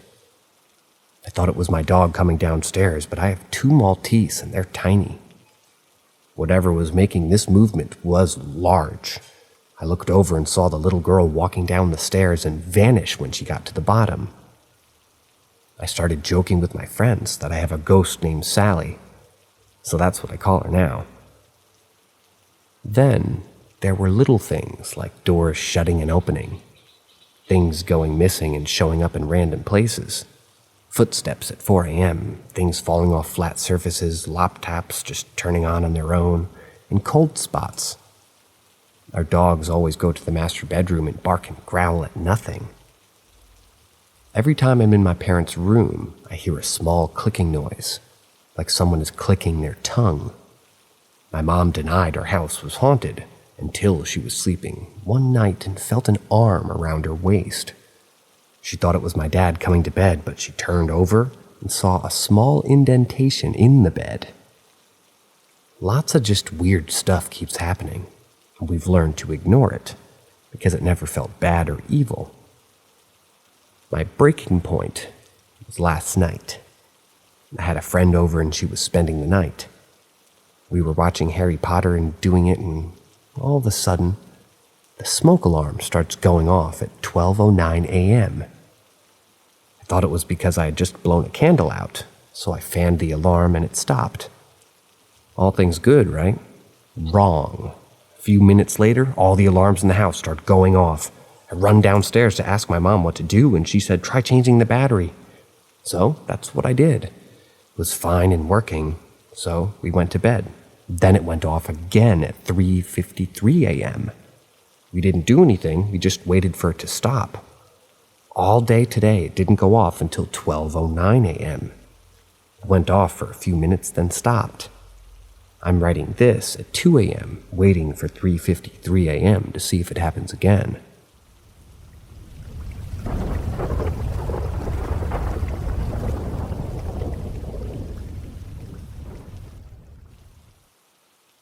The former tenants never left. So to start off, the beginning is retold from my best friend. We met in college, and I'd recently found out that she was moving to my home state. Her family had negative and positive spirits around her whole life, so experiences at her new house weren't a shock. Her former almost stepfather had a rocky past, and the spirits in the house made it very clear that they did not like the negative energy that he brought into it. They were constantly restless, even chasing said almost stepfather out of the house to sleep in the car, which is pretty bad, I guess. The cabinets were being thrown open, and that's what changed the tables. When I arrived there over the summer to visit her family, the man had completely vacated and was legally not allowed to come back. Though those spirits, I would say, were unhappy. I was told that they like to walk around in a circuit around their upstairs at night. And boy, did I hear it. Very heavy footsteps, and an uneasy feeling accompanied the entire night. There was no time to relax. At one point, what we think was the former male tenant's spirit would shove her bedroom door open, which is no easy task as it is. My last night there during that stay was quiet. Since it was clear that her stepfather wasn't returning, they seemed to be happy. The family doesn't know much about the past owners of the house, but what they did know was that no one outside the family had ever lived there, meaning that my family's friends is the first to live there. So, my friend, let's call her Jessica for the story's sake, settled down to sleep for that night with her giant dog in between us. The dog had shoved me all the way to the end of the bed, and it woke me up when my arm fell off to the side. When I opened my eyes, I saw a woman standing in front of her dresser. She was wearing a white nightgown and had very long black hair, which seems stereotypical. Note, I'm not a lucid dreamer, so I knew I was really awake. I didn't have a bad feeling in my chest, like when I get something negative is going on. So I just turned over and went back to bed. I didn't say a word about it since I knew what to expect from the house. Another night goes by, and I slept through it. The next day, Jessica and I were sitting outside on her porch, just kind of relaxing. I look over at her and tell her about my experience with the woman.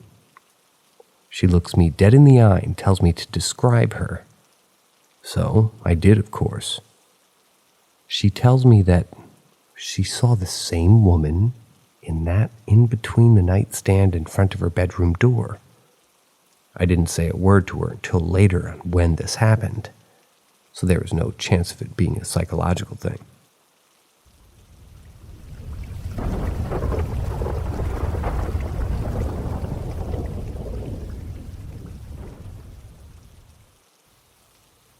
Stuck in deja vu.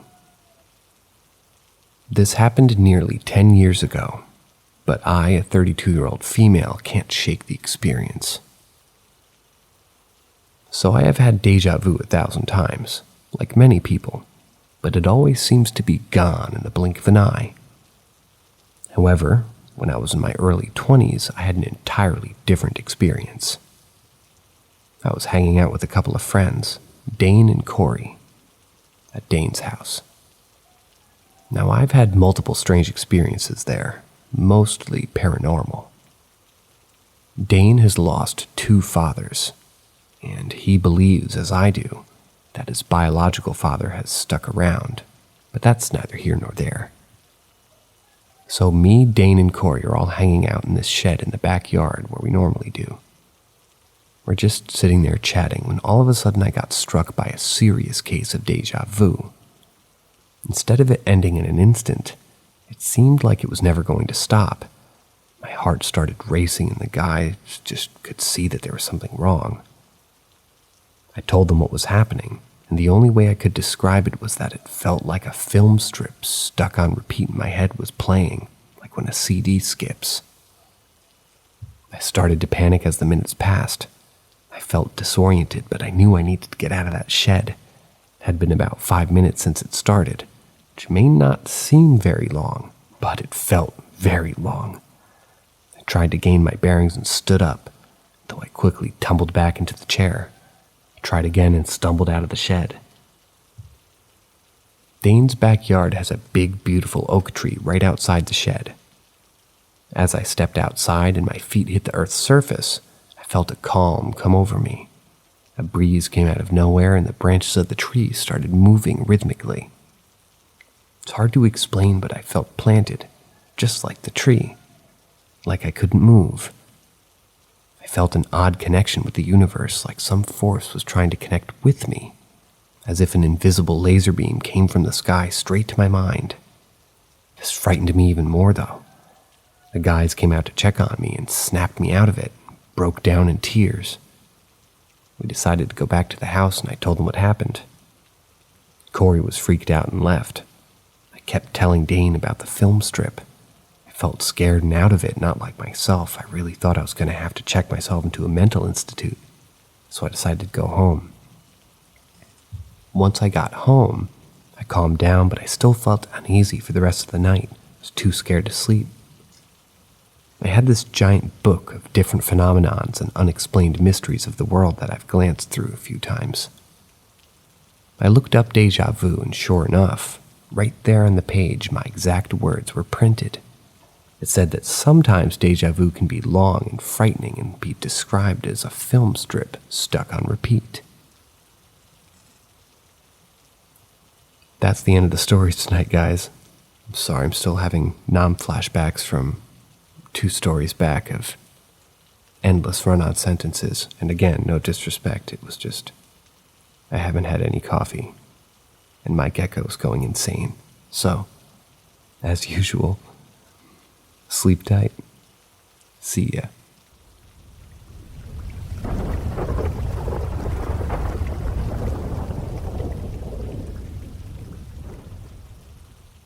Things I can't explain. While growing up, there were things that I'd seen that could be in a horror movie. In elementary school, my friends and myself saw a dead cat. It looked like a dog got a hold of it, so we buried it in the backyard. The next day, what did we see? Same cat in a ravaged-looking state, walking by the gate, and it stared menacingly before disappearing, never to be seen again. Could be a coincidence or mistaken identity, so let me explain the other occurrences. There was a door in the dining room that always and I repeat, always, was just closed properly, but it always opened by itself. You could slam the door, check the door, lock the door, but it was always open as if somebody slowly entered the room. In high school, I recalled using the desktop in the front room reading after I learned about Nostradamus. After doing so, I showed my older brother and cousin. My brother sat in front of the monitor while my cousin and I were on the side. And suddenly, as we reached the part where it said that his use of the occult led him to predicting his soul would go to hell, paraphrasing what I'm seeing here, there was a black disembodied arm that lay rest on the table, and in shock my cousin and myself said, "Did you see that?" Then without initially at the same time we said the arm and decided to close the website. This is confusing. Now as we get deeper into things that happen, there was a friend of my brother who needed a place to stay, so she was invited in for a while. Ironically, the same things I just typed I said to her. She said that in school, on the island, they played a Ouija board and the participants saw a witch who was haunting them. Thought nothing of it and felt that she was just telling a tall tale, but strange things started happening. I can't say if it was the house I lived in or maybe something that was up with me, but when she came, it was as if her energy I could feel. It started with me hearing voices similar to relatives who in fact was not there at 3 a.m. in the morning, to seeing more things like shadow figures and evil spirits.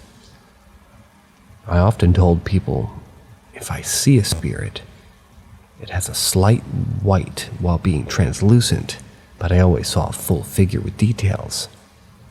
Then suddenly I'm being bothered by a presence when I'm by myself. It was like a deep growling, like some sort of beast in my ear, and I always have to break free and it leads to insomnia. My sister and myself even saw while my mother was in the kitchen cooking a large thing, and I'll do my best to describe it. You can describe it, but I don't know if I understand what you're saying. It was huge, at least 6 foot, walked on hooves, bulky wax-looking skin and a face with hair that reminded me of the Predator. It got really bad to the point where I had to get prayed over and anointed with oil. That night, after the prayers as I lay in bed, the thing came to bother me, but it slammed up against a barrier that was solid white, and I found peace. For a while, that is. I apologize, no disrespect, it's just written very crazily.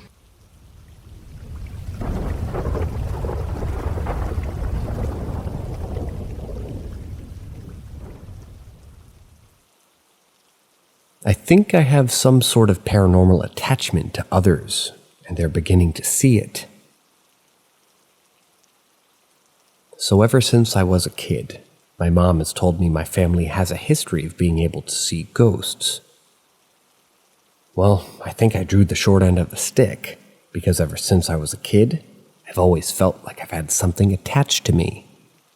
I've moved a fair bit as a child, and no matter where I've lived, I've always experienced paranormal happenings. Lights coming on and off, doors slamming, seeing shadow people. I even once described my stepfather's dad to him, even though he died years before I was even a thought of being conceived. Fast forward to my adult life, and it hasn't changed at all. I have a family of my own now, and even my kids have seen things. But what's really interesting about all this is now even people who visit my home are seeing things. Here's an example.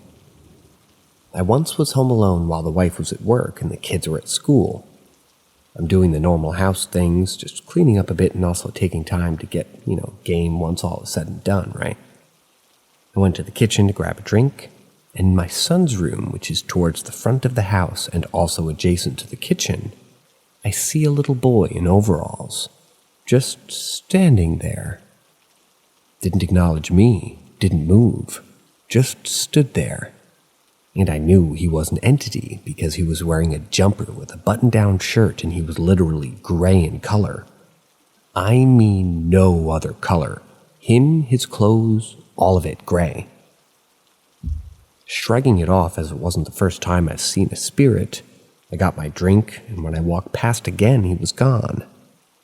Fast forward 2 days later, I invited my cousin and his fiancé over for dinner with me and my wife. It was fairly uneventful, until they were getting ready to leave. My cousin's fiancé asked to use the restroom, so I pointed her in the direction that it was in, which is directly next to my son's room. He wasn't home as he had gotten my mother to watch the kids for the night so we could enjoy an adult evening. She came back from the restroom and plainly asked, "Who's that little boy in the room just sitting on the bed?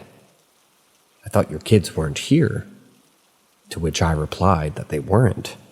Her face immediately went a bit pale and she walked back to my son's room and then came running back into the kitchen saying that he was gone. Now at that point, I hadn't told anyone, not even my wife, about what I had seen, but my cousin's fiancé described the little boy I had seen perfectly, clothes and all. I then told her of my experience a couple days back. Needless to say, dinner was cut short. A week after that, I'm laying in bed with my wife and I begin to feel a burning sensation on my back. I tell my wife to see if she can see anything, and she proceeds to tell me I have 3 distinct claws, and they're scratches going down my back. They were red and clearly visible, even on my skin, and I'm an African American.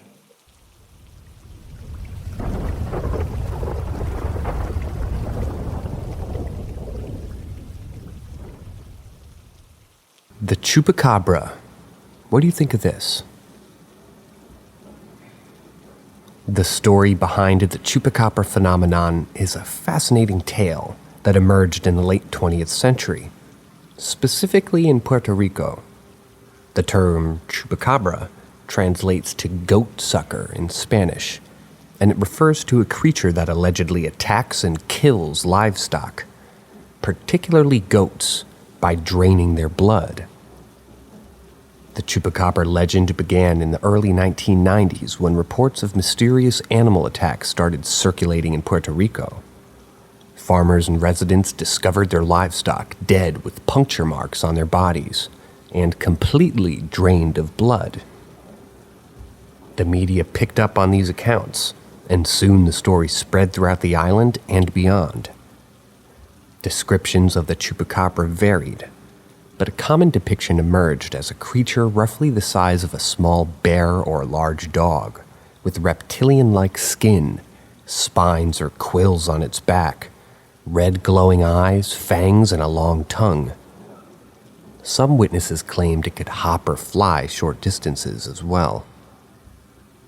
As the reports gained attention, the Chupacabra phenomenon expanded beyond Puerto Rico. Similar sightings and livestock killings were reported in other Latin American countries such as Mexico, Chile, and Argentina, as well as in parts of the United States, primarily in the southwestern states like Texas and New Mexico. The Chupacabra became a source of intrigue and fear, with some people even speculating that it was an extraterrestrial or a government experiment gone wrong. Various theories and urban legends were born, fueling the mystery surrounding this creature. In reality, the Chupacabra sightings can be attributed to a combination of factors. The original reports in Puerto Rico were likely influenced by the widespread belief in supernatural creatures and legends in the region. As the story spread, it is possible that some cases of animal attacks, possibly by feral dogs or other predators, were misinterpreted or embellished to fit the chupacabra narrative. The chupacabra gained more attention and notoriety due to media coverage, which led to an increase in reported sightings. In some cases, the creature found and identified as chupacabras turned out to be known animals with mange or other diseases that altered their appearance. While the chupacabra phenomenon has persisted and become a part of popular culture, skepticism remains regarding its existence as a distinct creature. Many experts and scientists attribute the reported sightings to a combination of misidentification, folklore, and urban legends. The story behind the chupacabra phenomena is a captivating mix of folklore, media attention, and sensationalism. It originated in Puerto Rico in the early 1990s, but it's sort of expanded into other countries, causing intrigue and fear among the public. While the legend of the chupacabra continues to captivate people's imaginations, the evidence supporting its existence as a unique creature remains elusive.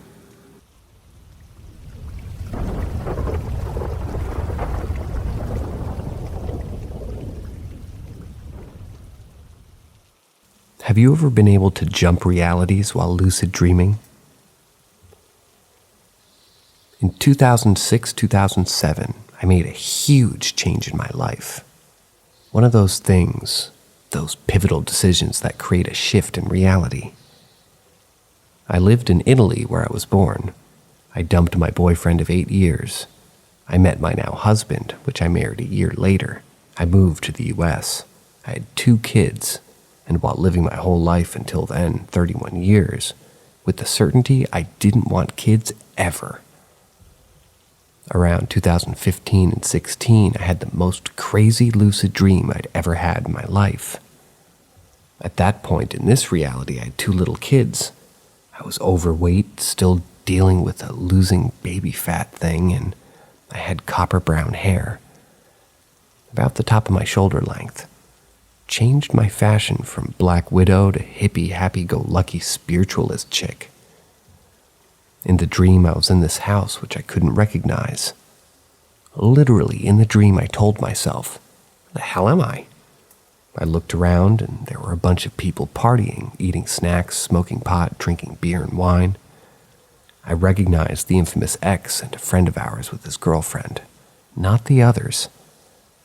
I kept looking around, and I found a large mirror hanging on a wall. I went to it, and I saw my own reflection on it. Yup, this was me, but as skinny as I was when I broke up with them pre-children. Long, dark black blue hair. My old black wing eye makeup and dark cherry lips, dressed in black. I was not seeing the dream with my own eyes, but I was there. I felt trapped inside my body, which wasn't my body. Somewhere with people I knew, but not really. And I thought, this is not my life. I have 2 kids and I'm married. I realized in the dream that I went somewhere else. And this wasn't a dream, really. This place was real. It existed somewhere. Those people, those laughs, I could hear them loud. The clinking of the glasses was very real.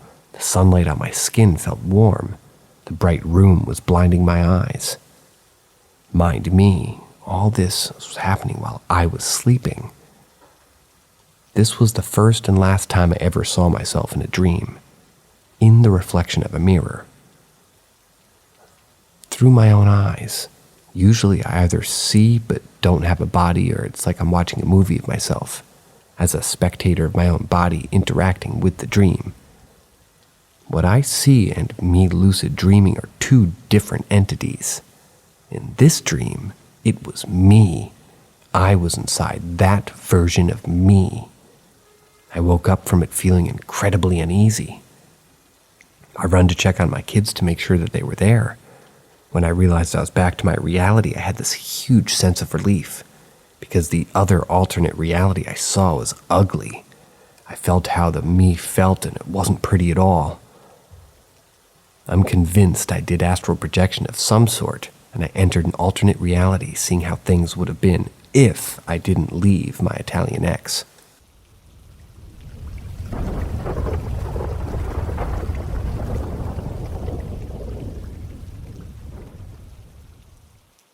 The Chained. This happened quite a few years back in the pre-Katrina New Orleans. My family and I lived in Memphis, Tennessee, and for a few summers we made regular trips to New Orleans. The food, the culture, the music, and vibrancy of the people were very attractive to my parents, and they wanted to show that to us kids. My brother, sister, and I loved going there for the few summers leading up to Katrina. I was only around middle school age, probably 11 years old, and my brother was 6 and my sister was 4. This incident happened during our many outings to the French Quarter. I remembered reading a pamphlet about haunted tours in New Orleans, of the old French-style crypts and cemeteries in the area. The stories of voodoo queens and vampires and black magic fascinated me. These things were running through my head as we walked along the road leading up to Bourbon Street, with my brother following me closely. My brother was and is a reserved kid. He never really let it be known when he was bothered and tended to bottle up his emotions until he exploded, even when he was a child. So his sudden grabbing of my hand as we made it to the intersection was slightly shocking, to say the least. "What's wrong?" I said, looking at him with concern. He was pale and shaking like a leaf, his big round eyes focused straight ahead. "I heard someone," he said. Normally, hearing someone in the middle of a busy city like New Orleans would be nothing of concern, but at this time, the street was misty, quiet, and still. There was no one as far as anyone could see, save for the tiny Pomeranians that were yapping at the window in the nearby townhouse. I looked across the street at the sprawling, ancient-looking cemetery with its cold, white mausoleum and grim-looking angels that presided over the dead. "What do you think it was?" I asked. "I heard something heavy, like chains were being dragged, and I heard a voice that sounded like an old man. He was saying something, but I don't know." Next thing I knew, I saw a bony white hand reaching over my shoulder. I felt like if I looked back at whoever or whatever that was, that they'd get me, he said in a strangled voice. He squeezed my hand so tightly that my fingers felt like they would lose circulation. "Don't worry, you'll be okay." I honestly had no idea what else I could say to him besides that.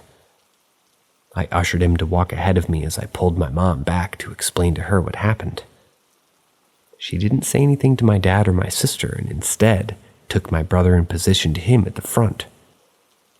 My brother was quiet for the rest of the day, his face pale, and his lips were drawn tight. My best guess as to what he heard or saw would be one of those ghosts who haunted the quarter, but as to the specter's identity, I had no idea.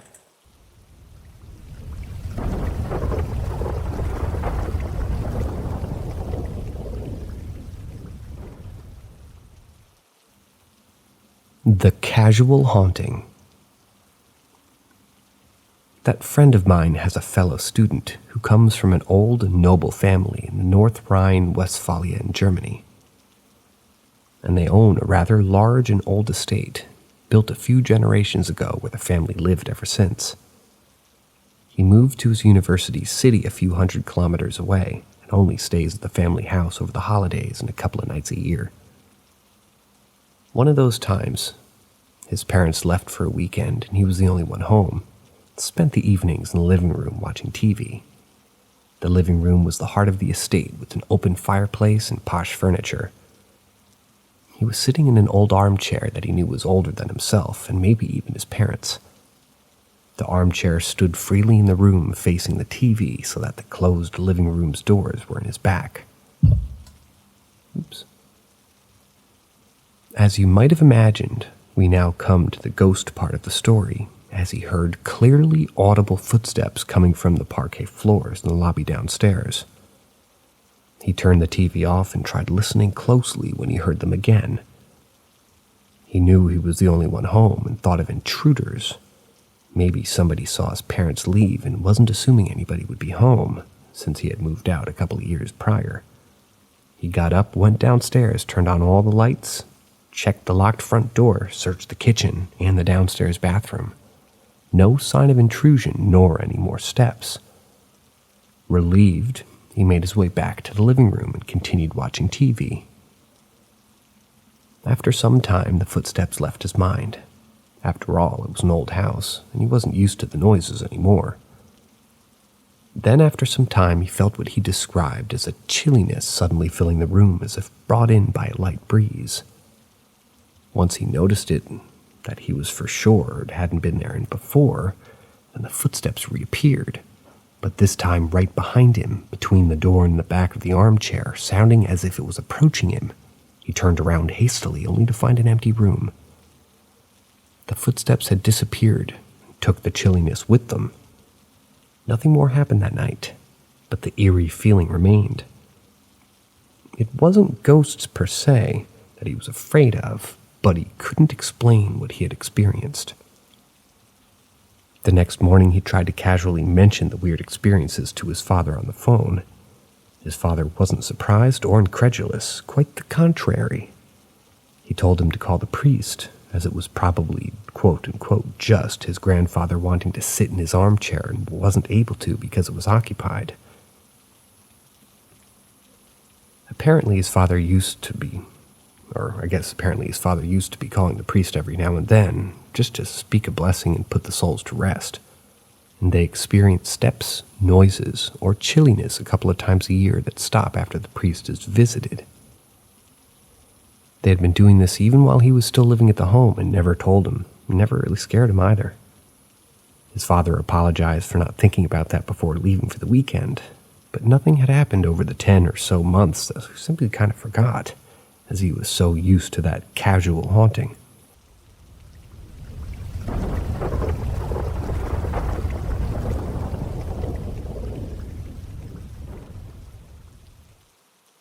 Tapping on the window, same time, same day of the week. Last week to the date, my fiancé and I heard 3 loud tapping noises in our window, which is far too high for anyone to reach. We investigated and found nothing. However, the very next day, my fiancé ended up being septic from kidney stones and had to have emergency surgery. Well, once again tonight, right at dusk, 8 p.m. Eastern Standard Time, I was asleep and I dreamed I'd heard knocks, but not as loud and more erratic. Upon awakening, I asked my fiancé if he had heard any more tapping. He looks at me and says, "Yeah." "But you were dead asleep. How did you know?" It's strange that it happened at the same time, at the same day, just a week later. However, as noted, it wasn't the same. It wasn't loud. It was soft and erratic. Last time, it was literally tap, tap, tap. It's probably imperative I mentioned that we used to live in a duplex, right beside the paths that we live in now. My kids got scared, and even my dad. These apartments and the duplex are part of a 3-apartment building property, with a duplex that was once a huge home. None of the buildings are connected, though. It was all built in 1890. It was a school for the Brethren. One building burned back then, but it was rebuilt. Just a few years ago, another building burned. We've had many ghost hunters want to investigate, but we've only allowed one team because it scared the kids. My grandparents used to live in the duplex as well, and referred to them as Hanks, quote unquote. That's an old Appalachian term for ghosts. They did say that they had experiences that could not be explained, however. For instance, covers being pulled off, messing with their feet and seeing things out of the corners of their eyes. When we lived there, we experienced the same, as well as the feeling of someone climbing into the bed, and like something strong running at our bed. Seeing a woman on the roof in a thunderstorm and a man in a flannel jacket. I don't feel scared here, but I've been hearing some things, and now the tapping. Not in the best health, with liver disease and ruling out cancer. I was told the first 3 taps were a warning to my fiancé being sick by a possible guardian angel or loved one, but he's fine now. Nothing else happened in between the taps, but it is super strange. A, I heard it in my sleep, and B, same time of the week at the very same time. The only difference was the pace and the count. SN. After he got through surgery and I was laying in bed, I just sort of said thank you to the window. Any thoughts or ideas?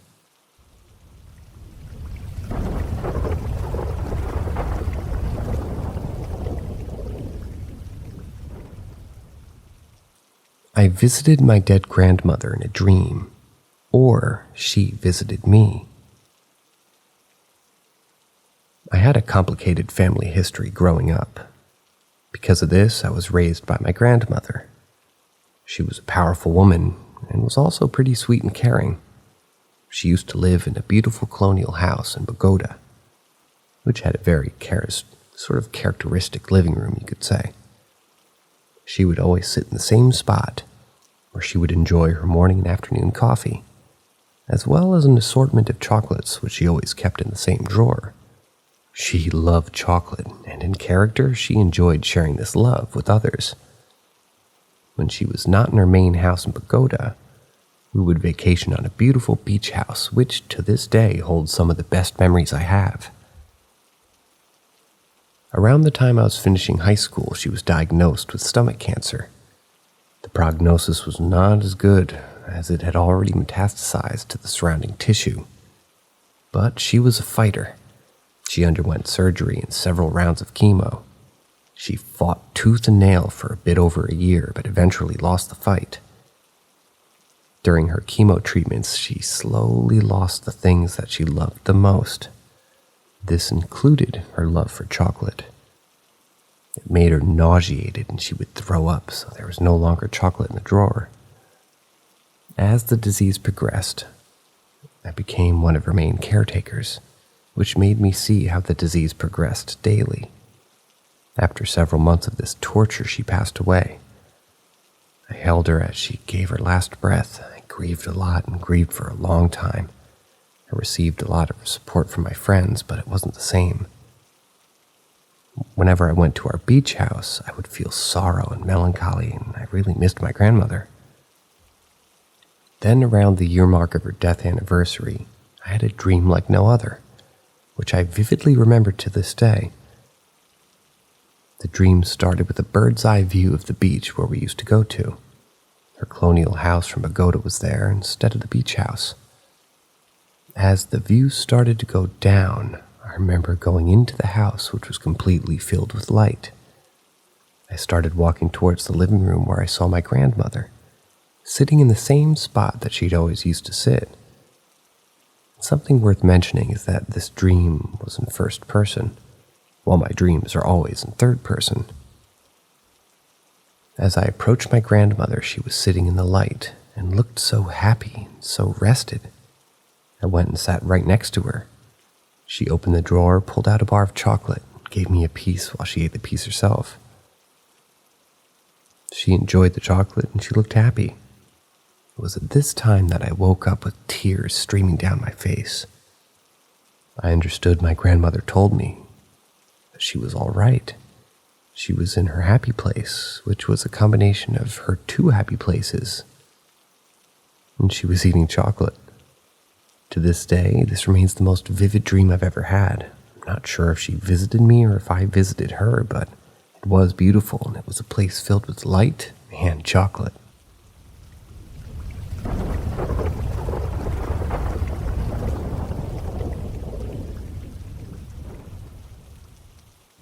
A Visitor in the Night. When I was 12 or 13 years old, I played the piano, and I was a regular on the concert circuit in my hometown.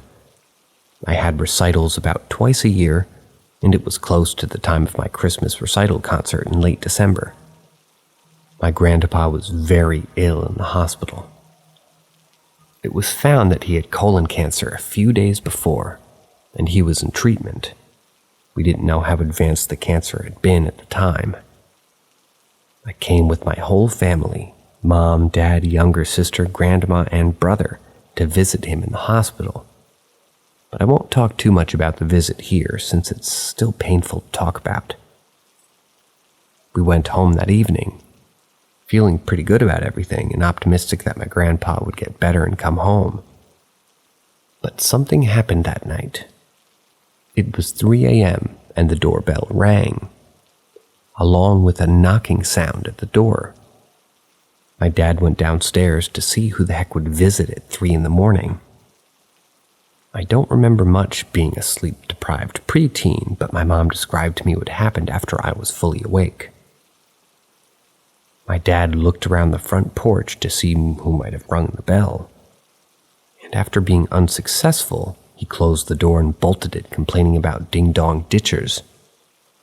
My mom said that she saw the apparition of her father ascend the stairs and enter his room at the top of the stairs. My grandma, who had been asleep, also said that she could see him enter their bedroom, and later my parents' room. My mom was acting very strangely for the rest of that day. For context, my mom is usually pretty lax about most things, and she prefers doing things like sewing and reading and knitting to sitting around and watching television. Her father, however, was a very severe person who always enjoyed working with his hands, repairing things and tinkering with electronics. But his favorite thing to do was watching action shows like Walker, Texas Ranger, or MacGyver, which my mom usually disliked. That day, my mom was sitting around watching my grandpa's favorite shows and talking to her mom in a strange manner. They usually used Bahasa Indonesian to talk to each other. My grandma told me that she was asking her things that she would have no idea about, or things that only she and my grandpa talked about. My grandma, concerned, asked if my mom was feeling okay. But all my mom could say was she felt as if her brain was not her own. My dad even suggested that she go to bed early when she complained of a massive headache later that evening. She said she had a very strange dream, as if her father was leaving her, and she couldn't sleep any longer.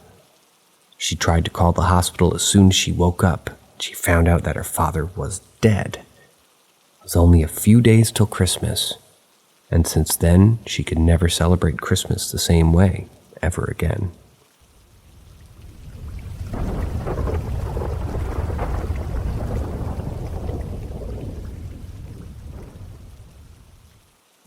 The Lady in Pink. Many years ago, I was in college. I lived with my brother off and on. The house had a downstairs with a living room, dining room, kitchen, and a master bedroom, and an upstairs with the kids' rooms on one side, a bathroom on the other, and a bit of space in between the front of the stairs. It really wasn't big enough to be called a room, but it wasn't exactly a hallway. They set up a futon for me, and that became my area. I remember thinking that the upstairs felt a little off, especially my niece's room.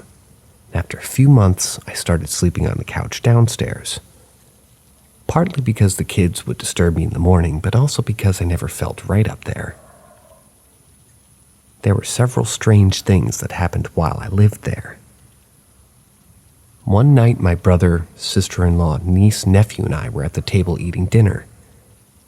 From upstairs, we heard one of my niece's talking dolls say something like, "I want to play with you," Excuse my attempt. It sounded like a horror movie cliche bullshit, I know, but it was extremely unsettling when it happened in real life. No one else was in the house, and they didn't have any pets. Another time, my niece was coming down the stairs when she fell suddenly. I remember thinking it was really strange because it didn't look like she tripped. It was more like she'd been pushed. Her necklace had broken during her fall, but not at the clasp. The string had just broken like someone yanked it off. Then one night while I was sleeping upstairs, I woke up and felt really uneasy. I think it was around 2 or 3 in the morning. Since the kids' rooms were across from the bathroom, they had to walk through my area to get to one another. I opened my eyes and saw what looked like somebody in a pink bathrobe go into the bathroom. I didn't recall my niece having a pink bathrobe, so I thought it was, just kind of strange. After a while, when no lights had switched on and I didn't hear the sink or the toilet flushing, I started to get up to see if anybody was in there, but I got this really bad feeling that I should just leave it alone. In the morning, I asked my niece if she had a pink bathrobe, and I asked both my niece and nephew if either of them had gone to the bathroom in the middle of the night. They all said no. Sometime later, I mentioned the whole thing to my sister-in-law. She asked me if my brother had told me to say that. I was confused and said, "No, why?" She told me that when they had first moved in, she kept having this dream that there was a lady in a pink bathrobe sitting in the living room. They kept telling her to leave, but she wouldn't. Then one night she dreamed that the lady was in the doorway of her room screaming and then flew at her and started choking her. Thank you, Bug. Excuse me. A while after all this had happened, my sister-in-law went around the house saying, "Okay, lady, I know you're here." Then she had the dream of moving again, and this time they put the boxes all around her instead of telling her to leave. I moved out shortly after, but the incidents mostly stopped after that as far as I know. My sister-in-law said that they just had to learn to live with her.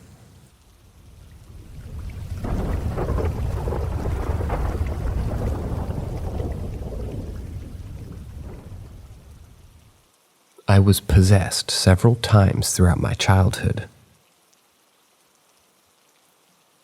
I grew up in an unbelievably haunted house. My mother, my brother, and I are all very sensitive to spirits. But that was hardly relevant when it came to this house. Everyone saw and heard things. I have endless stories of encounters that we had there, but in this post, I just want to focus on the hard evidence that I was possessed many times as a child.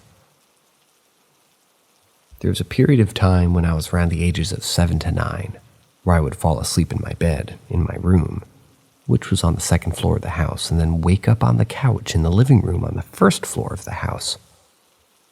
The first time it happened, I thought my parents had moved me down there for some unknown reason, but they were just as confused as I was. You would think that sleepwalking might explain this occurrence away, but there's a problem with that theory. I was a small, hyper, and curious child, as most children are, and because of this, my parents installed French doors at the top of the stairs, and further installed a sliding bolt latch at the top of the doors to keep me from falling down the stairs at night. The latch was so high up that I'd have to retrieve a stool to climb onto the stool and then stand on my tippy toes to reach that door latch. Then, to finally open the doors, I'd have to move the stool out of the way. A small child sleepwalker could never do this, and even if I could, my parents had found that the doors were still closed each time they found me downstairs on the couch. Closing those French doors while on the other side with the steps would have been a challenge for me even if I had been awake.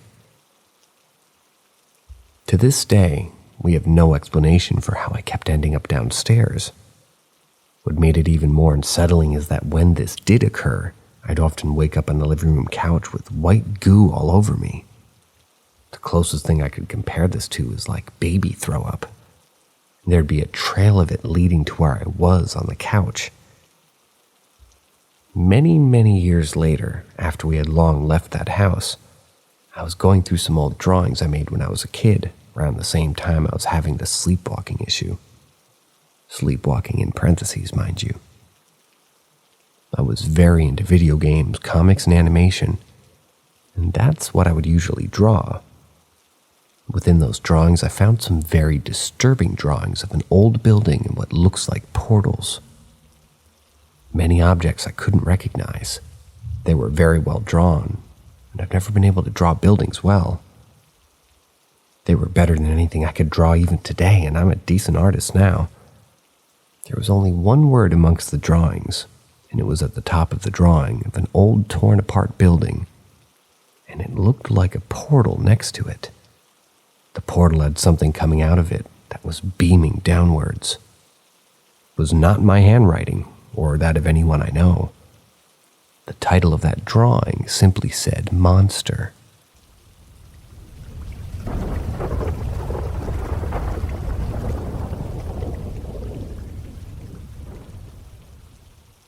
Someone came to say Merry Christmas from the other side. My brother and I have different dads. Unfortunately, his dad passed away a year prior to when this story is set. My mom and his dad didn't do well together. He wasn't a bad guy, just troubled and really didn't know how to be a good partner. My mom said that after they separated and she met my dad and got pregnant with me, my brother's dad said, "You finally got the girl you always wanted." This was something that she had told him when they were together. That she always wanted a daughter, but obviously they didn't stay together to have another kid. When I was little, he was always really sweet to me, not in a creepy way, just always interested in asking how I am. My mom said that she felt like he always felt drawn to me, maybe because he regretted the end of the relationship with her, and I in some way made him think that he could, who knows. Okay, so moving on to the story. A few weeks after my brother's dad died, I had a dream that I was in the hallway with him. He told me that he was okay and that he wanted to show me something. He grabbed a door handle, opened the door, and the brightest light came through, but then I woke up. I so wish I could remember what he showed me, or if he did show me anything at all. So now fast forward in time. It was Christmas Eve of 2009, a year later. I was upstairs in my bedroom and I heard music playing. We had a room next to mine with all kinds of toys because I had a lot of nieces and nephews that came over. I assumed the music was coming from there, so I walked into the room to check. It was not coming from that room, and I realized it was coming from the bathroom. The bathroom? Odd, I thought. I went in there and realized the music was coming from a 3-tier box, each tier with a drawer where my mom kept jewelry and other keepsakes. As soon as I touched the box, the music abruptly stopped. I was 21 at this time, and in all the years of living with my parents, I've never heard music come from this box. And she had it my entire life. I go downstairs and tell the weirdest thing that just happened to my mom, and I tell her this whole story. Her face goes completely white. She looks totally freaked out and her eyes well up with tears. She then tells me that this is a jewelry box that her ex-husband, my brother's dad who died, gave her on their wedding day. She said it hasn't played music in 35 years because it broke. We even went upstairs to try to recreate the music and get it to work, but no luck. I just smiled and shrugged and said, "Well, I guess he's saying Merry Christmas." I don't know why he chooses me to go through for all these messages. We weren't close, but I do think part of it is that he just knows I won't brush things off as my brain is kind of weird. I feel that they're from him and he knows I'll share the message. My brother pretty much hasn't been very receptive to the messages, and I don't want to make him uncomfortable or upset him.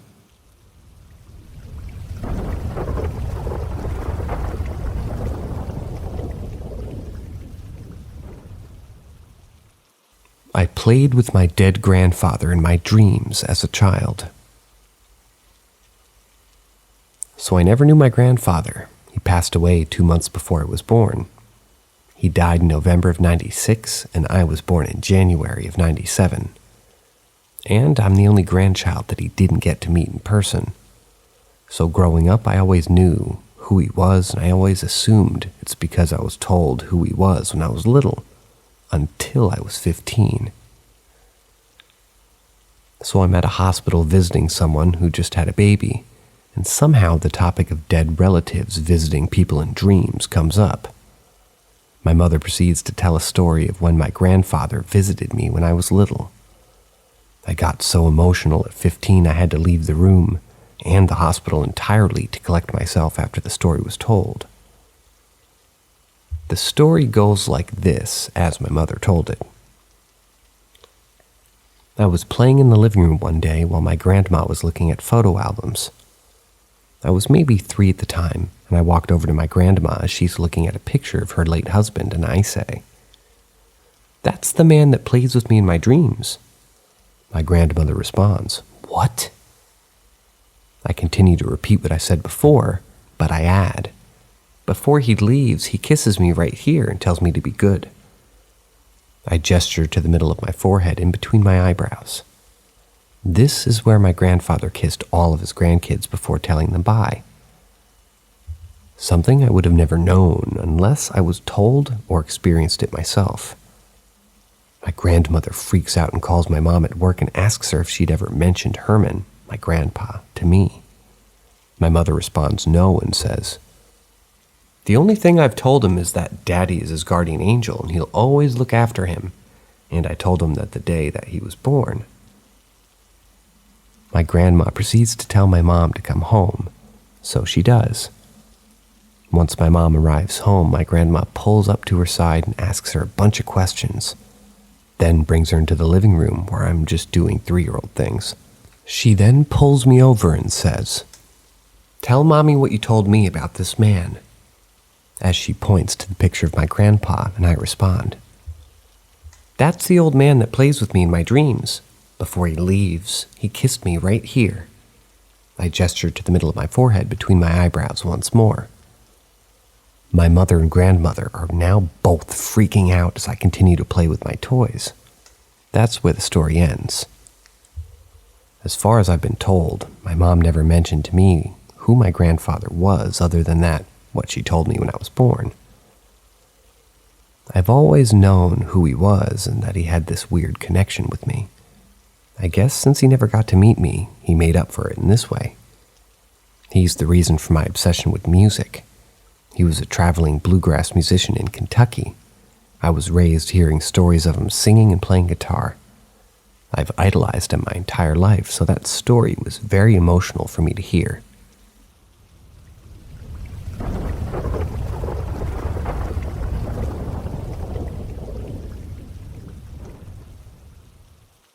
I think my deceased father is still here. My dad was a great dude. He was the heart and soul of our family. He was diagnosed with cancer in 2009 and passed away a few days before Christmas of 2018. He rarely missed a day of work throughout the many surgeries, chemo, and radiation. Anyway, I've struggled with addiction my entire life. Started with pills and such and ended up full-blown IV heroin cocaine addict. My dad never gave up on me and was hell-bent on straightening me up. A few months prior to his death, I went off the deep end again and lost my job and got myself in a bad way. When I came home and saw the shape he was in, it broke my heart because I knew he wasn't going to be here much longer. I immediately checked myself into detox, Halloween 2018. I've been sober since. Now onto my story. My mom and I are living in the house that he actually passed away in. For the first year or more, nothing happened. But the last year or so, there's been some really strange occurrences. And these occurrences, anybody who knew my dad would attribute to him. At first, it was just the televisions cutting off and on, stuff that can be easily written off. My mom and I even started jokingly saying, "Cut it out, Dad," every time something happened. Then it was his alarm clock which made us really give it a second thought, due to the fact that he was the most organized and punctual man you'd ever meet. He was an hour early to everything. Also, the blinds in our back door are open every morning, even though we keep them closed. or else our other dog will stay there looking in and whimper all night. Every day I tell my mom to quit opening the blinds and shut them, and every morning they're open again. My dad used to do the same. When my sister and I were in high school, my dad would come into our rooms every morning on weekends and open our blinds to make us get up. Finally, once we started to acknowledge the things happening, a timer that my dad used to teach my niece how long to brush her teeth every night when she was a child, she'll be 14 in May, went off in the middle of the night. It had been at least 6 or 7 years since it had been used, and took us forever to find it. It had been set to 10 minutes and was powered by a single AAA battery. It's not a scary thing, it's actually kind of comforting. It's just the way things are befitting of a dad so much. My sister and mom always say if anybody could have figured out a way to hang around and make sure I act right, it's dad. Brings me some kind of solace in the fact that maybe he can see that I've gotten my shit together a little bit, and this is his way of acknowledging it. There have been many other instances in the past few months, and researching, I read that when a lot of emotion in a room where somebody passes, it can cause a spirit to linger. When my dad passed, there were probably 40 family members all gathered when he took his last breath. Anyway, just found this sub and wanted to share.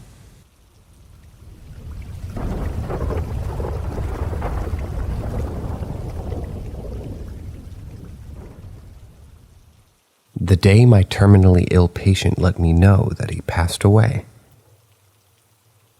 So I, a female 28, at the time was working as an intern in a hospital in my hometown in Mexico. I was 25 years old back then, and I still remember everything vividly till this day.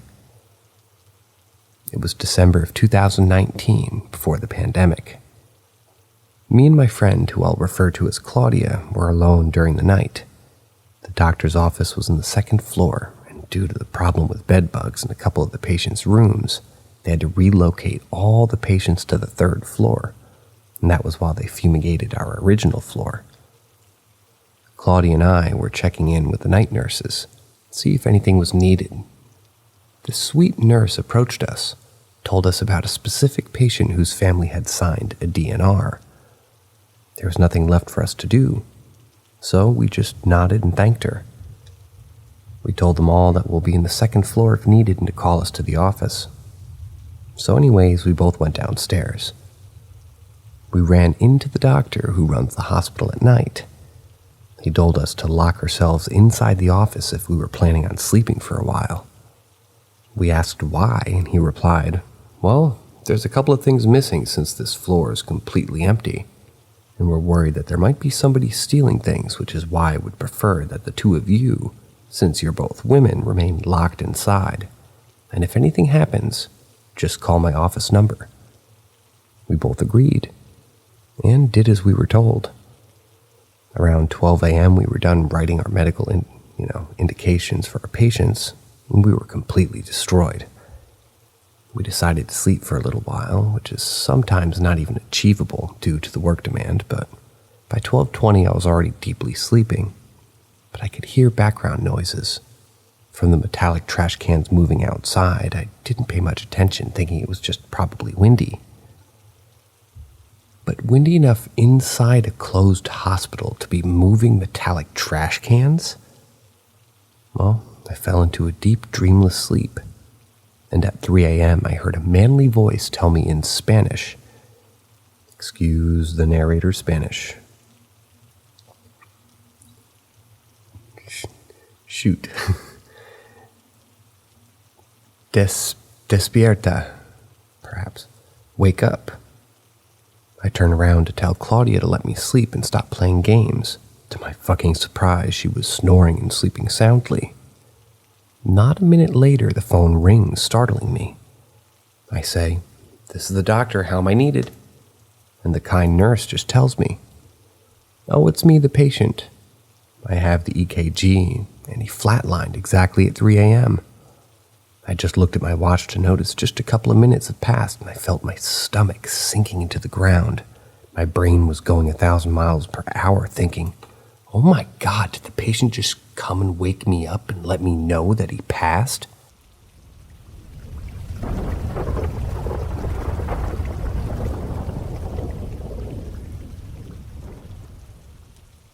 The hooded figure.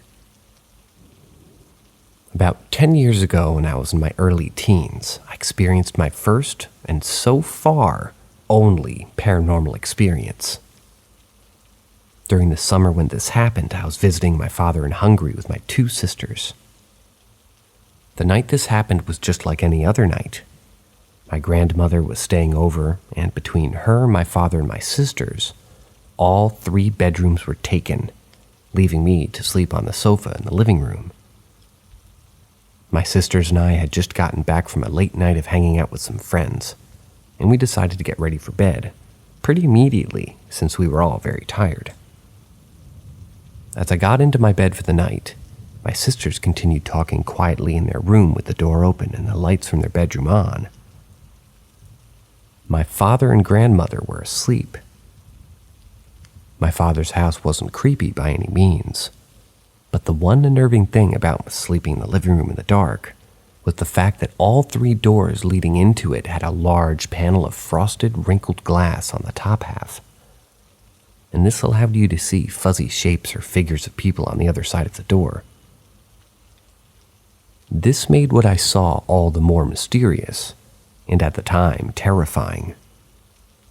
Still wide awake, I looked up through the glass of one of the doors, and looking as clear as anything I'd ever seen was a hooded figure staring right at me. Gray and featureless, it was standing on the other side of the door and perfectly backlit by the light streaming out of my sister's room. I immediately froze, unable to take my eyes off of it. The figure was clearly watching me, although it didn't have any eyes or face that I could see. Any defining features were obscured by some type of hood or shawl it wore over its head and shoulders. As I lay there frozen in fear, my mind quickly eliminated all the possibilities of this thing being human. Both my grandmother and my father were asleep, and my sisters were still talking in their bedroom. Not to mention, why would any of my family just stand there, looking at me without moving in the dead of night? After some time, I finally plucked up the courage to call out to one of my sisters to come, unsure of what else to do. She told me she'd be there soon, leaving me staring at this figure for another terrifying period. Then, just seconds before she was about to step out of her room and through the very same door the figure was standing behind, it glided away and out of sight, and my sister walked through as if nothing had even happened. For me, this was the nail in the coffin, so to speak, that I witnessed some type of spirit, ghost, or guardian angel that night. The way in which it glided away on the other side of the glass was so unhuman-like in its movement. I know that what I saw that night was something paranormal.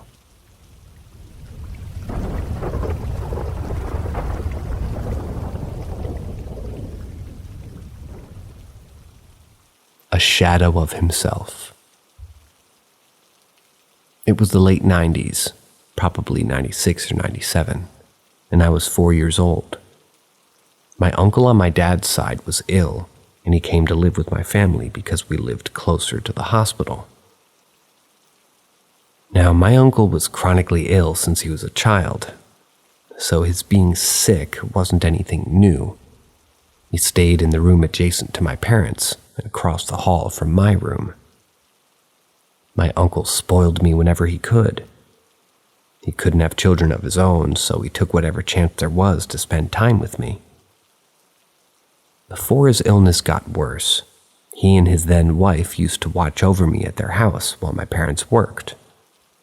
He was cheerful and vibrant, even amidst his kidney disease. So much so that my dad used to joke that he was the more attractive brother. But back then, in about 1996, he was slowly wasting away. He used to watch television in the living room until my mom came home, but after a while he could barely get out of bed. Eventually, he passed in 1997 of kidney cancer. Shortly after the funeral, my mom recalled coming home from work after picking me up from preschool. She saw the garage door was open, but no cars were in the garage. She assumed maybe my dad was home, or maybe he forgot to close it. But no, she walked inside the house, leaving me outside with the car running just in case someone was inside. But not before alerting her next-door neighbor to watch me. What she saw next was shocking. In the living room, the television was on and flipping through channels, as if someone was finding something to watch. The previously locked guest bedroom that my uncle was staying in was wide open, as was my bedroom door. She then saw what appeared to be my uncle sitting on the couch in the living room. "What are you doing here?" she asked the apparition cautiously. The figure turned around, and for a split second, she could see my uncle, his face twisted into a shocked and puzzled expression that mirrored her own. But shortly after, he vanished. My mom hurried back out of the house to where I was with the neighbor. She thanked her and stuffed me back into my seat, drove me to my cousin's house who lived nearby, and called my dad. "I just saw your brother," she said breathlessly when he answered. "I was told that my parents and grandparents ordered a priest to come to our house to exorcise the spirit that Sunday, while I stayed with my cousin and his wife. The priest told my mom that since the spirit was of my uncle, a normally mild-mannered and kind man, that the spirit wasn't malevolent. I don't remember much of what happened after that, but I do have a small memory of him coming back to visit me in my dreams."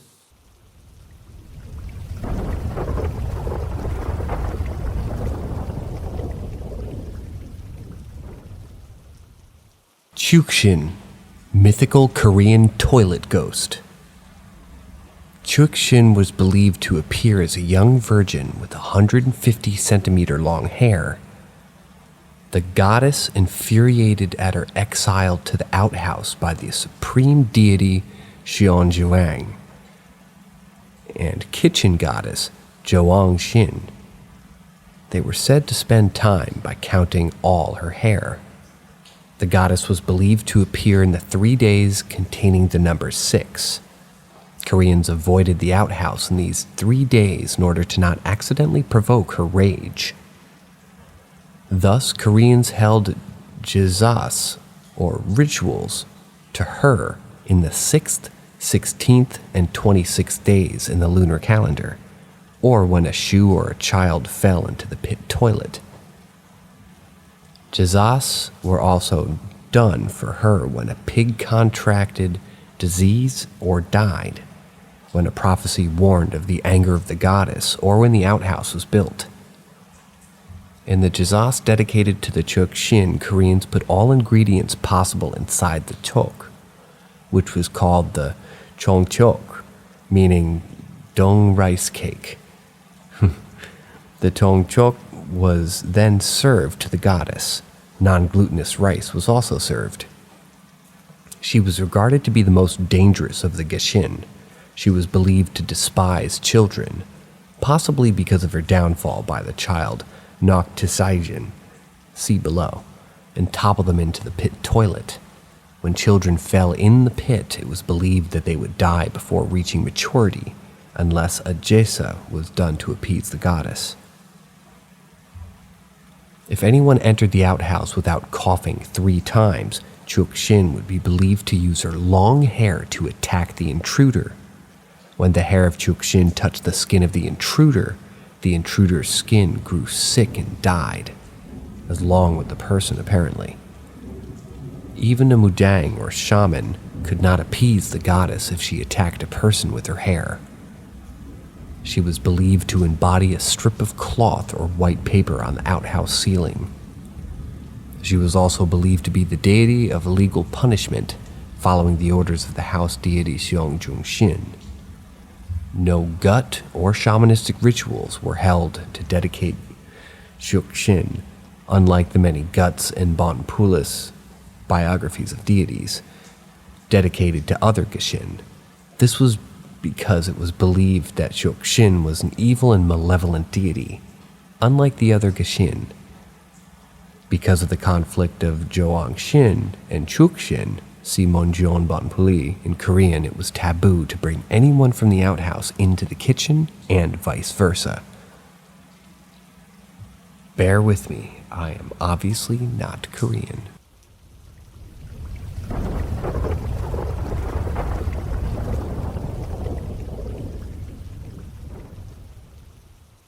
Insights on a past experience. Back in the summer of 2016, I was living with my best friend and his family, as my family moved down south and eventually to California. I live in Connecticut, so it was a bit of a hike. I got a job that was a few miles away and bought a bike to go to and from it. My best friend was also in the same boat, and for a bit, that was our mode of transportation. We ended up working at the same place as well, so payday was on the same day for both of us. Well, one Thursday night we got paid, and we were taking a ride over to the gas station a few miles away to go get cigarettes as everything nearby was closed. The roads were completely empty, no cars. It was about 1:30 to 2 a.m., give or take. There was a very dark section of the road coming up in about 1/8 of a mile or so, where there were no street lamps and no lights from houses. Looking ahead, I was confused as I caught a glimpse of what seemed to be a radiant, very bright white flourish across the street of the sidewalk, almost leaving streaks of white behind it as it moved. It was not luminescent, as it didn't light up the surrounding area to what I could see. It was dark. I should have been able to notice it had it lit up the area. I was very confused at this point because I know what a flashlight looks like. That certainly wasn't one of those. And there's no cars or bikes riding around with any headlights or lamps. We continue down the road, and one side of the street on the sidewalk, there's a very old couple, wearing light colors, walking with their arms interlocked. Neither of them acknowledged our presence. They were walking so slow but looked so content. On the other side, trailing them, was a man, ahead of where I saw the light. He was dressed in a pure white outfit with shoes to match. No hair, not even stubble or shadow anywhere, no eyebrows, no facial expression besides a seriousness I've never seen on anyone before. He was on the tall side, with an average build. As we approached, I could see him looking through my friend to me. He grilled me the entire time as we were going by, and he turned his head to keep his stare on me even as we rode by. We go just a little further, and I turned around to take another look, and there's nothing, all three gone. I asked my friend like 2 minutes later if he saw any of that, to which he has no idea what I'm talking about, apparently. We go a little further, and I ask him to stop for a second, and I explained everything that I just saw. He rode with his head up the entire time and didn't see anything, saw absolutely nothing. I know I didn't hallucinate, and I was completely sober. I've brought the story up to multiple people, and nobody can provide me with an answer as to what I witnessed. I still think about it regularly, but I have no insight whatsoever.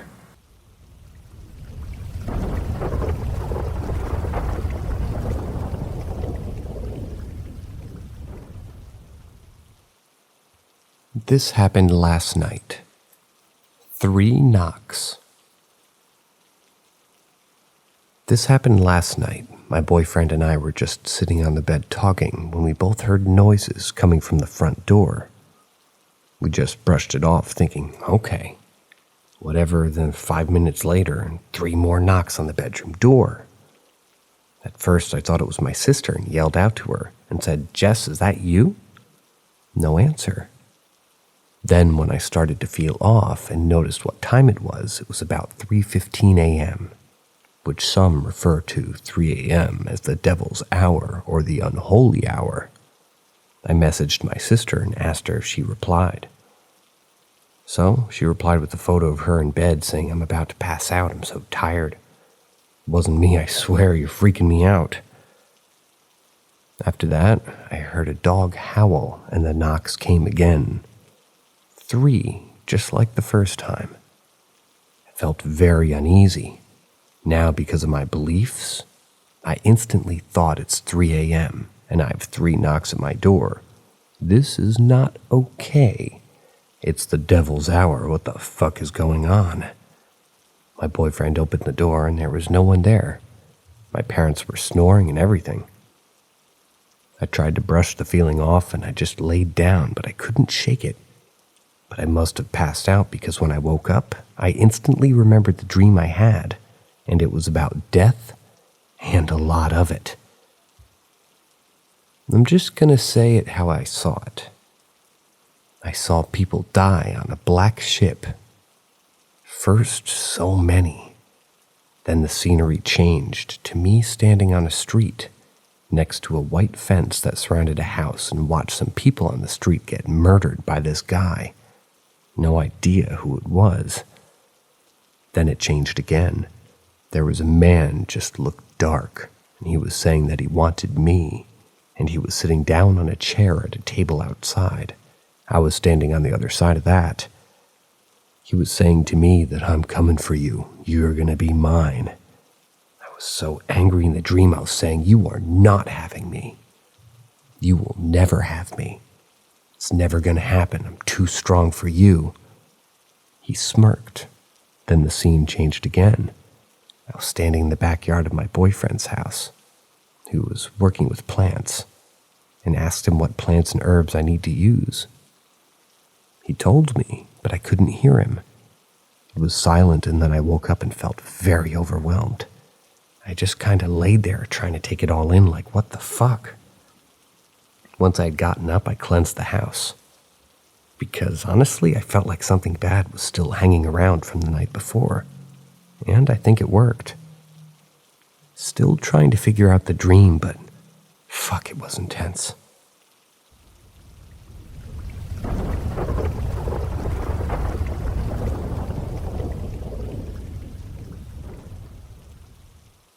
The Hat Man. Basically, like 2 years ago, I was at my girlfriend's house. There's a hallway which ends with a bathroom on one end. At the other end is my girlfriend's room, and her sister's room. We were just chilling in the bed, and I said that I have to go to the bathroom. It was dark outside, I believe, but there were several light sources, as I remembered that I had a pretty clear view. Right at the closing doors, some black figure entering the bathroom. It really seemed like he had a hat and a cloak. But hey, I'm not crazy, right? I thought that I just badly saw my girlfriend's sister. So I returned to the bed, and after like a minute, my girlfriend was on the phone and not really paying attention and said something like, why I didn't go to the toilet. I answered, obviously because your sister went in. Then I felt like I was in a classic horror movie. As she replied, but my sister isn't home at the moment. Nobody is except us. It hit me really hard. I clearly know what I saw, I swear. I was totally freaked out.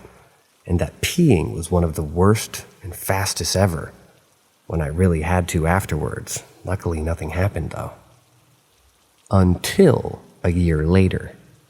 It was a bright day and warm outside. I was waiting for one of my best friends at the moment in front of his flat. He lives in a block at like the 7th floor. Each floor has a big hall with an elevator, and then a small side one with a balcony divided by stairs. I was in the small one, expecting to hear him and jump at him or some shit, I don't know. But I've waited and he's still nowhere. So I decided to sneak on him through the doors with my ears. But as I turned, I could see the floor underneath, through the space between the stairs. And I saw a black cloaked figure entering the elevator, right as the door slammed. Which, the sound I clearly heard too. Again, I thought to myself that I only dreamed that and waited in front of his doors. Only to hear the sound of the elevator opening beside me and his, "The fuck you doing here?" I tried to tell him what I just witnessed, but both of them were saying that I'm just going nuts. But I know what I've seen. I did a bit of research, and I know that this figure shows up in people's dreams, sleep paralysis and things like that. but I'd love to know if someone of you guys have had a similar life experience. I've even heard that people often see this figure when they were having bad energy or something bad going on, which at the time, with both of them, kinda did. Both of the situations were pretty similar, and in both of them, I just felt like my whole world is cracking when they revealed what's going on.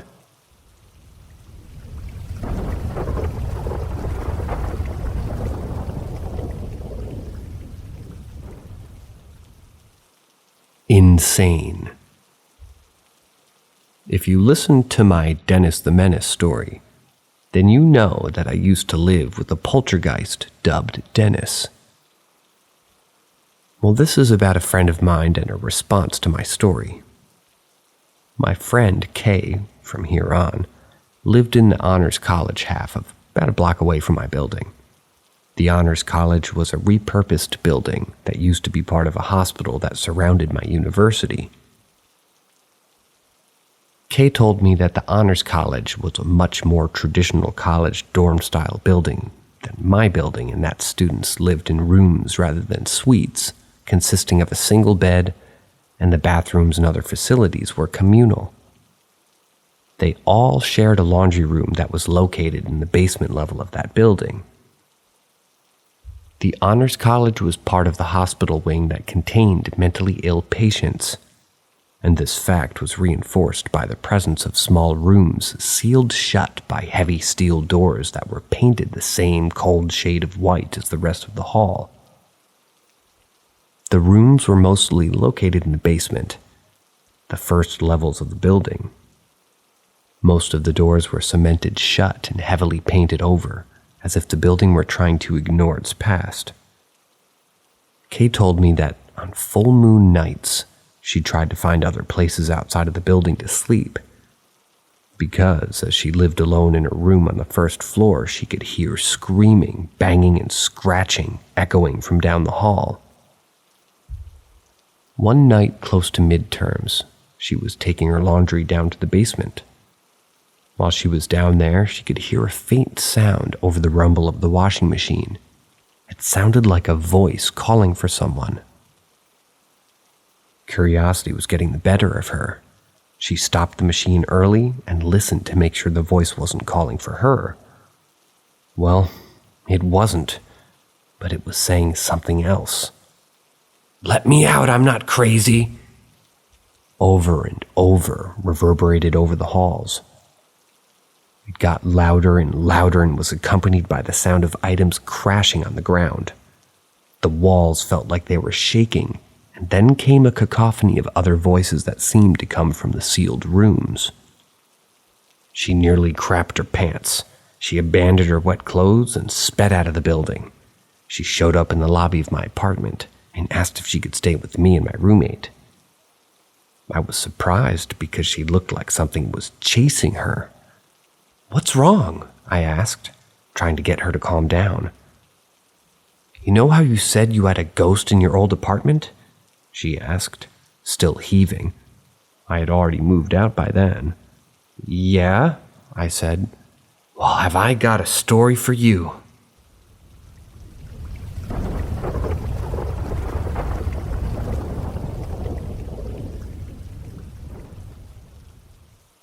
Ask Reddit.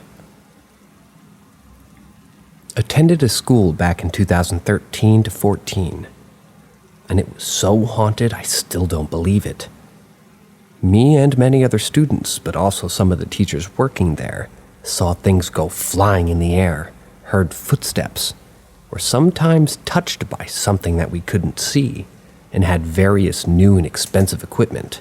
Myself, I had an iPhone 5, and a fully spec'd late 2012 iMac at that time, fail whenever the ghost, quote-unquote, entered the room. The various tech problems all disappeared as soon as I left the school and took my stuff back home with me, by the way. The iMac's still in use today by my uncle, and he experiences no issues with it to this date. So to my first serious experience at the school. One night I was alone with a girl at my student house. Everyone else was partying down at the school building, when suddenly we started hearing footsteps from the attic upstairs. It was a tiny room up there. There was only really enough space for storing some torn hiking equipment, like a few backpacks and such. After maybe half a minute or so, the footsteps started coming down the stairs from the attic. At this point, me and my best friend went dead silent, and we were both just staring towards the door that went to the attic. The footsteps came all the way down and went into the living room where we were sitting. At this point, the sound of the footsteps switched from sounding like someone walking around in big boots into what sounded more like somebody coming wet and barefoot out of the shower or a tub. When the sound got to the middle of the room, which was right in front of where me and this girl were sitting, it stopped. And for a few brief moments, there was nothing but dead silence. The girl and I just looked at each other for like 5 to 10 seconds before my eyes caught something going on behind the girl's back. We were sitting in a couch together, and behind her were these huge windows that went from the floor all the way up to the ceiling. They had some seriously huge blinds as well. And so I watched this pretty heavy lead thing that certain industrial blinds have be lifted all the way up from the floor to just above the middle of the window. There it kept floating in the air for about 5 seconds, before it was punched into the window with such force that I'm sure the window would have broke if it hadn't been for those thick blinds protecting it. The girl didn't see this as it happened from behind her back, but you can be sure that she heard the noise. In fact, she got so scared that she literally jumped into my lap screaming. That's the moment when I stopped trying to give possible natural explanations to everything paranormal.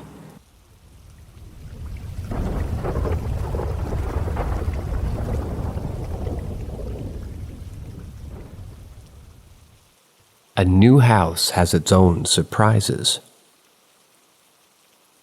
It was 1999, and my brother was about to turn 1 year old. I was 6 at the time, and my mom was looking for a new house to move into since her family was growing. Her parents were moving in with us to take care of my brother, who was very sickly, and our current house was too small for everybody. My mom went to go meet with the realtor and see a house, while my dad was at work and I was at school. Brother was at daycare. The realtor took her to a beautiful stone and brick house in a pretty nice neighborhood. It had a big backyard with a beautiful landscape and lovely wooden and carpeted floors. It was a truly gorgeous house, but something about that house made my mom uneasy. She couldn't tell why, but being in the house felt like someone was watching her. She said that she got chills when she came upstairs to the bedroom. The realtor proudly showed her to a girl's bedroom decorated in lavender with a floor-length mirror on the closet door. My mom said that the moment that she saw that mirror, she froze on the spot. She called the realtor back. "Mom, I think I'm done here." Realtor, visibly confused. "Really? I thought you'd like this one. It's beautiful." My mom, "I'd like to leave. I really don't think I want this house." Realtor, "May I ask what turned you off to this house?" Mother, Has anyone died here?" The realtor shuffled through her notes on the history of the house. "No, at least I wasn't informed of anything like that happening here." Mom, "I think someone has committed suicide in this room. I can see someone in that mirror."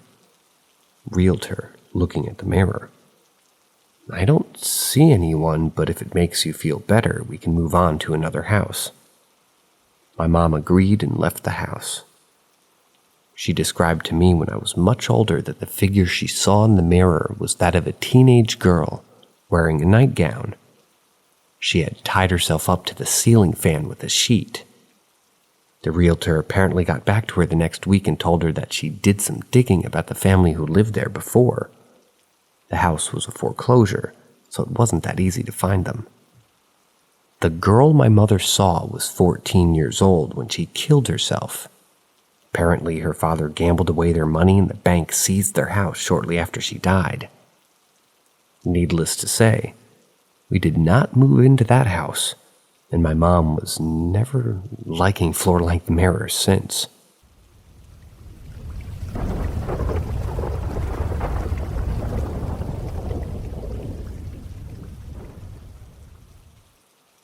Ghost experience while living in Texas.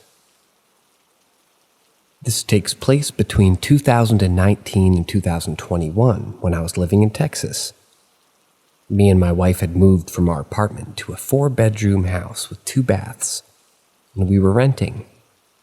One weekend I got a few friends to help me move furniture, and every time we would come back with a load, a stuffed animal my wife had would be on the floor, and I would put it back. I kind of shook it off.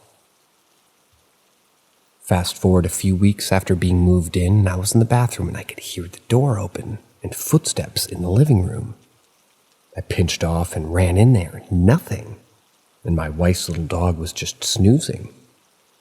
He always barks at everything, so I thought it was weird. This would happen a few times. Fast forward a few months and my son is born. We had set up a camera in my son's room and a monitor in ours.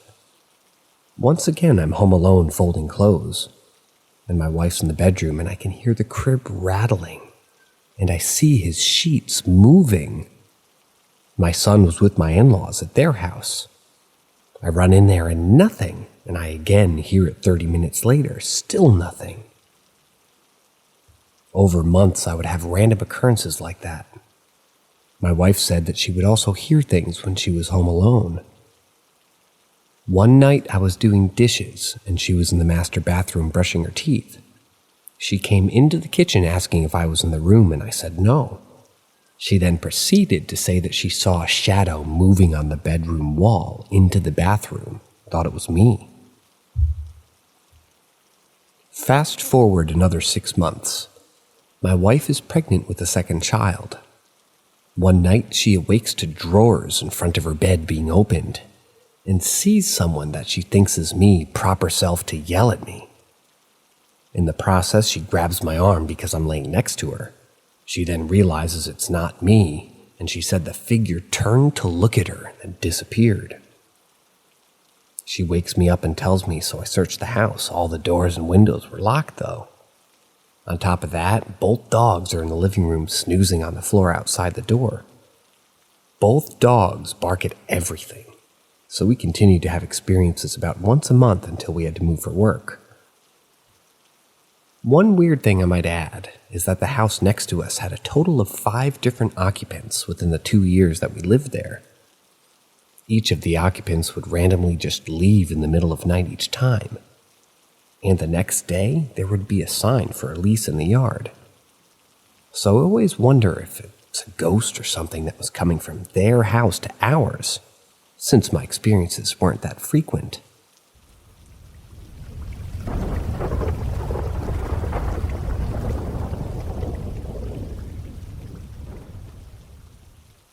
I might have left summer camp, but I don't think it ever left me. I'll preface this with, I used to go to a summer camp for 7 years, up to 3 weeks throughout each summer, and I adore this place. It's truly the reason I'm the person I am today. Of course, we had our ghost stories that we told, most of them fake, but there is one real one. Man, I'm getting the chills just writing it. There was a girl who died at the camp back in the 70s. Let me say it again. She really did die there. I saw the records as last night's gift. She died of a heart issue during a soccer game. She had been complaining of headaches, and she was doing that all week. And then she suddenly collapsed and died in the basement of the main lodge. It's very tragic, but she always wore a yellow raincoat everywhere. That was her thing. And many a staff member have claimed to see her on the steps of her old cabin crying at night. I forgot about the story and told it simply as a campfire ghost story, in much better detail than this, I assure you. Anyways, years go by, and I head off to college. I made friends with some people. They were highly in tune with the paranormal world. I go to college in a completely different state, 7 hours away. But my one friend was able to distinctly describe to me how this little girl looks out of the blue, and how the camp looked overall. I had never told her this story prior to her description. My friend told me this girl had attached herself to me. My assumption is that I keep her memory alive. And I know her name, though I will never speak it. It's been over a year since that night, and ever since, I can see her sometimes at night. She'll either be standing in my bathroom, just observing, or standing somewhere else. And I never get an overly negative feeling, but it's not positive either. And I've gotten used to it. I moved into a new house this year, and I hadn't seen her in quite a while. But the other night, after some quiet, I woke up at 3:37 a.m. I looked over to a chair in my room, and I saw her sitting on the floor crying. I just looked, felt that sadness, went back to bed. I didn't want to give that attention. I've been thinking about it ever since.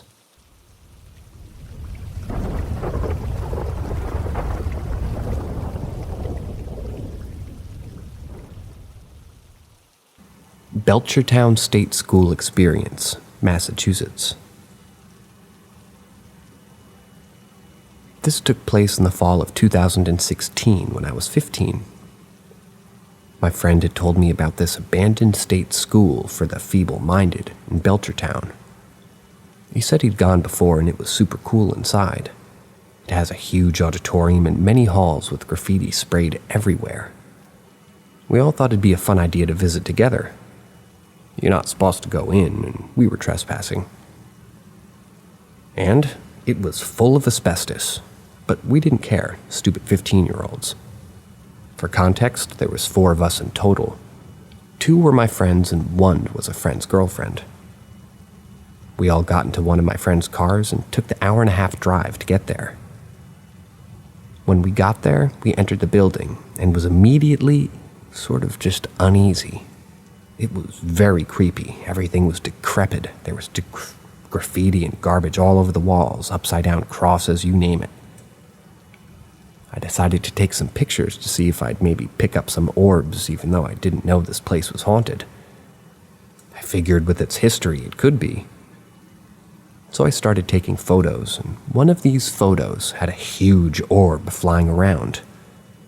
It could have been dust or asbestos particles, but it stood out in the photo. After we explored for a while, we decided to head to a different section of the state school. We left and started walking outside again. Eventually, we came to the section that sloped downhill and had a big smokestack on top of the roof area. This night was a full moon, and I was the last one walking in our line. I decided to turn around as the moon was just above the slope that we'd come down. When I looked back, I swore I'd seen the silhouette of a person at the top of the slope, standing in front of the moonlit background. But when I looked again, there was nothing there. Now, this could have been my mind playing tricks on me, but what comes next was definitely real. Me and my friends decided to stand around and be as quiet as possible to see if we could hear anything outside. Being fall, there were piles of leaves all over the ground.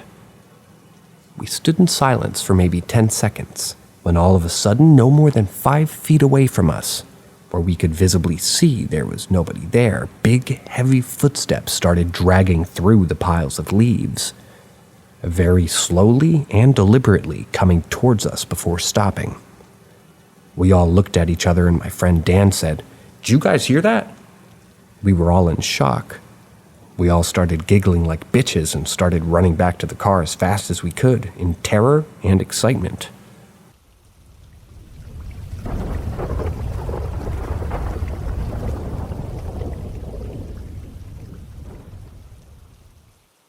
Yet another weird experience involving my deceased boyfriend.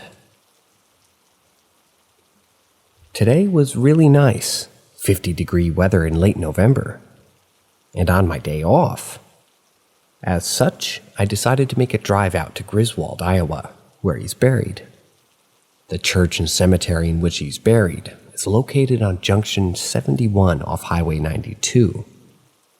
Way out there, surrounded by nothing but farmland. This church really has no business being there. It's 5 or so miles outside of Griswold, with nothing really around it to justify it being there. It's quite beautiful though, and I'm sure that he would be happy with being there. But I digress. I pulled up into the grass to park in between some trees like I usually do, as this is where most people park for funeral and interment ceremonies. The album Wish You Were Here by Pink Floyd was finishing up as I shut off the car. I look into my rearview mirror above the windshield and I see a black figure quickly disappear behind a gravestone. It looked like a person standing, then quickly crouching behind it as though they realized I could see them and they wanted to hide. It was clear as day, so I investigated thinking that it might have been an actual person being sketchy. I didn't find anything. There's no way they could have ran off without me seeing them. I realized it could have been a bird or maybe a squirrel, but it looked bigger, and the action seemed intelligent. This isn't the first time I've had strange experiences in the cemetery, and certainly not the first time I've had strange experiences involving my boyfriend. Another time I drove there late at night. I had just gotten off work, and normally I wouldn't drive out there so late, but it was the 6-month anniversary of his death, and I had an extreme drive to go out there. However, as soon as I arrived and I pulled up next to his grave, I got an extremely pissed off vibe. Like someone or something really didn't want me to be there. It was so intense that I didn't even want to get out of the car, and like I said, this place is in the middle of nowhere, far away from any human civilization, save for a single house adjacent to the cemetery. There's no lighting in the cemetery, so this place is creepy and daunting as fuck at night. The only light was the moon and my headlights, casting an ominous glow onto the gravestones in front of my car. I drove an hour out there just to sit in my car scared shitless for 10 minutes.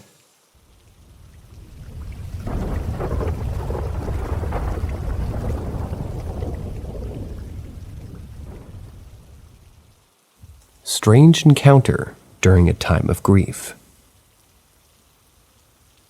So this happened to my family a few years back, but I believe it's a rather interesting unexplained phenomenon, and I just discovered this sub. A little background before I get started. Me and my mom and my uncle all reside in Texas. Grandmother, Uncle 2, and Cousins 2 reside in New Mexico, where my grandmother has a shop. Cousin 1 is off at college in Colorado.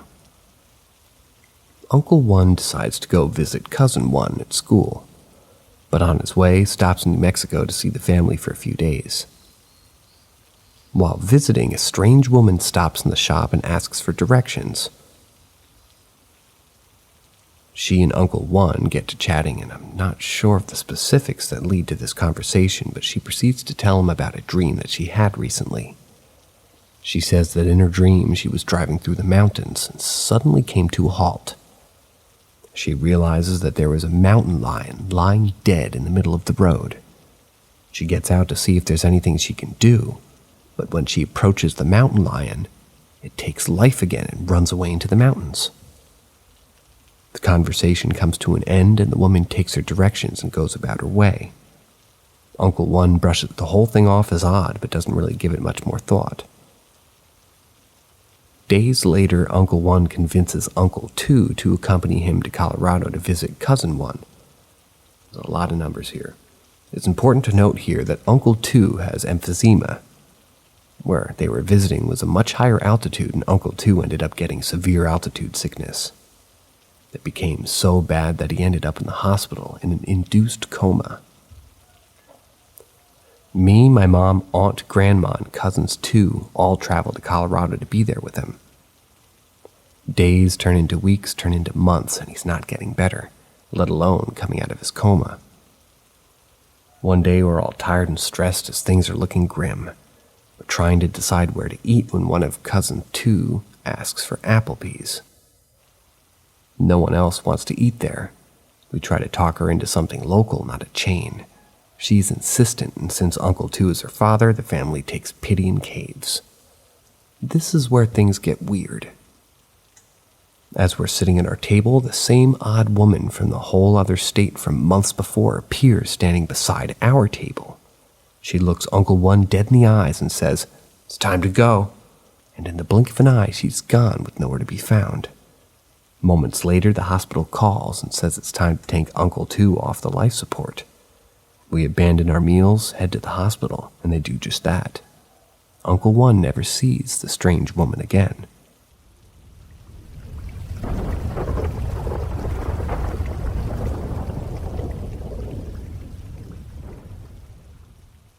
The poker set. 4 years ago, my uncle passed away. He was only 60, had the kindest soul. He would call me all the time and tell me that he wanted to take me to the casino when I got old enough. Unfortunately, he never got the chance to, as at the time of passing I was 20. The beginning of January is my birthday. On the 10th of December of 2016, my family and myself laid him to rest. We were all pretty sad about it, but in good spirits. We laid him to rest with all of his favorites. Whiskey, some sweets, an entire pack of cards. We placed them in his hands, a full ace, and said our final goodbyes. At the time, I lived in South Philadelphia for school. The morning after, I was expecting an Amazon delivery of Christmas presents for my girlfriend at the time. So I went into the kitchen to wait for the package that was supposed to be delivered soon. Taking a look out the window, I noticed the weather. I remember it vividly being a wet, rainy morning. Fog was in the air, and you could see maybe 20 feet in front of you.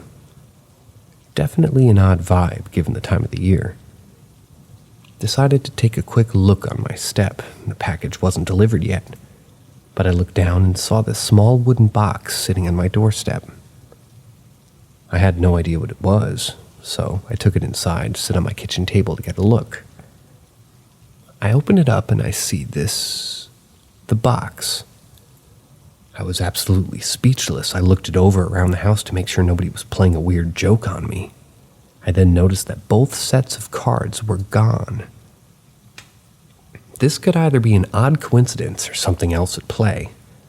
The reason why it's so odd is because I've absolutely no idea why somebody would be walking around with this in South Philly, and out of all people, leave it on my step. All of my roommates were gone for the day, so it had to have happened after they left. Also, in South Philly, you can't really leave stuff on your step or porch unless you want to get rid of it. Told all my family about it, and they were all just as weirded out as I was. I took the set back to my grandparents' house, where he lived at the time that he died. As soon as I set it down on the table, it all of a sudden looked not as pristine. It could have been the light, but as soon as I went to go move it for dinner, it fell apart in my hands, like the glue from the box all of a sudden dried up in my hands and no longer became of use. I don't know whether or not this counts as a ghost story, or if this even counts as an encounter, but it definitely was one of the weirdest experiences I've ever encountered. Nothing like that's ever coincidentally lined up in my life like that.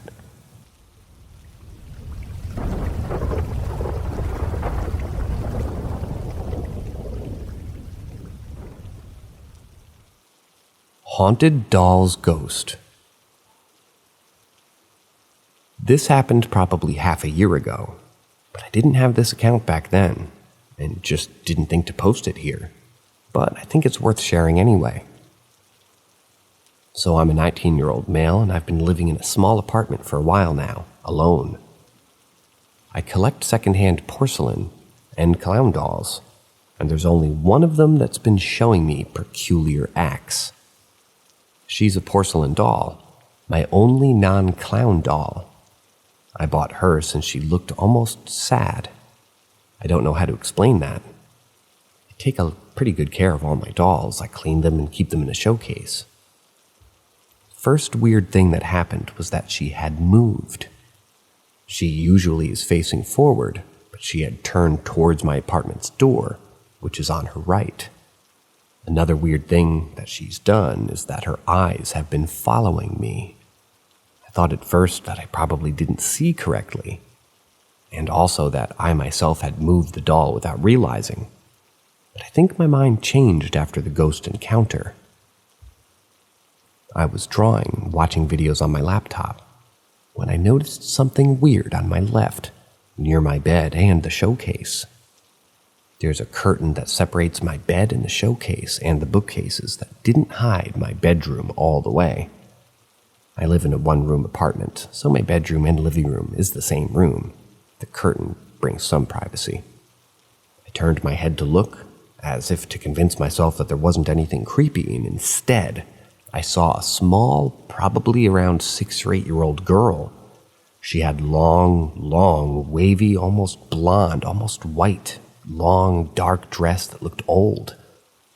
I didn't see clearly since I was so surprised and kind of scared, to be honest. But the ghost was vivid. I could see half of her dress since she was only peeking, but I could see her feet and head from behind the curtain. I remember she had a sort of scared and unsure look on her face. But when I tried to look again, she was already gone. I wasn't that scared after it, just cautious and shocked that I saw what I saw. I've been taking good care of the doll, which I know was the ghost's doll. I sense a connection between them, and none of my other dolls have shown any paranormality. I haven't seen her since. I hope she's okay, either roaming around here or resting finally, I don't know. I hope my text is good. English isn't my first language. And please tell me if I broke any rules. I read them, but I'm always a bit unsure about posting new subreddits and stuff. I also tried to add a photo of the doll too.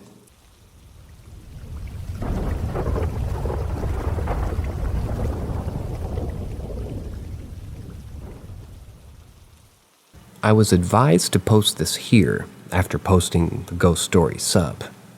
Hopefully you guys can help. To preface, I live in a small town that was founded in the 1850s as a railroad town, as it's exactly 100 between Columbus and Pittsburgh, and at the time steam engines needed to stop every 100 miles to refill with water. I live on the main street, directly across from the field that the tracks run through. Just down the street from the old rail depot, now a museum, and my house was built in the 1860s by the Pennsylvania Railroad Company. My dogs have always hated my dining room since I bought the house 6 years ago. They won't lay out there, and never linger in there long while moving through the house. I've never thought anything of it. I always assumed it was because of the linoleum floor. Recently, within the past few months, they've started barking at the walls in the dining room in the evening. Again, I just assumed it was because of the shadows. The paint in there is a high gloss, and it's a light hue. Because it's a large room with a single light source and always feels dark, so at night, the light can cast some pretty epic shadows. Well, the week before last, my mastiff charged into one of the walls while growling, and I finally paid attention to what he was barking at. I went out to the dining room and watched a shadow very clearly move from one end of the wall to the other while my dog was bashing himself off the wall. I decided to just let whatever it was go on about its business because it's never bothered me before. Fast forward to today. While I haven't seen the moving shadow again, my dining room fan's light fixture blew 10 brand new bulbs last week. Every light I put in has stopped working within a few hours. Had an electrician here today that looked it over and used a multimeter on it. Said it's in perfect condition. I don't think I was supposed to see it, and now it's mad at me. Or maybe it's mad at the dog. I have no idea what it even is. I just know I have a very dark dining room and my dogs refuse to enter it at all. Being as my front door leads to my living room and the dining room, and then the dining room branches off into the kitchen, the basement, the upstairs steps, and the bathroom, my dogs have been stuck in the living room for a week and they're not budging, even if I bribe them with treats. I've considered asking it to leave, but as a pagan, I know well enough that some things take any direct communication as an invitation. If my little house ghost isn't just a little house ghost, I'd prefer to not extend an invitation and feed its energy.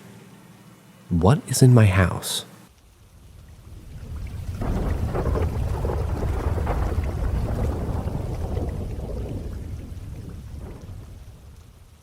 The Weeping Cabinet. Back again in my childhood home, where we last left off, with the kitchen walker. This time around, the topic is the weeping cabinet in the dining room. By the time my mom divorced my dad, we had long since turned the dining room into anything but. It was my brother's room, my dad's room, a playroom, and a man cave. The dining room is directly connected to the kitchen, where the kitchen walker's domain is. In said dining room were these 2 glass china cabinets that we had put my dad's old Coca-Cola memorabilia and action figure collection in. When my mom moved out, my dad took over her old room, known as Alcatraz, because it felt separated from the house and the boiler and heating system rattled like you wouldn't believe. And we turned the dining room into a man cave. We had a TV and a futon set up in the middle of the room, with the cabinets to the left of the TV. Flash forward a year, and my dad's packing and moving out across town. I'm spending the night at Dad's, and I'm in the man cave.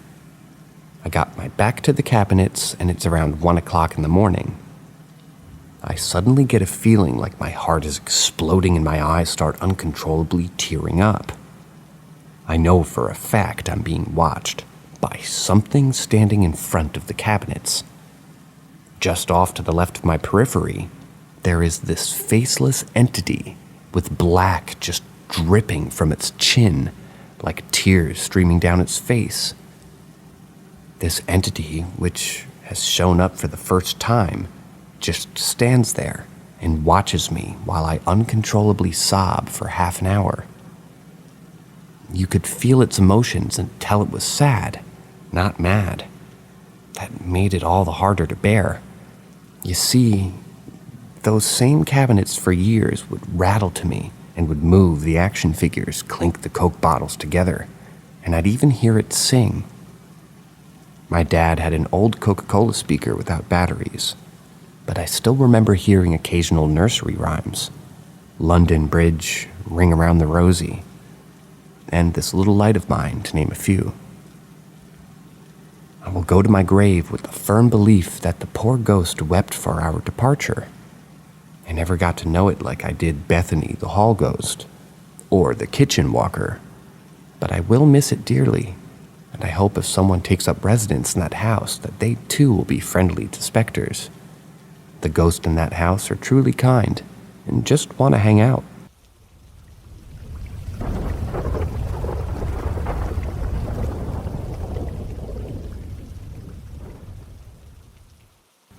What really happened to me that night?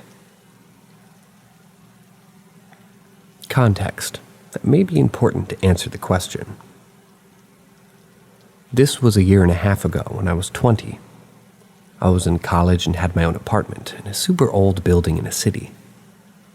Having to pay for an apartment while schooling caused me to have 2 jobs on top of everything else, so I was understandably under a lot of stress. Since the building was old, there very well could have been some weird mold or carbon monoxide that I couldn't see affecting this experience too. Nothing out of the ordinary has happened to me since, but nonetheless, let's get to the story. I was heading back home into my apartment. I was driving by myself on the highway, with my boyfriend in his own car following behind me. It was pouring as I was driving and slightly dark. Visibility wasn't great. As young, reckless people do, we were racing a little bit on our way home, and I was in the lead. I got near this bend in the highway with an overpass above it. On either side of me were concrete rail guards, and just ahead in the road was a puddle. I was going approximately 120 to 130 kilometers an hour, which is like 75 to 80. As I approached this bend in the road, I was hit with an overwhelming sense of fear. I immediately slowed down to below the speed limit and all was fine. Immediately after this, though, my boyfriend calls me. I answer the phone and he's freaking out. He's crying, telling me to slow down. I said I already did because I had a weird feeling and asked him why he wanted to tell me that. From his perspective, I was driving around the bend and didn't slow down. When I hit the puddle, I hydroplaned, and he saw my headlights go toward the concrete rail guard to my left. Then, in an instant, I was straightened out again like it had never happened at all. Both of us remembered this experience in detail. Although we got home and talked about it, we chalked it down to a weird coincidence, and maybe too much stress. But was it a coincidence? I felt a real fear. He felt real panic and grief. At the same instant. Haven't really thought about it a whole lot since then. Except when I'm speeding and it's raining. I always slow down now. Until recently when I was watching a documentary that described someone else experiencing something similar. I won't go into detail about the documentary itself because I don't want my bias or any of my readers to have this, but I'm just not sure anymore if it was a coincidence, a hallucination, or something even weirder.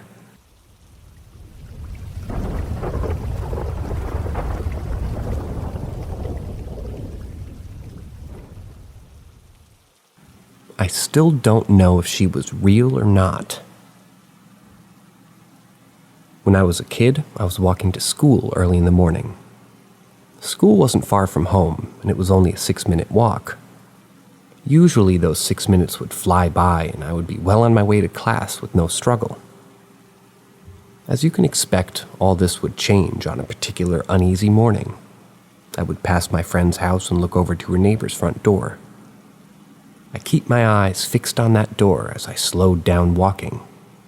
A female figure would appear blurry from inside the house, running to the door, becoming more clear. She was in a white nightgown and was obviously terrified, scared out of her mind, trying to escape. Her dark brown eyes, long brunette hair, and pale skin still vivid in my mind. She's screaming, "Help me!" all while our eyes are fixed on each other's. She started crying. She kept screaming, "Help me and get me out of here." She starts banging on the door, which, mind you, was glass, with her fisted hand. It was loud, excruciatingly loud. And I start crying as I keep slowly walking up the street. I look around to see why people haven't come out of their houses to the loud banging and screaming, and I'm confused. I was terrified. I look back and she starts fading away. Like when I lost eye contact with her, I broke off all connections. I felt a heartbreaking pain in my chest, and the same pain has stuck with me ever since that day. It's been 16 years since. 3 years later, I'm in high school, and in the same class as my friend, who still lives next to the same house where I saw this girl. I ask her about her neighbor and his name, and she replies with no issue at all. I didn't want, but an itching feeling in my heart told me to ask, so, "Does he have a wife or kids?" I ask directly. My friend looks at me confused, and she says, "No." My heart sunk, and I felt uneasy. My mind thought of potential answers. A kidnapping? Did he kidnap her and no one knows? How long has she been stuck there? Why couldn't anyone hear her banging and screaming? I reply back to my friend, "Oh, weird. I swear I saw a girl inside at the front door." I laugh it off. My friend looks uneasy. I change the subject to ease the atmosphere. It's been 16 years, and to this day I'm terrified of walking past that house. I still hear her screams and banging. I still don't know if she was real or not. Should I return? Is a question I ask myself every day.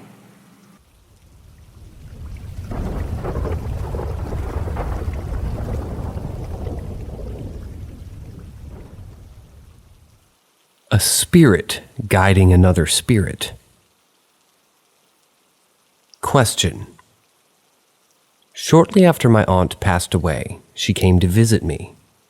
We weren't all too close. Only towards her death, she expressed to me that she wished that she had gotten to know me better. Cancer, she knew she was going. And I could feel she really meant that. She came into the room from a very white, bright light. Took up the entire wall. It looked endless in all directions. She sat down in a chair next to me and held my hand. Without moving her lips, she spoke to me. She says, "Hello, how are you? So nice to see you. You're beautiful. I know about the pain in your heart. Please, heal your heart." I could respond to her in the same way. She was smiling. She didn't look sick at all. She also said that she was sorry. I knew what she meant by that. Her daughter and her granddaughters were very cruel to me growing up, and they said hurtful and untruthful things about me to her. She squeezed my hand and said, "I love you. It's time for me to go." When she had first entered the room, she was led in by a man over 6 feet tall, wearing what looked like a long white robe. He had dark black hair and a short-length dark facial hair. Only for one split second when I saw him, I wondered who he was. Towards the end of our conversation, I remember trying to think who he was. Then I knew I didn't know him. When she told me she had to go, it was like he was telling her it was time to go. She stood up. He held out his hand. They held hands and walked away together into the light. The light was there the entire conversation. So was he. A blessing to see my aunt, of course. To be allowed this. I know why she came to me this way. I think he was an angel. Maybe he was her angel. With most instances like this, it's all up to interpretation, person to person. If he was an angel, I think I know which angel it was. Does anyone have an idea who this man could be?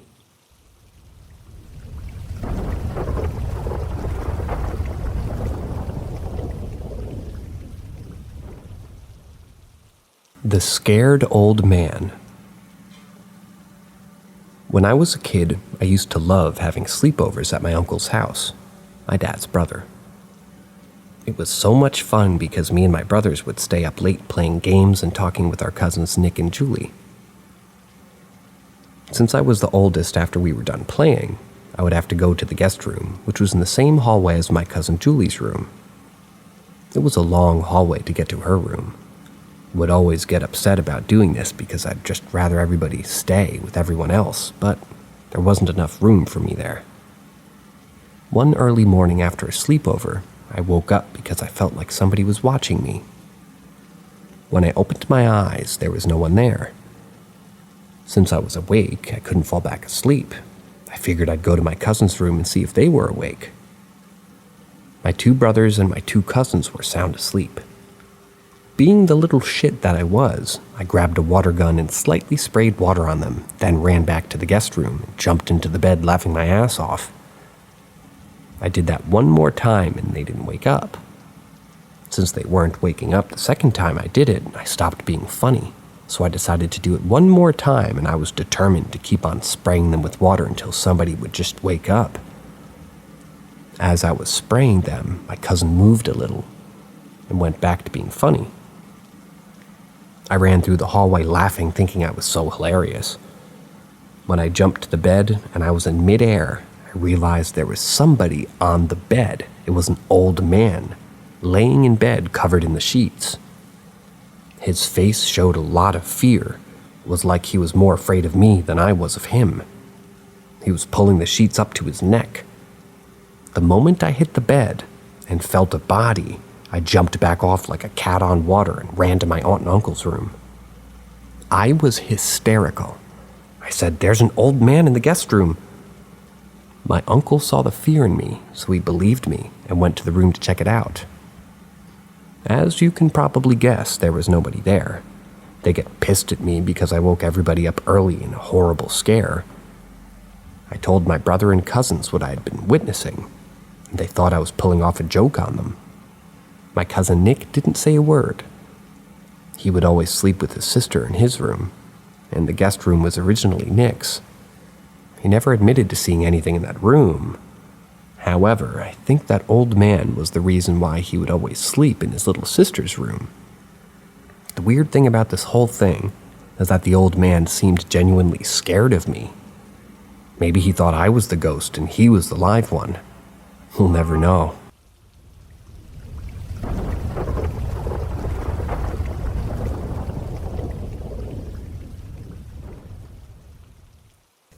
A recurring dream that I can't explain is anything other than paranormal.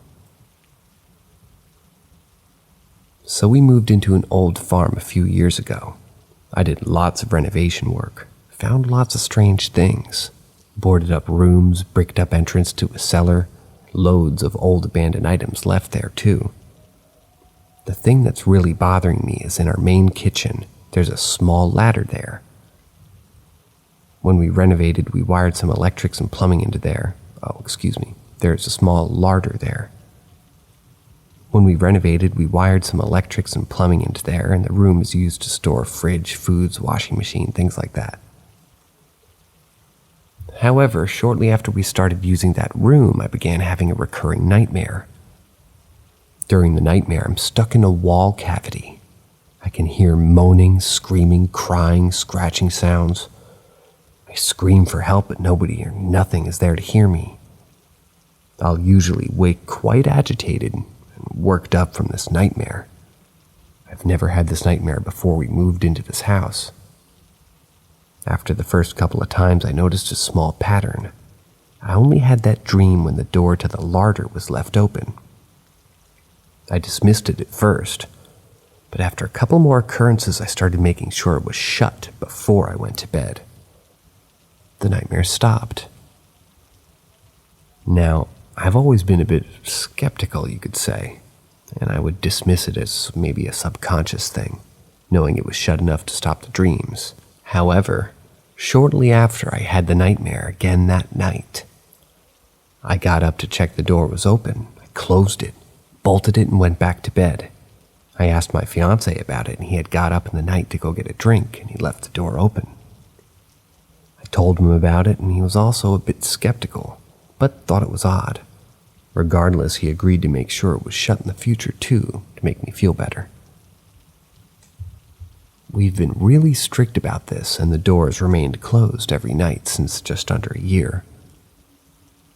2 days ago, my aunt had to borrow the washing machine. She lives on the farm with us, but in a separate building, as hers had broken down apparently. She forgot about her washing and just popped it in to get after I'd already gone to bed. She left the door open, and I had the nightmare again. I can say with 100% certainty I only have that dream when I'm in this house and that door is open, even when I'm not aware of it being open. I'm struggling to find a non-paranormal explanation for this. Is my kitchen, or rather the larder, haunted?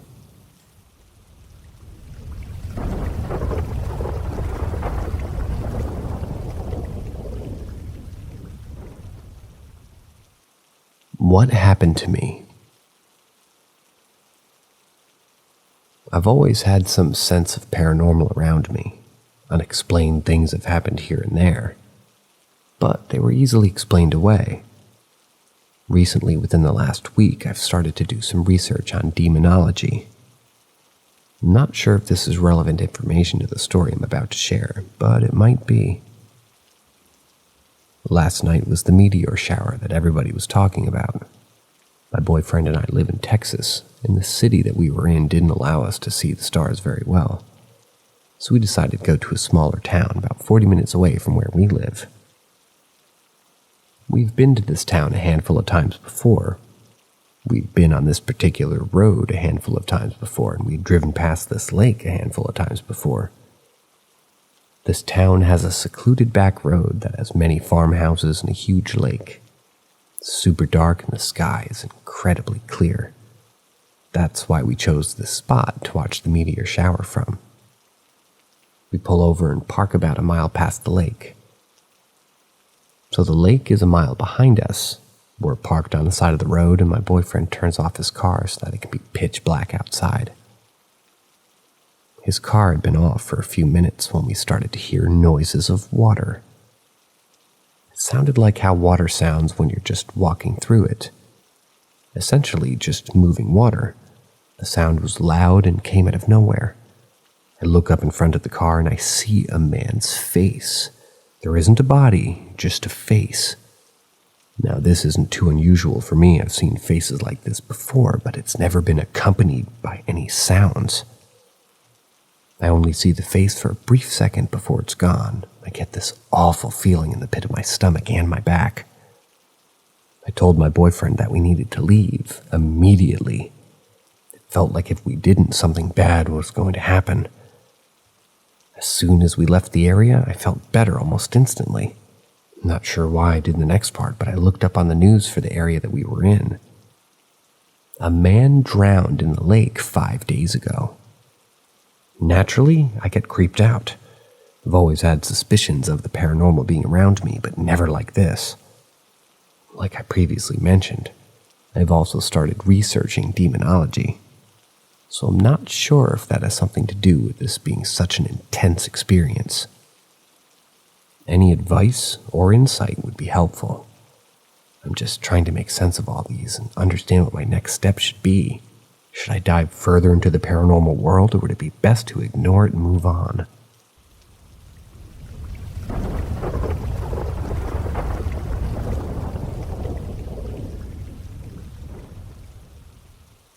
Ask Reddit. In my senior year of high school, I was stuck in writing class with all grades for a semester. I was sat next to a group of rather loud freshmen, much to my dismay, and despite trying to remain as recluse as possible, one of the freshman girls would occasionally try and chat with me. Because of my grumpy nature, she began calling me Grandpa, rather affectionately. And only she in the group would bother to talk to me. We definitely weren't friends. She was just too loud and bubbly for me. But even as the semester ended and we changed classes, we passed each other every morning on our way to first period, and she would always call out, "Hey, Grandpa," as she passed me with her group of friends. In late March, it begun to buzz around the school that a freshman had committed suicide. It was sad to the upperclassmen, but we never dwelled on it, because beyond hearing about the suicide prevention the assembly freshmen were required to attend, it never affected us. In mid-April, I was running late to my first period, and this particular day stuck out to me because I'd actually done my first period homework, which I never did. And if you showed up late, any work turned out wasn't credited. As I was running down the hall, I saw the freshman girl alone and leaning up against the wall. She looked at me and said, "Hey, Grandpa," in a very sad voice. I quickly said hi and ran off to class without another thought. Fast forward to my last band concert of the year, and the final song was sung by the choir in dedication for the fallen freshmen who had been in the group. I glanced down at the program to see what song they were singing, and for the first time ever I saw the freshman's name. It was the freshman girl. I was immediately frozen stiff, much to my bandmates' confusion, and asked if it was a misprint. Nope, it was her name. I looked her up and the death date in the obituary, and it was March. But I'd seen her in April, alone, and so sad-looking. I cried on my walk home after the concert, and still to this day, I have homework that I was never credited in April because I ran late. If anybody else other than the narrator remembers this, I apologize for my editor having posted a repeat story. But as the reader, I'm pretty sure I've heard this story before, so nope, you're not crazy.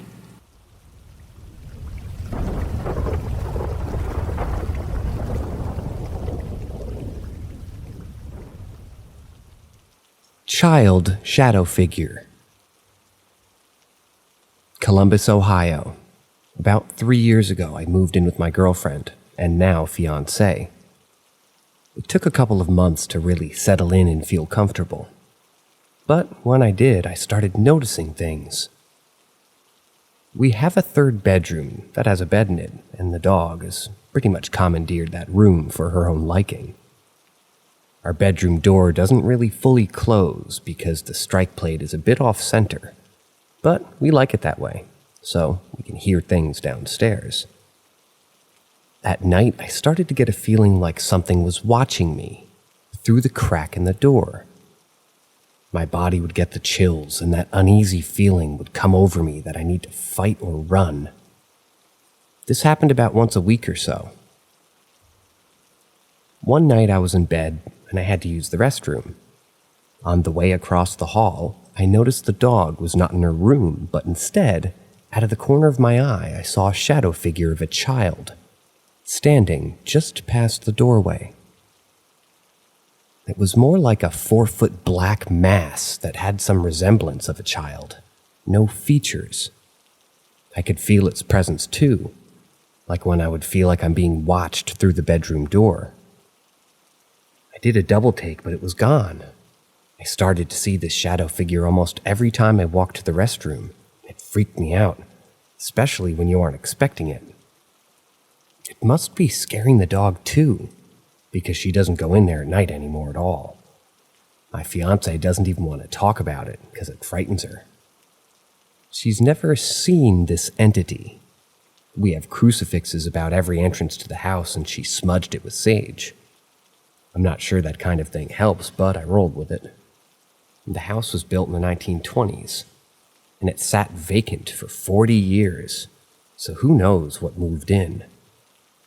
There were 2 families here before us, and one of them left a family photo album underneath the basement stairs.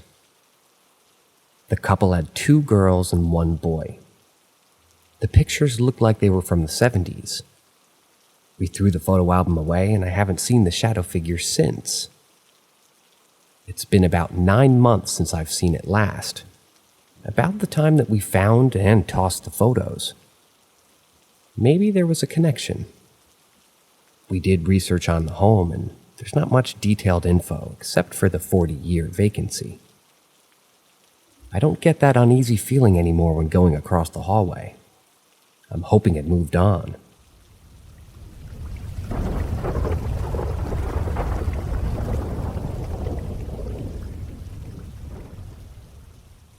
Something completely took over the sky during my graduation party, and either everyone is denying it or no one remembers. It was a sunny evening in 2012, probably late June. I had just graduated high school after a turbulent 4 years, and my parents let me throw a little get-together in the backyard with friends and family to celebrate. In total, including myself and immediate family, probably 15 to 20 people tops. My dad had just finished grilling all the food, and everybody had moved inside to a small screened-in porch area to eat, just in case it started getting buggy. Clear shay. Here's where it gets weird part. Everyone was just sitting around eating and talking and in good spirits. Suddenly the sky gets very, very overcast. I live in an area where sudden storms aren't really a thing, and it didn't feel humid, so it didn't seem like a rainstorm of any kind. It was as though someone switched the sky to a flat gray when it had been cloudless and sunny moments before. As soon as I noticed how gray the sky had suddenly become, a horrendously loud noise rang out across the sky. It sounded like a passenger jet engine was landing in our backyard. A hush fell across the entire group, and everyone looked nervously at each other. No one said a word, even my dad, a 6-foot-something Norwegian raised by the Air Force vets, looked seriously, genuinely rattled. A look I'd never seen on him before, and never have since. The even stranger part, it passed as quickly as it came, and no one spoke about it once the clouds lifted. It was as though time had frozen during that moment, and then everybody went back to normal, sort of. The rest of the night just felt strangely off. Everyone acted kind of robotic, like actors in a play or NPC characters. The air felt tense. No one I've spoken to remembers it. Not my parents, my friends, my family members that were there. Even my sister, who remembers what she was wearing the first day of kindergarten, didn't even remember. Even weirder is that I forgot about it until just now. I only remembered now that my parents are selling the house. I'm sitting alone in an empty house in that exact spot, and the memory just came flooding right back. I remember rushing to the window with my friends to try to get a look, but I straight up don't even remember if I saw anything or not, which freaks me out that my own memory is so spotty.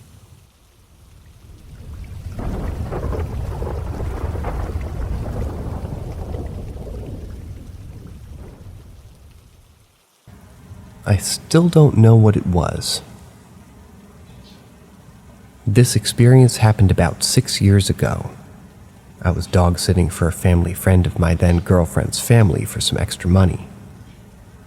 I would go over to their house once in the morning and once in the evening to feed the dog and walk around the backyard on a leash to do its business. It was a smaller dog, one of those that seemed to overcompensate for its size by trying to be big, bad, and scary, barking at everything with no fear. I was doing this for a solid week. On the second to last night I was over there, I was walking the dog in the backyard as usual. It was fairly dark by that time. Not pitch black, but dark enough that you couldn't comfortably walk around without a light. The moon was out, so that helped a bit, but I also had my phone's flashlight on. The backyard wasn't fenced, hence the leash. It was probably a good 15 feet or so of flat ground before it became thick, tall, grassy weed-type foliage. Behind that was just woods.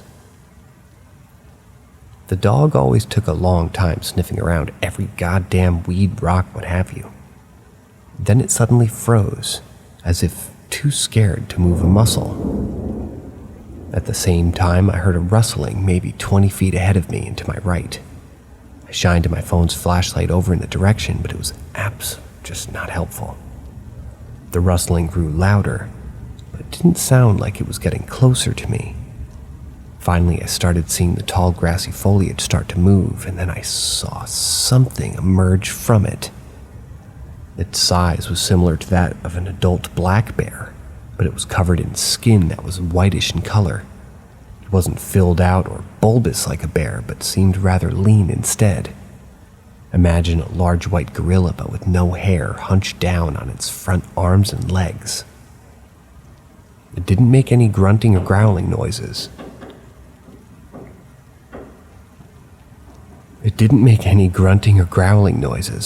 And somehow it looked like it was moving in slow motion.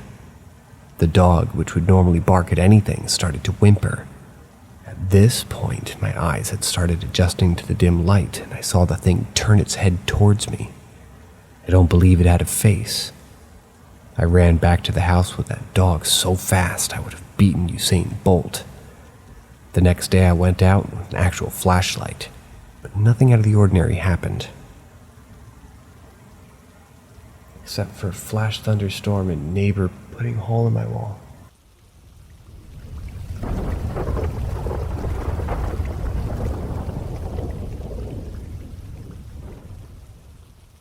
I have the cremation ashes of 4 people in my apartment.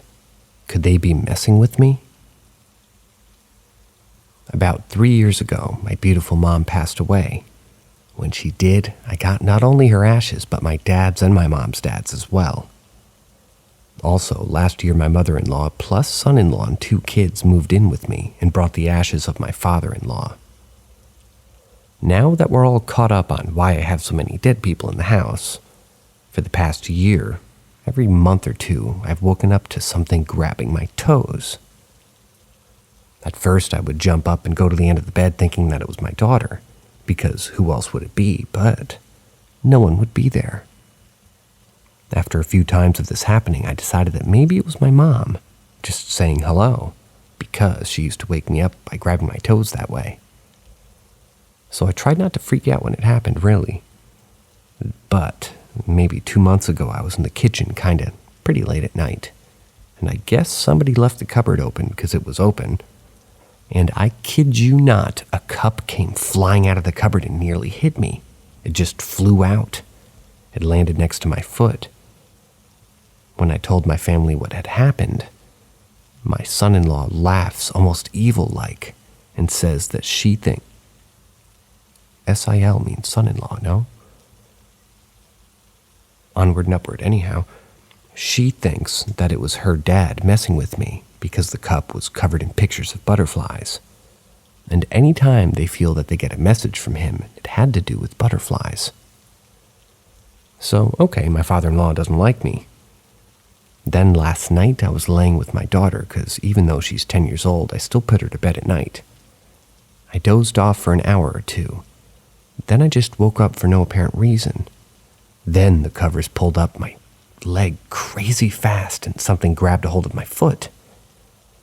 I was wide awake and not just felt, but saw the covers move. I jumped up so fast I don't even know how I got my arm out from underneath my daughter's head. The thing or ghost or whatever grabbed my foot wasn't cold like I would think a ghost might be, though. It was just like room temperature. What's going on here? This doesn't happen to any of the other 6 people in my house, people in caps. Just me, why? Is it my mom grabbing my toes and my foot? My father-in-law throwing a cup at me? Or could it be something else altogether? And, most importantly, should I be scared?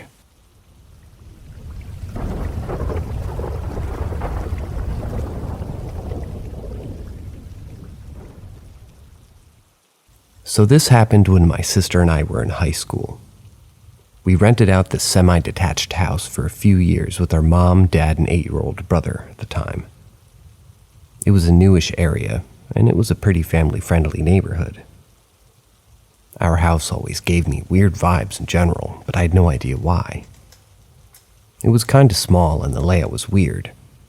When you walked into the kitchen area from the living room, you had the actual kitchen, the stove, the fridge, the table, all that to the left. Then to the right side of it was carpet, and there was a little electric fireplace that didn't work. Our parents' wedding pictures were hanging on top. We never used that space, so my dad put a Bowflex machine there, which made it even more ugly.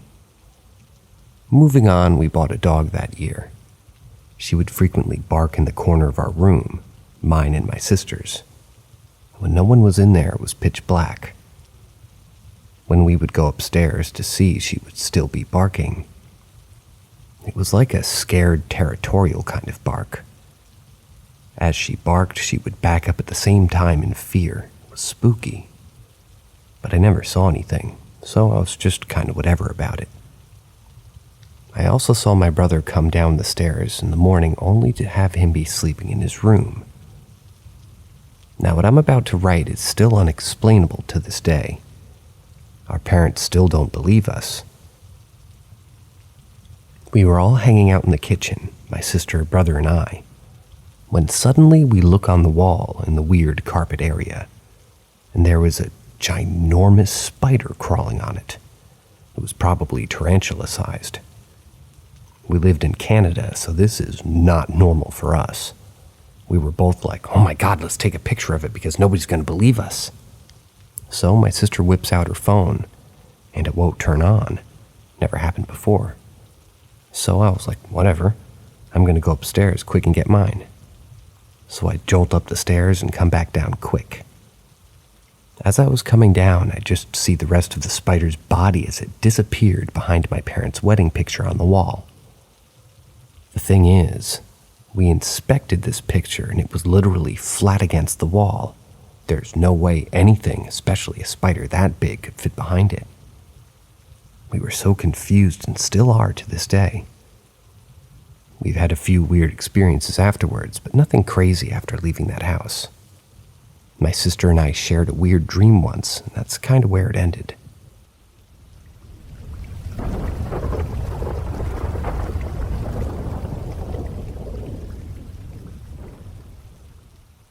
My great-granda lets me know that she was leaving us. Let me start off by saying that this happened when I was 13 years old. I'm 30 now. My great-grandad was in the beginning stages of Alzheimer's when she came to live with my grandma, her biological daughter, and her son-in-law, my grandpa. I'm very close with both my grandpa and my grandma, and was very close with my great-grandma. I remember being excited when I found that she was coming to live with my grandparents, but I didn't fully understand the reason why. I would see her most every day, and we would be talking and she would forget who I was or would forget to speak English and start speaking to me in Spanish, which I didn't understand. This is when I was told what was going on in truth. Fast forward a few months and we were at a diner table. Great-grandma was eating her food, as was everybody else, and out of nowhere she says, "I love you, baby, so much. I'm really going to miss you when I leave." Of course, we all told her not to say such things, and that she was going to be all right. Not long after that, I stayed up the night at my grandparents' house. My cousin and myself slept in one room, my grandparents in another, and great-grandma in the room across from ours. That night I had a dream or a vision, I don't know, but I know it was great-grandma letting me know that she was leaving us. I was looking through the eyes of my grandma, who was looking at me, leaning over the bed with my head on great-grandma's chest to see if she was breathing. I saw myself lean over the bed while I was looking through my grandma's eyes, standing in the doorway. That's when I woke up to my grandma shaking me, frantically saying, "I think grandmama's dead." I shot out of the bed and ran into the room to see her lifeless. And just like I saw in my dream and vision, I leaned over the bed, put my head on her chest to listen for any signs of breathing.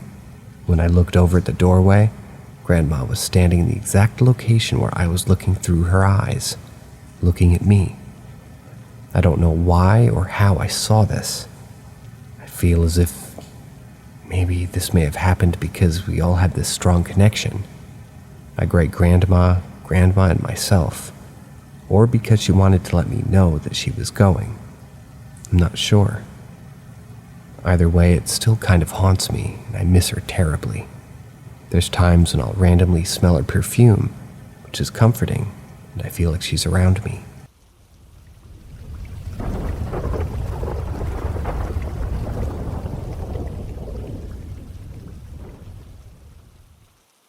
I saw my boyfriend shortly before his funeral.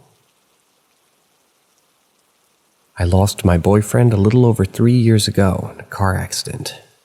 I won't bore you with the details, but this occurred about 2 days before his funeral, which was a bit less than a week after his death. The visitation and such took a while, since his death was technically suspicious, as he had no visible injuries externally.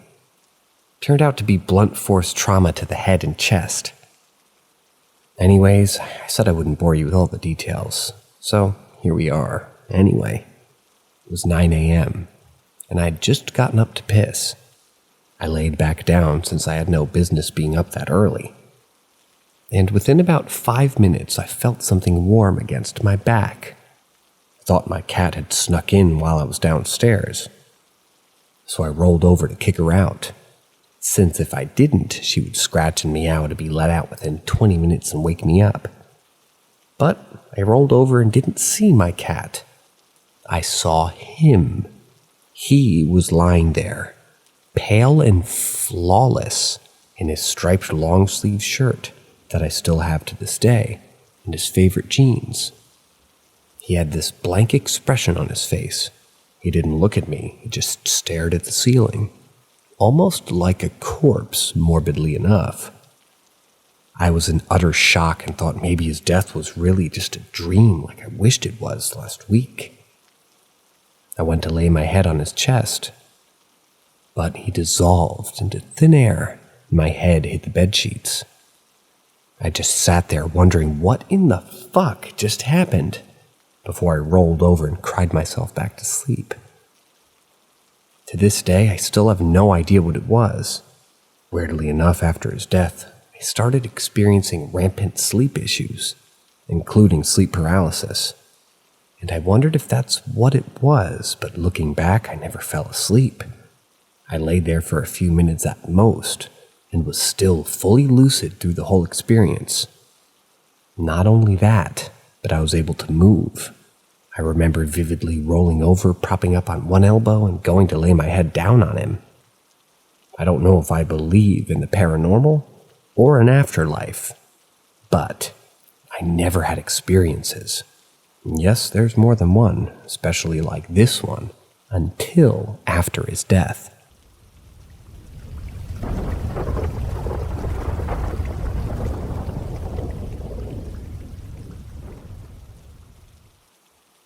I just want to share my experience with the Hat Man. I have heard of him, and I've always loved following the creepypasta style stuff. I also suffer from night terrors. Rarely. So this is something that's kind of come up, but I never had an experience with it. At least I never realized I did. I was watching a YouTube video about some scary quote-unquote internet rabbit holes, and the Hat Man came up during it. As I was listening, I heard the guy describe it as quote-unquote wearing a wide-brimmed hat and a trench coat. And this is the first time I heard about the trench coat, and a memory hit me very vividly. I'm in my mid-30s. This memory takes place in one of the first houses I ever lived in when I was maybe 5 or 6. So this was decades ago. I do remember at the time that the memory was vivid for months, but it faded. Anyways, here it is. It's not that long. The house I lived in had a big front window, which was the living room, and next to it was the front door. This door was not the main door that we or guests used, as the side door was right off the driveway. So it was very odd when during the night, maybe 8 p.m., sundown and dark, but not late night, that I heard a knock at that door, a single knock. I turned and looked out the window and saw what at the time I thought was, I shit you not, dark-winged duck. A big, wide-brimmed hat, what looked like a long coat, but all black. There were streetlights there, so it wasn't pitch black, but dark-winged duck was just the silhouette. Of course, there was no beak or anything, but that was what my mind went to. I was also extremely creeped out at that moment and for weeks and months following. I asked my parents if they were going to answer the door. They asked why. They didn't hear the knock. I was afraid to look outside again, but I forced myself. There was no one there, of course. Man, this YouTube video reminded me of this, and I have so many chills right now. It's crazy. I don't want this mention of a trench coat sort of a thing to ping me, but holy fuck. It's honestly kind of cool to think something beyond the normal happened to me, at least once. And I'm personally glad that it looked like Darkwing Duck. That's just the narrator.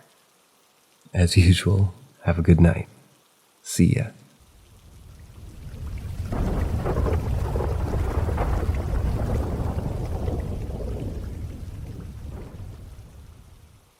The two experiences in the same house. Both of these stories took place 7 to 8 years ago, but I still remember them vividly.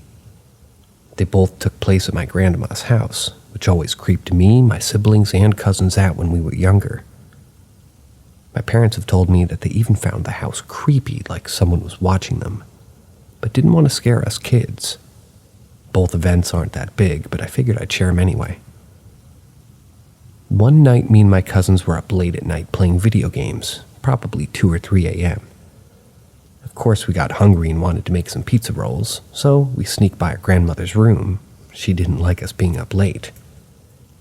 And now, we decide who's going to go downstairs first. To paint the scene, it's pitch black, like can't see your hand 2 inches from your face black. And we were a little scared, so my cousins forced me to go down the stairs first. Since it's so dark, I'm slowly going down as I don't want to fall down. I also couldn't tell when I reached the bottom because the stairs and the floor were both made out of the same wood. So when I reached the bottom, I took a few more cautious steps forward just to make sure. That's when I bumped into something taller than me that felt like when you run into a person taller than you. It completely stopped me in my tracks. I looked up and I see this figure right in front of me move to the left, and remember, it's pitch black. And at the same time, one of my cousins turns on the light, and there I am standing in the middle of the living room with nothing around me. They, of course, saw nothing, and I found it more creepy that something was probably just watching us walk down the stairs. The second story takes place in a very similar scenario, except I'm the only one with one of my cousins this time. We sneak downstairs to grab a bite to eat around 2 or 3 a.m. He's eating some cereal and we're chilling at the dining room table sitting across from each other. I'm talking while he's mainly focused on eating. Then there's this loud growl next to my left ear which freezes both of us. I look at him and slowly say, "Dude, did you hear that shit?" He nods. Then we both start laughing, probably because we didn't know what else to do. The race to get upstairs once the lights were out was full of panic. I occasionally bring up the second story with the cousin who was there, and he still remembers exactly like I do, so I know I'm not imagining it.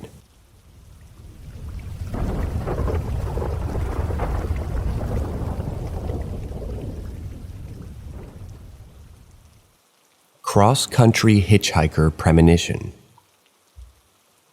This happened in 1993. My girlfriend, 22, and I, 21, drove across country to visit some colleges that we were looking at graduate studies during spring break. We didn't have much money, so we had an arrangement where one person would drive and the other person would sleep, and we would trade places, thus avoiding hotels and minimizing the time it takes to drive so many miles. I was sleeping, girlfriend was driving. It was 3 a.m. and we were heading east on 90 in Montana, traveling through the Crow Reservation. My girlfriend woke me up. She said it was urgent. She said that she had a strong feeling that she had to pick up a hitchhiker. It was dark and we were traveling 70 miles an hour and there was no hitchhiker. I was not happy to be woken up, and I explained that 1, waking me up at 3 a.m. impedes my ability to drive for my shift. 2, it's 3 a.m. and there's no hitchhiker. 3, picking up a hitchhiker is absurd. And 4, a strong feeling is irrelevant if there is, in fact, no hitchhiker. Did I mention that there was no hitchhiker? I felt secure in my argument, you could say that. And she felt secure in her feeling that she had to pick up a hitchhiker. It would seem that we were at an impasse. I thought my girlfriend was illogical and absurd. This whole time we were driving 70 miles an hour, and it was low visibility because of the dark, and the headlights only illuminate so much, so there's no way that we could have seen. There ahead on the side of the road was a hitchhiker. He had a van on the side of the road. My girlfriend stopped. I didn't say anything because I had hinged my whole argument around there being no hitchhiker, and here they stood at 3 a.m. on the side of the road. We picked him up and drove into Wyoming. Our car stopped working. It just lost power and we went to the side of the road. The 3 of us hitchhiked, but ultimately a police cruiser picked us up. We ended up going to the hitchhiker's house in Sheridan and camped out there while our car was towed in, manually using a rope, I might add. And they fixed the Ford Escort wagon with a vacuum leak. I mean, to think a piece of bubblegum could have fixed the problem, but when the car was fixed, we were on our way again.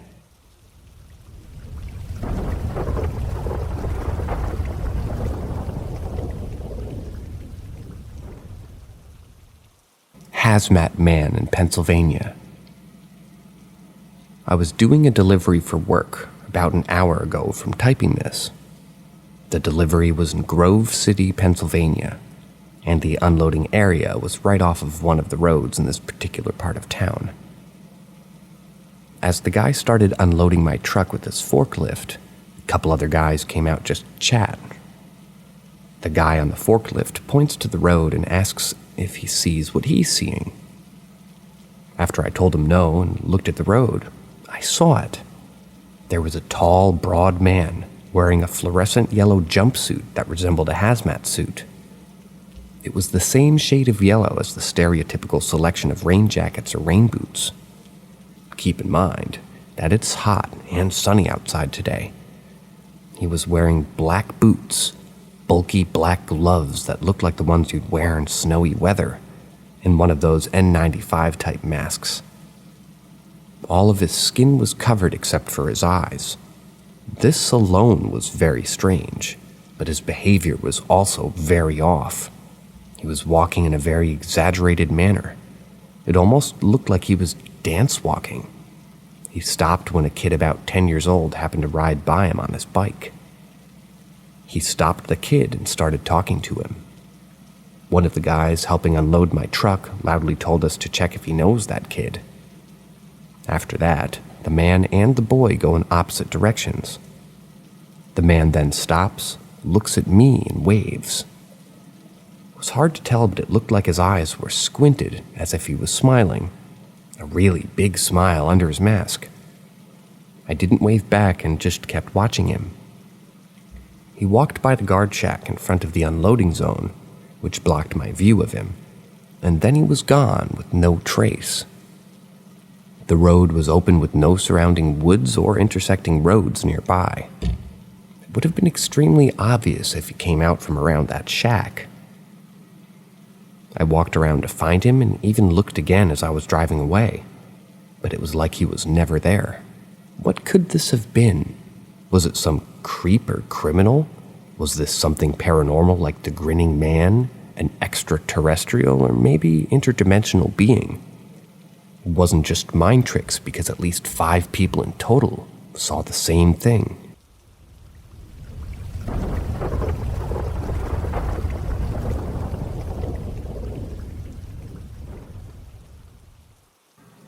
Who have we seen? So there is this long-time abandoned house in a park near mine. It's already almost fully demolished. Only 3 walls remain, and the yard around. And me and some friends used to go there to explore, since it didn't belong to anyone. There was this particular time where me and my friend wanted to go there to see if it was good to shoot a short film. So we got up the hill and entered the yard. There was nobody, obviously, and that park is basically as abandoned as the house, and nobody goes there. Especially, after that fire that occurred that burnt everything, house included. Even though it's all rocks, so I don't really know how that could have burned. So as we entered the yard, we saw a large pile of rocks crumbled down inside the 3 walls. And my friend spotted an ancient sewing machine. It was like super heavy and rusty. It looked gold. For some reason, he wanted to bring it home, so I helped him take it. For all the time, though, I felt like a weird feeling all around, as if we were being watched. So as we took the sewing machine and turned around, I literally froze for a second. There was this lanky, pale woman standing in the middle of the yard. She appeared from nothing. We heard nothing, there was nothing, no one, and this woman pops up with her dog from air. She was really pale. I'd say her skin was completely white, and her dog was weird too. It was little, still no barking. It was like frozen except it was trembling. So this woman said, "You're not supposed to be here." It seemed like a whisper, but it was much louder. It wasn't. So my friend was about to say something, but she said again, "This is private property." I swear I didn't see her blink once. She just was staring at us. So I said we were just looking around and we were going away. She stayed silent. So we just put away the sewing machine and got out of there. Before I opened the gate, she said, "Don't come back." Right after we got out, I peeked back in with my head and there was no one. So I got back in time, checked and heard no sound, saw no person. Like she vanished.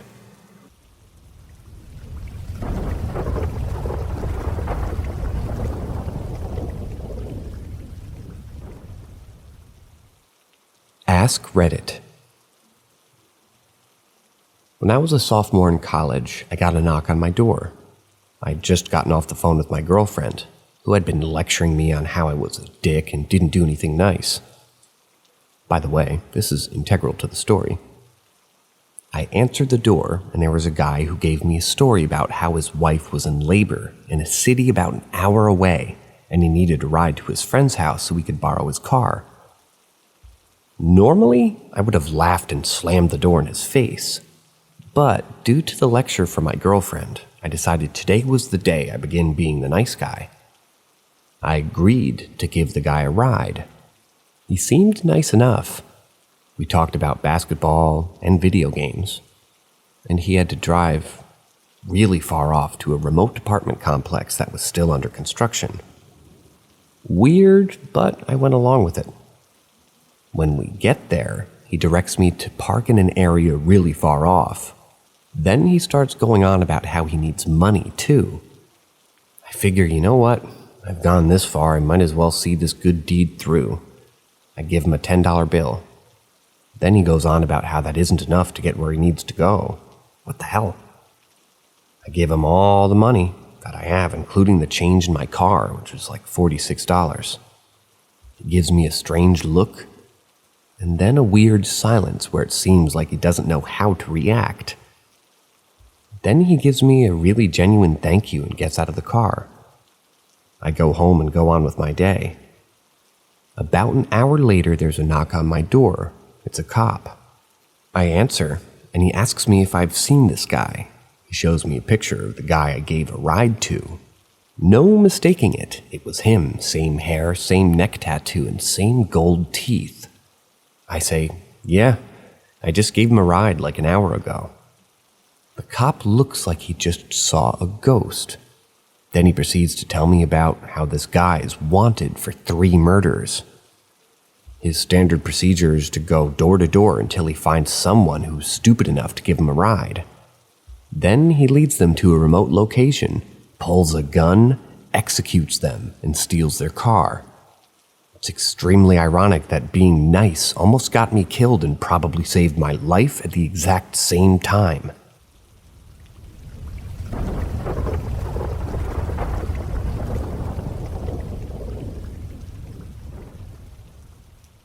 I met my daughter from the future. I'm a 21-year-old with no kids. It's important to know for the story.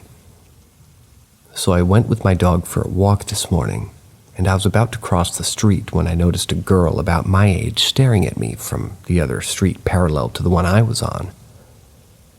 I first didn't think a lot about it, and I just kept going.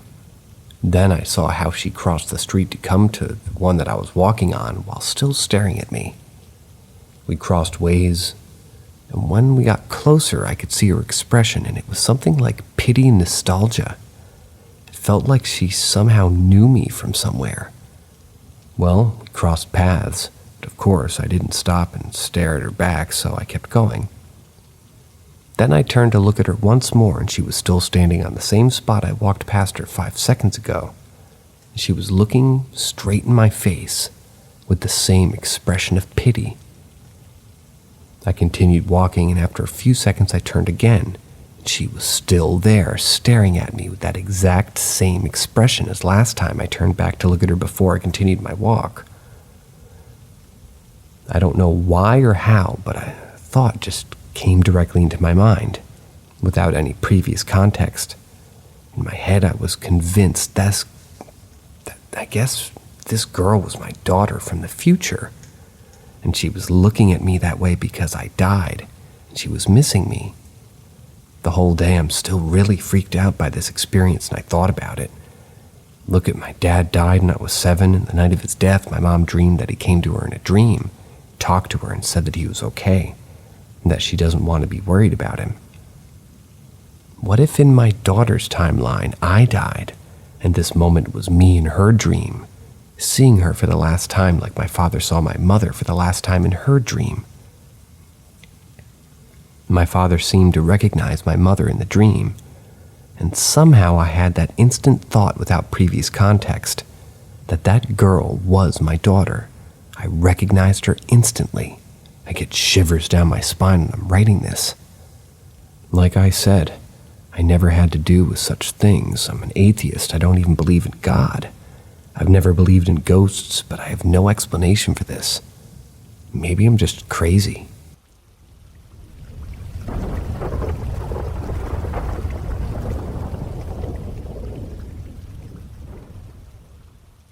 Stories from a church custodian.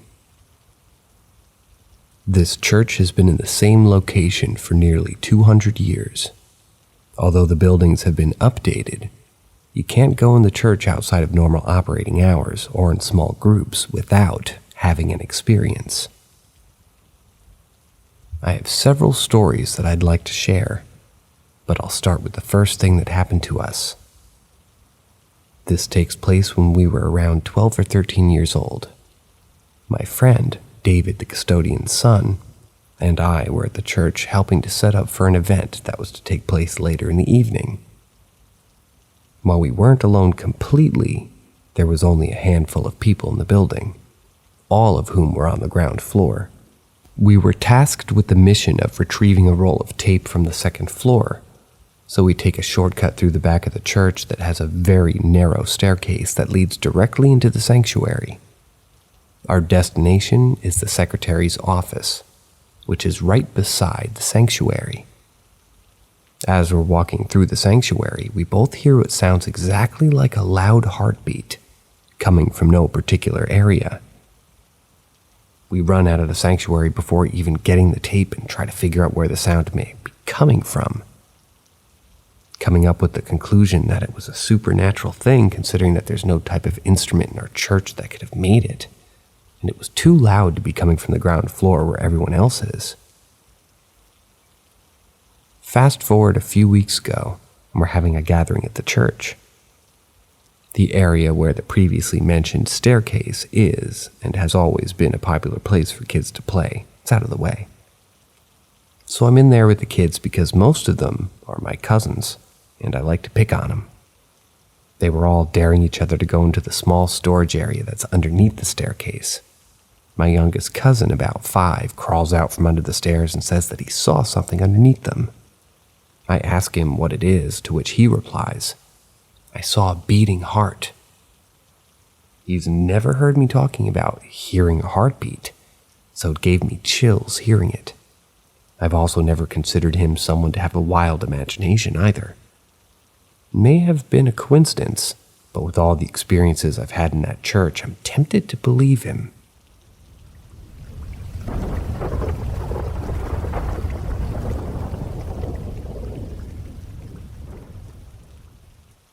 A nighttime ride. My grandmother told me this story when I was around 12 or 13 years old. She was always very sensitive to paranormal things, so she had tons of stories. Now for some background. If you haven't seen my previous stories, my mom's parents and my mom are all Indonesian. My grandparents immigrated to the States after my brother was born to help take care of him when he was a baby. As I got older, my grandma noticed that I liked ghost stories, so she often told me ones that happened to her. This one happened when she and my grandpa were a young, newly married couple. It was nighttime, and my grandparents were riding home from their jobs at the pharmacy on a motorcycle. The road, for the most part, was pretty deserted and quiet, which made for a nice ride home. They were about halfway back when my grandma suddenly told my grandpa, who was driving, to stop. What is it?"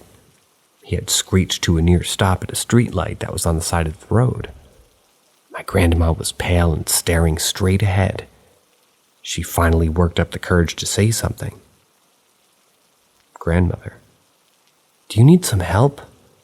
My grandpa confused, was looking all around to see who might she be talking to, but he couldn't see anyone.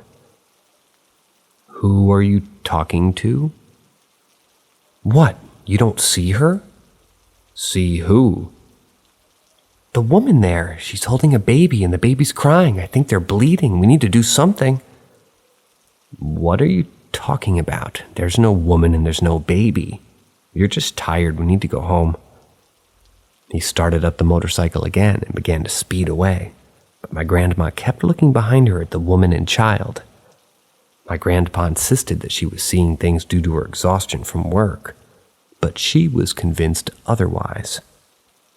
My grandparents found out later that the woman and child were victims of a hit and run on the same street where she saw them. And at my grandmother's pleading, the two of them went later to place flowers at that site.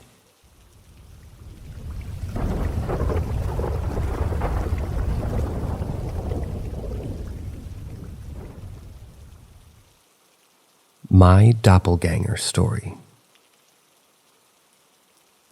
This happened more than 13 years ago in my old childhood home. This is just the first of 3 incidents that occurred when I was a kid in the late teens. This happened to my brother, so for context, my house was very much haunted and weird stuff happened all the time. I could go on, but that's for another time. Me and my brother shared one room, and our parents' room was right next to ours. There was a long hallway in front of our room that led to the kitchen. The hallway took a sharp right, and you'd end up in the kitchen. Even during daytime, this hallway was dark and dimly lit, but the kitchen had windows and was usually bright, during the daytime. On this particular day, me and my brother were just chilling in our room. I was on my bed reading a book, and my brother was on the PC. After a while, he left the room and went to the kitchen for a glass of water. He came back with a concerned look on his face. He asked me if I had been in the kitchen when he was there. I said no. I was just in the room reading my book. What he told me next still gives me chills. According to him, he opened the fridge to grab a snack, and when he looked up, he saw me standing at the kitchen doorway. He called out my name. I didn't respond and just stared at him with a blank expression on my face. He thought I was just trying to mess with him, so he chuckled to himself and told me to cut it out. But I still didn't respond, and now I had this weird grin on my face. So he just started walking up to me, and I started running from the hallway towards my room. When he walked out of the kitchen to catch up with me, I was gone. He thought it was weird, but just assumed that I ran into the room. He asked me repeatedly because he genuinely thought I was messing with him. I reassured him that I was not in the kitchen at that time. We were both freaked out and just felt weird the entire day. We decided never to talk about it again. I blocked this out of my memory, and reading the stuff here reminded me of this incident. So I thought I'd mention it to you guys.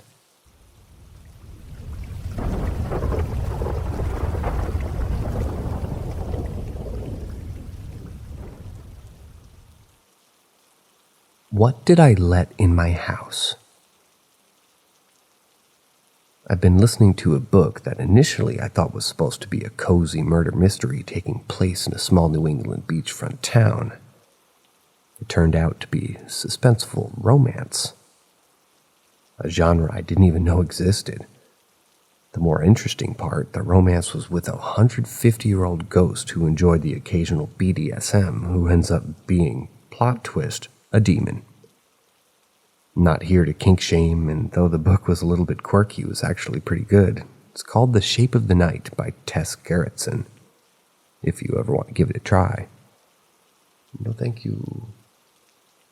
The day after I indulged in nearly 80% of this book in one day, I could not fall asleep until 4 a.m. I have bipolar disorder, and bouts of sleeplessness are kind of occasional, so I didn't think too much of it. I finally fell asleep, and I was awoken around 7:30 by rustling upstairs. My house is a split level, with the entrance being upstairs and the bedrooms downstairs. I opened my bedroom door, and I hear somebody say, "Hello, I'm here." I was expecting construction workers that day, so I assumed it was them, so I yelled back, "Come in, I'm up." Now, 2 things struck me odd here. One, the construction workers said that they wouldn't be here until 10 a.m., so maybe they were early.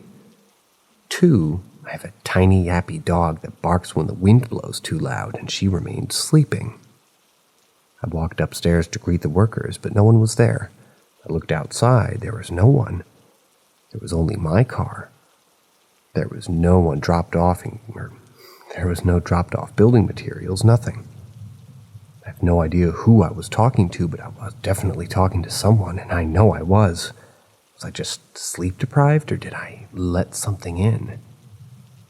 It's now 2 days later, and during these last few days, I found my front door, back door, and bathroom door I always keep shut open at different times. The front door is solid wood, and there's no way the wind is moving that thing. The back door always stays locked. No way the wind could move that either. The bathroom door is a sliding door, and there's no one else here but me.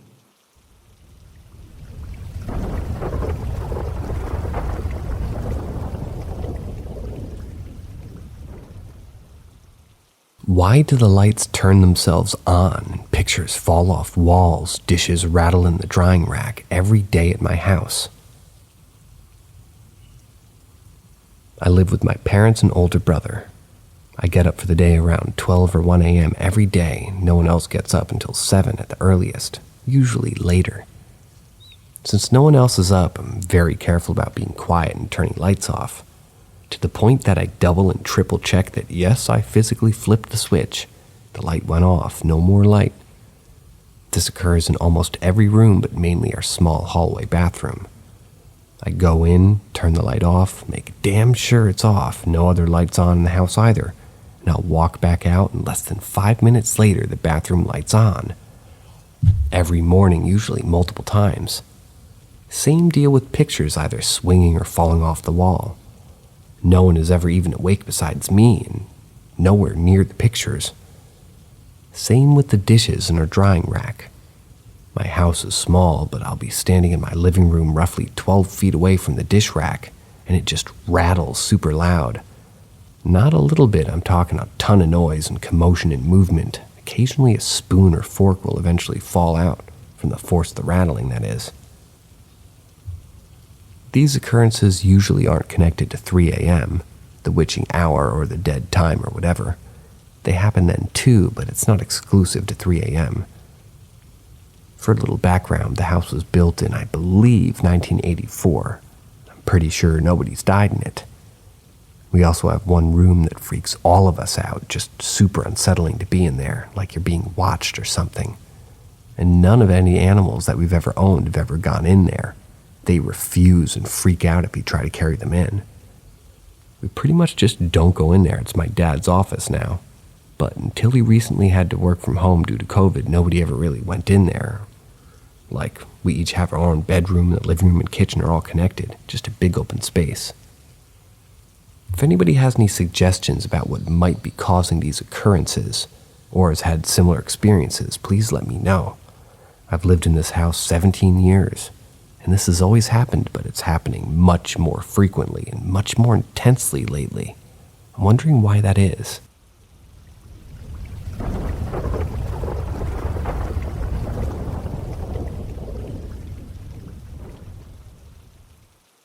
Demons attacked my house.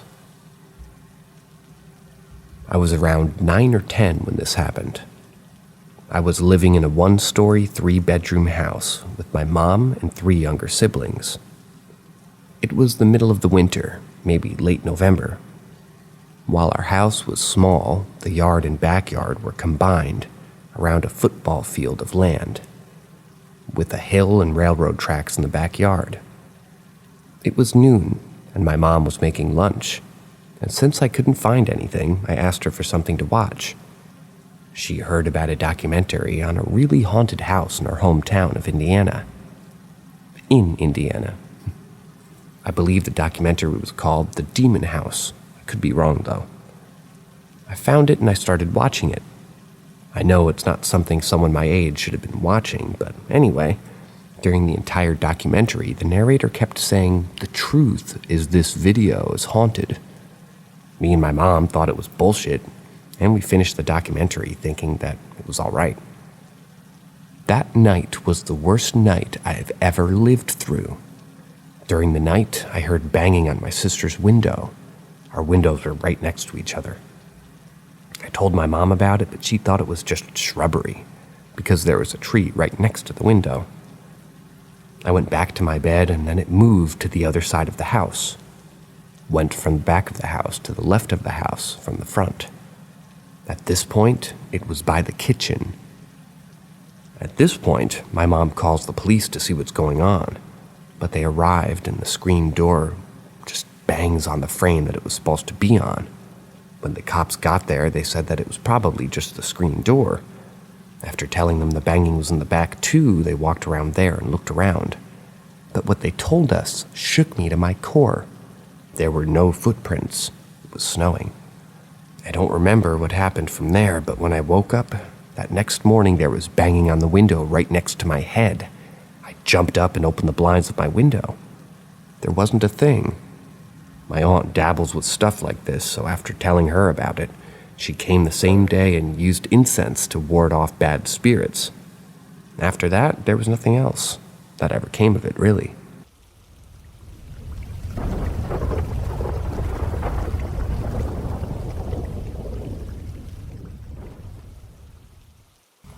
My dying mom makes a call to my brother. On December 25th, 2021, my mom entered the stage of life called active dying. Her skin was cold, her breathing labored. It reminded me of a fish out of water, and she was completely unresponsive. My family and I spent our last hours with her alive. My father called hospice to bring in an oxygen machine. We went to bed around 1 a.m. During that time we spent in the living room, these walkie-talkies that we have started going off as if somebody pressed buttons on the other line. No speaking, just the static sound. My dad brought out these weeks prior so my mom could use them if she needed him at night, since she slept in the living room and my dad was sleeping in their bedroom. Anyways, the walkie-talkies were making these noises randomly in the middle of the night. I won't chalk it up to being paranormal, even if it didn't make any sense that they would go off at the time. The creepy thing happens a few days later. My dad's going through my mom's phone to tell people who were texting her what had happened, stuff like that. He comes across a call to my brother made at 1:25 a.m. on the 26th, right after we'd gone to sleep. She was in an unresponsive state. She could not have called anyone. We don't think she even had her phone near her while she was dying. It was probably in her purse since she had just driven home from a trip. To do that, she'd have to get up to find her phone when she could hardly breathe, let alone walk. And do it quiet enough to not wake up my dad, who was sleeping on the couch. I doubt that my dad could have slept through her doing that, since he would have just gone to sleep. He hadn't been sleeping well for that week because any noise she would make, he would get up to make sure she was okay. I doubt that night it would have been any different. Also, it would make sense that if she were to call anyone, it would maybe be my brother, since my phone's broken and my sister doesn't use hers. So either she got up while she was dying, made a phone call to my brother, or she was already dead when she made it. Either situation freaks me out when I think about it. Aside from wondering how this happened, I also wonder what would happen if my brother had answered the call.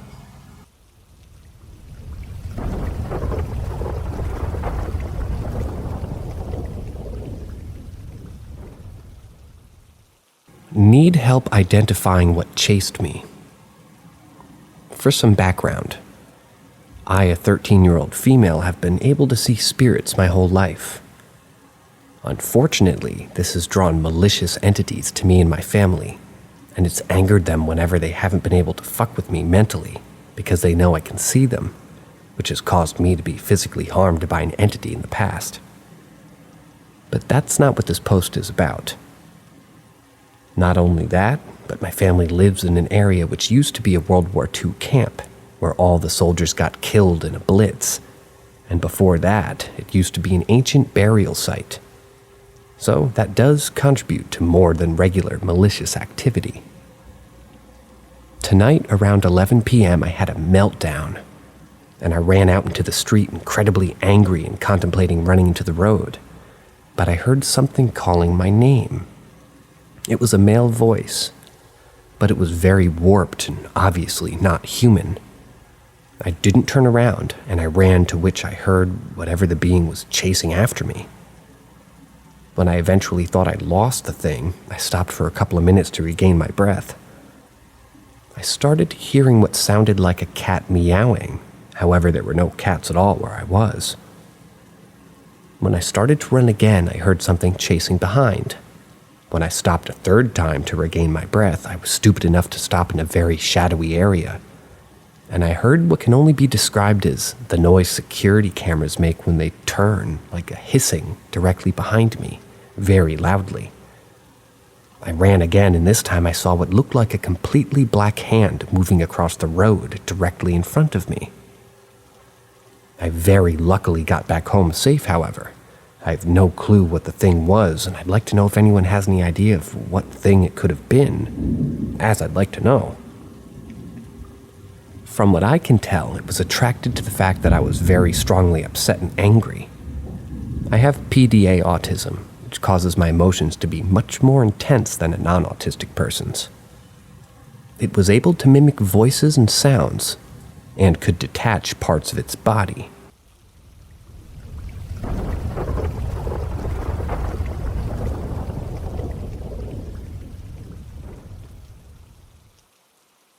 Weird, painful music. I'm not quite sure what to make of this, but last night, my husband and I were in bed trying to go to sleep. As it's quite hot where I live at the moment, I've been having a hard time getting to bed. He usually will fall asleep quite quickly, so he didn't hear what I thought was faint twinkling music, similar to an ice cream truck. I wasn't too concerned at first, as we live in a noisy area, but as I tried to focus on the sound, my inner ear began to feel in pain, as if there was an immense pressure. I kept listening as I was confused as to what was happening. At no point did it get louder, and at one point it went away completely, leading me to believe that it was someone just playing music on a hot night. Then it came back, and my eardrum felt even more inflamed, and I felt the pain growing to my head. I covered my ear, but the pain didn't help much. At this point, I felt quite scared. I watched a lot of horror films, so my imagination tends to get the best of me. I yelped, partly in pain, partly in fear, and woke my husband up, and he groggily asked if everything was okay. I told him my ear hurt, and he went back to sleep almost immediately. I didn't hear the music anymore, but I turned and covered my afflicted ear with a pillow. My other ear was unaffected, apparently. So I was able to go to sleep just fine after that, with my ear right up against the pillow. So yeah, it's maybe not too weird, maybe, a mundane thing, but still has left me scratching my head about it. My ear is fine this morning, bit of a headache, but that's it. Anyone experience anything similar? Is this just tinnitus and I need to see the doctor? The narrator's opinion is if your ear goes up the pillow or up against the pillow and you pull away, but it hurts too much to pull away, but you have to pull away super slowly so it doesn't feel like you're getting like a equivalent to a Charlie horse in your ear, that it very well might be tinnitus, because I definitely have that.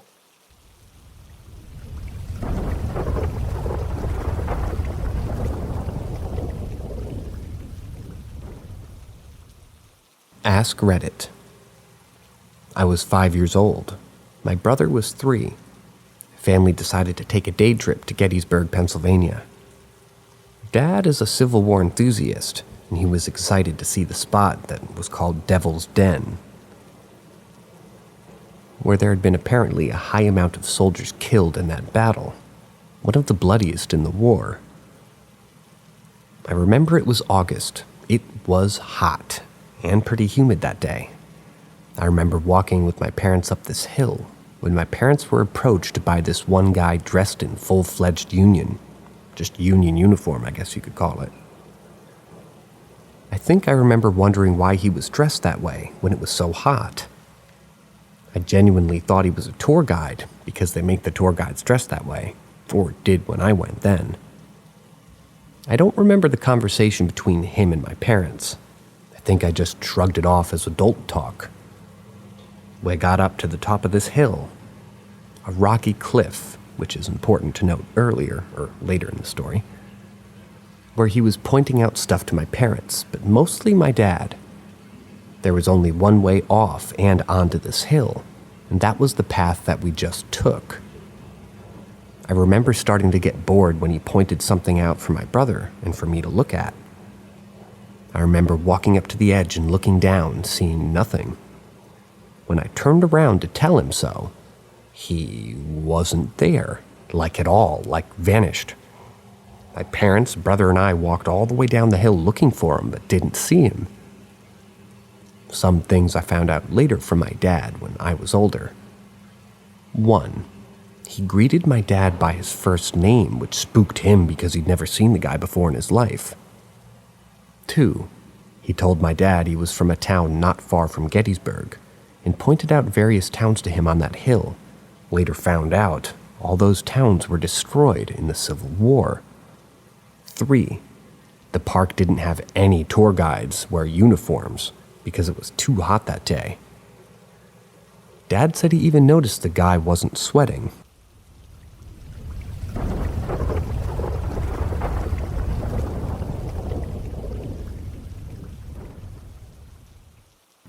Something is always following and touching me.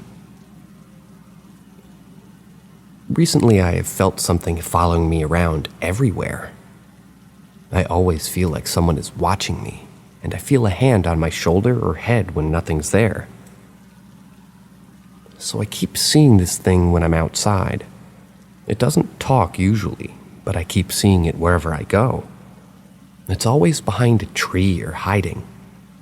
When I was younger, I used to go outside to swing next to a huge tree, and I kept seeing a shadow figure stick its head out. But whenever I actually looked at it, it disappeared.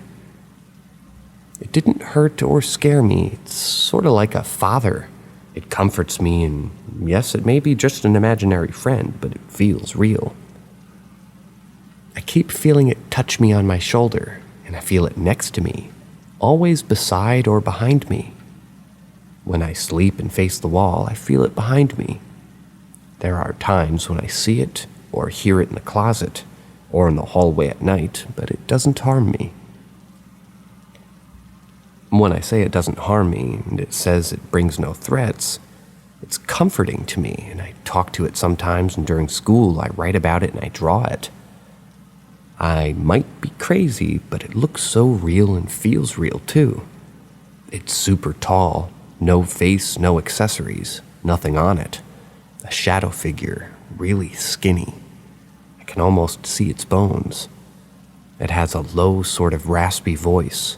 It's nice and kind. It's never made me feel threatened or scared. I feel happy and relaxed and welcomed by it. I never can touch it, though, but it can touch me. If I try to touch it, it fades away. It's not around me all the time, but he comes to me when I feel stressed or scared. No one else seems to see him, but I know I see it. Also, I don't just see him behind trees. Sometimes when I swing, I see him next to the road, and once I saw him next to the road somewhere else, but it was signaling me to follow it.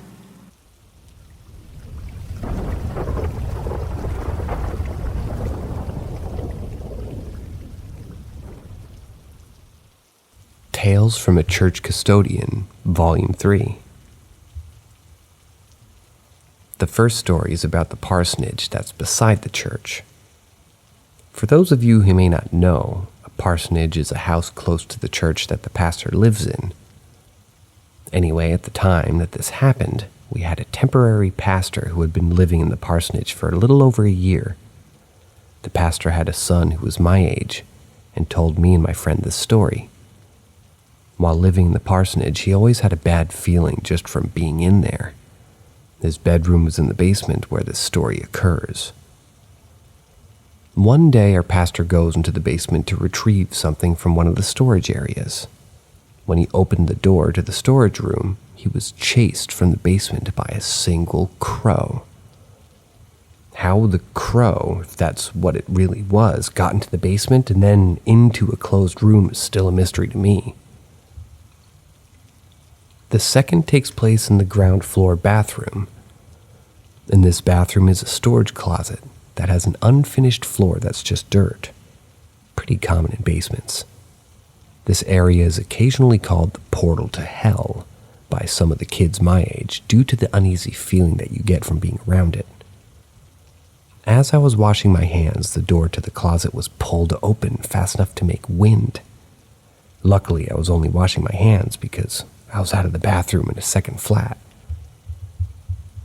The third story takes place in the second floor bathroom. This bathroom butts up against the storage and maintenance room. During a gathering at the church, I went to an unoccupied area of the church to do my business, as it were, because I'm a gentleman. Anyway, as I was sitting there, I heard a loud scratching sound coming from the cinder block wall right behind my head. Trying to stay calm, I told myself something had tipped over in the maintenance room, and that's what made that noise. I finished up and decided to look into the closet. The door, which was normally locked, opened right up to reveal that there was nothing in the room that had tipped, nor was there anything that could have even produced that noise in the first place.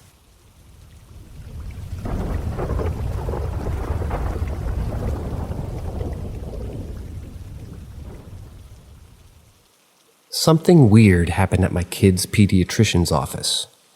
Please convince me I'm just crazy.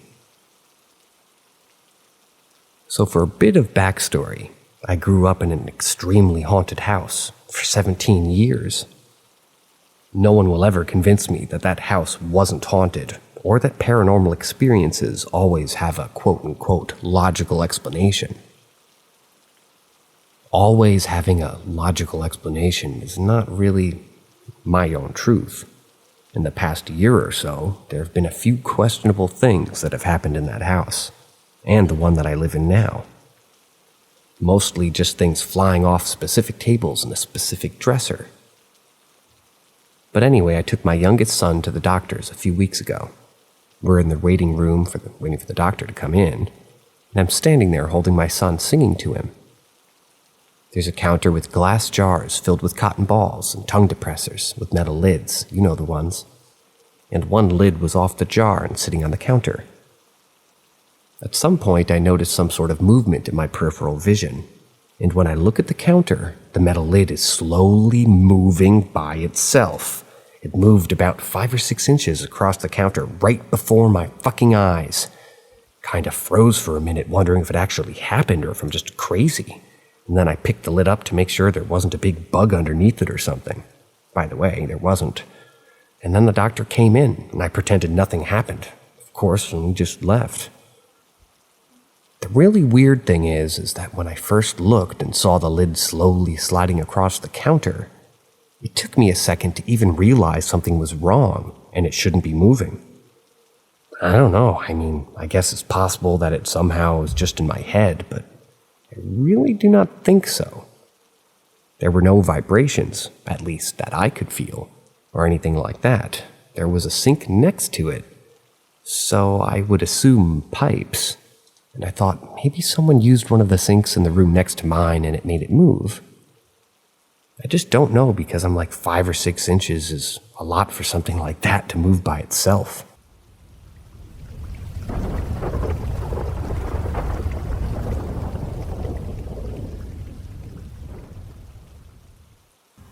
Strong feeling that someone is with me. This occurred some 40 years ago, but now that I think about it, I still remember vividly the experience. It was a lazy weekend morning, and I was alone in my apartment. At some point, I decided to take a shower. Soon after jumping into the shower, a very strong feeling came over me that I wasn't alone. The feeling was so strong that I had to get out of the shower and look around. No one was there, but the feeling remained that I wasn't alone. There's only one way into the apartment, and that's through the front door, which is still securely locked from the inside. The feeling was so strong that I decided that I needed to do a little thorough search of the apartment, and I proceeded to look in all of the closets, in the cabinets, and under the bed. Nothing. After assuring myself that there's no one in the apartment, I returned to finish my shower. But soon again, the feeling returned. Once again, I had to search the apartment. I just knew someone was there with me, but no one was there. I forced myself to quickly finish the shower and get dressed. By this time, the feeling was gone. I thought to myself, that was weird, but didn't think too much more of it. About an hour later, a very good friend shows up at my apartment. He looks very panicked, and not at all his usual self. All he said is, "We need to go." He wouldn't tell me where or why. After we're in the car and he's driving, does he tell me what's going on? A good mutual friend of ours had attempted suicide about an hour before, and I turned just white as the news. I couldn't believe it. The good news is our friend survived. After he recovered, I told him about my experience. My friend couldn't offer any additional details as he has no memory of the experience after he OD'd. I'd like to think that my friend was reaching out for help. I've never had this experience before, and in the 40 years since, it's never happened again.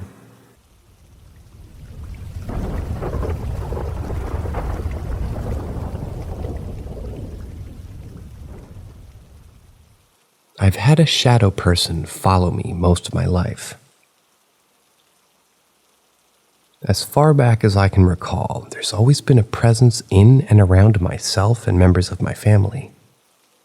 As a child, my parents dismissed the things that I'd see and feel, simply as me having an overactive imagination. There were things I would relay, feelings that overwhelmed me, and some of these beings just existed. No malice or good. My mom was the most adamant about it being nothing, so much so that I stopped talking about it or telling them what these beings were feeling or doing. The house I spent most of my life in was where I met the dark man who would watch me and my sister. He wasn't scary, but just curious. It turned out that the landlord's husband had died in the house, but my sister and I weren't told this till we were adults. Now, this shadow person or thing has been with me for a very long time. It was very different from the dark man. It's always followed me, and as a kid I assumed it was just a figment of my imagination, so I wasn't very alarmed. It was just another being around. This one wasn't as kind, though. It clung to me and would scratch at me, fill me with terror, and emit so much dark energy. I didn't tell my parents, though.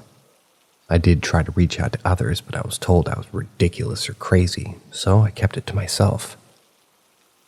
I didn't tell another soul till I was 17, and that person saw firsthand what I'd been hiding for so long. Writing it out feels wrong. I'm an adult now, and its presence is still felt, but it doesn't reach out as much. We have an understanding, so to speak. My boyfriend, though, unfortunately taunted it after I told him about this thing that follows. It made things worse for a little while. He had horrible nightmares and became fearful. Eventually made amends with the shadow.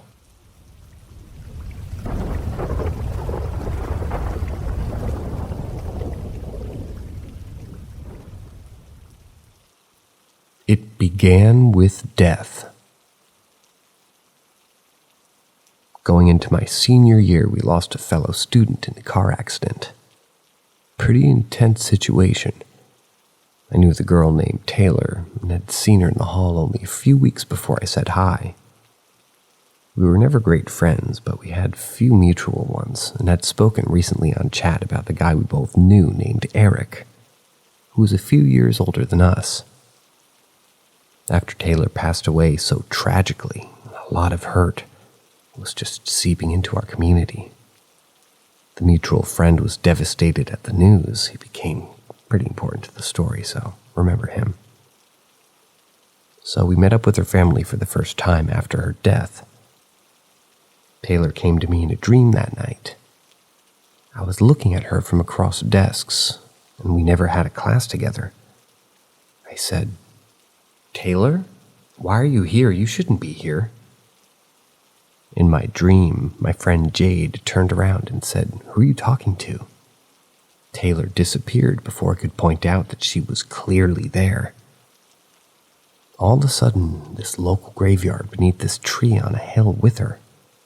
She just kept repeating in sobs, "I'm so scared, I'm so cold, I don't know why I'm here, help me, I want my mom, I want to go home." All I could do was try to get the words just to comfort her or something, but nothing came of it, and I woke up. There was a service a few weeks later. The majority of our school attended. She was driven away in a hearse, and her family behind for a private burial in the local cemetery. I caught up with our friend Eric at the service, and he said that they picked up the most beautiful spot for her, on a hill, under a tree. I had no way of knowing that, and I had dreamt of Taylor a few weeks prior to it. To this day, it seemed so real when she came to me in my dream, that she was really crying out for help, one of the few people that may have been able to hear her.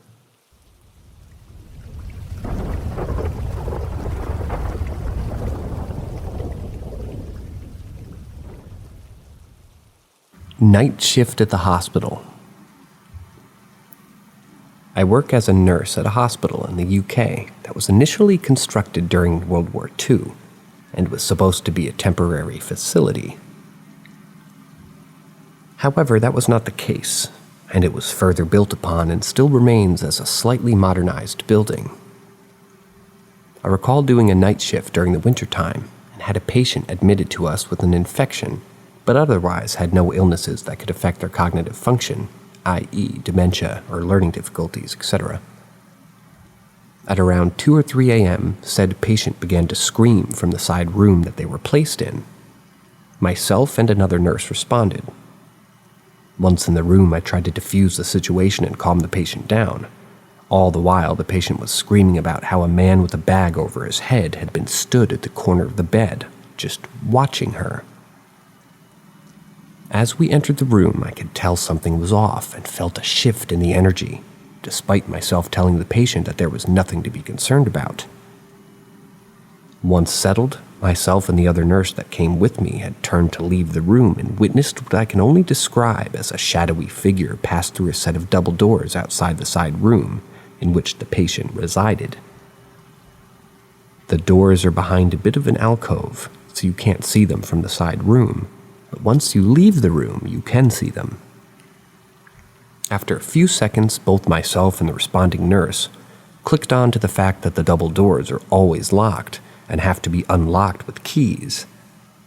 The time it took for us seeing the figure to pass through that area and how long it would take to unlock said doors, pass through them, and lock them again from the other side would be near to impossible. Therefore, we both came to the conclusion that it was a ghost or an entity of some sort, and returned to the desk somewhat unnerved.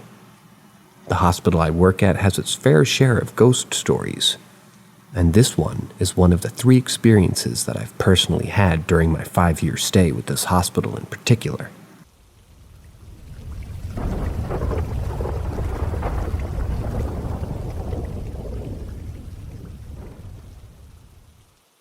Weird thing that happened to me.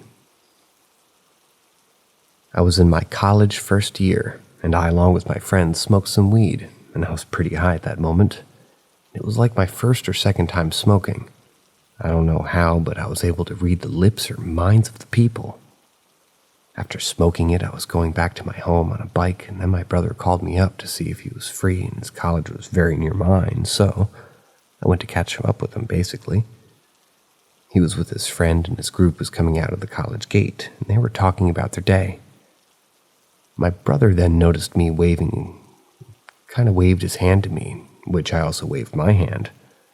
I was around 25 to 30 meters away from him, and many students were passing through in between. And then a girl from his group said that the shirt that I'm wearing looks very good. I don't know how, but I heard her, and there's a rush there.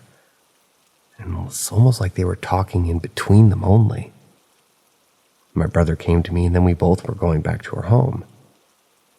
On our way home, I was riding the bike knowing that I was not in my own mind because I saw two of my college mates were also going home by their car. One of them said by another is that he's from our college. As they were unable to identify me because I was wearing a helmet and I was behind their car, I just saw their heads and I recognized them. I moved on, I reached home, ate food, and the next day, I asked my brother that his friend was really talking about my shirt, to which he was literally shocked, and he asked me if he told you this, and I replied him no, because I don't even know a single person other than him in his college. Excuse me, the narrator is upset that there is no periods in this. I showed him my recent chats, and he wasn't ready to believe. Then I went to the college, and I asked the same guy who was asking about me in the car, who was also very surprised that how could I even listen to what they were saying, because they were playing music in the car at the time. Shoosh, this is brutal.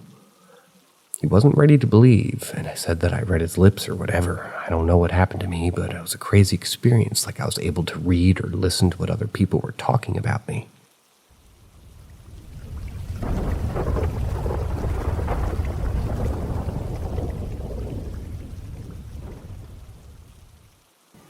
I've always wanted to share this and would love your guys' thoughts.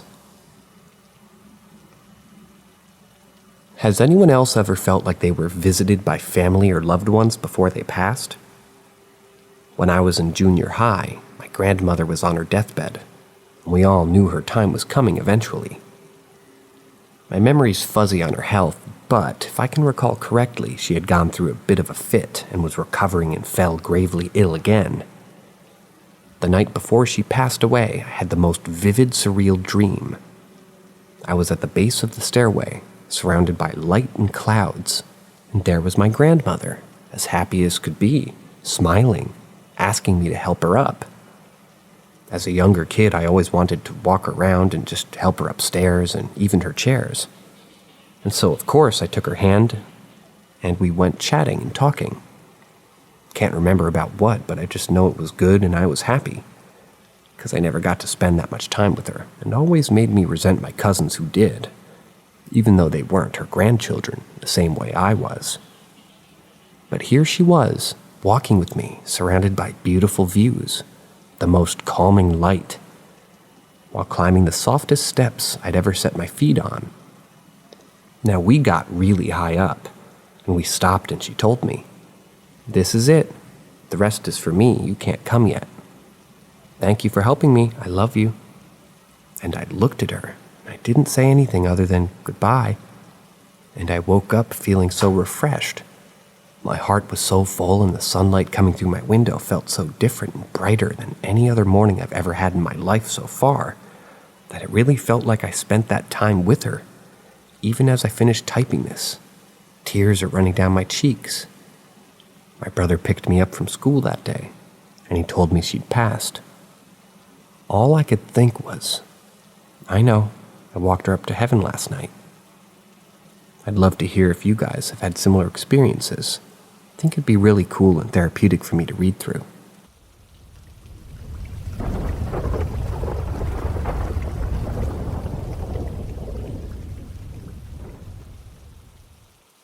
I saw a post earlier about alien abductions, and it sounds very similar to what I went through as a kid.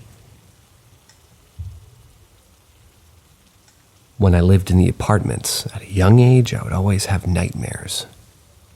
This is normal for all kids, of course, for them to be so afraid that they cover their heads in bed. Unless the mass population, I would have these strange feelings, and I'll be compelled to run outside as far as I could from the house. Obviously, there was maybe only things like this happening 10 years ago, so my memory of why I did this is still foggy. There was a time I ran to my friend's apartment building, some blocks away, and I banged on the door and his dad answered. I remember telling him somebody was out to get me. He then simply tells me to go home. So I do. As if the trance broke and I went home still slightly shaken, but I was perfectly fine and slept well. So this happened so frequently, I remembered my dad locking my bedroom door from the outside with a rope so I wouldn't run away again. There was a time he caught me sleepwalking around the house at 11 p.m., but the rope didn't really help much. On one particular night, I had this insane feeling of fear and desire to get out of my room. I was so much in fear that I forcibly opened the door to my room, the rope snapped, and I ran outside. Everything after this went fuzzy, and I then remembered it being around 6 or 7 a.m., and I was a couple blocks away from my apartment home. I remember just walking around, and I was legit wondering why I was walking this far away, and how did I stay up the whole night? I walked back home and just in time to see my mom at the door. She thought I came out to help her with groceries, so I never really told her the truth. Not long after that, the nightmare stopped. I ended up moving farther south to Jersey, but the sleepwalking and the sleep talking never stopped, till this day.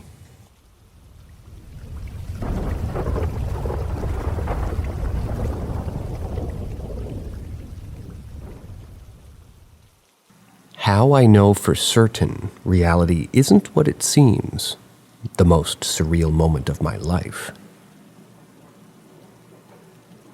Just over 10 years ago, 2 friends and I were sitting in a KFC.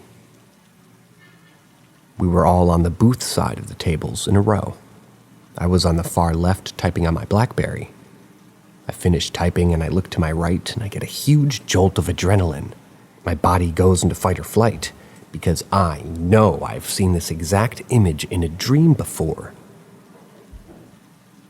Do you know how when you wake from a dream, you remember it all in intricate detail, but after an hour, all you can remember is vague images that are familiar, but you couldn't really describe what was happening in it to someone anymore? Well, when I looked up, it unlocked the dream memories, because I know I had this dream exact months previously. But it gets stranger. In my dream, I remember when I turned my head to the left, a woman was coming around the corner holding a child's hand. So I turn my head to the left, and a woman is coming around the corner holding a child's hand. So I stood up and said to my friends frantically, I've dreamt this exact moment before. And they said nothing. Neither of them even acknowledged what I was saying, despite how much I was trying to make them listen. I get it, because if someone said this to me, I'd recommend that they go to the hospital. But this really did happen. They finished their food and we got back in the car and got on with our day. The whole time I was having an existential crisis in silence. This wasn't déjà vu. I've had déjà vu a million times before. But maybe déjà vu is a very mild version of this. I know for certain that consciousness extends beyond our physical bodies, in the here and now. Unfortunately, I can't prove it. I can only tell you what happened to me. But if anyone else has had experiences like this, I really would like to hear about them.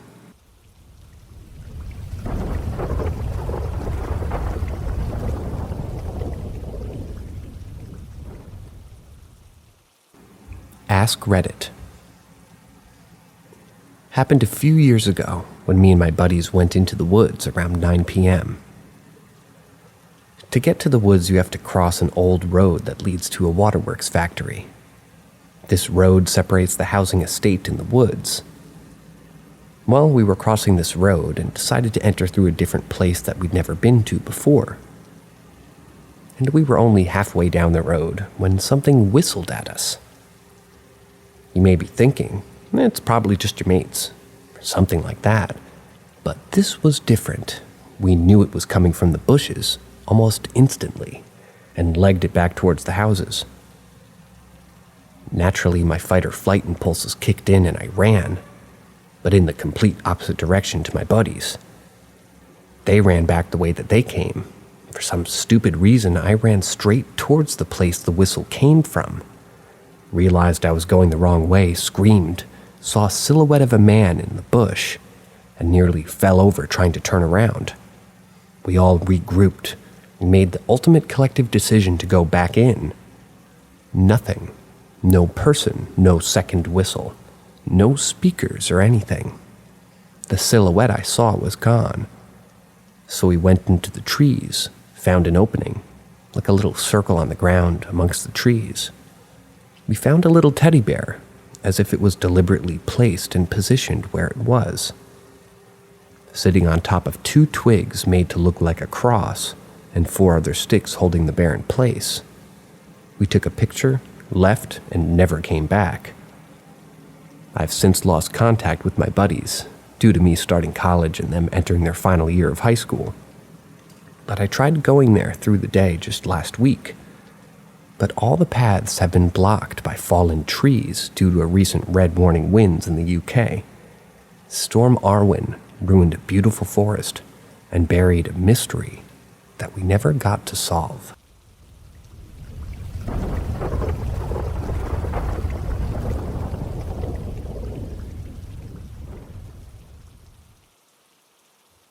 Physical interaction. I'm usually a skeptical person, but I've had experiences which I can't explain. One of them happened last summer when I was visiting family in the UK. They were renovating their house, which is about 350 years old, and almost every part of the house had been demolished and transformed into a modern home, except for the entryway, which remained the only part of the original structure. The entryway is connected to the kitchen and has one of those doors which has 2 parts, where it's basically in half and you can open the top and the bottom. I was stirring my coffee in the kitchen. Everyone had left the house for personal errands. And while stirring, I suddenly got this inexplicable feeling where you feel like you're being watched. I could almost hear what sounded like walking on gravel, which was outside the entryway. I thought maybe that one of my cousins were home and I was expecting them to walk in at any second, yet they didn't. Things then got suddenly quiet. Even the birds stopped chirping. It was almost kind of like I zoned out. I'm not sure how to explain it, but after zoning out in silence for about 4 seconds, I heard a very loud and sudden bang. I looked over towards the source of the noise, and the entryway door's top was shaking and swinging outward. I went over to it, peeked outside. Nobody. I looked around for something which could have maybe fallen and hit it. Nothing. Nobody was home, no cars were in the driveway. No large animals around either. The birds then began chirping again. Their house isn't on a public road, it's in the countryside. What's weird is that both parts of the door were shut, and although it opens both ways, you'd have had to hit it from the inside for it to have swung outward like it did.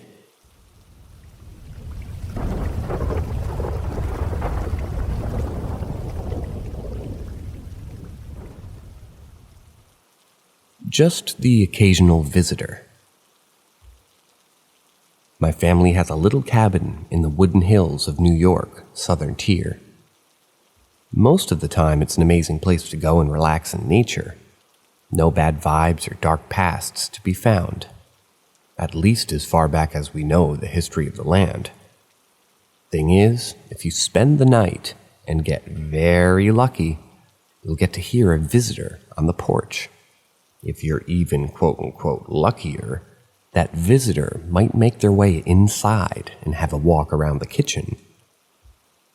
While nobody has ever seen or even had the faintest trace of whoever or whatever stops by, the loud heel-toe clomping of heavy boots pacing back and forth along that length of the porch is hard to miss.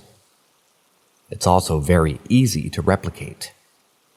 Basically, anyone with a pair of boots can take a slow, deliberate walk and sound exactly like our guest. Thing is, this cabin is up on pylons to stabilize it when the ground moves in the winter, and the floor is very shaky and bouncy. You can feel a person walking, especially if they're clomping about in boots. There isn't the slightest vibration when the footsteps start outside, or inside for that matter. Now, my father and I are, you could say, the skeptical type. We need to try all the mundane things that could possibly make a noise before we admit it's something paranormal. Thing is, this has been happening for longer than I've been alive. and not a single person has been able to replicate it. Nothing on the porch blowing in the breeze sounds like boots, and they certainly don't move from one end of the porch to the other. The gutters are secure, and someone would have seen an animal by now, and of course, it only happens at night, which I used to think was a ghost hunting show cliche, but I guess it is what it is.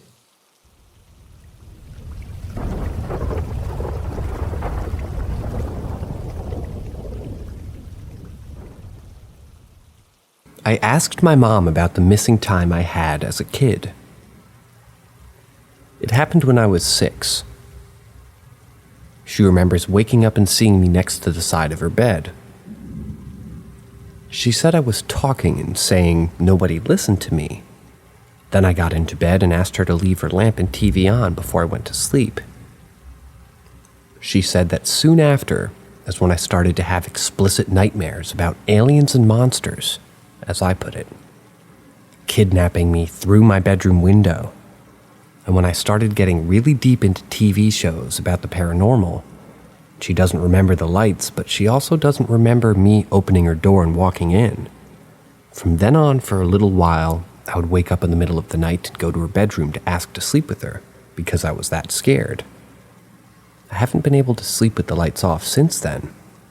Again, I don't remember any of this. My mom also said that shortly before the incident of lost time, I started seeing a shadow figure in the house. I called him Stephen, and for some reason I was really adamant that it was spelled with a PH and not a V. My mom thought it was just an imaginary friend.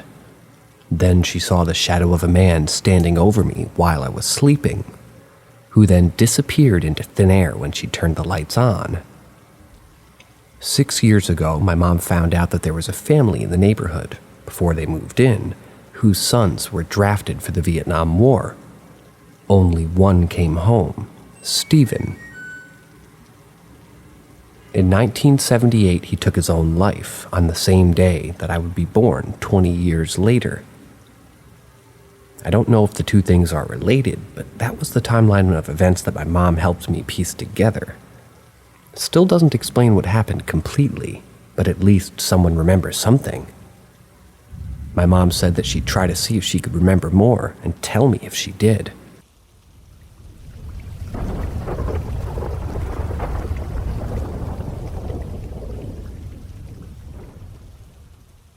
An anecdote in my grandmother's old house.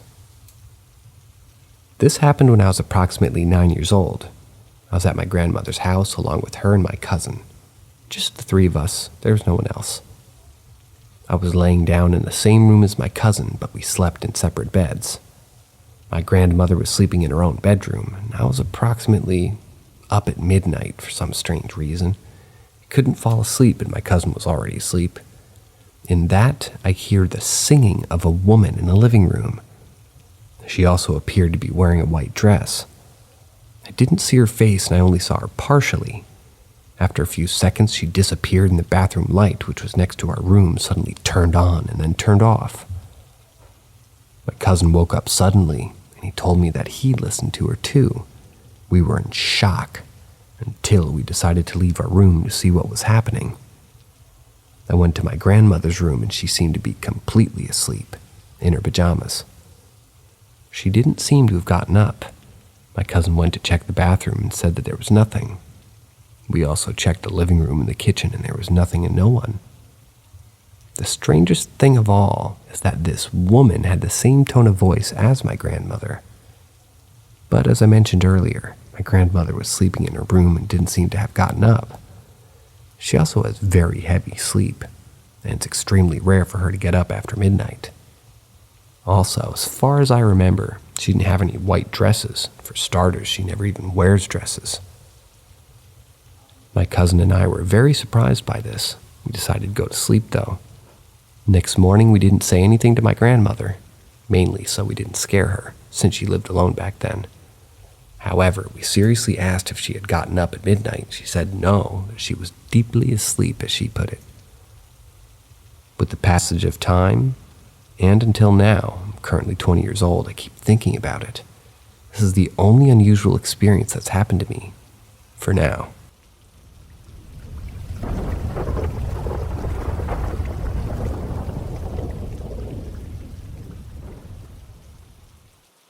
Something in the road. About 10 years ago, my wife, who was my then girlfriend, we'll call her Teresa, was hanging out with me and my 2 nephews. Nothing exciting, just the usual weekend chill. Then I got a text from my sister around 10:30 p.m. to bring one of my nephews home so we could watch his younger brothers. My wife offered to do it so that her and my nephew were going to head out. It's only about a 10-minute drive. After 20 to 25 minutes, I see headlights on at the end of my driveway. It was Teresa. I thought it was odd that she would arrive without any lights on, and shortly after the headlights turned on, the car raced up the driveway. I knew something was up. I met Teresa at the front door. She came in and immediately closed the doors and locked it. I asked her what was going on and what was wrong. She turned around, and it was a ghost, or rather, she was ghostly white. She said as she made the final bend near my house, there was something white in the road. It looked like a man crouched down in the middle of the road, holding a bag or something. As she approached it, it didn't really move, but she said that she could feel it looking at her. Once she was next to it, the car completely shut off. Lights, engine, the whole nine. Thankfully, she had enough momentum to coast into my driveway where everything turned back on. She restarted the car, drove up as quickly as possible. Took a while to calm her down, but she was finally able to relax. This was the first time that she saw something, and definitely not the last. I think this was the day that she realized that she was sensitive to ghosts and spirits. Not only that, but she gets bad feelings before she's going to see something or someone, and it's going to be pretty bad in nature when it's going to happen.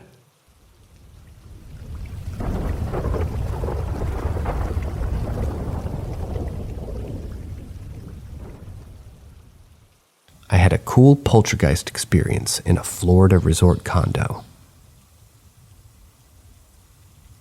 I was in freshman year of high school when one of my friends asked if I wanted to go to Florida with him and his family. Well, we went, and the first half of the day was fine at the resort, until me and my friend went back to the condo. So, quick view of the condo. The front door was at the front left corner of the condo, and to the condo from the inside of the condo, and to the right of the door was the kitchen and mine and my friend's room. In front of the kitchen and the door was the living room. On the same side my room is on the condo, but the other end is my friend's mom's and little brother's room. Now into the paranormal stuff. I was sitting on my bed facing the door looking into the living room. I saw a male, a teen or early 20s in red swim trunks. I remember he was white and he had short blonde hair. He walked from the kitchen area to my mom's room. I was shocked but kind of felt fun seeing a ghost. Later that night before bed, me and my friend witnessed some stuff get dragged. A pair of earbuds that was on the center drawer by my bed, and a pillow got pushed from the center of my friend's bed onto the floor. The next morning we woke up to every drawer in my room and the bathroom inside my room, forgot to mention that, and in the kitchen being pulled open, including the bathroom door, the closet door, and our room door, which was locked. Later that night, or the night after, my friend went to ask his mom a question in her room, and when we walked by, he saw a black human-shaped lump on the couch. Thought it was his brother, so he kept walking. When he went to his mom's room, he found out his brother was taking a shower in her bathroom. He was freaked out for 30 or so minutes and wouldn't tell me what he saw, but told after a while. I don't remember anything else really happening after that. It was a fun ride hanging out with that ghost. I have a bunch of other paranormal stories that are as wild as that one.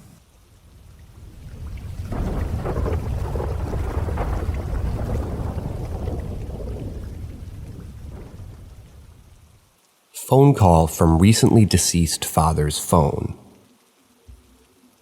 This happened around June of this year. It was the latest of things that's happened to me and my family in the last 2 years. I posted about something I saw in my grandmother's house a few months ago.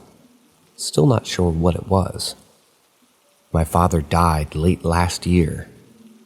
He wasn't feeling well, and that was pretty uncharacteristic of him, as he was known for being in shape and not really looking his age. He was then diagnosed with late-stage cancer, then passed away a month after. It was too sudden. My family and I still struggle to accept how quick it was, especially to somebody like him. My mother wanted to keep her and my father's tradition of traveling to his homeland every year. Went alone with a bit of his ashes. I stayed home to help out my brothers with their grandmother. Everything was going fine. A day later, my mother calls me and asks if we called her on my father's phone. I asked my brother about this, and he was just as confused as I was. He went to my parents' room and dug out my father's phone. It was bone dry, and we had to plug it in to even turn it on. With my mother still on the phone, we told her. My mother's a believer, unlike me, so she accepted it. I like to think that it gave her some comfort. Again, I can't explain it. Short of my mother lying, which she would never do, especially with stuff about my father. There's no other reason that I can think of that explains why my mother received a call from my father's phone. Talking about these experiences is somewhat therapeutic, though. A lot more stuff has happened. My skeptical mind keeps trying to explain these things. Some I can, others like this and the post before I just can't. I might post more of those instances if the mood strikes.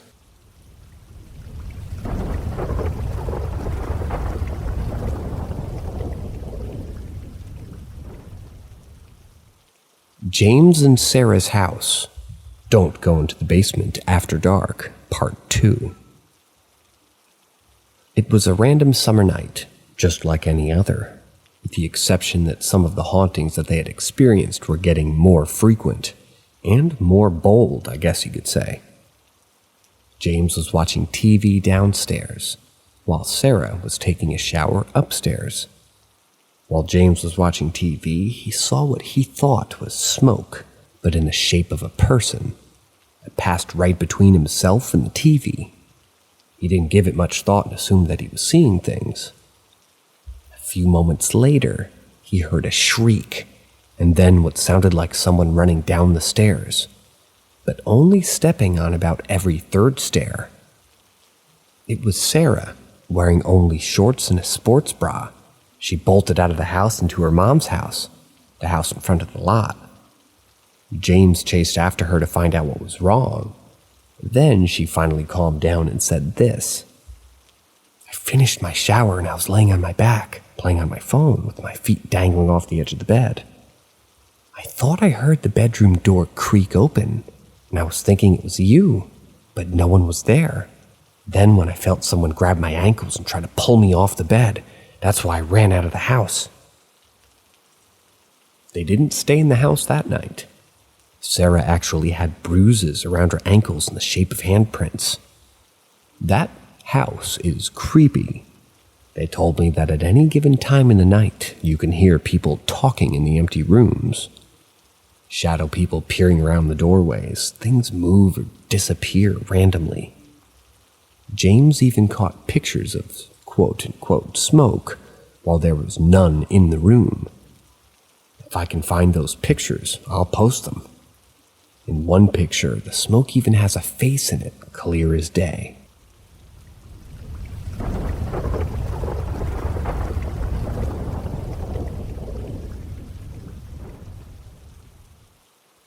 Not sure if paranormal or dream. 2 months ago, a friend committed suicide. It was very sudden. He didn't talk to anybody or leave a note or anything. Took everybody by surprise. Our friend group has been dealing with the aftermath of this ever since, and they were predictably a lot of emotions from everybody. We've just been getting through it the best we can. About 2 weeks ago, I had a dream. In this dream, I was sitting at a table across from my friend. There was a lamp on the table, so we had it light, but the area around the table was completely pitch black dark. He asked me how his fiancée and his son were doing. I told him that they were doing well, considering. He told me that he was sorry and that he knew that he'd made the wrong choice, but it felt like the only one in that moment. He asked if we forgave him. I told him we did. I asked him if he could still see us interact with us, and he said no, because the rules are different where he is. I asked where he was. He said that he's not in a bad place. But that's really all he could tell me about it, because again, the rules. I said, okay. We just kind of sat there for a while not saying anything, and then he said, well, it's almost time. I asked what he meant, and he just smiled all goofy at me and then turned the lamp off, and I woke up. I have a theory that the last part was him messing with me, because the night that he died, I said out loud, "You'd better be waiting for me when I go," and it would very much be in character for him to mess with me a bit. Again, I don't know if this was a visitation or a dream, but several other people in our circle have had similar dreams since his death.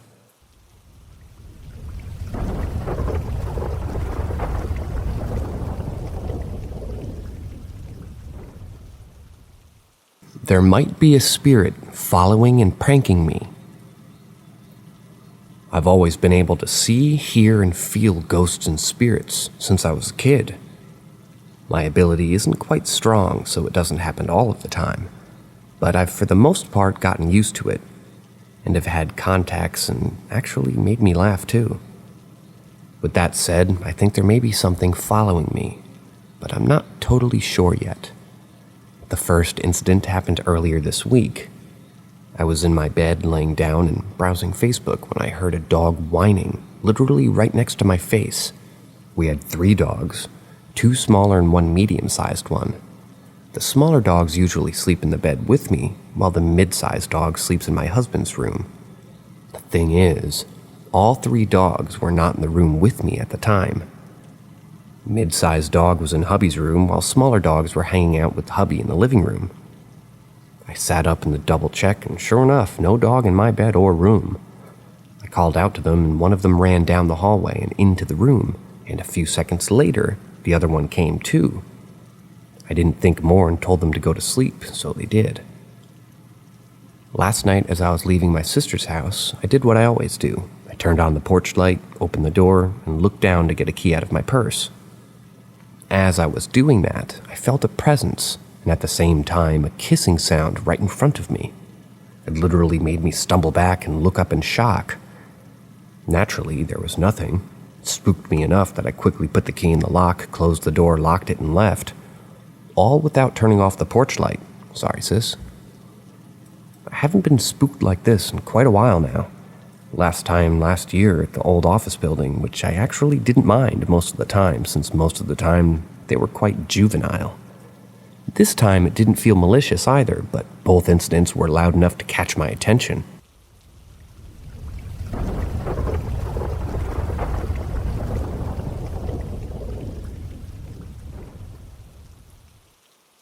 I think there's a child ghost in my house, or just following me.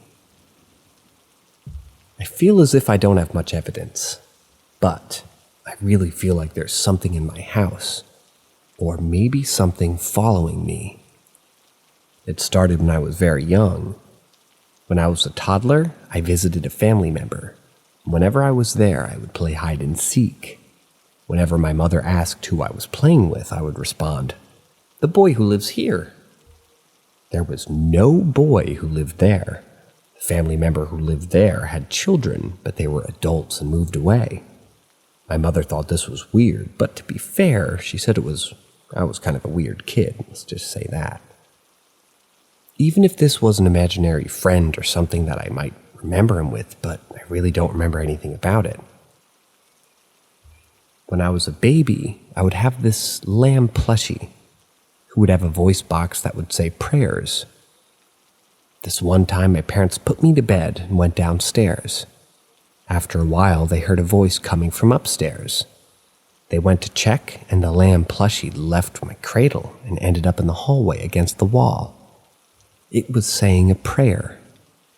My parents threw it out. My father doesn't believe in ghosts, and even he doesn't have an explanation for that. After a few years, we moved away into a new house. I was maybe around 5 or 7.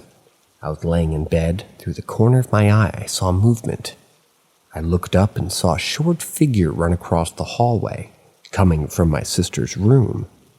I got up and looked around and saw nothing. My sister was still in her bed. Sometimes I feel my hair being pulled lightly, and went back and I saw nothing. Sometimes I hear whispers of my name and other things too.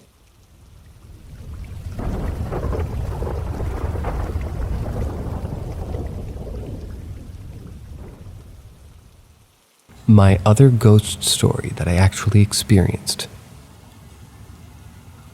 So our story starts in Maine, in a neighborhood reasonably close to Portland. I was up there to visit family pretty much, and the house in question belonged to one of my aunts, and I was with my aunt from Boston that wanted to drive up to visit them too. We showed up at the house, and I was just told that the house was already pretty old when my other aunt's family moved in. And that's the most I know about the history of the house. I might ask later because it sounds interesting. So we come in, settle down in the guest rooms, and we all start talking about the trip so far. And I make a joke about my outfit saying, "Oh yeah, I look like a Salem lesbian."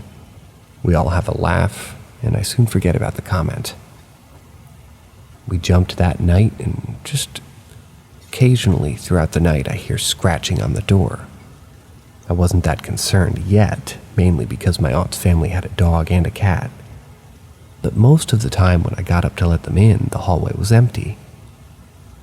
Now at first, I wasn't worried. I was used to hearing scratches before the trip because I just have a generally needy cat.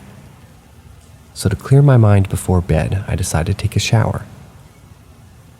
Though when I got out of the shower and I've settled in, I heard my cousin walk to the bathroom and loudly say, "Ah, damn, forgot to turn off the light." And from that moment, I knew something was up. Next night, pretty normal, though I did still keep hearing the scratching. So I decided to go down the stairs to grab a glass of water.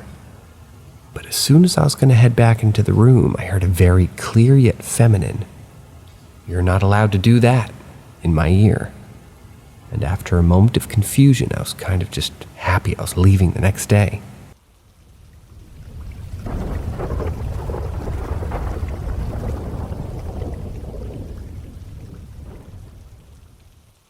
Tell me of your first most prominent ghost encounter.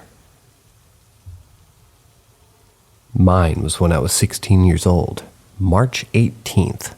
I'm 44 now. I was asleep in my bed in the dark. Suddenly, I woke up because someone called me. Immediately, I recognized my grandmother. I couldn't see anything in the darkness, but I knew it was her. She said she loved me, and she had died. She had to leave. Suddenly, I started crying. I got up, stumbled around until I reached the door and opened it. It was daybreak, with a very faint glow and the lighting in the hallway that door opened to. I saw down on the pavement of the hallway, crying for what felt like forever. In truth, it was less than 20 minutes. The phone started to ring. My sister got up, walked by me, looked at me and asked, "Why the heck are you crying?" Then ignored me and went to answer the phone. What I heard was, "I'll go call her now." My sister enters my parents' bedroom, which is right in front of me in the hallway, and my mom comes out. She looks at me with surprise, doesn't say a word, and goes to the telephone, which is ahead in the entryway at the end of the hallway. And then I hear, when and how it happened. At this point, everybody's up and about. Everyone saw me sitting there crying on the floor. I heard Mom saying that her mom, my grandma, died 20 minutes prior, and her aunt had just called to give the news. At this point, everybody knows that I knew she passed before the phone call, but nobody says a thing. Everyone swipes it under the rug, acting as if nothing happened with me. I'm crying for hours, no one will believe me when I even say it, even though they all witnessed it as it happened.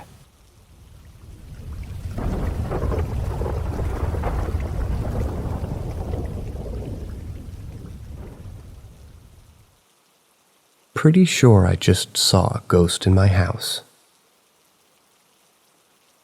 I'm 25. I've always been afraid of the dark, but only in my house. I turned lights on in a specific order to not get caught in it. My father and I both have nightmares about the basement. I feel a presence in my dream, but never investigate.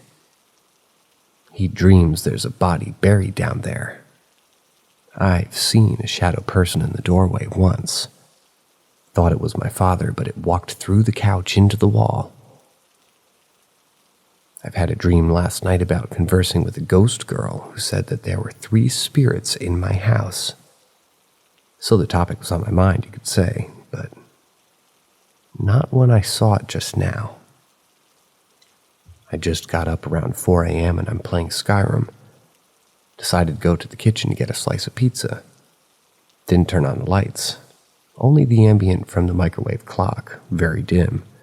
I have a clear view from my bedroom. Through the kitchen to the living room, that is, which was also pitch black. And in the doorway, as my eyes focus, I saw an off-white shadow start to form. It was about 5 feet tall, and it wasn't like the stereotypical thing where the room gets cold. It brought something out of me. What I felt was like I was being watched, like whatever this was could see me. I felt this dread, like I was unsafe, like it would attack me if I stayed. I grabbed the pizza, pushed through my dog, through my door, then locked it, held my dog tight, and we were both shaking. Whatever I felt was primitive. My body was on autopilot, my dog could see it in me. Whatever I saw was not my friend.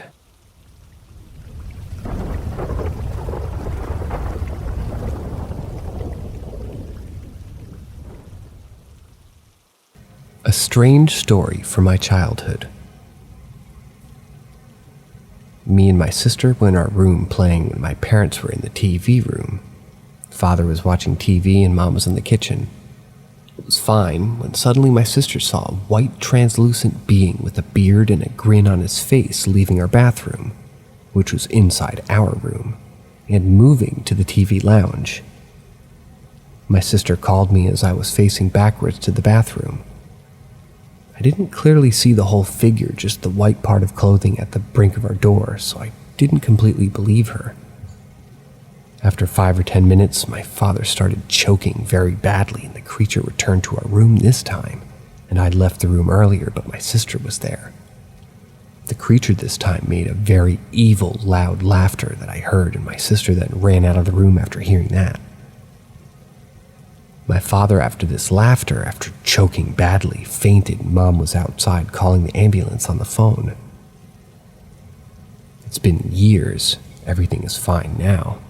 My parents are still unaware of any creature or a sound. But if only it was me or my sister alone, I could call it as some imagination, but we both at a different place heard it and saw it, although I just saw a part of the creature's clothes. We changed our room after that and never used the bathroom. I did use it sometimes in daylight, but nothing happened. After we left home, the room and bathroom weren't in use, just during monthly cleaning. One day, my mother told us that while they opened the room, there were hundreds of lizards on the walls, so many that the wall was barely visible, and all in the blink of an AM, I rushed in a small hole outside like there was nothing before. I do not understand that last sentence. Moving on.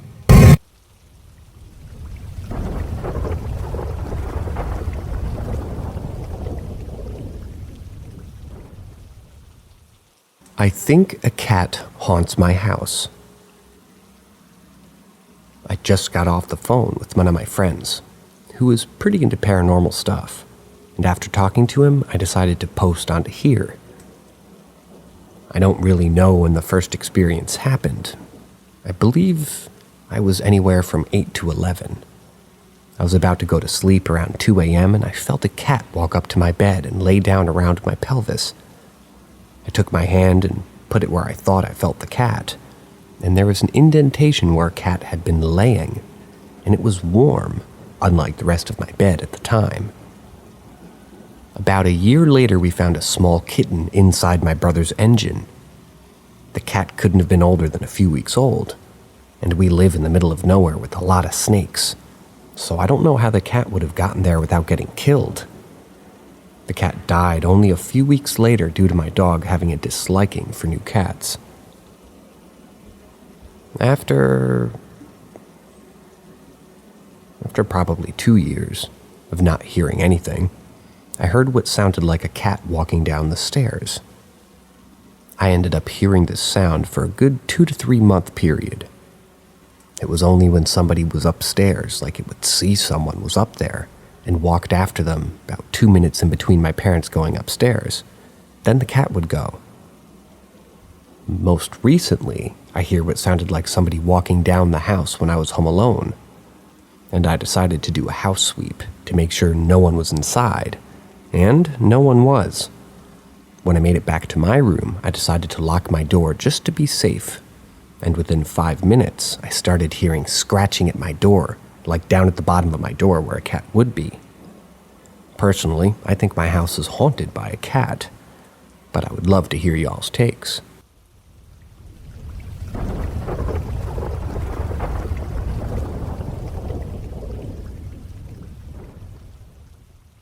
My daughter's gifts. I always knew that my little Leah was different. She always knew how people felt and what they were trying to say without them saying anything. She's been in touch with the energy of everything around her for so long that after a while I just grew used to it. But then one day her father passed away. She was only 4 at that time and she was sleeping when I got the news, so I didn't tell her anything. I didn't even say anything until the week was done so that my oldest had a weekend to think before going back to school. So for days, I didn't say a thing. Even then, all my girls that were too small to understand death, I just said he'd gotten into an accident. The day of his funeral, my daughter gave me a drawing to give her father since she knew I was going to see him tomorrow. I said, of course, I'll be back after seeing Papa. We're a bilingual family, and she and I know. Then she says how much pain he was in. I was shocked and asked what she meant. She completely described all the damage his body got. He died in a skidoo accident. She said how his tibia broke, his back broke, he smashed his head, his glasses exploded in his face, his lips were bleeding, and he was coughing up blood. There could be more, but that's what I remember. I was shocked and I said, I don't think it was that bad. Months later, I got the coroner's report and she was dead on, every little detail she got. I started to cry. Did my daughter see what happened? Did her father visit her? How could this 4-year-old know so much? Was someone in her body? Still to this day, the story gives me the creeps, and I'll never forget the day that she was able to say everything with a smile on her face.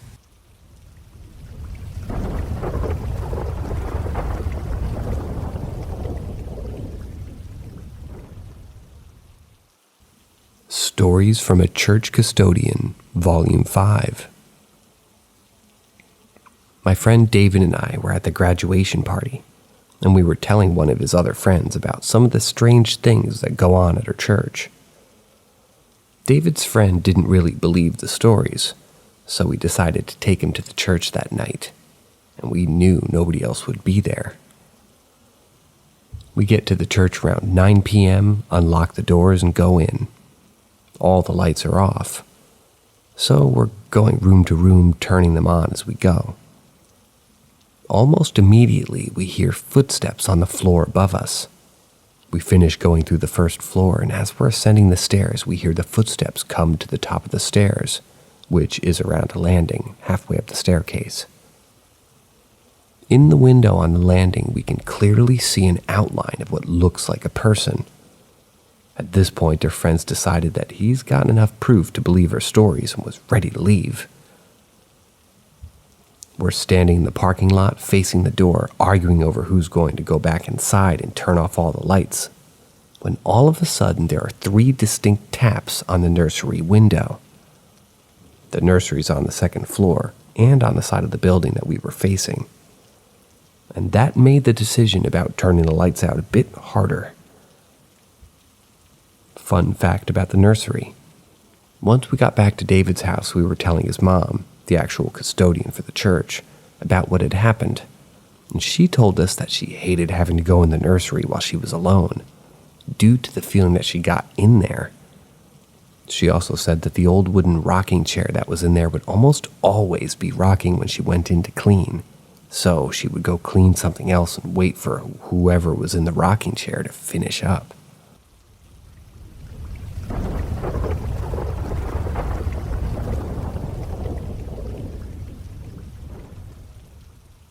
Woman in Black Hood. So I've been haunted before by a little girl in a white nightie, who, when she would visit me in the night, she was as clear as day, and I would wake up in bruises with black eyes. My ex also saw her standing over us in the bed one night. I'd never told her about the girl because I knew that she wouldn't come around, and she described her exactly. Skip forward a decade, and I've been fine since getting rid of the attached object. I woke up tonight, however, to see a figure in my room about a quarter of the way across my room. A young woman in a very light blue sundress and a black hooded cape. The hood was up, covering the upper half of her face, and she was staring right at me. Shrouded in shadow, I flinch because the active mind of a sleeper has played tricks on me before, and I move to a different position.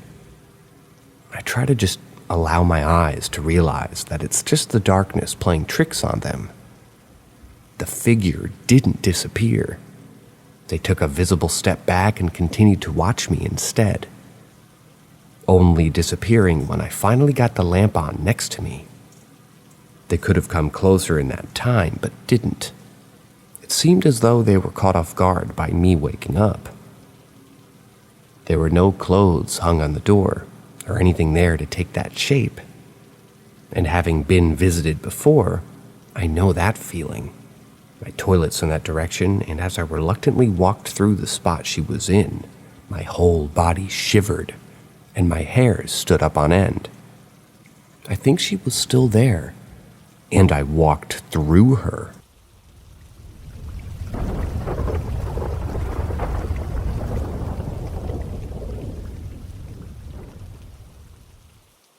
My late dad visited me, I think.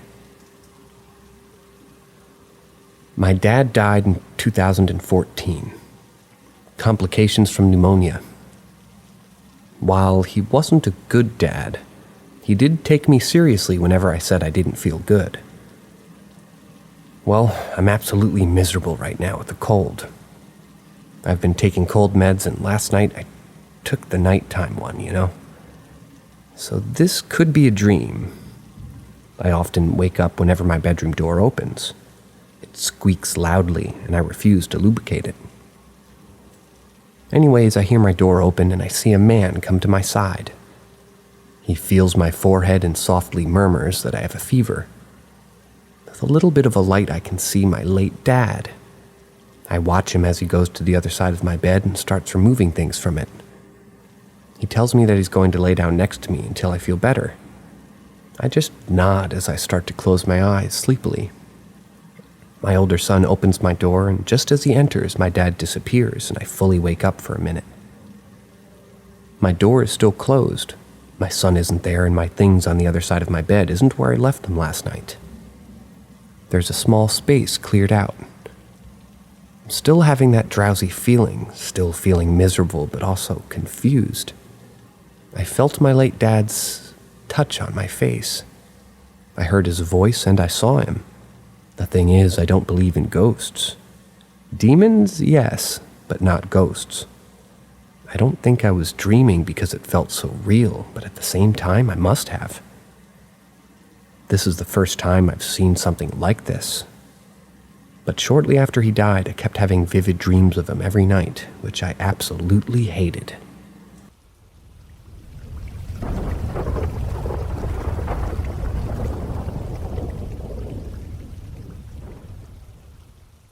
My friend's new house is definitely haunted.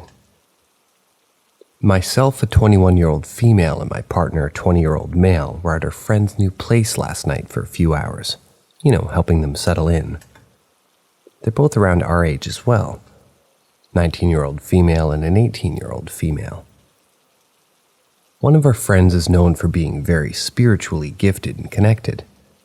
She's seen spirits ever since she was able to walk and talk. I'm very spiritually connected myself, but not in the same sense where spirits show themselves to me. Anyways, we were all hanging out in the living room, chatting and watching Golden Girls when our friend freezes and immediately started crying. We all comforted her and just asked what was wrong. I immediately knew by the look on her face as she looked down her hallway that she'd seen something. We all had that feeling.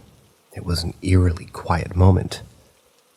She said that she had so clearly saw a tall, buff male figure in a long white gown walking across her hallway towards the staircase that leads to the front entrance. This was followed by many footsteps being heard, since they moved in on Saturday. I asked her if it felt like a negative spirit or anything like that. She said she didn't think so, but it definitely frightened the shit out of her. She said that she felt her face go pale and she felt a weight on her chest. We sprung into action seeing how shaken up they both were after that and realized how uncomfortable they now were to be in their new home overnight. So we grabbed some incense, salt, some selenite from my apartment, and I cleansed every corner of the house with the intention of whatever or whoever was chilling in the apartment would move on.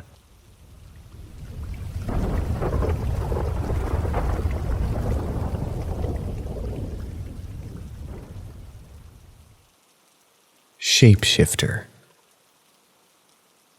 So my husband and I were at a baseball game tonight, when the root beer float I drank started to not agree with me. We had to leave the game a few innings early because I was going to be sick and I needed the bathroom now. There was a line for the women's room inside the stadium, so my hope was the ones outside the stadium would be open. They were, thankfully. I get out of the bathroom after a bit and I'm looking around for my husband. I took out my phone to text him, but I spot him on the stairs leading up to the skyway, and that's where we normally take. He even waved at me. So I start walking that way, and to my surprise, instead of waiting, my husband turned to walk into the skyway and disappeared around the corner. I was pissed. Why wasn't he waiting for me, knowing I had just thrown up in the bathroom? There's a homeless guy that always hangs out around those stairs to get food from people. I don't normally talk to him, but tonight I told him to be safe. He said, "You too," and started walking up the stairs behind me. I knew he was there. I never felt threatened by this guy, so I wasn't worried about him following me up the stairs. And as soon as I got halfway up, my husband came up behind me and he was like, "What the hell? You knew I was in the bathroom. Where were you going?" I was like, "I was following you. You were on the stairs. You were fucking waving at me. What the fuck?" This thing was legit dressed like my husband. Red baseball cap, blue shirt, khaki shorts. Like, I'm legit freaked out. Why would something try to lure me? I've walked that walk for at least 21 games for the last 3 seasons. Why all of a sudden is something trying to hurt me?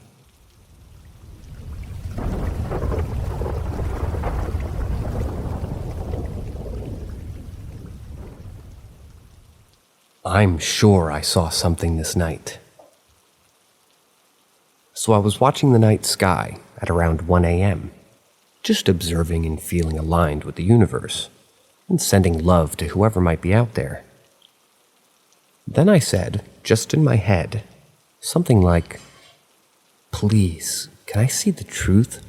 Could something just be shown just to me?" Right the second after, a star has fallen straight in front of me, and when the tail of it faded, another light source sort of popped out of nowhere, right above where the star or meteorite fell. It was a round, constant yellowish light, flying obliquely to the right. Firstly, I thought it was just a faster plane, but it didn't emit any other lights just like planes do, and I could tell that it was rather different kind of light than from planes as well. But mainly, planes are flying straight, right? Well, this thing was moving in one direction, but it was kind of hovering from side to side, up and down, like if you had a sparkler in your hand and tried to make a line in the air with it, but your hands were a bit shaky. A drone, maybe, I thought. But it flew behind the clouds, which were over the horizon and pretty high up. Also, the distance that it covered must have been long. I find it pretty funny that my first experience with a possible ET has happened only just yesterday. When I went to bed after that, I also felt something that I'd never felt before. Mainly in my head, I felt pressure, but very light. I felt kind of like being healed. Not just my forehead, but like my whole brain was soaked in warm, loving juice. I don't know, but the whole evening was pretty surreal.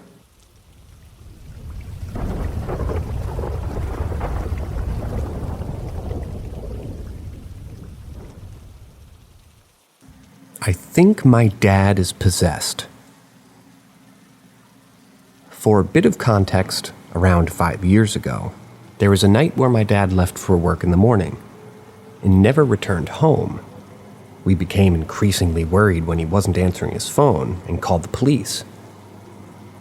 Eventually, he was found, and it later came out that he was in a building that he works in that's known to be haunted for hours. Following this, I feel stupid for not picking up on the signs, but he was attending church and constantly reading prayers. I just thought that he had gotten more invested into religion. Particularly in recent months, I've noticed my dad to be acting increasingly more strange. He'll have delayed response times and move slowly, and sometimes just be confused.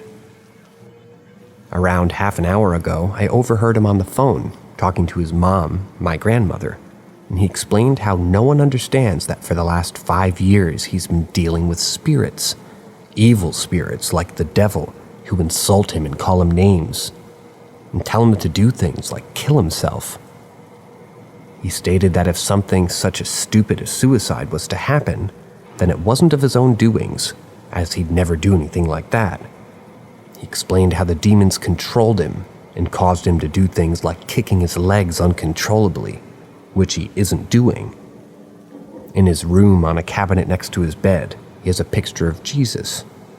He says when he wakes up in the morning and looks at the picture, his stomach flattens and makes a growling noise. When he walks away, it inflates again. I find this particularly weird, but completely believe it.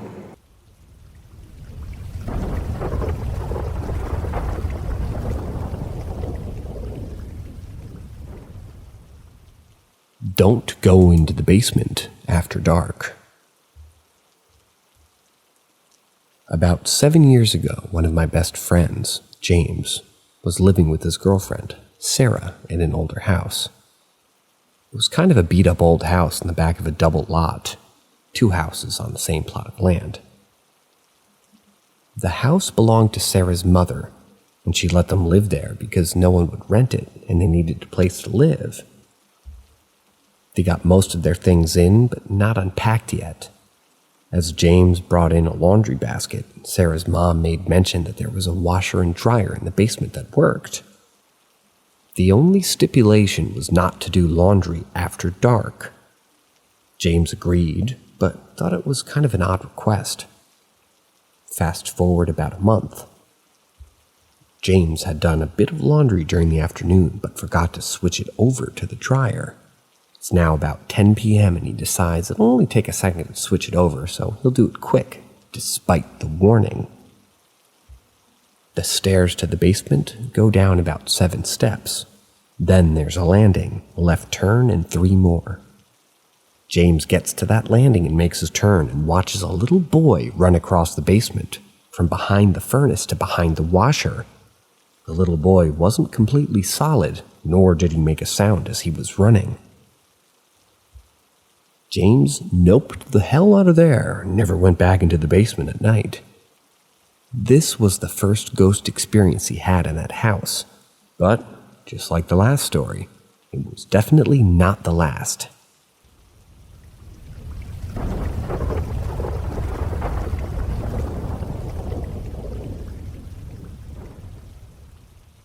One of my 2 ghost experiences. So as a kid, and just generally growing up in that house until moving away when I was in middle school, I did occasionally from time to time hear voices, where I'd hear the voices varied from the house itself to the garage that was next to the house. I didn't really think much of it until I brought this up to my sister. She told me that she once saw a spirit in the house. She remembers once seeing a reflection of someone in my older brother's bedroom window. This window was on the 2nd floor, so we know for sure that it wasn't just some guy in the distance. She described this reflection as a bearded man in his mid-30s. He had a little bit of a gut, but wasn't like he was obese. He just seemed a little fat, and his outfit seemed fairly normal. She told me he wore a flannel shirt with jeans, so the spirit just looked like a lumberjack. So after swapping these stories, we decided to go to our parents about this, and let's just say they had something to say about it. So when my parents bought that house, it really needed to be worked on and repaired because the people that used to own it haven't actually lived or just looked after it in a very long time. So they actually worked on repairing and just repairing the house for the first year that they got it. My parents weren't all on their own when they were working on the house. They had a friend that was the exact physical description. And when we asked what happened to this guy, my parents told both of us that he actually hung himself in the garage when they were close to being finished with fixing the house.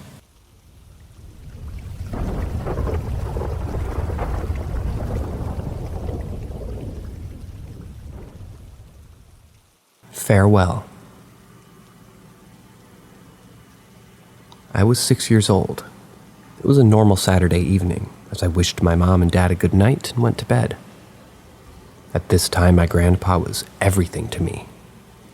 Some of my earliest childhood memories, like feeding ducks or going hiking, are with him. Anyway, light went out, door got closed, and I grabbed my Game Boy Advance to play some Tetris as usual. The hour hit 11 or 12, and I closed my eyes. Ordinarily, I'm a heavy sleeper. A rattle or even shouting wouldn't wake me up. This night I woke up, eyes closed. I felt like no way it was already morning. Thinking, should I keep my eyes closed so I can sleep again? Nope, I opened my eyes. You know the image you have when you first look at a sun and you close your eyes and there's this white and yellow bright blur that fades slowly away? A white blurry figure is floating over me. I just stare at it and recognized a face, mumbling, "Grandpa?" As I couldn't keep the stare and I blinked, gone. Rearranging my thoughts, realizing what it would mean if what I saw was what I saw. Can't be. No. Looked at the time, 2:30 a.m., rolled around, slept until 8. I woke up and heard my parents up and active in the flat. Heading out of my room, my father just said that something happened. Grandpa died this night. He passed away peacefully in his sleep at around 2 or 4 a.m.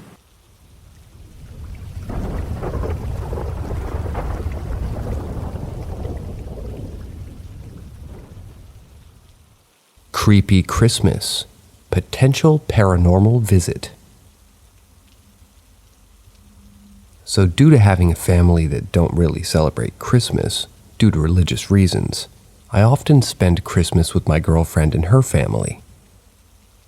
In my girlfriend's room at the top of her wardrobe is a music box, which was a gift from her mother for Christmas years ago, I believe.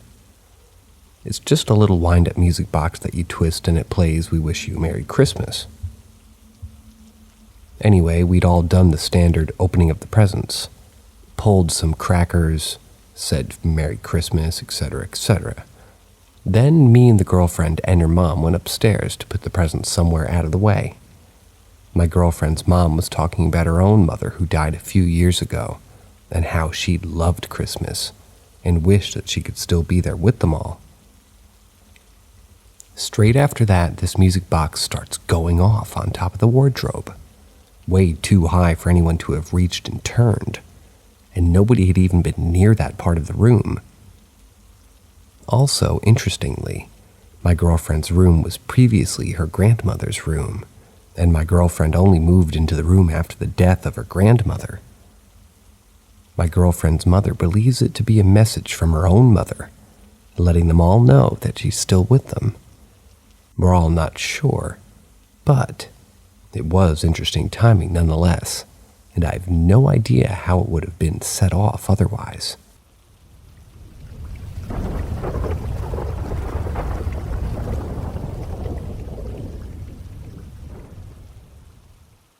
True story.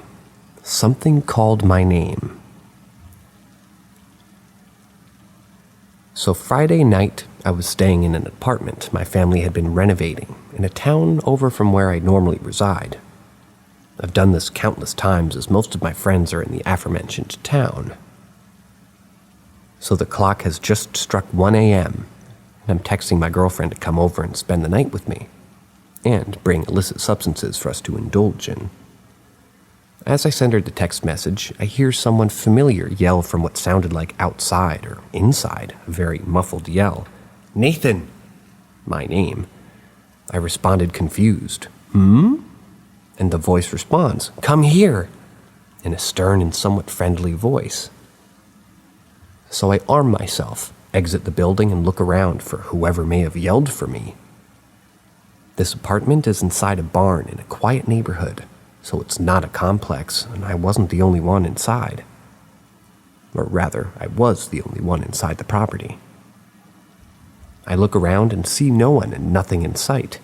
I check the apartment, under the stairs, the walls inside the apartment. Not one thing. I call out for the voice again, but get no response. I know what I heard. Could it have been a homeless person who heard my name when friends were leaving? Possibly, most likely. Could it have been paranormal? I'd give it the same likelihood as the first option. Just want to get everyone's opinion about it.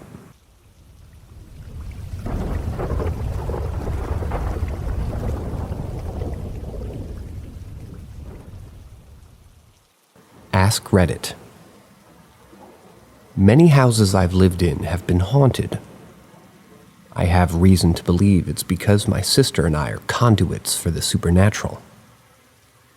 My father and his brother were using a Ouija board when we were children. After playing with it for a while, the two of us, still infants, started screaming. Since then, both my sister and I have seen things in our dreams before that happened in perfect detail. She faints and sees them. I just see them in my dreams. I'm also a lucid dreamer, so I can interact with it and I'm aware it's a dream.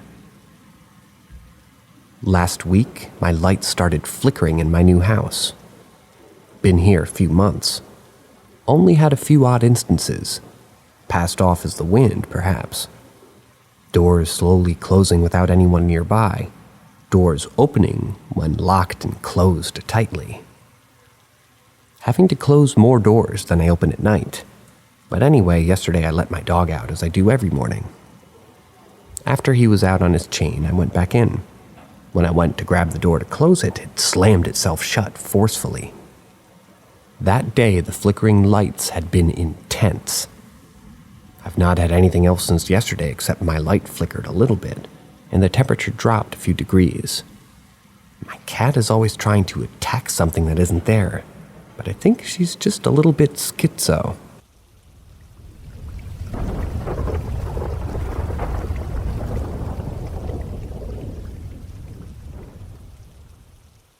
I'm a skeptic, but I can honestly say I can't explain this. This happened on vacation with my parents. Every summer we have a tradition of going up to Wisconsin and having a really chill short vacation. And this year we rented a VRBO. I don't know what that is. It was honestly a really nice place. I was also told that it was pretty old, but I'm not sure exactly how old. It happened the night before we left. I was laying in my bed, about to fall asleep, when I heard the doorknob turn and my door crack open. Thinking it was one of my parents, I said, "What the fuck?" But I didn't hear anyone respond. I thought maybe one of them was just checking on my door or something, so I didn't panic, even though I was weirded out. I mentioned that morning that somebody tried to open my door during the night, and my parents mentioned that they both heard the doorknob turn and the door open, and thought I was going to the bathroom or something. Now, I've had doors open on their own before. I remember when I was a kid, there was this one door in my grandparents' house that never latched properly and would open at unexpected times, and I was freaked out the very first few times that it happened. If this is what happened with the door in question, I wouldn't be making this post. In fact, that doorknob turned as if someone was struggling to get my door open. That's what freaked me out.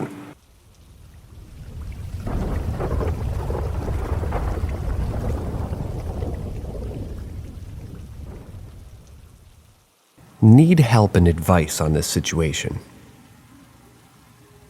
So recently, my wife and I just felt off about our home. I've recently had a nightmare where something is trying to drag me out of bed, and it feels evil. My wife and I have heard things at night a while ago, and it normally was 3 things around 3 a.m. My mother-in-law came over to hang out with my wife today while I was at work. I'll just start off by saying that she's sensitive to energies related to spirits and believes in the afterlife. While she was here, she was saying that she was picking up on the bad energy and that it was unfriendly. She was in the laundry room and felt it try to pass through her, but told it to leave her alone. Before I got home, she saged our home and told it to leave us alone politely, asking it to show itself to her tonight in her dream, or for her grandmother to tell her. Her late grandmother is someone that comes to her in her dreams or sends messages. Just probably an hour before I'm posting this, the dog we're watching for a bit just ran out of our room barking and growling, almost like he was trying to chase something out of our room. He's not a big dog, he's a dachshund, but he stopped right before the kitchen and growled a little more before coming back to the bedroom.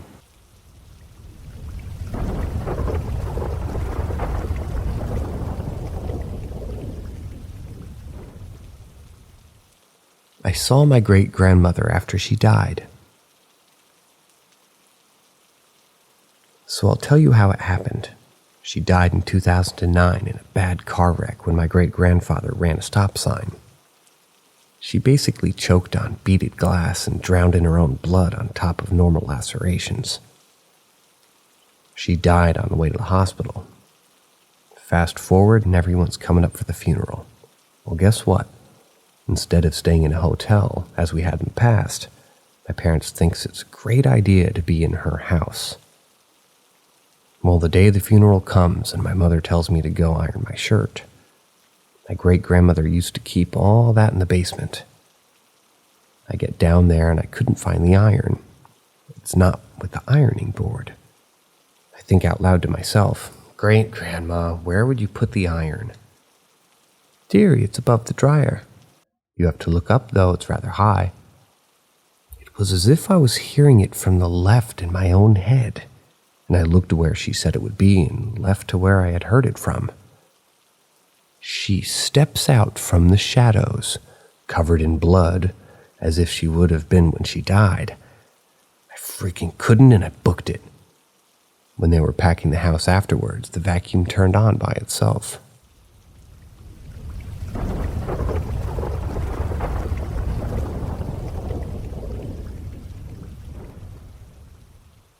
Something mimicked my boyfriend's voice. I'm moving in with my boyfriend, and he purchased an old house. Apparently, at some point, a Hell's Angel was killed there. He used to own the house. Anyways, I used to have nightmares of a man choking me when I slept there. Like a super angry man trying to kill me, but it felt so real I could feel the hair on his arms as I tried to pull him off of me. Anyways, I did put holy water and other items upstairs. The bottom part of the house is just storage and a workshop. I was home alone listening to music with only one earphone in. I was listening to When You Were Young by The Killers. Anyways, you have to just go outside down some stairs to get to the door to the downstairs. As I was about to open the door, I heard clear as day the voice of what sounded like my boyfriend singing to that specific part of the song that was playing. Different tone and pitch, so it wasn't like the chorus. I thought he had gotten home, but when I entered the room, no one was there. I walked out to the driveway to see if maybe he was there, and nothing. When he got home, I told him about it, and he said the same thing has happened to him. Interesting.